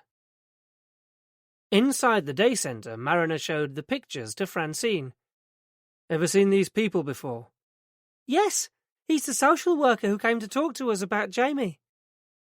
It confirmed what Mariner had already suspected. Someone was onto Anna, too. But, returning to the car, he said nothing. The last thing he wanted to do was to scare her witless. Chapter 28. What Mariner did do was to go and try to convince Jack Coleman that some protection for Anna was essential. I believe she could be in danger, sir. From whom? Nothing, if not grammatically correct, Coleman. I'm not absolutely sure yet. On the face of it, this story sounded considerably more contrived than the Crosby effort, and, understandably, Coleman was reticent. Not much in the way of evidence for all this, other than the circumstantial, is there, Tom? Not apart from the fact that Miss Barham's parents and brother have already been killed, sir, no. He could see Coleman searching his face for sarcasm, but Mariner was a picture of innocence. We don't know for certain that her parents were murdered, though, do we?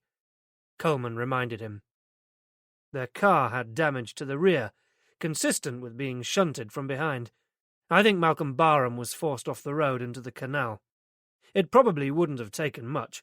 According to Anne, Miss Barham, her father was not a confident driver. He'd have been easily unnerved. Even so, and I'm not saying that they intended killing him, just giving him a fright. We know where you live and where you go, sort of thing. So you're saying that they were followed? Unless the attacker knew that the Barhams were taking that route, it's not a very popular one. It was with Jamie Barham. He was obsessed with radio transmission masts. He would have made them go that way. Anyone could have known that. Mariner persevered. The pharmaceutical angle ties in with the way Eddie Barham died too. Who else would have access to pure-grade diamorphine but a drug company that legally trades in the stuff day in, day out? I'm pretty sure that Anna Barham's flat has been bugged too. What? She called me yesterday because she thought her flat had been broken into. Something had moved, but nothing taken. She dismissed it as paranoia. Then, shortly after, we had a discussion about them. Some letters were stolen from her solicitor. It's a lot of trouble for someone to go to. Do you want to do a sweep of the flat? Coleman asked, beginning at last to take notice. But Mariner shook his head. I've thought about that. If we did uncover a listening device, whoever planted it will know that we're onto them. I've kept my suspicions from Anna, too, because I don't want her to start behaving differently and give out the same message.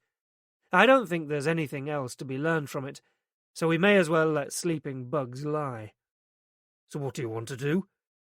Talk to Andrew Todd. He works for Bose Dorrington and has been in recent contact with Eddie Barham. He should be able to clear it up one way or the other. Meanwhile, I would feel safer if we posted someone outside Miss Barham's flat until I've spoken to him. If Todd can come up with a satisfactory explanation, we'll call them off. All I'm asking is a couple of days, sir. Coleman seemed to consider for a moment, although experience told Mariner that he had already made up his mind. All right, then, he said at last. Just until you've spoken to Todd. Where does he live? Northumberland. That's where the pharmaceutical company Bose Dorrington are based. I'll speak to the force up there and try to arrange a meeting with Todd for tomorrow. Coleman rolled his eyes. So it will mean an overnight? Yes, sir. Well, don't go living it up at the Hilton on police expenses. Not if we're providing Anna Barham with a 24-hour watch as well. I'm not sure that there is a Hilton in that part of the country, sir. Coleman walked him to the door, so Mariner knew there was more. You seem to be on easy first-name terms with Anna Barham, he observed. Not much got past him. I've had to work closely with her, sir. It's been necessary to the investigation, but the relationship is entirely professional. Unless you count what's going on in my head. Just make sure it stays that way, Tom. Yes, sir. At least until the case is closed. Coleman's remarks made Mariner think. Perhaps it was time to back off a bit. He phoned Anna.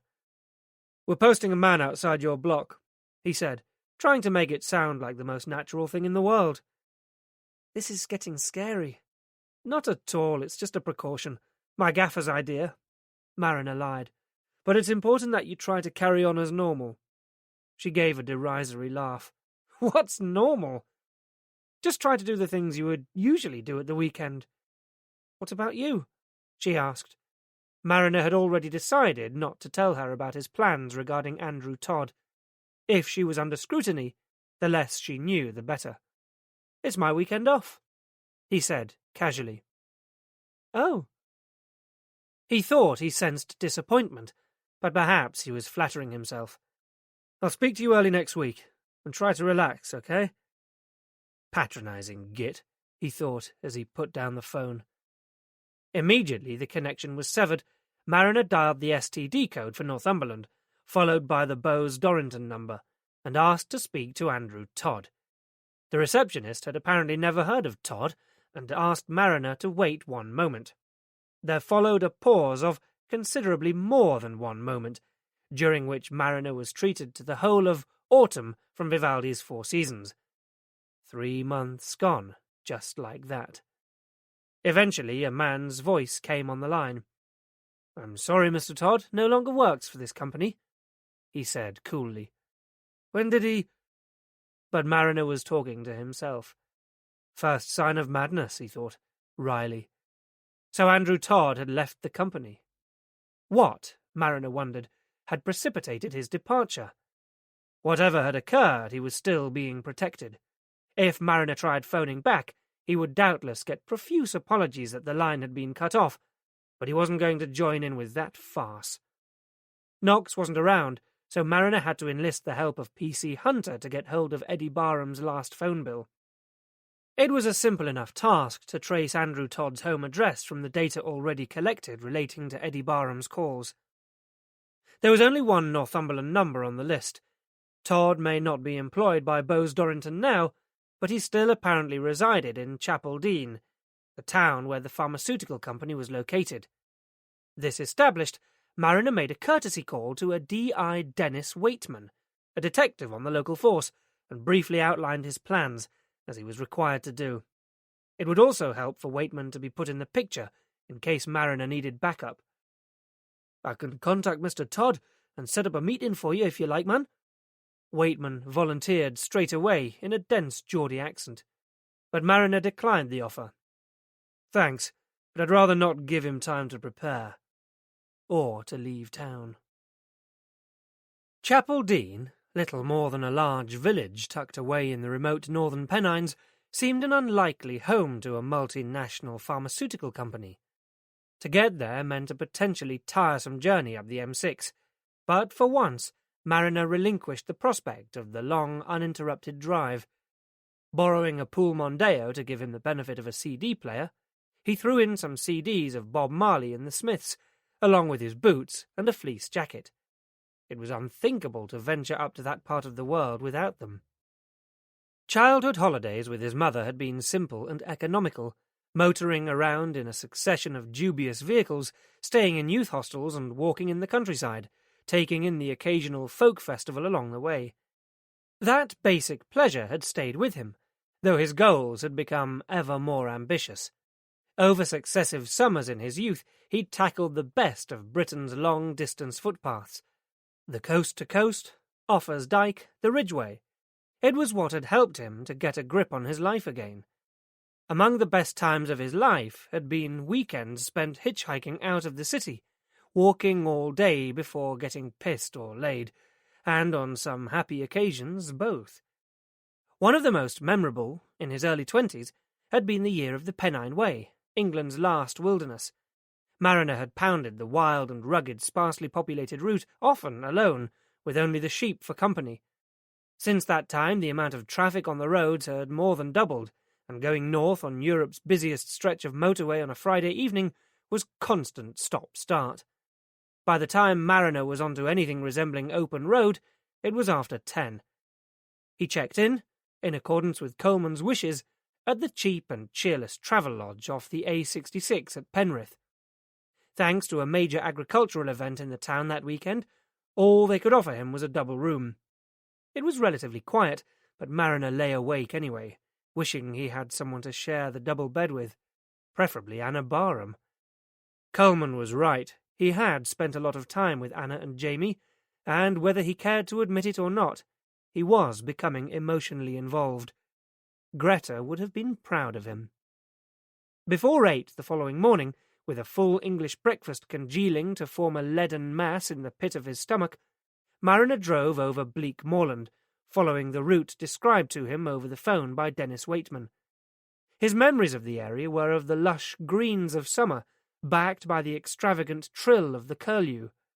Now, in February, the countryside was bleak and cold, still in the grip of winter, the ground hard and frozen underfoot, and snow across the fells. Skeletal trees stood stark against a milky white sky, rooted in the muted greys and browns of dormant vegetation. Even the sheep were down from the hills for the winter, and would not be back up again for weeks. Despite this, there was something uniquely restful about the vast emptiness and that smooth, undulating skyline of the moors. High Bank turned out to be an inhospitable, ramshackle stone-walled farm, a little way out of the town, and set up on the hillside under a cowl of windswept beeches. Progressing slowly towards it along an unfinished track, rough with potholes and clods of grass that scraped the Mondeo's undercarriage, Mariner wished he hadn't worn a suit. He was going to look like the man from Defra. He parked up outside a rusting 5-bar gate and was just unfastening its frayed nylon cord to step into the yard when, from nowhere, bounded a huge long-haired German shepherd, snarling and barking, and intent on tearing him to shreds. Shit! Mariner jumped back, banging the gate shut again as the beast leapt at him. He heard shouting, and from behind a stone byre emerged a small woman of pensionable age, wearing mud-spattered Wellingtons and a dark anorak. Mariner half expected to see a 12-bore nestling in the crook of her arm, but she carried nothing more threatening than a galvanized metal bucket. The dog had obediently dropped its greeting to a low, warning growl, but the woman made no attempt to call off the animal, instead coming right over to the gate where Mariner stood, his palms sweating and heartbeat gradually slowing to normal. "What can I do for you?" She squinted warily at him. Mariner took out his warrant card, struggling to keep a steady hand. "Mrs. Todd, I'm Detective Inspector Tom Mariner, West Midlands Police." "You're a long way from home," she observed. But, despite the remark, Mariner got the impression that she wasn't all that surprised to see him. "I wanted to speak to your husband. Is he here?" Close up, her face was ruddy from exposure to the elements, and small dark eyes regarded him warily. "You'd better come in." Mariner pushed open the gate with more than a little apprehension, but the dog seemed content to grumble at him from a distance. "Don't mind him," Mrs. Todd ordered brusquely. The farm was as cluttered and dilapidated inside as it was out. Removing her boots, she took Mariner through a working kitchen and into a musty-smelling lounge, crowded with aging furniture and randomly piled with books and half-completed knitting projects, its sofa already half taken up by a large, complacent-looking tortoiseshell cat. Shooing away the animal, Mrs. Todd cleared a space for Mariner to sit down on a garish crotcheted Afghan, and grudgingly offered him tea. Mariner accepted, hoping it would have the dual effect on the raging thirst the aberrant cooked breakfast had given him, and his now ragged nerves. Heart and stomach sank in unison when, 5 minutes later, along with the tea, came a chunk of solid-looking fruit loaf. "I baked it myself. I hope you've got room for it," she challenged, and Mariner wondered if this was his penalty for disturbing them. "My husband will be down," she added, and left him alone with the disgruntled feline. Moments later, Andrew Todd entered the room. Once upon a time, his height would have been imposing, but now his shoulders were hunched forward, a weight of anxiety pressing down on them. His eyes swept the room nervously, never resting on anything for more than a few seconds. After introducing himself, he sat on the edge of the seat opposite Mariner, hands on his knees and fingers drumming relentlessly. "How can I help you, Inspector?" Mariner saw no merit in prevarication. "Mr. Todd, I'm investigating the murder of a journalist named Eddie Barham." Todd closed his eyes momentarily. "So it's true. I hoped that there had been some mistake." It wasn't the reaction Mariner had anticipated. "I'm afraid not," he said, uncertainly. "You admit to knowing him, then?" "I knew of him," Todd corrected. "We spoke only once on the phone. I knew his father, Malcolm Barham, much better." Todd's openness caught Mariner off guard. This wasn't going at all the way he'd expected. But maybe this was a calculated strategy. Todd must, after all, have known that Mariner or someone like him would turn up sooner or later. "What was your relationship with Malcolm Barham?" "He first contacted me, must be 20 years ago," Todd said. "He'd come across a paper I'd written and wanted more information." "What paper?" Mariner's confusion was growing. He was beginning to lose the plot. Todd heaved a weary sigh. "I'm a qualified chemist," he said, and for much of my working life I was employed at Bowes Dorrington, a pharmaceutical company. They are based not far from here in Chapel I was on one of their clinical research teams, testing new drugs. This also astonished Mariner, who hadn't expected Todd to be employed at such a grassroots level. We were responsible for trialling new products, monitoring for any side effects the drugs might cause before they could be approved and put onto the open market. Mariner remained silent, waging battle with the fruit loaf, but allowing Todd to talk, intrigued now about where this was leading. In 1961, Todd went on, thalidomide hit the headlines. You'll know all about that, of course. Hundreds of babies born with limb deformities. Mariner did indeed. Growing up, he was aware of a local man who his mother said had been affected by the drug. In place of arms, the man had 2 flipper-like appendages, about 8 inches long. Not that it ever seemed to stop him from doing anything. The problem arose with thalidomide, Todd continued, because its effects on unborn fetuses had never been explored. At the time, that was not a procedure required by law, which is why the appalling teratological side effects could never have been predicted. But once it had happened, of course, there were fears that other drugs could have similar effects. In 1968, the Medicines Act was introduced, and from that point, testing requirements became incrementally stricter. Pinozalian was subject to the new, more stringent testing regime. Suddenly, Mariner could see how this story would unfold, but he let Todd continue. Happily, we found that there were no apparent resulting fetal or birth deformities, so the drug was marketed. But, Mariner prompted, through a mouthful of stodgy cake that was resisting descent of his gullet. He took a swig of tea to help it on its way. The thalidomide scandal had alerted us to the possibility of physical anomalies, so that's what we were looking for. I had conducted my tests on Pinozalian using rats, and as the offspring subsequently born appeared healthy, we retained them for other procedures. Then, one day, one of my lab technicians reported that rats in one of the cages were behaving strangely. They were hyperactive, engaging in extreme self-stimulating behavior, apparently oblivious to the resulting pain. More detailed observation revealed highly disturbed nocturnal patterns and high levels of anxiety, too. I carried out some routine checks on them and found that levels of serotonin were abnormally low. It was then that I realized these were the creatures whose mothers had been administered Pinozalian, which should have stimulated the production of melatonin. It was as if, in response, the second-generation rats had developed a compensatory mechanism to suppress the hormone. Naturally, I reported all this straight to the clinical director. We couldn't be certain that it was Pinozalian that had caused the behavior, but having eliminated all other environmental factors, I felt that there was a close correlation, and therefore an element of risk. Something had caused significant chemical changes within the brains of those rats that were, in turn, influencing the patterns of behavior. I felt it imperative that we should withdraw Pinozalian from sale until further tests could be conducted. So why didn't that happen? Todd snorted. Although the director supported my view, those in the higher echelons of Bowes Dorrington did not agree. The timing was bad. Pinozalian was at that time trying to compete with a relatively new high-profit product that had hit the market, diazepam, Valium to you and me.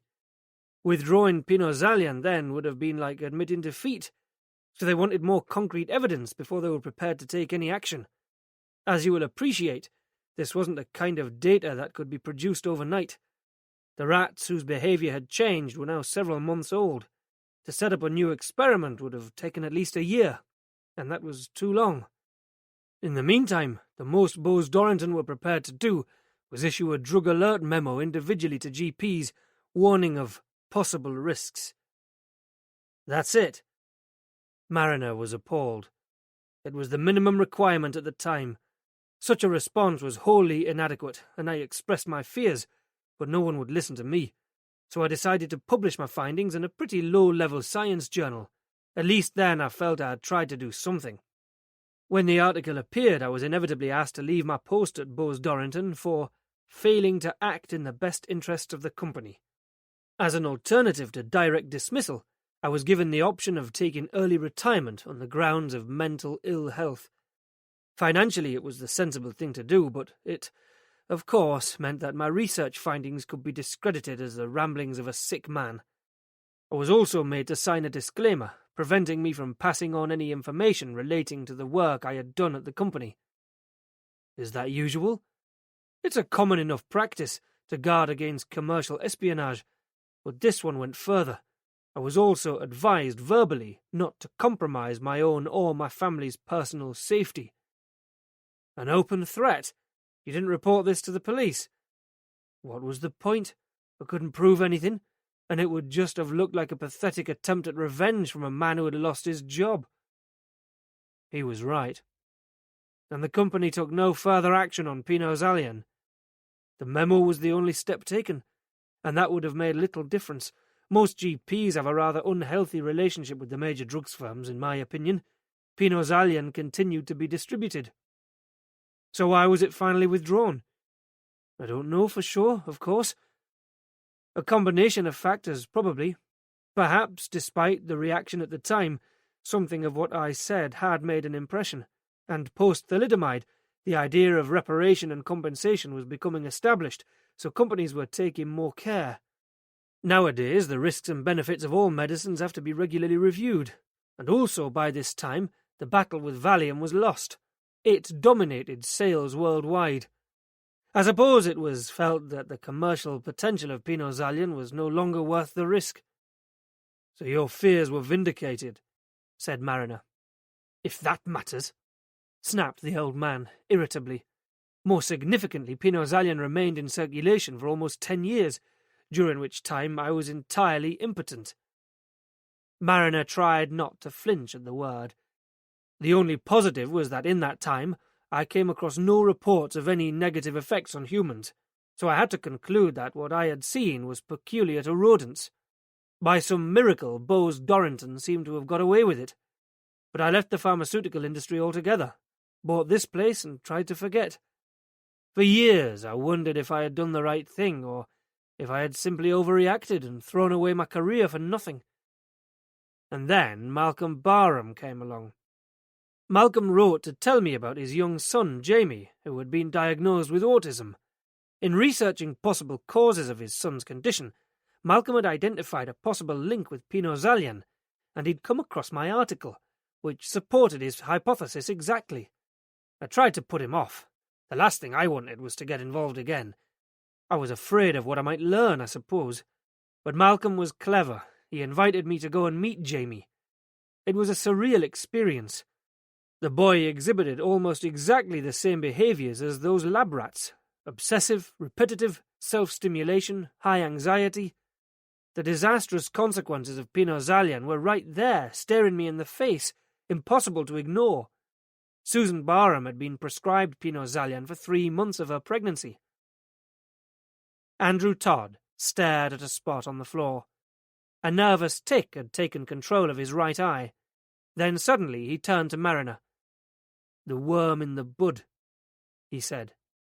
"It's devastating corruption, invisible until the flower blooms." "What did you do?" Mariner asked. "Malcolm persuaded me to help him, to provide him with the clinical evidence he needed to support his ideas, but one isolated case wasn't enough to verify anything.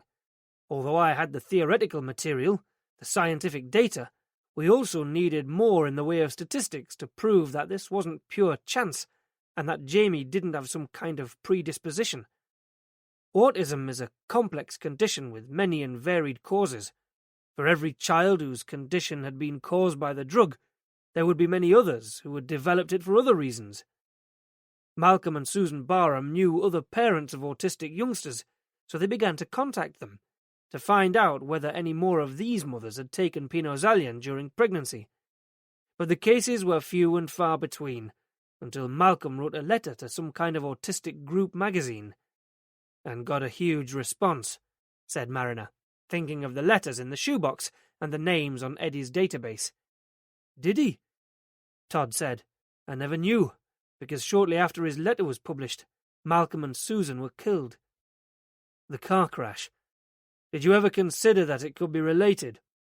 I tried to believe that it was just an unhappy coincidence, but afterwards I attempted to establish whether Malcolm's briefcase had been recovered from the scene. I knew he kept a lot of the vital information with him for security reasons. It never was. It just vanished. I suppose I had a feeling then that there could be more to it. But you never attempted to follow this up yourself. No. I'm ashamed to say that since Malcolm's death I have never pursued it. I didn't have Malcolm's emotional incentive, and I was fearful. My family had already been threatened. The implications of this thing are enormous, Inspector. Were this ever to be made public, Bose Dorrington would be liable for millions of pounds in compensation. I always suspected that they would do anything in their power to suppress it, and as far as I was concerned, Malcolm's death was confirmation of that. But I had no proof. How would Bose Dorrington have known what Malcolm Barham was up to? I don't know. Did they know that he'd been in touch with you? I've sometimes wondered about that. Even after leaving the company, I often used to get the feeling that I was being watched, but put it down to my own paranoia. So now I have that on my conscience too. If only I hadn't published that research, if only Malcolm hadn't read it. You couldn't possibly have foreseen the outcome, Mariner said, feeling unexpected sympathy for the burden this inoffensive man had carried for so long. So what happened next? Nothing. For years. I thought that was finally an end to it, until a few weeks ago Eddie tracked me down. He discovered his father's original notebooks and began compiling data from the letters sent to his father. He wanted to meet. I tried to call him back to warn him, but apparently I was too late. That was when you spoke to Anna Barham, his sister. Oh. He hadn't known who she was. Poor girl. Who's behind all this, Mr. Todd? Who does Bose Dorrington get to do their dirty work? You mean the individuals? They used to have a whole department of people handling complaints. We called them the bleachers, because they made everything look whiter than white. But this is different, isn't it? I wouldn't know where to start. The old man was becoming increasingly agitated, the twitch in his eye more pronounced. I've said more than enough. I'd like you to go now. I will have to come back, Mr. Todd. Mrs. Todd walked him to the gate. My husband isn't a well man. If anything happens to him, I shall hold you personally responsible, she said. Her gaze was uncompromising. Chapter 29. Leaving the ramshackle farm, Mariner couldn't help but feel desperately sorry for Andrew Todd. He, Mariner, had got this so spectacularly wrong. Todd was on Malcolm Barham's side, and had, probably, in his way, suffered just as much. A man with integrity, trying to do the right thing. But where had it got him? He'd exchanged a comfortable indoor job for a run-down farm, and carried the deaths of 3 people on his conscience. What a thing to wake up to every morning. Not far up the road began the wild, uninhabited moors. In the distance, Mariner could see a single stone-built chimney standing alone, the sole remnant of the once prevalent smelt mills, built to carry the poisonous filth from populated areas in the valley to be expelled high on the deserted hills, out of harm's way. Unsettled by the interview with Todd, Mariner pulled up on the roadside, discarded his jacket and tie in favour of a fleece, and changed his shoes for boots. He probably looked ridiculous, but there was no one around to see as he walked out over the brown springy heather along the course of the underground flue. The moors were eerily silent, with not even the distant bleat of a sheep. The higher Mariner walked up the winding single track, the mistier it got, until he was shrouded in a dense freezing fog and a biting wind that whipped at his ears. Visibility was just a few grey yards in each direction, but the route was well marked. Occasionally the sky lightened as the fog drifted, and at the top it suddenly cleared again, exposing a commanding view of the rusty red moorland. It took him 20 minutes to reach the tall, crumbling tower of the chimney, and, sitting on its plinth, he leaned back against the rough stone, gazing out over the vast, exhilarating emptiness, and asking himself, as he always did in such situations, why he didn't leave the city completely. There was nothing keeping him there. Not yet, anyway. But if he lived somewhere like this all the time, where would he escape to? Afterwards, Mariner drove into the town to have a look at Bose Dorrington Pharmaceuticals. It was totally innocuous. A complex of featureless factory hangars and a block of offices, set back off the road behind immaculately groomed lawns. The only identifying feature, the company trademark, capitals BDP, linked together to form a distinctive logo. The guard at the barrier wasn't overtly armed, but as far as Mariner was concerned, he may as well have been. Somewhere on the other side, within those harmless-looking buildings, were individuals who had gone as far as conspiring to murder in order to protect their own interests. The question was, who did they get to pump away their filth? Not knowing how resistant Todd would be, Mariner had planned to stay in the northeast for another night, but the job was done, and it was still only late morning. One of his options was to have a lunchtime drink in a couple of the nearby pubs and chat up a few locals to see if anything interesting turned up. But it was a long shot. He couldn't see anyone around here spilling the beans to a complete stranger, even if there was anything to spill. This was evolving into a different beast, and a far more dangerous one than he had anticipated. These people had the resources, and the sophistication, and the conversation with Todd had left Mariner feeling uneasy about Anna Barham, with or without police surveillance. Although Mariner had instructed her to do nothing, Anna had found it impossible. Inactivity was just not in her nature. Besides, with the two of them shut in the flat, she and Jamie would drive each other crazy. The climbing club seemed the obvious solution, but when she'd phoned to book, she had been told that Saturday and Sunday mornings were dedicated to under-16s. She'd even considered taking Jamie swimming, but she couldn't face the complications that getting him changed would cause.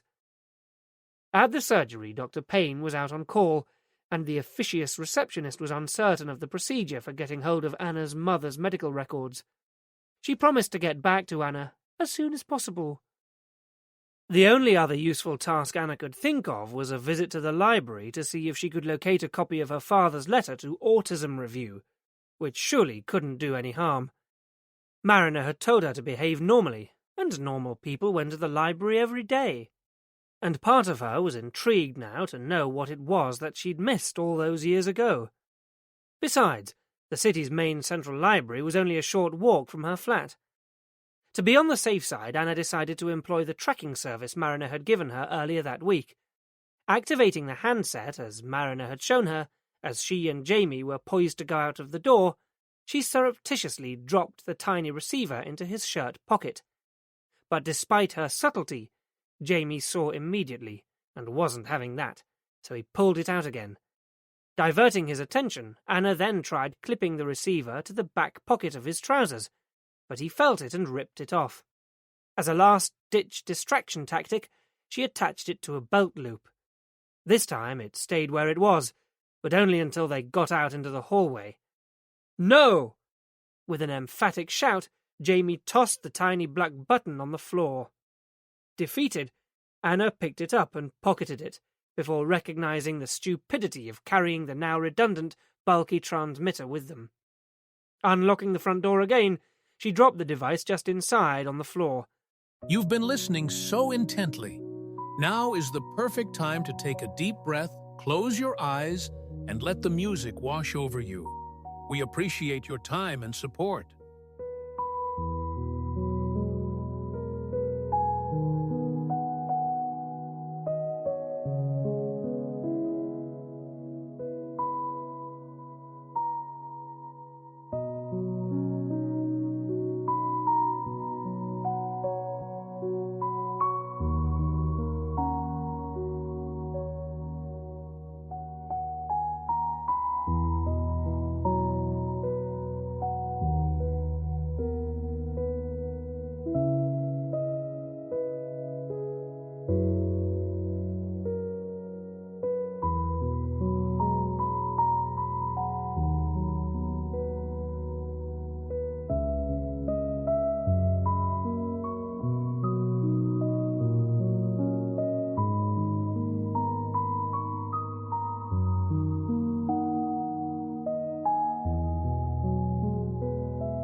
Then, securing the flat once more, she sneaked them out of the back entrance to the apartments, so as to avoid any awkward questions from the young PC who was vigilantly keeping watch outside in his car.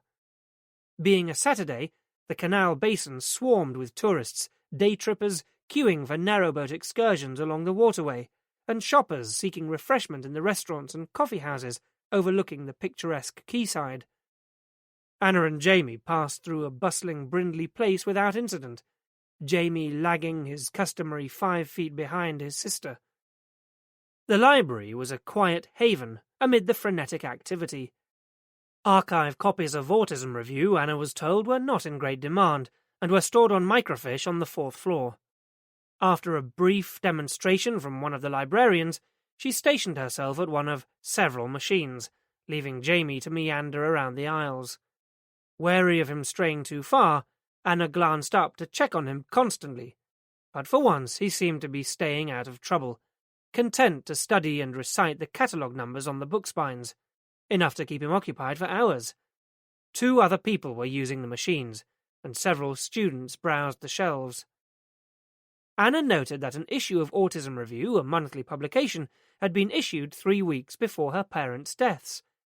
Anna scanned each of its pages, eventually finding what she wanted towards the end of the letters page, from Malcolm Barham, Harborne, Birmingham. Dear Editor, it read, I am the father of a teenage boy with autism, and am currently looking into possible causes of his condition. I would be interested to hear from the parents of autistic children aged between 2 and 12 years, particularly where forms of medication were prescribed during pregnancy. Faithfully, Malcolm E. Barham. It was so true to her father's style, concise and formal, that she could actually hear him reading it. She rubbed at her eyes, cross with herself for being so weepy lately. Setting up the machine to print off the letters page for her, she went to find Jamie to warn him that they would be going soon, and so hopefully avoid a major incident. He'd been brilliant. She'd hardly known he was there. She was definitely going to reward him with lunch at McDonald's, even though twice in 1 week was rather too much of a good thing for her.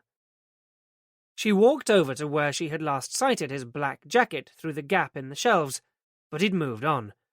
Gradually, Anna worked her way around the rows, scanning each one. Jamie? Jamie, where are you? But Jamie was nowhere to be seen.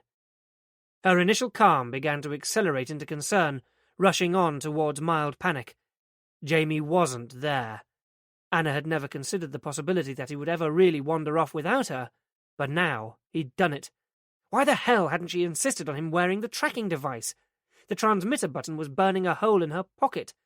In case he was simply keeping 1 step ahead of her, Anna moved more quickly, her eyes sweeping up and down the aisles, desperately seeking out the familiar black coat and cargo pants.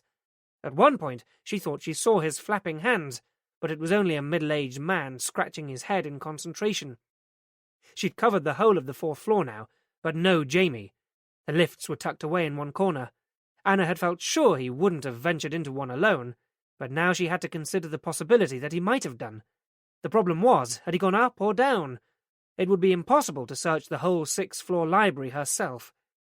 She approached the librarian at the nearest desk, trying to keep the tremor from her voice. Excuse me, I need some help. I've lost my brother. Yes, of course. With a minimal hand sign, the woman summoned a uniformed security guard. This lady has lost a little boy. Can we do a search? No, Anna interrupted. He's not a child. He's a man, an adult, but he's autistic. He can't communicate and he has no sense of danger. I have to find him. The guard was reassuring. Don't worry, madam. This kind of thing happens all the time. We'll soon find him. Taking out a walkie-talkie, he activated a button. Put out a call on a missing person, John, he said, and relayed the description Anna provided. Meanwhile, Anna went shakily to the ground-floor atrium where, she was told, the search would be coordinated and Jamie would be brought when he was found. She waited for an agonizing 15 minutes, at the end of which the original guard came back to her, shaking his head. I'm sorry, love. We've looked everywhere. He's not in the library. Would you like us to call the police? Anna didn't know what to do. She couldn't understand how Jamie could have managed to find his way out of the building on his own. Then, as the automatic doors to the library slid open, she caught sight of something red and shining, wafting in the breeze. It was an empty hula hoop pack. The ground seemed to shift under her. "No," she said. "No, thank you. I'll do that." Outside the library, she took out her phone. "I need to speak to D.I. Mariner. It's urgent." "I'm sorry. Inspector Mariner isn't in the station today." Of course he wasn't. In her distress, she had completely forgotten. He'd taken the weekend off and was not expected back until Monday. "Is there anything I can do to help?" the officer asked. I don't know. It's my brother. And what's his—" The line went dead. Anna paced around, trying to re-establish a signal, but nothing happened. There was no other option but to terminate the call. She would have to move to somewhere else and try again. But before she could, her phone rang again. "Thank you for calling back, Sergeant," she began. "I lost the—" "Miss Barham." An unfamiliar male voice cut her off. "Yes?" "Let me first reassure you, your brother is safe and well." "What? Who is this?" Anna grappled for understanding. What was going on? "Don't worry," the man said. "I told you, your brother is perfectly safe. But he's going to stay with us now, because you have something that we want." "What do you mean?" "Why don't you just listen for a moment, and I'll tell you how you can ensure your brother's safe return." He had an accent. Northern, or was it Welsh? "It's very simple," he went on. "But as soon as we have finished this conversation, I want you to take your phone and drop it into the black rubbish bin 5 yards to your right. I have to make sure you won't be tempted to use it again to call 999. Anna looked across to her right. About 5 yards away was an ornate cast-iron bin. Whoever she was speaking to had her in his sights. He must be right here in the street with her. She scanned the crowd of people around her in Victoria Square. Everyone seemed to be hurrying purposefully to the shops, back to the office, in and out of the nearby museum. For once, she could see no one speaking into a mobile phone. "All right," she said, trying to keep her voice steady. "What do you want me to do?" "Go to your safety deposit box now and recover all the documentation relating to your father's research. You'll have to hurry up before the bank closes. Take out everything, the disc, the printouts and the notebook. Don't be tempted to leave anything behind or to try to make copies of anything. In any case, you won't have time for that." Anna's head was spinning. How did he know about the safety deposit box? How did he know what was in it? "When you've got everything, go straight to the International Conference Centre. You'll see there's to be a presentation at 2 o'clock called Being an Effective Communicator, which you're to attend. On your way in, you'll pick up a delegate's pack and drop all the information into it. 10 minutes into the presentation, you'll get up and go, leaving the delegate's pack on your seat. Return immediately to your flat and wait for a call. When we're satisfied that we have everything we need, I'll call you to let you know where you can find your brother. Don't make any attempt to contact or involve the police, even D.I. Mariner. If you do that, I'll no longer be able to guarantee your brother's safety. The same will be true if you try to evade us, communicate anything to anyone, or otherwise draw attention to yourself. You are being watched. Do you understand?" "Yes." Anna's voice was barely a whisper. "I'm sure you appreciate how serious I am." "How do I know that you'll do what you say?"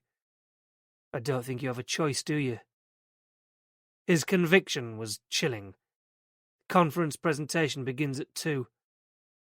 From where she stood, Anna could see the council house clock. It said 1:15. The bank would close at 1:30 p.m. "But that's no time." "It's all the time you have." And the line went dead. Anna had never before felt so alone. Jamie hadn't wandered off at all. He'd been lured away from her. Suddenly she realized she might never see him again. Except that she must. She just had to do as she'd been told. Sick with fear, she hurried back towards the bank, dodging other pedestrians and forging a way through.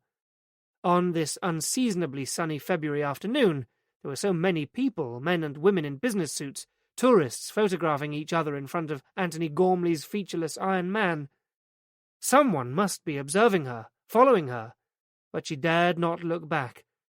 Anna had to resist an urge to grab someone, another woman perhaps, and plead with them. Call the police, I'm in trouble.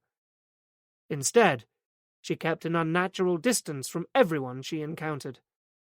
The bank thronged with people carrying out final transactions before the weekend, and Anna had to wait in a queue that moved agonizingly slowly. "Hurry up!" she wanted to scream. "A life is at stake!" Chapter 30. Mariner shifted uncomfortably in his seat. Traffic on the southbound M6 had been going at an uneven caterpillar crawl since Wolverhampton. He was beginning to get cramp in his right leg, and his bladder was uncomfortably full. He'd been considering whether to phone Anna, just to check that everything was all right, and to tell her what he'd learned from Todd, but was delaying it while he mentally debated whether his interest was more professional or personal. Bugger it, he decided finally, and called anyway. When there was no answer from her flat or her mobile, he phoned the station and spoke to the duty officer. "It's Tom Mariner. Can you tell me who's doing surveillance on Anna Barham?" There was a pause while Sergeant Riley checked the log. "Tony Knox is on it now, sir. He took over about a couple of hours ago." So he'd reappeared. "Good," said Mariner, "and he hasn't reported anything. He called in at 11:30 and it was all quiet. They haven't been out all day. So why isn't she answering the phone? I've been ringing for the last 10 minutes. Another interlude while Sergeant Riley's mind ticked over. "Oh, shit," he said suddenly, guilt oozing down the phone. "And Anna Barham called here about half an hour ago to speak to you, sir. I didn't make the—" "What did she want?" Mariner interrupted. "She said it was her brother." "Her brother? What had Jamie been up to now? What about him?" "I don't know, sir. We didn't get any further because she lost the signal." "And you didn't call back?" "No, sir." "What exactly did she say?" Riley consulted his notes. "She asked to speak to you. I told her you weren't here, but asked if there was anything I could help with. She said, 'I don't know, it's my brother,' and then we got cut off." "Shit. And she was definitely on a mobile." "Must have been, sir." Riley was with him now. "Shall I get Knox to go up and check the flat?" "Yes." Mariner tried Anna's mobile number again. It was switched off. His own phone rang. He almost dropped it and, momentarily distracted, veered out into the adjacent line of traffic, causing the car coming up alongside to slam on his brakes. The driver hooted. "If only you knew," thought Mariner. "Yes!" He barked into the phone. "It's Knox. I'm in Anna Barham's flat. There's no one here. I thought they hadn't gone out. How the hell was I meant to know there's a back entrance?" demanded Knox defensively. "Bloody brilliant," said Mariner. "Wait for me there." But it was a further 20 minutes before he drew up outside the building where Knox was waiting for him at ground level. He was in civvies, but Mariner didn't ask why. Instead, he asked Knox the same question he'd been asking himself. Why would she ask to speak to me urgently and then switch off her phone? Perhaps whatever it was resolved itself and she didn't want you to waste a call. Knox suggested. It was something to do with Jamie. Maybe he ran off again. So why hasn't she phoned us back? And why didn't she alert you? She knew you were here. She found him? Knox suggested. So where are they now? Having their dinner at McDonald's. What Knox was saying wasn't unreasonable, so why didn't Mariner buy it? Because he'd talked to Andrew Todd, and because he finally understood what Malcolm, Eddie, and now Anna Barham were up against. Let's take a look upstairs. I've already done that, sir. There's nothing. So we'll look again. Anyway, I need a pee. The disgruntled building supervisor led them into Anna's flat for a second time, but once inside, Mariner was struck by how normal it all looked. In the kitchen, Eddie's folder lay on the table where he'd seen it yesterday, now conspicuously empty. There was no clue whatever about where Anna and Jamie might have gone, but Mariner was convinced that it was an ominous sign. Then, on his way out of the bathroom, Mariner caught sight of the red light of the discarded Kestrel receiver winking at him from where it lay discarded on the hall floor. It was still switched on, but the transmitter was nowhere to be seen. That looks like one of ours. How did... Knox began. Not now. Mariner silenced him. He was studying the LCD display and trying to determine what had happened. If Jamie's wearing this, then he's not far away. Crossing to the window, he looked out. Somewhere near the conference centre. She must have gone after him. So why didn't she take the tracker? God knows. I'm not even sure that she understood how to use it, but it's all we've got. At least if we can locate the transmitter, we should get Jamie. But something was telling him that there was more to it. They kept moving, but as they walked, Mariner had Knox call through on his mobile to Anna Barham's bank. It was no longer open for business, but the manager was still on site and able to confirm that Anna had accessed her safety deposit box shortly before closing time. Why would she do that? Mariner said. The documents were safe there. The only reason she'd go back is if someone forced her to. Crap. Why hadn't they thought to save copies of that complete database, or at least print off a hard copy? Stupid. Homing in on the signal, Mariner called for backup, and by the time he and Knox reached the entrance to the International Conference Centre, there were 3 more officers waiting for them. Crammed into the squad car, Mariner could only brief them with guesswork. Anna Barham called in at around 1 p.m. today to speak to me urgently, possibly because Jamie had run off. Since then, she has gone silent, though we're getting a signal from the tracking device she had for Jamie, Mariner said. We just need to bear in mind that all may not be as it seems. I have reason to believe that Anna Barham is in some danger, because she holds information that would be highly damaging to a major drugs company. I'm certain that they've killed for it before. I think it's possible that she's been asked to meet someone to hand over that information. She may well have been warned against contacting us, which is why she evaded PC Knox and has switched off her phone. Someone will need to go inside, locate the transmitter, and try to establish what's going on. It can't be me, because her observer's likely to know me too. Scanning the group, his eyes came to rest on Knox, the only other officer not in uniform. Looks like I'm the lucky volunteer, said Knox, with a humourless smile. Get in there and see if you can see what's happening, Mariner told him. Let me know as soon as you do. The rest of us will take up positions around the building and maintain radio contact at all times. They watched Knox disappear into the centre before following him part of the way. 5 slow minutes passed before Mariner's phone rang. I've got a visual on Anna Barham, sir. His voice was so low that Mariner could barely hear. She seems to be waiting to go into a presentation. She's carrying a delegate's bag and a small handbag. Nothing else. What about Jamie? No sign of him. The transmitter must be on her. She looks jumpy. It was Saturday. Jamie wouldn't be at his daycare centre, so where the hell was he? How big is the bag? It's just a plastic carrier. It looks bulky, though. There's more in it than the one I was given. She must be making a drop. Do you want me to show myself? Knox was asking.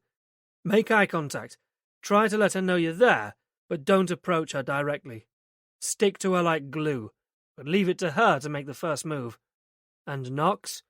Yes, sir? Try to be subtle for once. Anna stood outside the conference hall of the ICC, sipping coffee from a polystyrene cup and trying to control the tremor in her hands.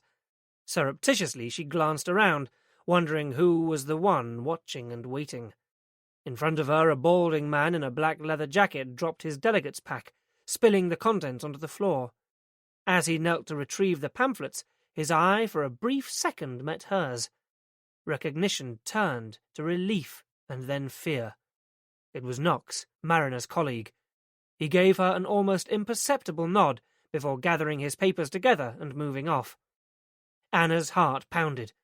Why was he here? Was it because of her? Did they know what was happening?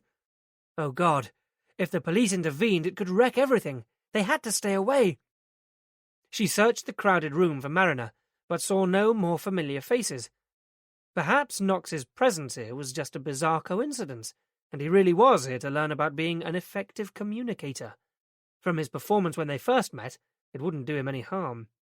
At that moment, the doors opened and a swell of people began moving into the conference hall itself. Anna took a seat at the back of the vast room, at the end of a row. She hadn't seen Knox again. It seemed an eternity before the audience was settled and the duo of presenters introduced themselves. Anna hoped it wouldn't be one of those events where the delegates were asked to introduce themselves too. "Hello, my name's Anna, and I'm being blackmailed." On the wall clock ahead of her, the passage of time seemed interminable. But finally, as the minute hand hit 12, Anna got quickly to her feet and, leaving the plastic carrier bag on her seat, walked out of the hall. She half expected someone to hurry after her to point out that she'd forgotten the bag, but they didn't. The door closed behind her, and she walked across the now almost deserted lobby towards the entrance, her footsteps echoing unnaturally loudly on the marble floor. No one followed. Weak with relief, Anna forced her legs to keep moving, telling herself that the ordeal was nearly over. Once they had what they wanted, they'd let Jamie go. She didn't know whether to be pleased or disappointed not to be greeted by a task force of police surrounding the building, but everything outside seemed oddly normal, the world going about its regular business. The walk back to her flat was one of the longest of her life. She kept her eyes ahead, knowing that she must still be under scrutiny. Back at her flat, her hands shook uncontrollably as she poured herself a strong drink and waited. Then she saw that the tracker box had gone. 50 meters away from the cover of the carefully concealed squad car, Tom Mariner's heart leapt in his chest when he saw Anna Barham emerge from the conference center. Against the immense building, she looked more vulnerable than ever, and he was astonished by the strength of his urge to run over to her and gather her up safely. Instead, he dispatched PC Karen McLaughlin to tail her at a discreet distance, though he was sure Anna would be returning to her flat. Then he and the other officers left their cars and took up what Mariner hoped were casual-looking positions outside the main entrance of the center, and waited. Tony Knox stayed inside the conference hall, having moved to an empty seat just down from the one recently vacated by Anna. He'd been puzzled to see her leave, but catching sight of the carrier bag she'd left behind, he understood what was going on. Knox bided his time. It was just what he wanted, he thought, an hour's presentation on effective communication. The boss should be here. He might pick up a few tips. The rest of the audience seemed enthralled, though, and as the lecture drew to an end, it was received with tumultuous applause. As the clapping died away, people began gathering their things, standing to leave, networking. While appearing to browse his course brochure, Knox kept his eyes riveted to that seat. As it was, he nearly missed the pickup when it happened. A man shuffling along behind the row, a quick snatch over the back of the seat, and it was gone. But Knox had clocked him. Medium build, red hair, charcoal suit, and white shirt, identical to at least 50% of the other people in the room. This one was going to be tricky, particularly as 200 delegates surged simultaneously towards the exits. Excuse me. Knox stumbled his way to the end of the row. Snatcher had moved off at a pace, but Knox caught up and stayed with him, ducking and diving through the mob to keep up. Outside the lecture hall, the crowd thinned and his task was easier. Knox had expected Snatcher to make for the main entrance and the pickup bays, to a waiting car, so was surprised when he seemed to be heading in the opposite direction. He was making for the rear exit of the conference center, going towards Brindley Place and the canal, away from where Mariner and the other officers were waiting. As he ran, Knox put a call through to Mariner waiting outside. "I've got him, sir. IC1 male, about 30, 5'10", short, stocky, ginger hair, wearing a grey suit and white shirt." "Well done, Knox. We'll have him. We've got cars standing by on all exit routes, and he'll never get out of the city in this traffic." "He doesn't seem to want to. We're going out the back way, towards the canal." "Where the hell is he going?" "Anna Barham's flat," said someone. It was certainly a possibility. They began moving to the other side of the building, but as Mariner ran, Knox's voice broke in again. "We're down on the canal side, sir, going over Farmer's Bridge towards the Faisley Canal. Oh, shit! You'd better get round here." "What?" Knox couldn't believe his eyes. Approaching the canal side, Snatcher had suddenly broken into a run at about the same time as Knox became aware of background revving of a high-powered motor. Moored to the side of the canal was a motor-driven inflatable dinghy. It was over in no time. Snatcher jumped in, and the dinghy roared away up the canal. "Stop! Police!" Knox shouted ineffectually after the receding vessel. "Oh, fuck! They've got away!" "No, they haven't," said Mariner, arriving at his side, gasping for breath. "The canal doesn't go on forever. I know where they're going." Knowing the network of canals as well as he did, it didn't take superhuman powers to work out their destination. They needed a map. "This is where they're heading," said Mariner, and indicated the point at which the canal met one of the largest road intersections in Europe. Spaghetti Junction. They're going back up the M6 to the north. Chapter 31. Traffic around the city ring road was gridlocked, and in an unmarked car, even with the aid of hazard lights and siren, Knox could only stagger through the reluctantly parting lines of vehicles. "Move, you pillock!" he yelled at one driver, who was particularly slow to respond. "Let's find out where Big Bird is," said Mariner. "We could use some help." Based out at Birmingham International Airport, the Air Operations Unit could be anywhere in the West Midlands in under 10 minutes, with a flying time of up to 2.5 hours before needing to refuel. It was standing by, and only minutes later the McDonnell Douglas MD-902 Explorer came into view. Alpha Oscar 1 to Delta Victor 2-4, awaiting instructions. They had airborne support. Mariner rapidly briefed the crew, and as he and Knox continued to plough their way onto the expressway, got the response he was hoping for. "Delta Victor 2-4, we have a red inflatable dinghy heading north along the Birmingham-Fazeley Canal, just coming round the back of the UCE, 2 occupants." They were neck and neck. "Received." And relieved, thought Mariner. "Do a sweep to see if there's any sign of a pickup vehicle at, on, or around Spaghetti Junction," he instructed. "Suspects are thought to be heading north up the M6. Don't stick too closely to the dinghy. I don't want them to know they're getting any special attention." "Understood." Moments later, the helicopter was back in contact. "We have a possible, sir. A blue transit parked on Argyle Street, adjacent to Cuckoo Road Bridge, and about 50 yards down from the motorway junction." Mariner consulted his map. Cuckoo Road was a side street off the main Lichfield Road, and joined the northbound M6 within 1/4 of a mile. The canal passed right underneath. It was the ideal spot. "And the status of the van?" he asked. "Just parked up, facing out. Looks as if the driver's sitting tight." Weaving through the heavy traffic, progress was still painfully slow, so Mariner mustered 2 unmarked units from the nearest NPU to keep a closer watch over the van. Meanwhile, he had time to check in with PC McLaughlin. "Anna Barham's still in her flat, sir. She hasn't moved." "No sign of Jamie Barham?" "No, sir." "Because he's in the back of that van," muttered Mariner to himself. And then, to Karen, "Give Anna a call, as an old friend, ringing to see how she is. Don't identify yourself or give any clue that we're abreast of the situation. Nothing clever, just a fishing call. And, as an afterthought, give your name as Karen Brocken."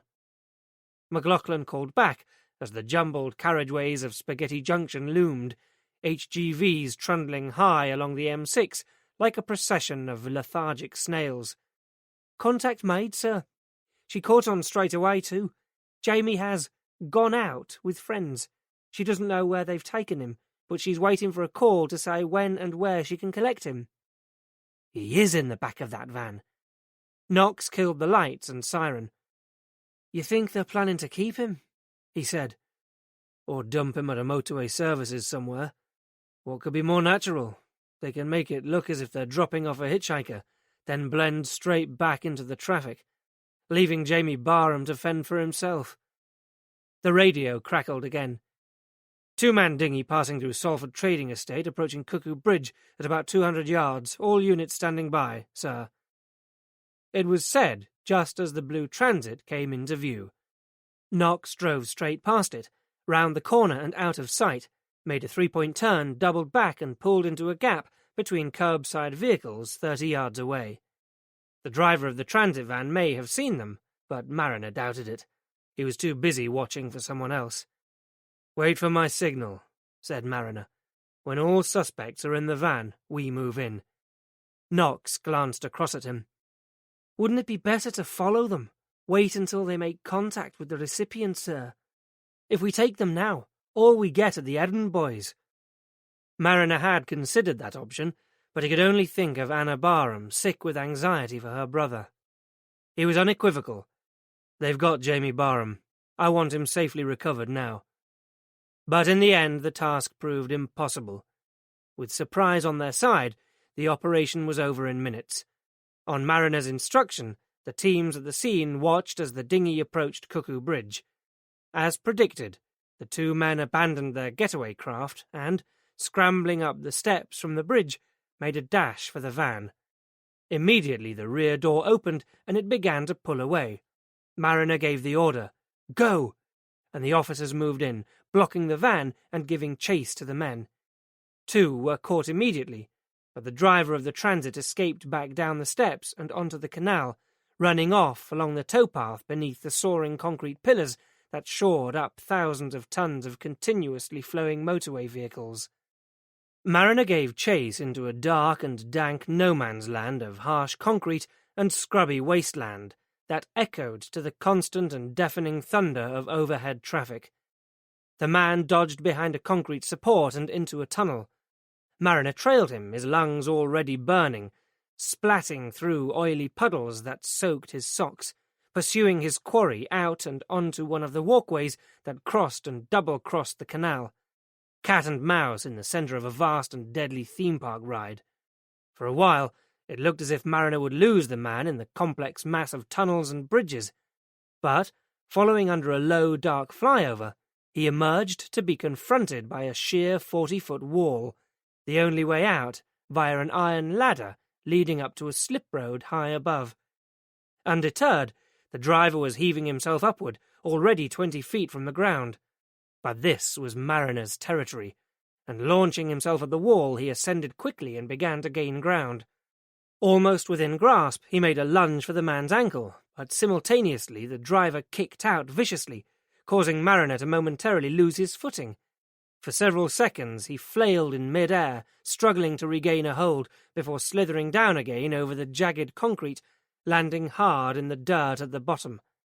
The driver gave a triumphant leer back over his shoulder before vaulting over the crash barrier to freedom. Almost instantaneously, there came a prolonged, blood-chilling screech, followed by the smallest, muffled thud. A cloud of bluish smoke billowed into the air. It was a freedom short-lived. Mariner knelt over in the dirt and vomited. When the retching subsided, Mariner brushed himself down, buttoning his jacket over the blood that had begun seeping through his shirt, before calling for an ambulance and staggering back to Cuckoo Bridge. His priority now was to make sure that Jamie Barham was well looked after. But he was in for another disappointment. All that had been found in the back of the van were sleeping bags, clothing, and empty fast food cartons. Jamie Barham wasn't there. "What happened to the package, the documents?" Mariner asked the nearest uniform, hoping to at least salvage something from the fiasco. The officer looked sheepish. "It's all down there, sir." He pointed to the grill of a drain in the gutter. "He did it before we could stop him." Mariner walked over to the drain and peered down into the foul black abyss. "Well, get someone down here to get it out," said Mariner calmly. "Yes, sir." The transit driver was declared dead at the scene, and Mariner was present when the other two men were booked in at the station. Initially, they could be detained for resisting arrest and possession of stolen goods, though Mariner was confident that those charges would be just the start. "Don't look much like hitmen, do they?" was Knox's observation, seeing the way that Snatcher's conference suit unhappily accommodated his bulky frame. "But I bet the only time he's ever put on a suit before is for court appearances." Mariner hoped that it would be to their advantage, that discomfort might just give them the edge. The smaller man was dark with rodent-like features and a moustache to match his lank, oily hair. Jamie's black mouth. He had a facial injury identical to Mariner's. The bruising around his beak-like nose faded to greyish-yellow blotches. "I see you're acquainted with Jamie Barham too," Mariner said, but all he got in return was a blankly defiant look. "Take a blood sample," Mariner ordered. "It will match with the stain that was on Jamie Barham's shirt." But it wasn't going to help them find the boy. The interviews didn't get off to a promising start. Bobby Weller and John Snatcher Holmes were both, as Mariner had guessed, residents of Tyneside. The PNC database produced surprisingly light rap sheets, mainly detailing drugs-related offences. It meant that they were either new to this or smart enough not to have been caught before now. It soon became clear that the second of these was true. Although Weller, from the outset, seemed the brighter of the two, it transpired that they were both experienced at this game. Their first move was a blatant stalling tactic. "I want to wait for my brief to get here," Weller said, with some satisfaction. Fortunately, Mariner had already discussed the issue with Jack Coleman, who was inclined to agree with his view. "Sorry, no can do," he said pleasantly. "We believe you know of the whereabouts of Jamie Barham, who may well be in danger, so if you're going to be that choosy, you'll have to start without legal representation." Weller's other option in the circumstances could have been to exercise his right to silence, but perversely he chose not to take it. Unlike his partner, he seemed happy to talk. It smacked of an agreement between the two that Weller would act as spokesman, so out of necessity, Mariner concentrated his efforts on him. Weller coughed and spluttered his way through the interview, allowing him convenient opportunities to pause and keep his story on track, while surreptitiously sipping at a beaker of water. "What were you doing in Birmingham today?" Mariner began, when the preliminaries had been gone through. "We came to collect a parcel," Weller said. "What was in this parcel?" "I don't know." "So why did you want it?" "We were collecting it for a friend." "Without knowing what was inside? That's very trusting of you," Mariner observed. "It was documents," said Weller vaguely. "This friend must be quite a mate for you to go to all the trouble of coming down here just to collect some documents. Most people would use email." "He doesn't trust technology."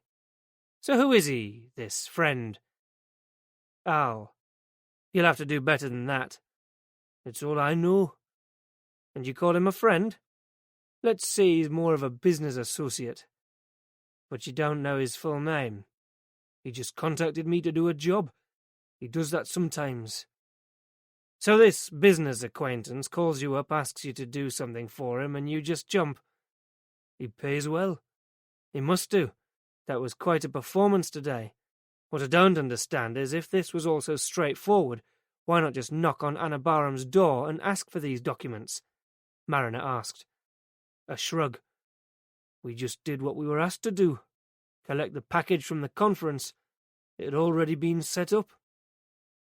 "By this friend. That was convenient. And what about Jamie Barham's abduction? Was that prearranged too?" Weller shook his head uncomprehendingly. "Sorry, you've lost me there. You needed an incentive to persuade Anna Barham to give up those documents, and her brother was it. That's why you snatched him from the library." "I don't know what you're talking about." Mariner switched to a different tack. "You were in quite a hurry to leave once you'd got your package. There were other interested parties. Our friend wanted the documents pronto. So why not just leave the city by car or train like most other people?" "I like boats." "So, tell us a bit more about this friend," Mariner said. "How does he contact you?" "On the Moby, how else?" "So where's your phone?" Mariner had seen the bagged-up possessions when they'd been logged into custody. There was no mobile phone among them. And, for the first time during the interview, Weller looked mildly unsettled. "I must have dropped it somewhere," he said. Mariner was prepared to lay bets on the canal being the most likely resting place. He'd have to find out if anyone had seen Weller ditch it. Alternatively, it could have gone into the drain along with the package. A search team was working on that at this very moment. Perhaps that's what bothered Weller, the realization that his phone and all the information on it might be recovered. It was some small comfort. Have you worked for this friend before? A couple of times. Including Sunday the 16th of February, the night someone got into Eddie Barham's house, locked his brother in the cupboard, and turned over his house before injecting him with a fatal quantity of heroin. Weller shook his head doubtfully. I'm sure I'd remember something like that. What were you looking for, then? More documents? A blank look. Are you denying that you were in Birmingham that weekend? I don't know. I'll have to check with my secretary. That was when Mariner would have liked to take a swing at him. Instead, straining to contain his frustration, he suspended the interview.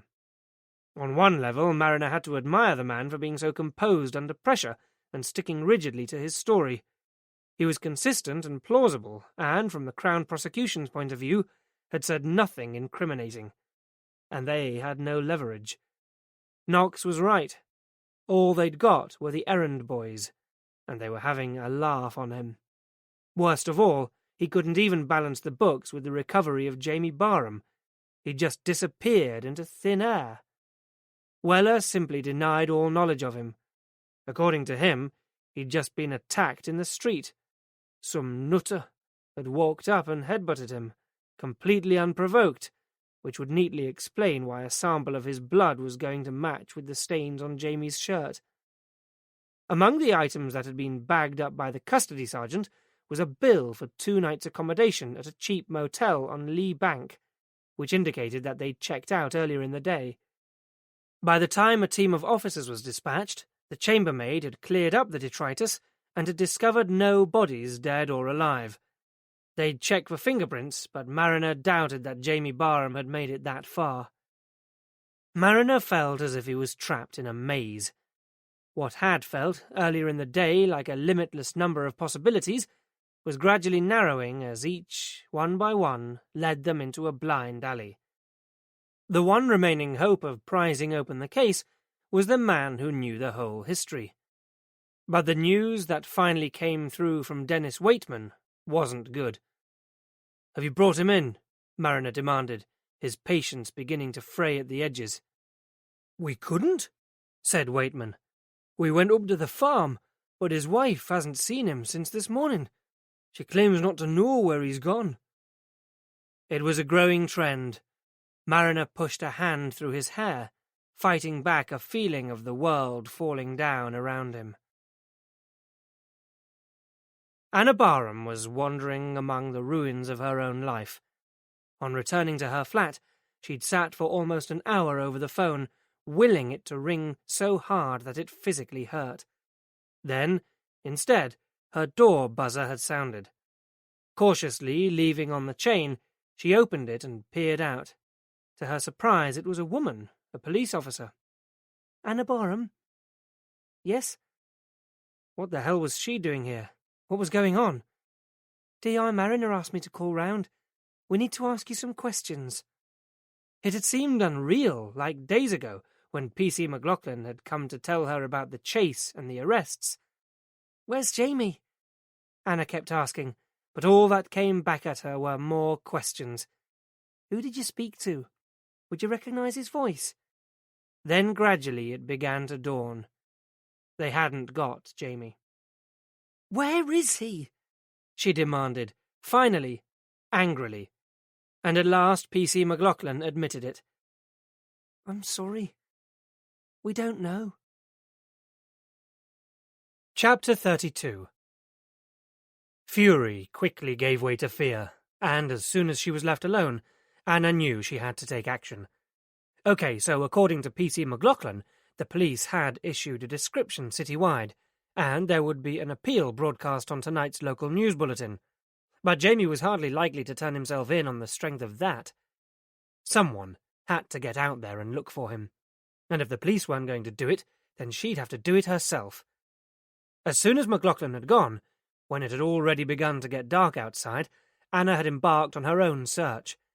Since then, she'd been trudging the streets for hours, praying for a glimpse of her younger brother, even though deep down she knew it was a vain hope. England's second-largest city, Birmingham's population was a little over 1 million. It was like trying to find a needle in a whole field of haystacks. But Anna couldn't bear the thought of Jamie out there on the streets, lying in a gutter or worse, while she sat at home and did nothing. She had to do something to assuage the guilt that was gnawing away at her inside. She'd let everyone down. Her parents, Eddie, and now Jamie too. For 14 years Eddie had successfully looked after Jamie, and now, after little more than a week, she'd failed spectacularly. Voices in her head berated her. If only she'd stayed at home. If only she'd watched Jamie more closely. If only she'd been more attentive to Eddie and less absorbed in her own pathetic life. It was all her fault. She was responsible. Unable to come up with anything more logical, she'd begun her search back at the conference centre. Someone had to have been waiting there to collect her package, and, perhaps, having achieved their aim, they had released Jamie somewhere in the vicinity too. They had no reason to hold him any longer. He was of no further use to them. Keeping a steady pace, she scoured the inside of the building, before moving out to its surrounding walkways, the warren of underground car parks, searching each face she saw, studying the movements of people as they walked, frantic for a glimpse of Jamie's gangling walk. She carried a photograph of Jamie with her, and occasionally showed it to passers-by, but all she got in return were blank looks, slow shakes of the head. The population on the streets began to diminish as people went home, and faces began to blur and merge. What she had begun systematically quickly degenerated into an aimless lurching from one passage to another, her movements driven by fear and desperation, her inner voices getting louder and more insistent. All the time she walked, Anna tried not to think about how Jamie might be holding up. It was bitterly cold, and he would be freezing. The rain earlier in the day meant he might be soaked through, too, and beyond his carefully maintained environment, he would be petrified. But as the minutes and hours ticked by, the vision that loomed terrifyingly larger was of Jamie lying lifeless and beyond fear in some dirty backstreet alleyway. As darkness enveloped the city, shadows lurked in the emptiness. The lights were inadequate, and Anna realized she would need a torch if she was to cover everywhere. And she was exhausted. She would go home and eat something, have a short rest, collect a torch, and then she would start again. Mariner left the office late. He could no longer think straight, which was probably why, 10 minutes later, he found himself sitting in his car outside Anna Barham's flat. He didn't know quite why he was here. What was he planning to do? Apologize? Explain? Offer some comfort? Ha! That was a joke. He caught a whiff of something acrid and unpleasant. His clothes reeked of the filth and heat of the interview room, so before going into her building, he walked over to the canal to allow some clean air to wash over him. Up on Farmer's Bridge, he leaned his elbows on the railings and looked along the glistening, oily strand dotted with lamplight that disappeared into the darkness. Just up ahead, the canal split. To the left began the Farmer's Bridge locks, a series of deep, watery vaults that took the canal down underneath the city. Up ahead, 500 yards along the main route, the bright lights of the Brindley Place restaurants, vibrant with activity, friends and couples enjoying a night out. He'd never been part of that. This was exactly where he belonged, on the outside, looking in. If you carried on beyond that, past the tourist areas, through the university complex and beyond, eventually you'd come to his home. It made him and Anna Barham practically neighbours, he thought suddenly, on the same continuum, but poles apart. He was procrastinating. Mariner hadn't imagined he could ever be reluctant to see Anna Barham, but facing up to her now was one of the hardest things he'd ever had to do. He had no answers, only more questions. The desire to turn back the clock and make everything right again burned him like a physical pain. He stood a little longer, mustering the courage to go up to her flat, But in the end, he didn't have to. As he looked out over the canal, a diminutive yet familiar figure emerged from the gloom on the towpath below. Initially, he couldn't be sure that it was her. The posture was all wrong, her shoulders were hunched, and her feet dragging. Christ, he thought, I've done that. Anna, he called out to her. Immediately her face lifted, and her pace quickened. As she hurried towards him, injected with sudden optimism, the transformation cut through him. "You've found him! Have you found him?" No. Mariner shook his head, extinguishing the flame of hope with a single word. I'm sorry. She crumpled again, devastated. What do you want, then? Why are you here? Even in the dim halo cast by the streetlights, she looked pale, and her eyes red-rimmed. I just came to see that you were okay, he said lamely. Okay? She was incredulous, though her lower lip trembled. You've got a nerve? Anger began to take over. This is all down to you. If you hadn't barged in... I thought you were in danger. You were in danger. You vanished without telling anyone where you were. What did you expect me to do? Nothing. It was your weekend off. Didn't you get it? They had Jamie. They told me if I contacted the police, they wouldn't guarantee his safety. And you gate-crashed the whole thing like a bull in a fucking china shop. What the hell were you playing at? I was trying to help, said Mariner, feebly. Well, you didn't, did you? You've ruined everything. You shouldn't have interfered.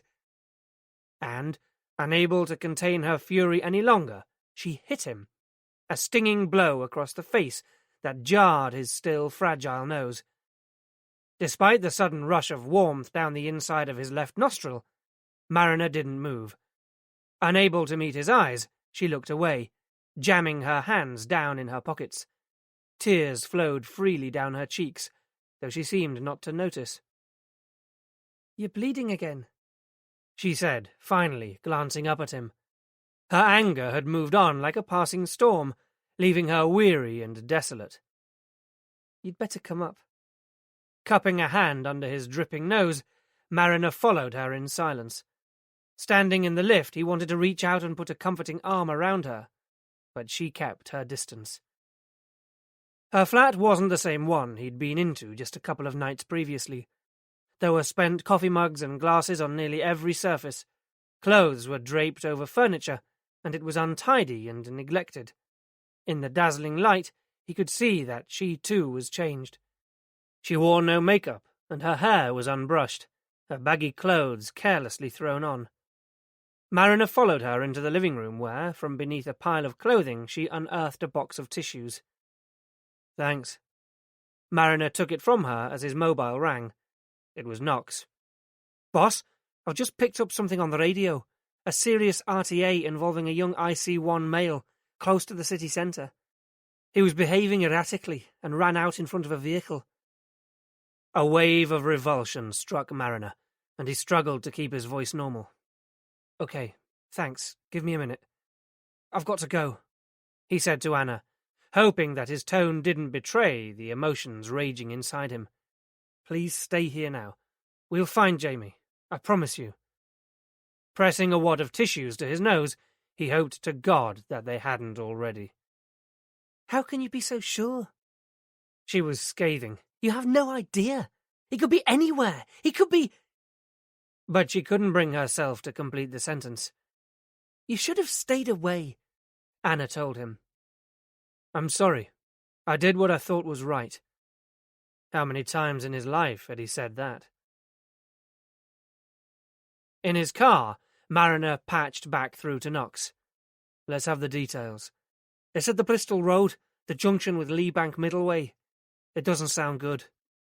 The nightmare was escalating. With blues and twos to speed him, Mariner was at the scene in minutes. The roadside was chaotic, lit by the strobing lights of the emergency vehicles. The HGV involved had swerved into the crash barrier and was blocking the carriageway. Uniforms were diverting the traffic around it. Mariner parked some distance away and walked towards the melee. As he approached, he could hear the remonstrations of the van driver. I didn't stand a chance. It just ran out in front of me. I couldn't do anything. A PC was trying to calm him. A small group of green-clad paramedics crouched over something at the side of the road. As Mariner headed towards them, one sat back on his haunches. "What a waste," he said. There were murmurs of assent around the group. Getting nearer, Mariner saw the crumpled and twisted body on the ground, its upper half now respectfully covered by a blanket, awaiting a stretcher. He took out his warrant card and waved it at the nearest paramedic. "I'm D.I. Mariner. I need to get a look at him. I may know who he is." The man appraised him warily, taking in Mariner's dishevelled appearance, the blood-stained clothing. "Go ahead, mate. You might save us some bother," was the almost indifferent reply. With incidents like this commonplace, it was pure self-preservation. As Mariner got nearer, the commotion seemed to fade away into the background, leaving only the sound of his own heart punching at his ribs and pulsing the blood in his ears. He knelt down beside the broken figure and gingerly raised the blanket, then closed his eyes as an express train roared its way around his skull. The boy had bleached hair and a single gold hoop in his ear. It wasn't Jamie. "Any look?" asked the paramedic. Mariner felt weak enough to pass out. "No, sorry. It's not who I thought." Somehow Mariner communicated this to the senior officer at the scene, who also seemed to study him too carefully, before lurching back to his car, nauseous with relief. He called Tony Knox. "It's not him. Keep looking." "Thank God for that," said Knox. "Just leaves us with the muggers and perverts, then." Mariner caught sight of himself in the rear-view mirror. He wasn't a pretty sight. His face was pale and unshaven. There was a thin crust of dried blood around his nose, and, looking down, he saw that blood had stippled his tie and shirt. He should get cleaned up. Knox would contact him if there were any developments. He also felt an urge to wash away the nasty taste left by Knox's words. His first port of call was the boatman, where Beryl didn't give him a second look. In Mariner's estimation, the biggest threat to Jamie out there wasn't from perverts, but that wasn't to say that it didn't exist. Back when he was living in the squat, there were several occasions when Mariner had woken up to find unwelcome hands pawing at him. He'd been strong enough and aware enough to fend them off. Jamie Barham wouldn't have that advantage. Suddenly, he realized he hadn't eaten much today, and the 2 pints and whiskey chaser were starting to make his head spin. He staggered home while he still could. The house was dark, but for the comforting glow of the wood burner. He didn't bother with the lights. "Bad day?" said a voice as he crossed the room. Christ! He hadn't noticed Jenny sitting there, curled up in the armchair. "Hideous," he said, recovering from the shock. "Couldn't get much worse, but I won't bore you with the details. Couldn't even if I wanted to." "Anything I can do to help?" Jesus, what an offer. "No, I'm fine." Mariner slumped onto the sofa. "Anyway, what are you doing up and about at this hour?" he asked, eventually. "I couldn't sleep. Tony's gone. Back to his wife." "Ah, that explained a lot." "I don't mind," she said. "It was only a fling. We both knew that." She said it with the worldliness of a 40-year-old. "Thing is," she went on, "I was wondering if you'd let me stay on. I really like it here. I'd pay rent and everything, and Tony said you were looking for a lodger." A young, pretty female lodger. Never in his wildest dreams had Mariner imagined. "Sure," he said. "Why not?" "Great," she said. "You won't regret it." That settled, Mariner closed his eyes. After a while, out of the darkness, Mariner heard Jenny get up and pad over to him, and felt the warmth from her body as she plopped down beside him, very close. "Are you sure there's nothing I can do?" A hand snaked over him, finding its way inside his coat, opening up his jacket, and moving down to massage his crotch. "I'll do anything you like," she whispered, close to his ear, her hand moving faster, pressing harder. Mariner groaned in response. "How about something special?" But as she enunciated the last word, Mariner exploded, his orgasm rushing uncontrollably through him. "Oh, God, I'm sorry." But when his eyes snapped open, the sky was lightening to a pale grey, and he was completely alone, Jenny an illusion manufactured by his overactive brain. The fire had died, leaving the room icy cold as rain lashed against the windows, the same rain that would be beating down on Jamie Barham, wherever he was. Mariner didn't think about where the boy might be now, or in what condition. A statistic flashed unbidden into his mind. 200,000 people go missing in Britain every year. 3,000 of them are never found, and, reasonably enough, Anna Barham blamed him. It was the most monumental fuck-up of his career.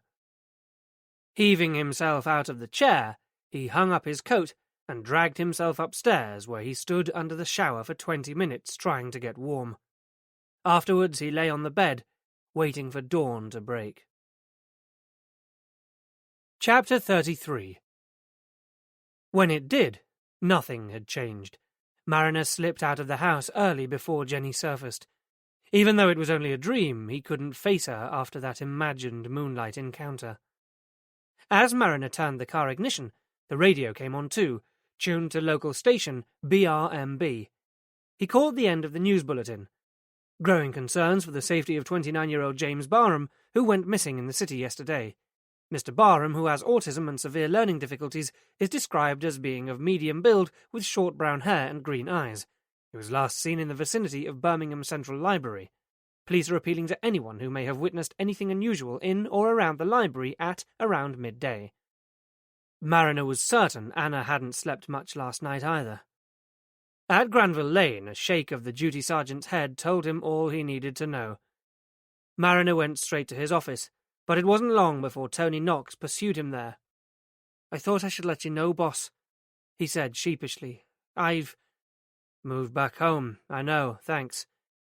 "You'll be able to rent the room out," Knox said helpfully. "I already have," said Mariner. "Jenny's staying on." Knox's face was a picture, almost enough to make Mariner crack a smile. "That's great, boss," he said, recovering. Inevitably, a sly grin crept over his face. "You two should get to know each other, boss.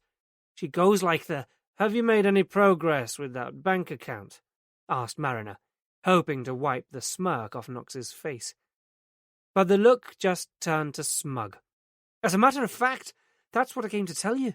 It belongs to an organisation called the Queensbridge Trust." "Which is what, exactly?" "I don't know yet. It's not listed in any of the UK business directories I've looked at so far. But it sounds to me like a charity," said Knox. Mariner wasn't so easily fooled. Just because it looks like it doesn't mean it is. Knox was hesitant, as if aware that he was on sensitive ground. "If it was, though, it might mean that those payments to Eddie Barham's bank account were legit and not relevant to his murder." But after all that they'd been through, it wasn't a possibility Mariner was prepared to entertain. "They are," he said firmly, fixing his gaze on Knox. "Keep looking." Weller's brief had arrived in the city from Newcastle and turned up at Granville Lane mid-morning. Mariner didn't hold out much hope of it changing anything, and he returned to the interview room with a heavy heart. His fears were borne out, and before long they were going round in the same old circles, so Sergeant Riley's interruption, soon after the interview commenced, came as a welcome relief. "There's a Colin Lloyd on the line, sir," Riley said once they were out in the corridor. "From Hanover's, the law firm. Wants to know if he should still come in to see you." Mariner had completely forgotten about Lloyd. He shook his head. "No, just tell him that things have—" He stopped mid-sentence. What he was about to say was right. Things had moved on. The Powell family had been cancelled out of the equation long ago. But on the other hand, Colin Lloyd was a lawyer specialising in compensation claims. It was just possible that he might have something to contribute regardless of that. Mariner reversed his decision. "Tell him I'll be out to see him in about half an hour." "Right you are, sir." The offices of Charles Hanover were located close to the old Birmingham law courts and constructed from the same brownstone imported from the Welsh borders nearly 200 years ago. The leaded, stained glass windows gave the place an ecclesiastical feel, and inside, the polished wood floors and oak panelling smelled of old money. Colin Lloyd wasn't your average ambulance chaser. Ancient portraits gazed down on Mariner from the walls as he followed the short-skirted secretary to Lloyd's office. "Good morning, Inspector." Lloyd stood up from behind his desk and extended a hand in greeting. It was a firm, no-frills handshake, and accompanied by a genuine smile. Tall and athletic, Lloyd had the healthy glow of a man who'd just spent a relaxing fortnight in the Seychelles. "Our first child was conceived there," he explained, sitting down again opposite Mariner. "We try and go back when we can. Sentimental reasons, I suppose." On his salary, Mariner thought wryly, it would be no more of a commitment than a weekend jaunt to France. "I was stunned to hear about Eddie Barham," Lloyd was saying. "He seemed like a good man." That surprised Mariner. "You knew him?" "Mainly it was by reputation, I must admit. A colleague on the criminal side of the business. The one who referred him to me spoke highly of him. That view was substantiated by the one meeting we had. Regarding Mr. and Mrs. Powell." Lloyd's face creased to a mystified frown, but presumably he couldn't be expected to remember a case that had never materialized. "Mr. and Mrs. Stephen Powell versus the Birmingham Health Authority," Mariner elaborated to help him out. "Expecting a baby post-sterilization." But already a creeping realization was making his spine tingle. "No, Inspector," Lloyd corrected him calmly. "Eddie came to talk to me about some research his father had done into a drug called pinozalian." Now that Lloyd had said it, it was so glaringly obvious. So why the hell hadn't Mariner made that leap before? It was he who had made the assumption that Lloyd and the Powell family were connected, and in his head that connection had lingered. "Shit," he said out loud at his own stupidity. "You knew all about that?" Lloyd asked. Mariner gave a sardonic laugh. "Yes, I know all about it. It just hadn't occurred to me that you would too. I thought Eddie had come to talk to you about something altogether different. So you'll know that Eddie felt that his father had uncovered some pretty conclusive proof that pinozalian was responsible for Jamie's autism. Eddie came to me for advice on whether what he'd got would stand up legally, and on how he should proceed." "And what did you tell him?" "Unfortunately, I think, not what he wanted to hear. On the plus side, I felt that with his father's notebooks, the testimony from all those other parents, he probably had a strong case against the drug company. On top of that, of course, he had the backing of one of the clinical researchers, Andrew Todd. Todd had actually published a paper on the harmful effects of the drug. He'd also tried to warn the company management, yet they had failed to act. They circulated a memo to GPs, Mariner reminded him. A drug alert, yes, but post-thalidomide there would be a powerful argument that it wasn't enough. Not when there were such clear indicators that pinozalian was unsafe. But surely all this was exactly what Eddie did want to hear. Oh yes, that part was. The problem was that Eddie was in a hurry. Of course he wanted justice, but I gather he was also under some financial pressure, and, as you know, these things can't be resolved overnight. At best, the legal process moves at a snail's pace, and that's without all the obstacles that a company as large as Bose Dorrington can throw in the way. And running alongside that are costs of bringing a case like this. It could amount to hundreds of thousands of pounds. Sure, there might be a big payout at the end, but you have to have the resources to finance it to begin with. Regretfully, I think by the time Eddie left here, I'd successfully discouraged him from taking any action at all. Mariner shook his head. Not at all, Mr. Lloyd. I think what you did was divert him from the legitimate legal path. Eddie Barham took a shortcut. I think he attempted to blackmail Bose Dorrington. Good God. Lloyd took a moment to absorb the information. And you mean his death is tied in with this? Shortly before he died, Eddie received 2 large payments from an offshore bank account, a month apart. We've traced them to an outfit called the Queensbridge Trust. You don't know it, do you? No, can't say that I do. We haven't yet identified what exactly the organization is or does, but I'm certain there will be a link with Bose Dorrington. I think the company played along with Eddie to begin with, humoured him. But Eddie was a journalist. They could never be sure that he wouldn't expose the truth about Pino Zalian regardless. Or that he wouldn't increase his demands. On principle, major organizations don't give in to blackmail. They either ignore it if they didn't consider it enough of a threat, or if they did take the threat seriously, the simplest thing would be to eradicate the source. Lloyd's words had a chilling formality. And you really think they would go that far? What do you think? Pharmaceutical companies have a turnover of millions of pounds annually, Inspector, Lloyd said in reply. It's a cut-throat competitive field. Almost all firms have their own versions of the same drug, so they're completely dependent on advertising and promoting positive image. It's not dissimilar to the rivalry between Coca-Cola and Pepsi, though in this case millions of pounds are spent cozying up to GPs.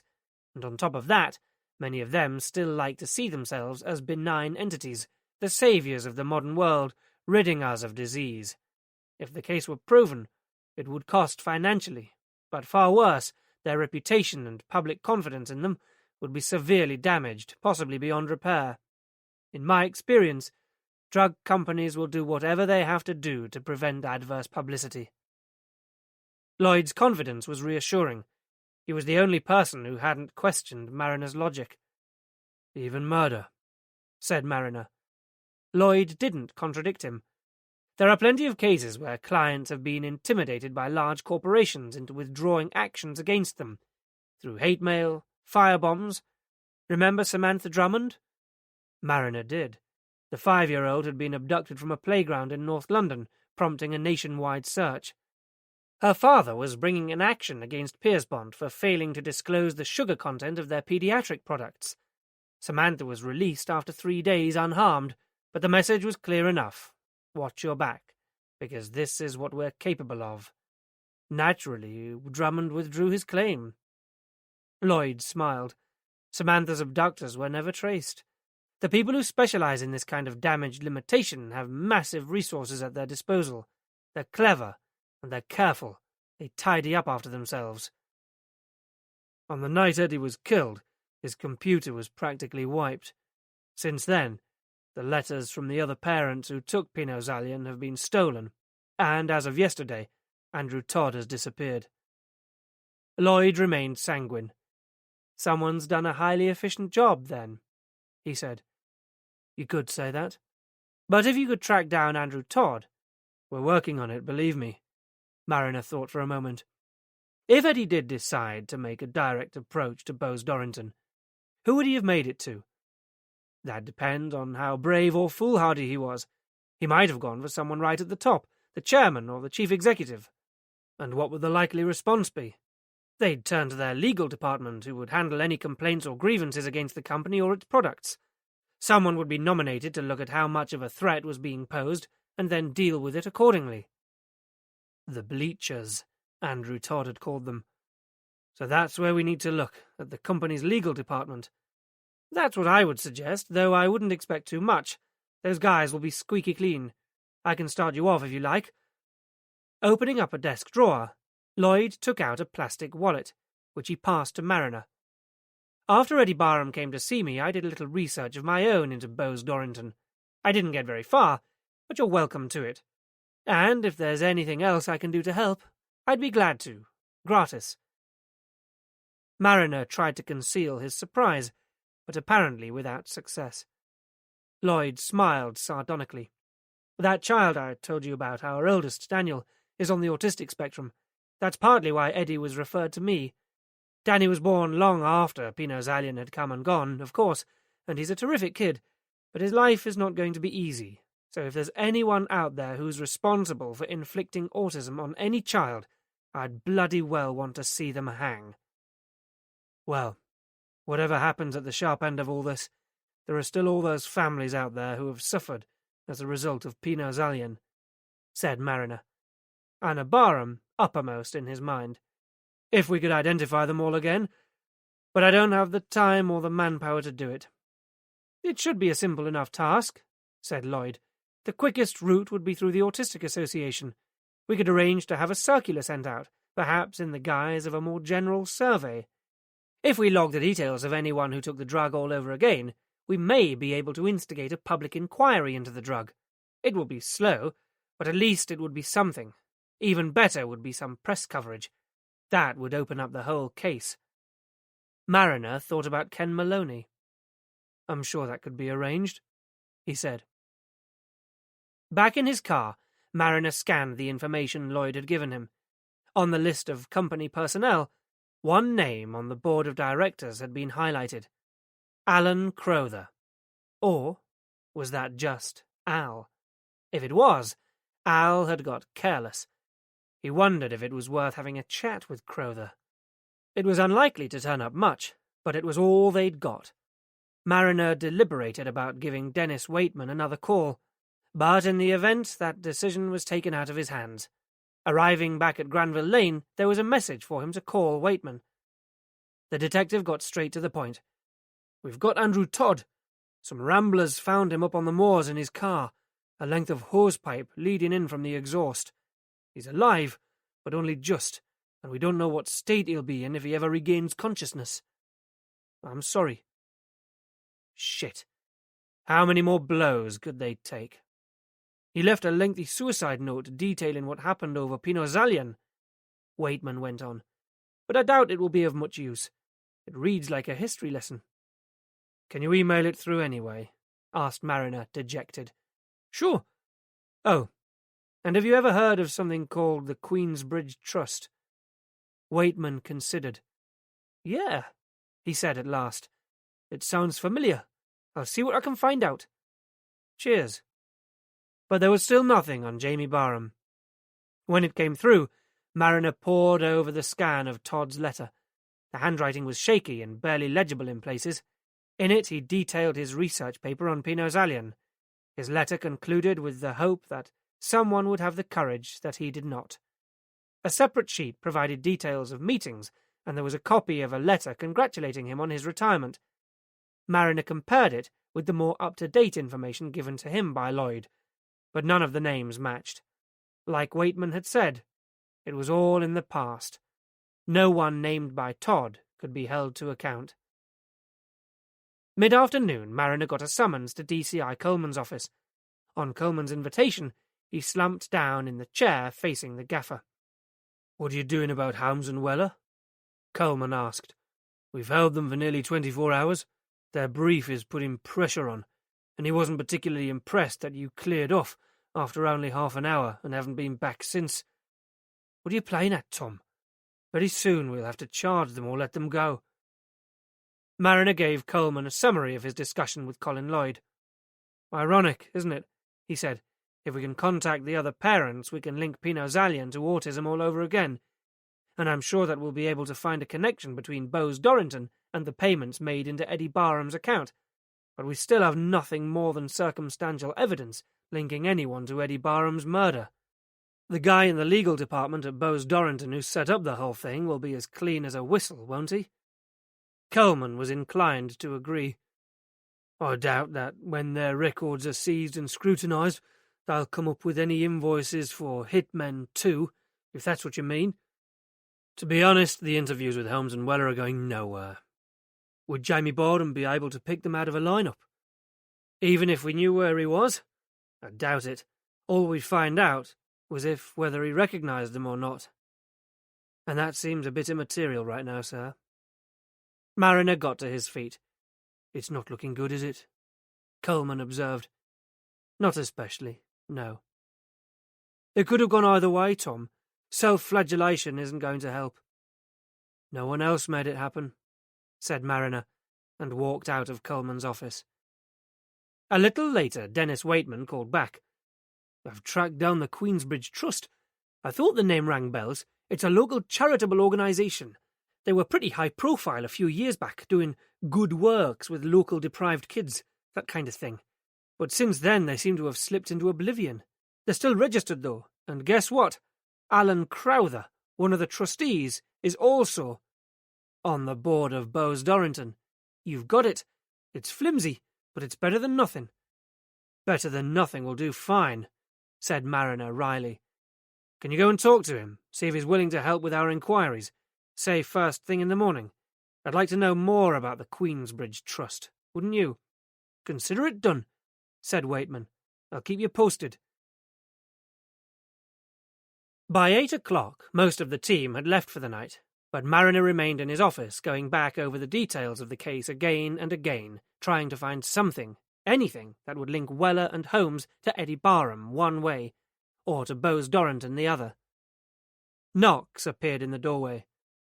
Bugger off, said Mariner. Knox ignored him. You might want to hear this, boss, he said. St. Barnabas, the men's hostel, just phoned. They've had a bloke show up there, bit of a weirdo. They don't think he's on booze or drugs, but the description fits Jamie Barham. They're bringing him in. Chapter 34. Mariner was waiting at the desk when the manager of St. Barnabas arrived with a loudly protesting Jamie. The lad was filthy, and his clothes stank, but Mariner wanted to hug him. Shall I? Sergeant Riley picked up the phone. No, said Mariner. I'll do it. While Riley took some details from the hostel manager, Mariner put through the call. Anna? Yes? Her voice was stretched, taut with anxiety. We've found Jamie. He's fine. A bit grubby, but I'm sure he'll clean up. Oh, thank God. Her voice choked with emotion. Where is he? We've got him here at the station. She must have broken every speed limit to get there, and burst into the station only minutes later. Where is he? Through here. Immediately he saw his sister.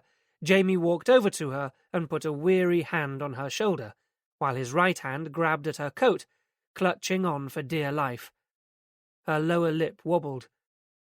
Hi, Jamie. If you can wait a few minutes, we can get the surgeon to give him the once-over, Mariner offered. No thanks, she said curtly, with a look that said, You've done enough damage.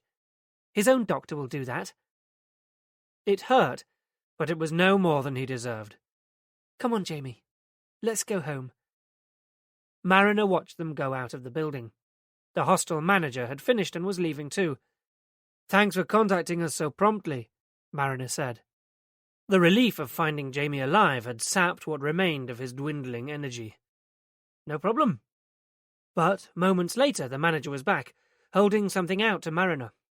I forgot to give you this. It was in his pocket. We had to take it off him. Something like this can cause a riot in the hostel. It's partly how we knew he wasn't one of our usual crew. He handed over a mobile phone, and something inside Mariner crowed. Cheers, mate, he said with remarkable calm. Appreciate it. Jamie had fallen asleep in the car on the short journey home, and Anna had to wake him to get him into the flat. He was so groggy he didn't even protest when Anna put him under the shower, and afterwards he munched his way listlessly through almost a whole pizza while Anna put a call through to Dr. Payne's surgery. Inevitably, all she got was the after-hours answering service, but moments later the doctor himself called her back. With some difficulty, Anna explained what had happened during the last 48 hours. Dr. Payne was typically unfazed. How are you? He asked. I'm okay, but I am worried about Jamie. He's too quiet. I'll come straight away and check him over. I'd really appreciate that. Thank you. While she waited, Anna thought about D.I. Mariner. She'd been pretty unpleasant to him. God, had she actually hit him? Wasn't that an offence? In truth, she'd been annoyed with him for deserting her at the weekend, and her anxiety about Jamie had compounded the anger. But all the same, he hadn't really deserved that. He was only doing his job. She must call him to apologise. She'd do it later when Jamie was settled. No, she wouldn't. She'd do it now. But of course, when she tried, Mariner was unavailable. When her door buzzer sounded just a few minutes later, Anna half hoped that it might be him. But it wasn't. It was Dr. Payne with a wonderfully reassuring smile. So, how's the patient? Strangely subdued, Anna said. Look who's here, Jamie. But Jamie had seen who it was and was suddenly animated again. In fact, rarely had Anna witnessed such a look of sheer abject terror on his face. No, No black mouth, no black mouth, he shouted, backing hastily towards the bedroom. Anna was horrified. He was more traumatized than she'd realized.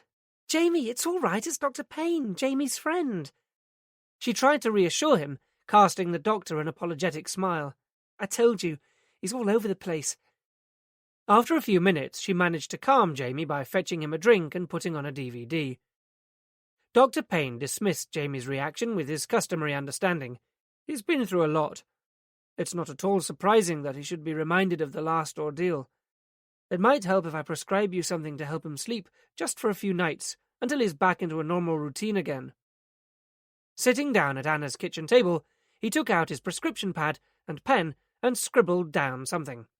Now, let's go and have a look at him.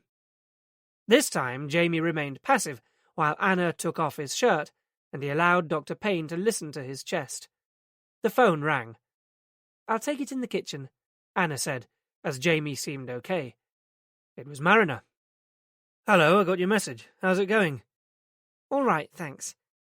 Now that he was on the line, Anna didn't know quite what to say to him. Look, I wanted to... But as she spoke, something caught Anna's eye. Something embossed in gold on the leather case of Dr. Payne's prescription pad. BDP. The capital letters all interlinked. That was interesting. He knew the company too. Perhaps he'd have some idea. Snippets of a past conversation crept unbidden into her head. Who would Eddie have told about this? Who would he have trusted? Anna's mind raced as she grappled to achieve some kind of coherency to the invading thoughts. Jamie, shouting, "No black mouth." "Hello? Are you all right, Anna?" Mariner asked, at the other end of the line. "Yes," Anna said, immediately distracted by further remembrance. How did they get in so easily? The voices echoed. Eddie went out, leaving Jamie. Maybe he always left the door on the latch, or somebody else had a key to Eddie's house. Who would Eddie have trusted? Who had she trusted? The person who knew her family intimately and would have known her mother's medical history, who knew about Jamie's obsessions with hula hoops and radio transmission masts, and knew about the spare key to Eddie's house. Anna shivered as understanding took shape. "Look, I've got to go," she said suddenly. "The doctor is here examining Jamie." "Okay," said Mariner uncertainly. "We'll keep in touch." "Sure." Terminating the call so abruptly, Anna could sense Mariner's confusion at the other end of the line, but she had to give herself time to think this through. She must be wrong about this. There would be a reasonable, rational explanation for everything. All she had to do was ask. "Dr. Payne?" Anna walked back into the lounge, but unexpectedly, the doctor and Jamie weren't there. She went through to the bathroom, and, as a last resort, Jamie's bedroom, but the flat was empty. They had gone. As weird phone calls went, that one was off the scale, thought Mariner. She hadn't even told him what her original call was about. With Jamie safely recovered, he'd anticipated an opportunity to patch things up. But he'd got it wrong again. It was becoming a habit. But the last few days had been a hell of a strain on her. She must be exhausted, and so was he. He couldn't do this anymore. He'd have a quiet drink at the Boatman, pick up a takeaway and head for home. Then Knox appeared in the doorway, like a familiar picture in its frame. "Dr. Payne?" Anna called out, bewildered. What the hell was going on? Then she noticed that the front door was slightly ajar. Struggling to quell a rising panic, Anna rushed out into the hallway, her fears beginning to crystallize. This late at night, everything was deathly quiet. There was no one around. She ran towards the lifts, but saw that they were both at ground floor level. Surely there hadn't been time. Then, deafening in the silence, the door at the other end of the hallway, the one leading up to the roof garden, banged shut on its spring. "No!" Anna gasped out loud. "Jamie!" Anna raced up the stairwell, taking the stairs two at a time. She burst onto the roof to see Jamie and Dr. Payne standing beside the waist-height railings, like a couple of old friends admiring the view. Dr. Payne turned towards her. "Anna," he said mildly, "come and join us." Anna walked slowly towards them. "What's going on?" What are you doing up here? She asked, her voice barely audible, even to her own ears. You must have already worked that out, Anna, smiled the doctor. I'm protecting myself. I have to make sure that no one will ever know. Anna was chilled to the marrow. She'd been right. I can help you, she said quickly, hating herself for sounding so wheedling. I can keep it to myself. I won't tell a soul, I promise. The doctor shook his head. It's too much to expect. I need to be absolutely certain that I will never be implicated in what has happened to your family. In the white glow cast by the floodlights, his face was grotesque.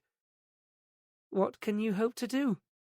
Anna said, finding sudden strength. That was Inspector Mariner on the phone. He knows you're here, if anything happens to us. But I'm here to help, Anna. I'm your family doctor, an old friend. And when I tell Mariner what happened, he'll think the same thing as everyone else. He smiled. That it was a tragic accident.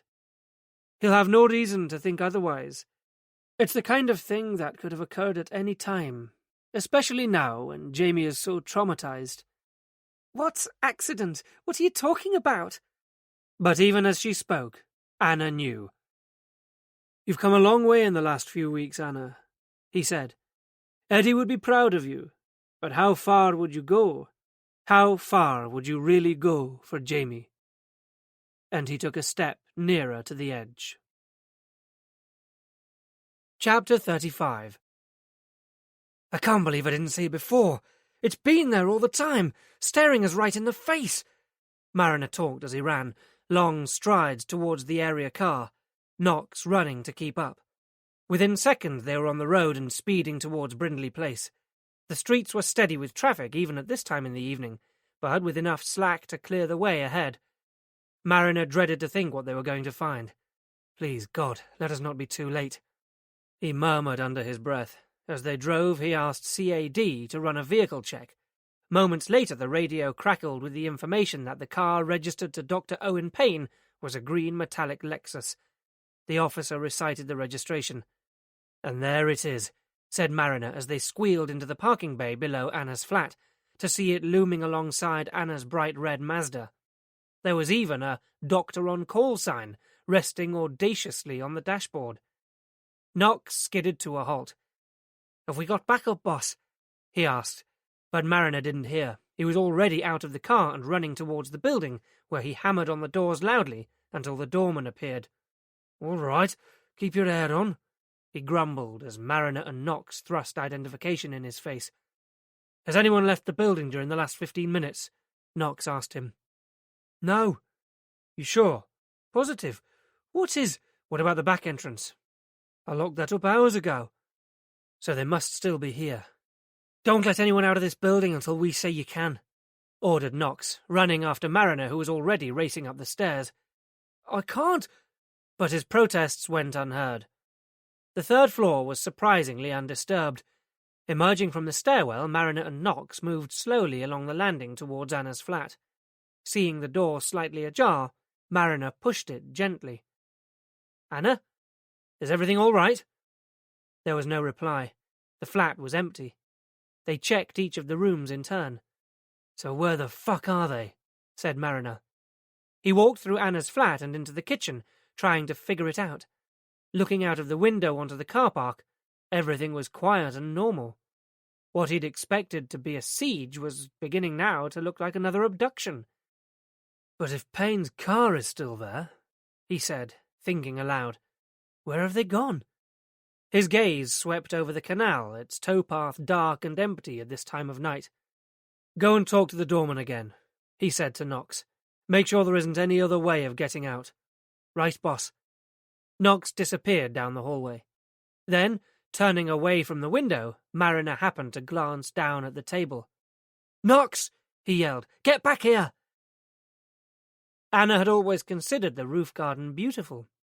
An effort had been made to create a soothing green oasis away from the stress of city living, but in the light of the horror unfolding before her, it had become monstrous and ugly.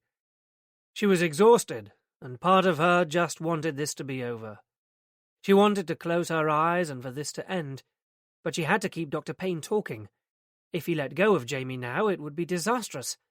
But she needn't have worried. The last couple of days had reaped one advantage at least, and Jamie was clinging to the doctor like a leech. "So you were the one Eddie trusted," Anna said, advancing slowly, straining to form the words. The doctor smiled ruefully. "Eddie and your parents, yes. I do regret that, Anna. I hope you can believe me. I'm truly sorry for the way things have worked out." He was sickening. Anna couldn't imagine now how she'd ever even liked the man. "So why didn't you put a stop to it?" she said coldly. "You could have done.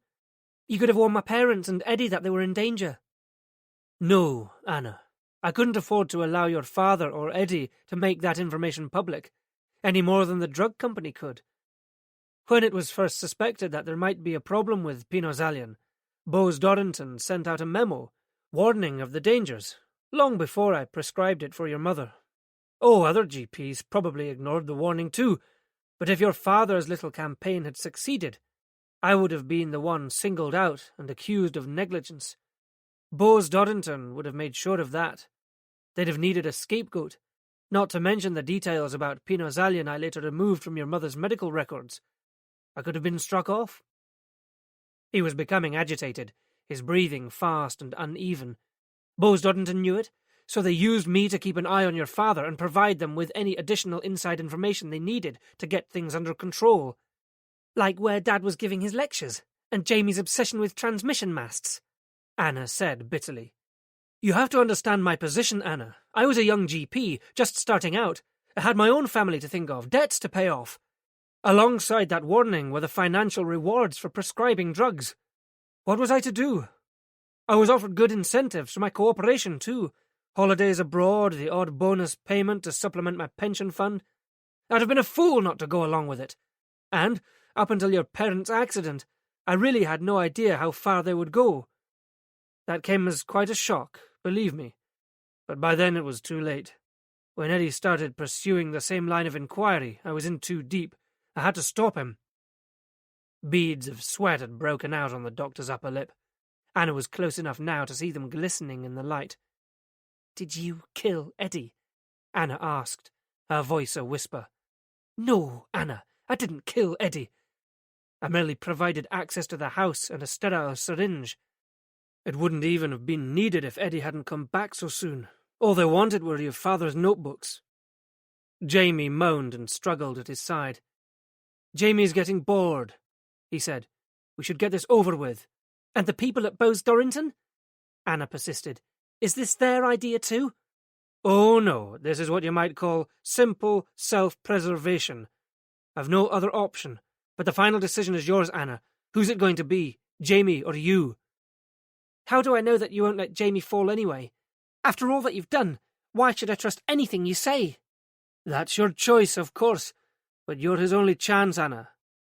Payne relinquished his grasp slightly, and Jamie struggled to wrench himself free. "Wait!" Anna blurted desperately. "I'll do it. You don't have to hurt him. He won't give you away. Look, I'll do it." Feeling suddenly weightless with fear, her legs shaking almost uncontrollably, Anna stepped up onto the first and then second rung of the railings. Payne watched, urging her on with his eyes. She glanced below to where the city streets swayed and blurred. So this was how her life would end, in ultimate, futile sacrifice. "Anna, stop!"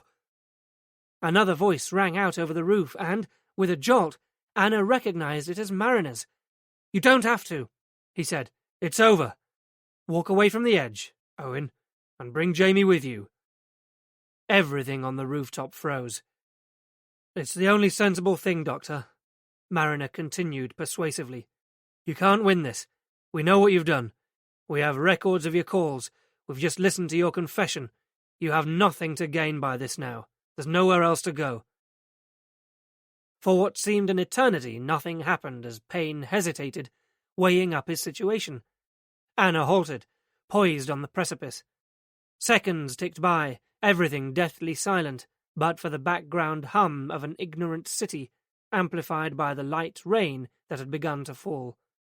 Then, miraculously, Dr. Payne began, inch by inch, to move back across the roof towards the policeman.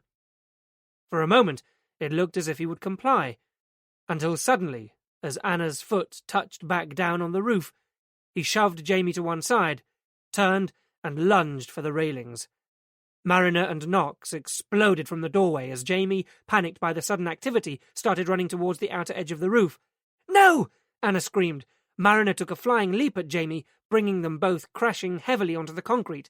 But for Owen Payne, it was too late. Blocked by furniture and plant pots, Knox couldn't get to him fast enough to prevent him from hurling himself over the brink to certain death. The sirens of the summoned backup team grew louder.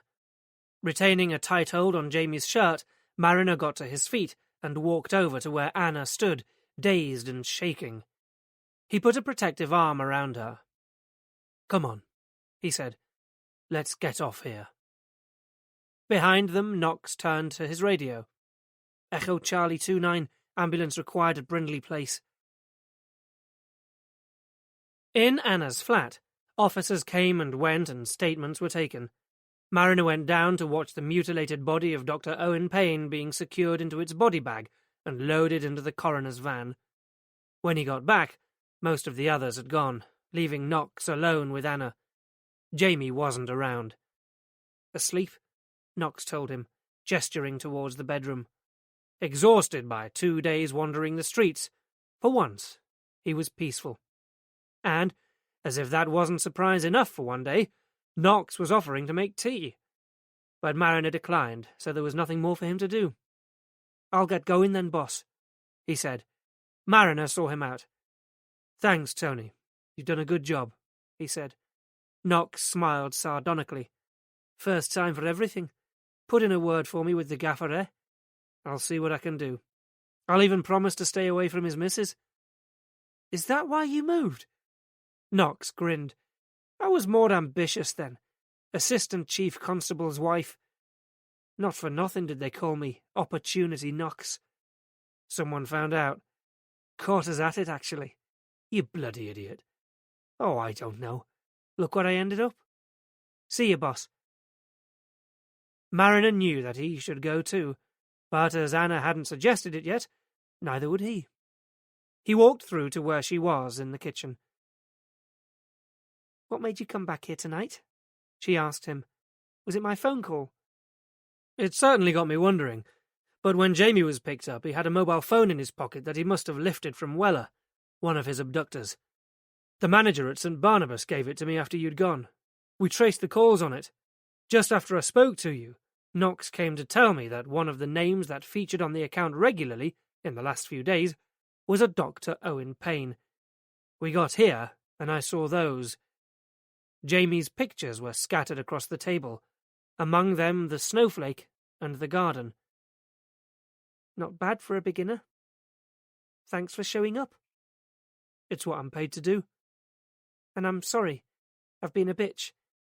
"Well, the last couple of days haven't been much fun, have they? But if you want to make it up to me..." "I probably shouldn't have hit you, though." Mariner shrugged it off. "That shirt's a mistake, by the way," she said, to bridge the awkward silence. "I'm not sure that the bloodstain effect really works." Mariner glanced down at where blood had seeped through again. "No? Well, that's police work for you. No respect for fashion."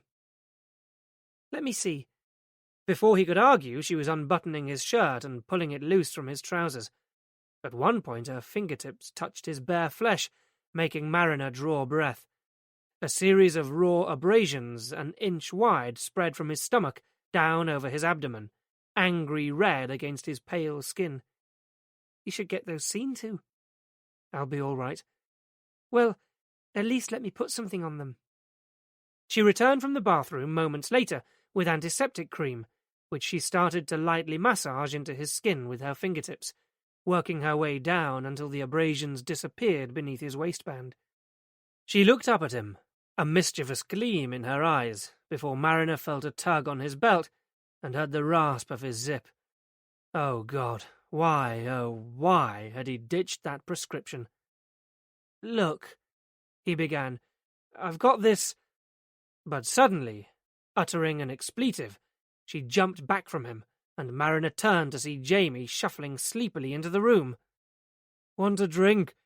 He said, walking over to Anna and tugging her arm. She gave Mariner an anguished glance.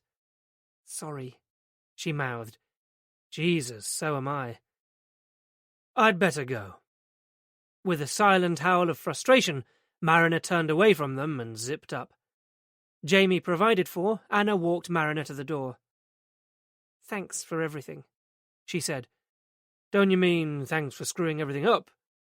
You were there when we needed you. Now that we have evidence of Payne's involvement, we can press charges for Eddie's murder, Mariner said, still trying to wrench his mind away from the disappointment.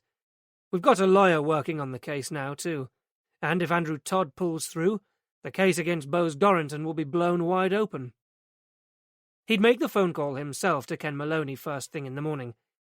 You and all the other families can look forward to the justice and the compensation you deserve. You'll be able to get your life back. If I want it? Suddenly she seemed less certain. The last few days have brought a few things into sharp focus. Look, I'm sorry about... She gestured back towards the kitchen. Some other time, perhaps? Sure. Perhaps. Outside, the rain had turned into a steady downpour, and Knox, of course, had taken the car. Turning up his collar ineffectually against the torrent, Mariner started towards Broad Street to flag a taxi. The end. This concludes Deadly Lies by Chris Collett, narrated by Liam Gerard. Copyright 2017 by Chris Collett. This unabridged audiobook is published by arrangement with Joffy Books Limited, care of Lorella Belli Literary Agency Limited, and was produced in the year 2018 by Tantor Media, Incorporated, a division of Recorded Books, which holds the copyright thereto. Please visit tantor.com for more information on our growing library of unabridged audiobooks.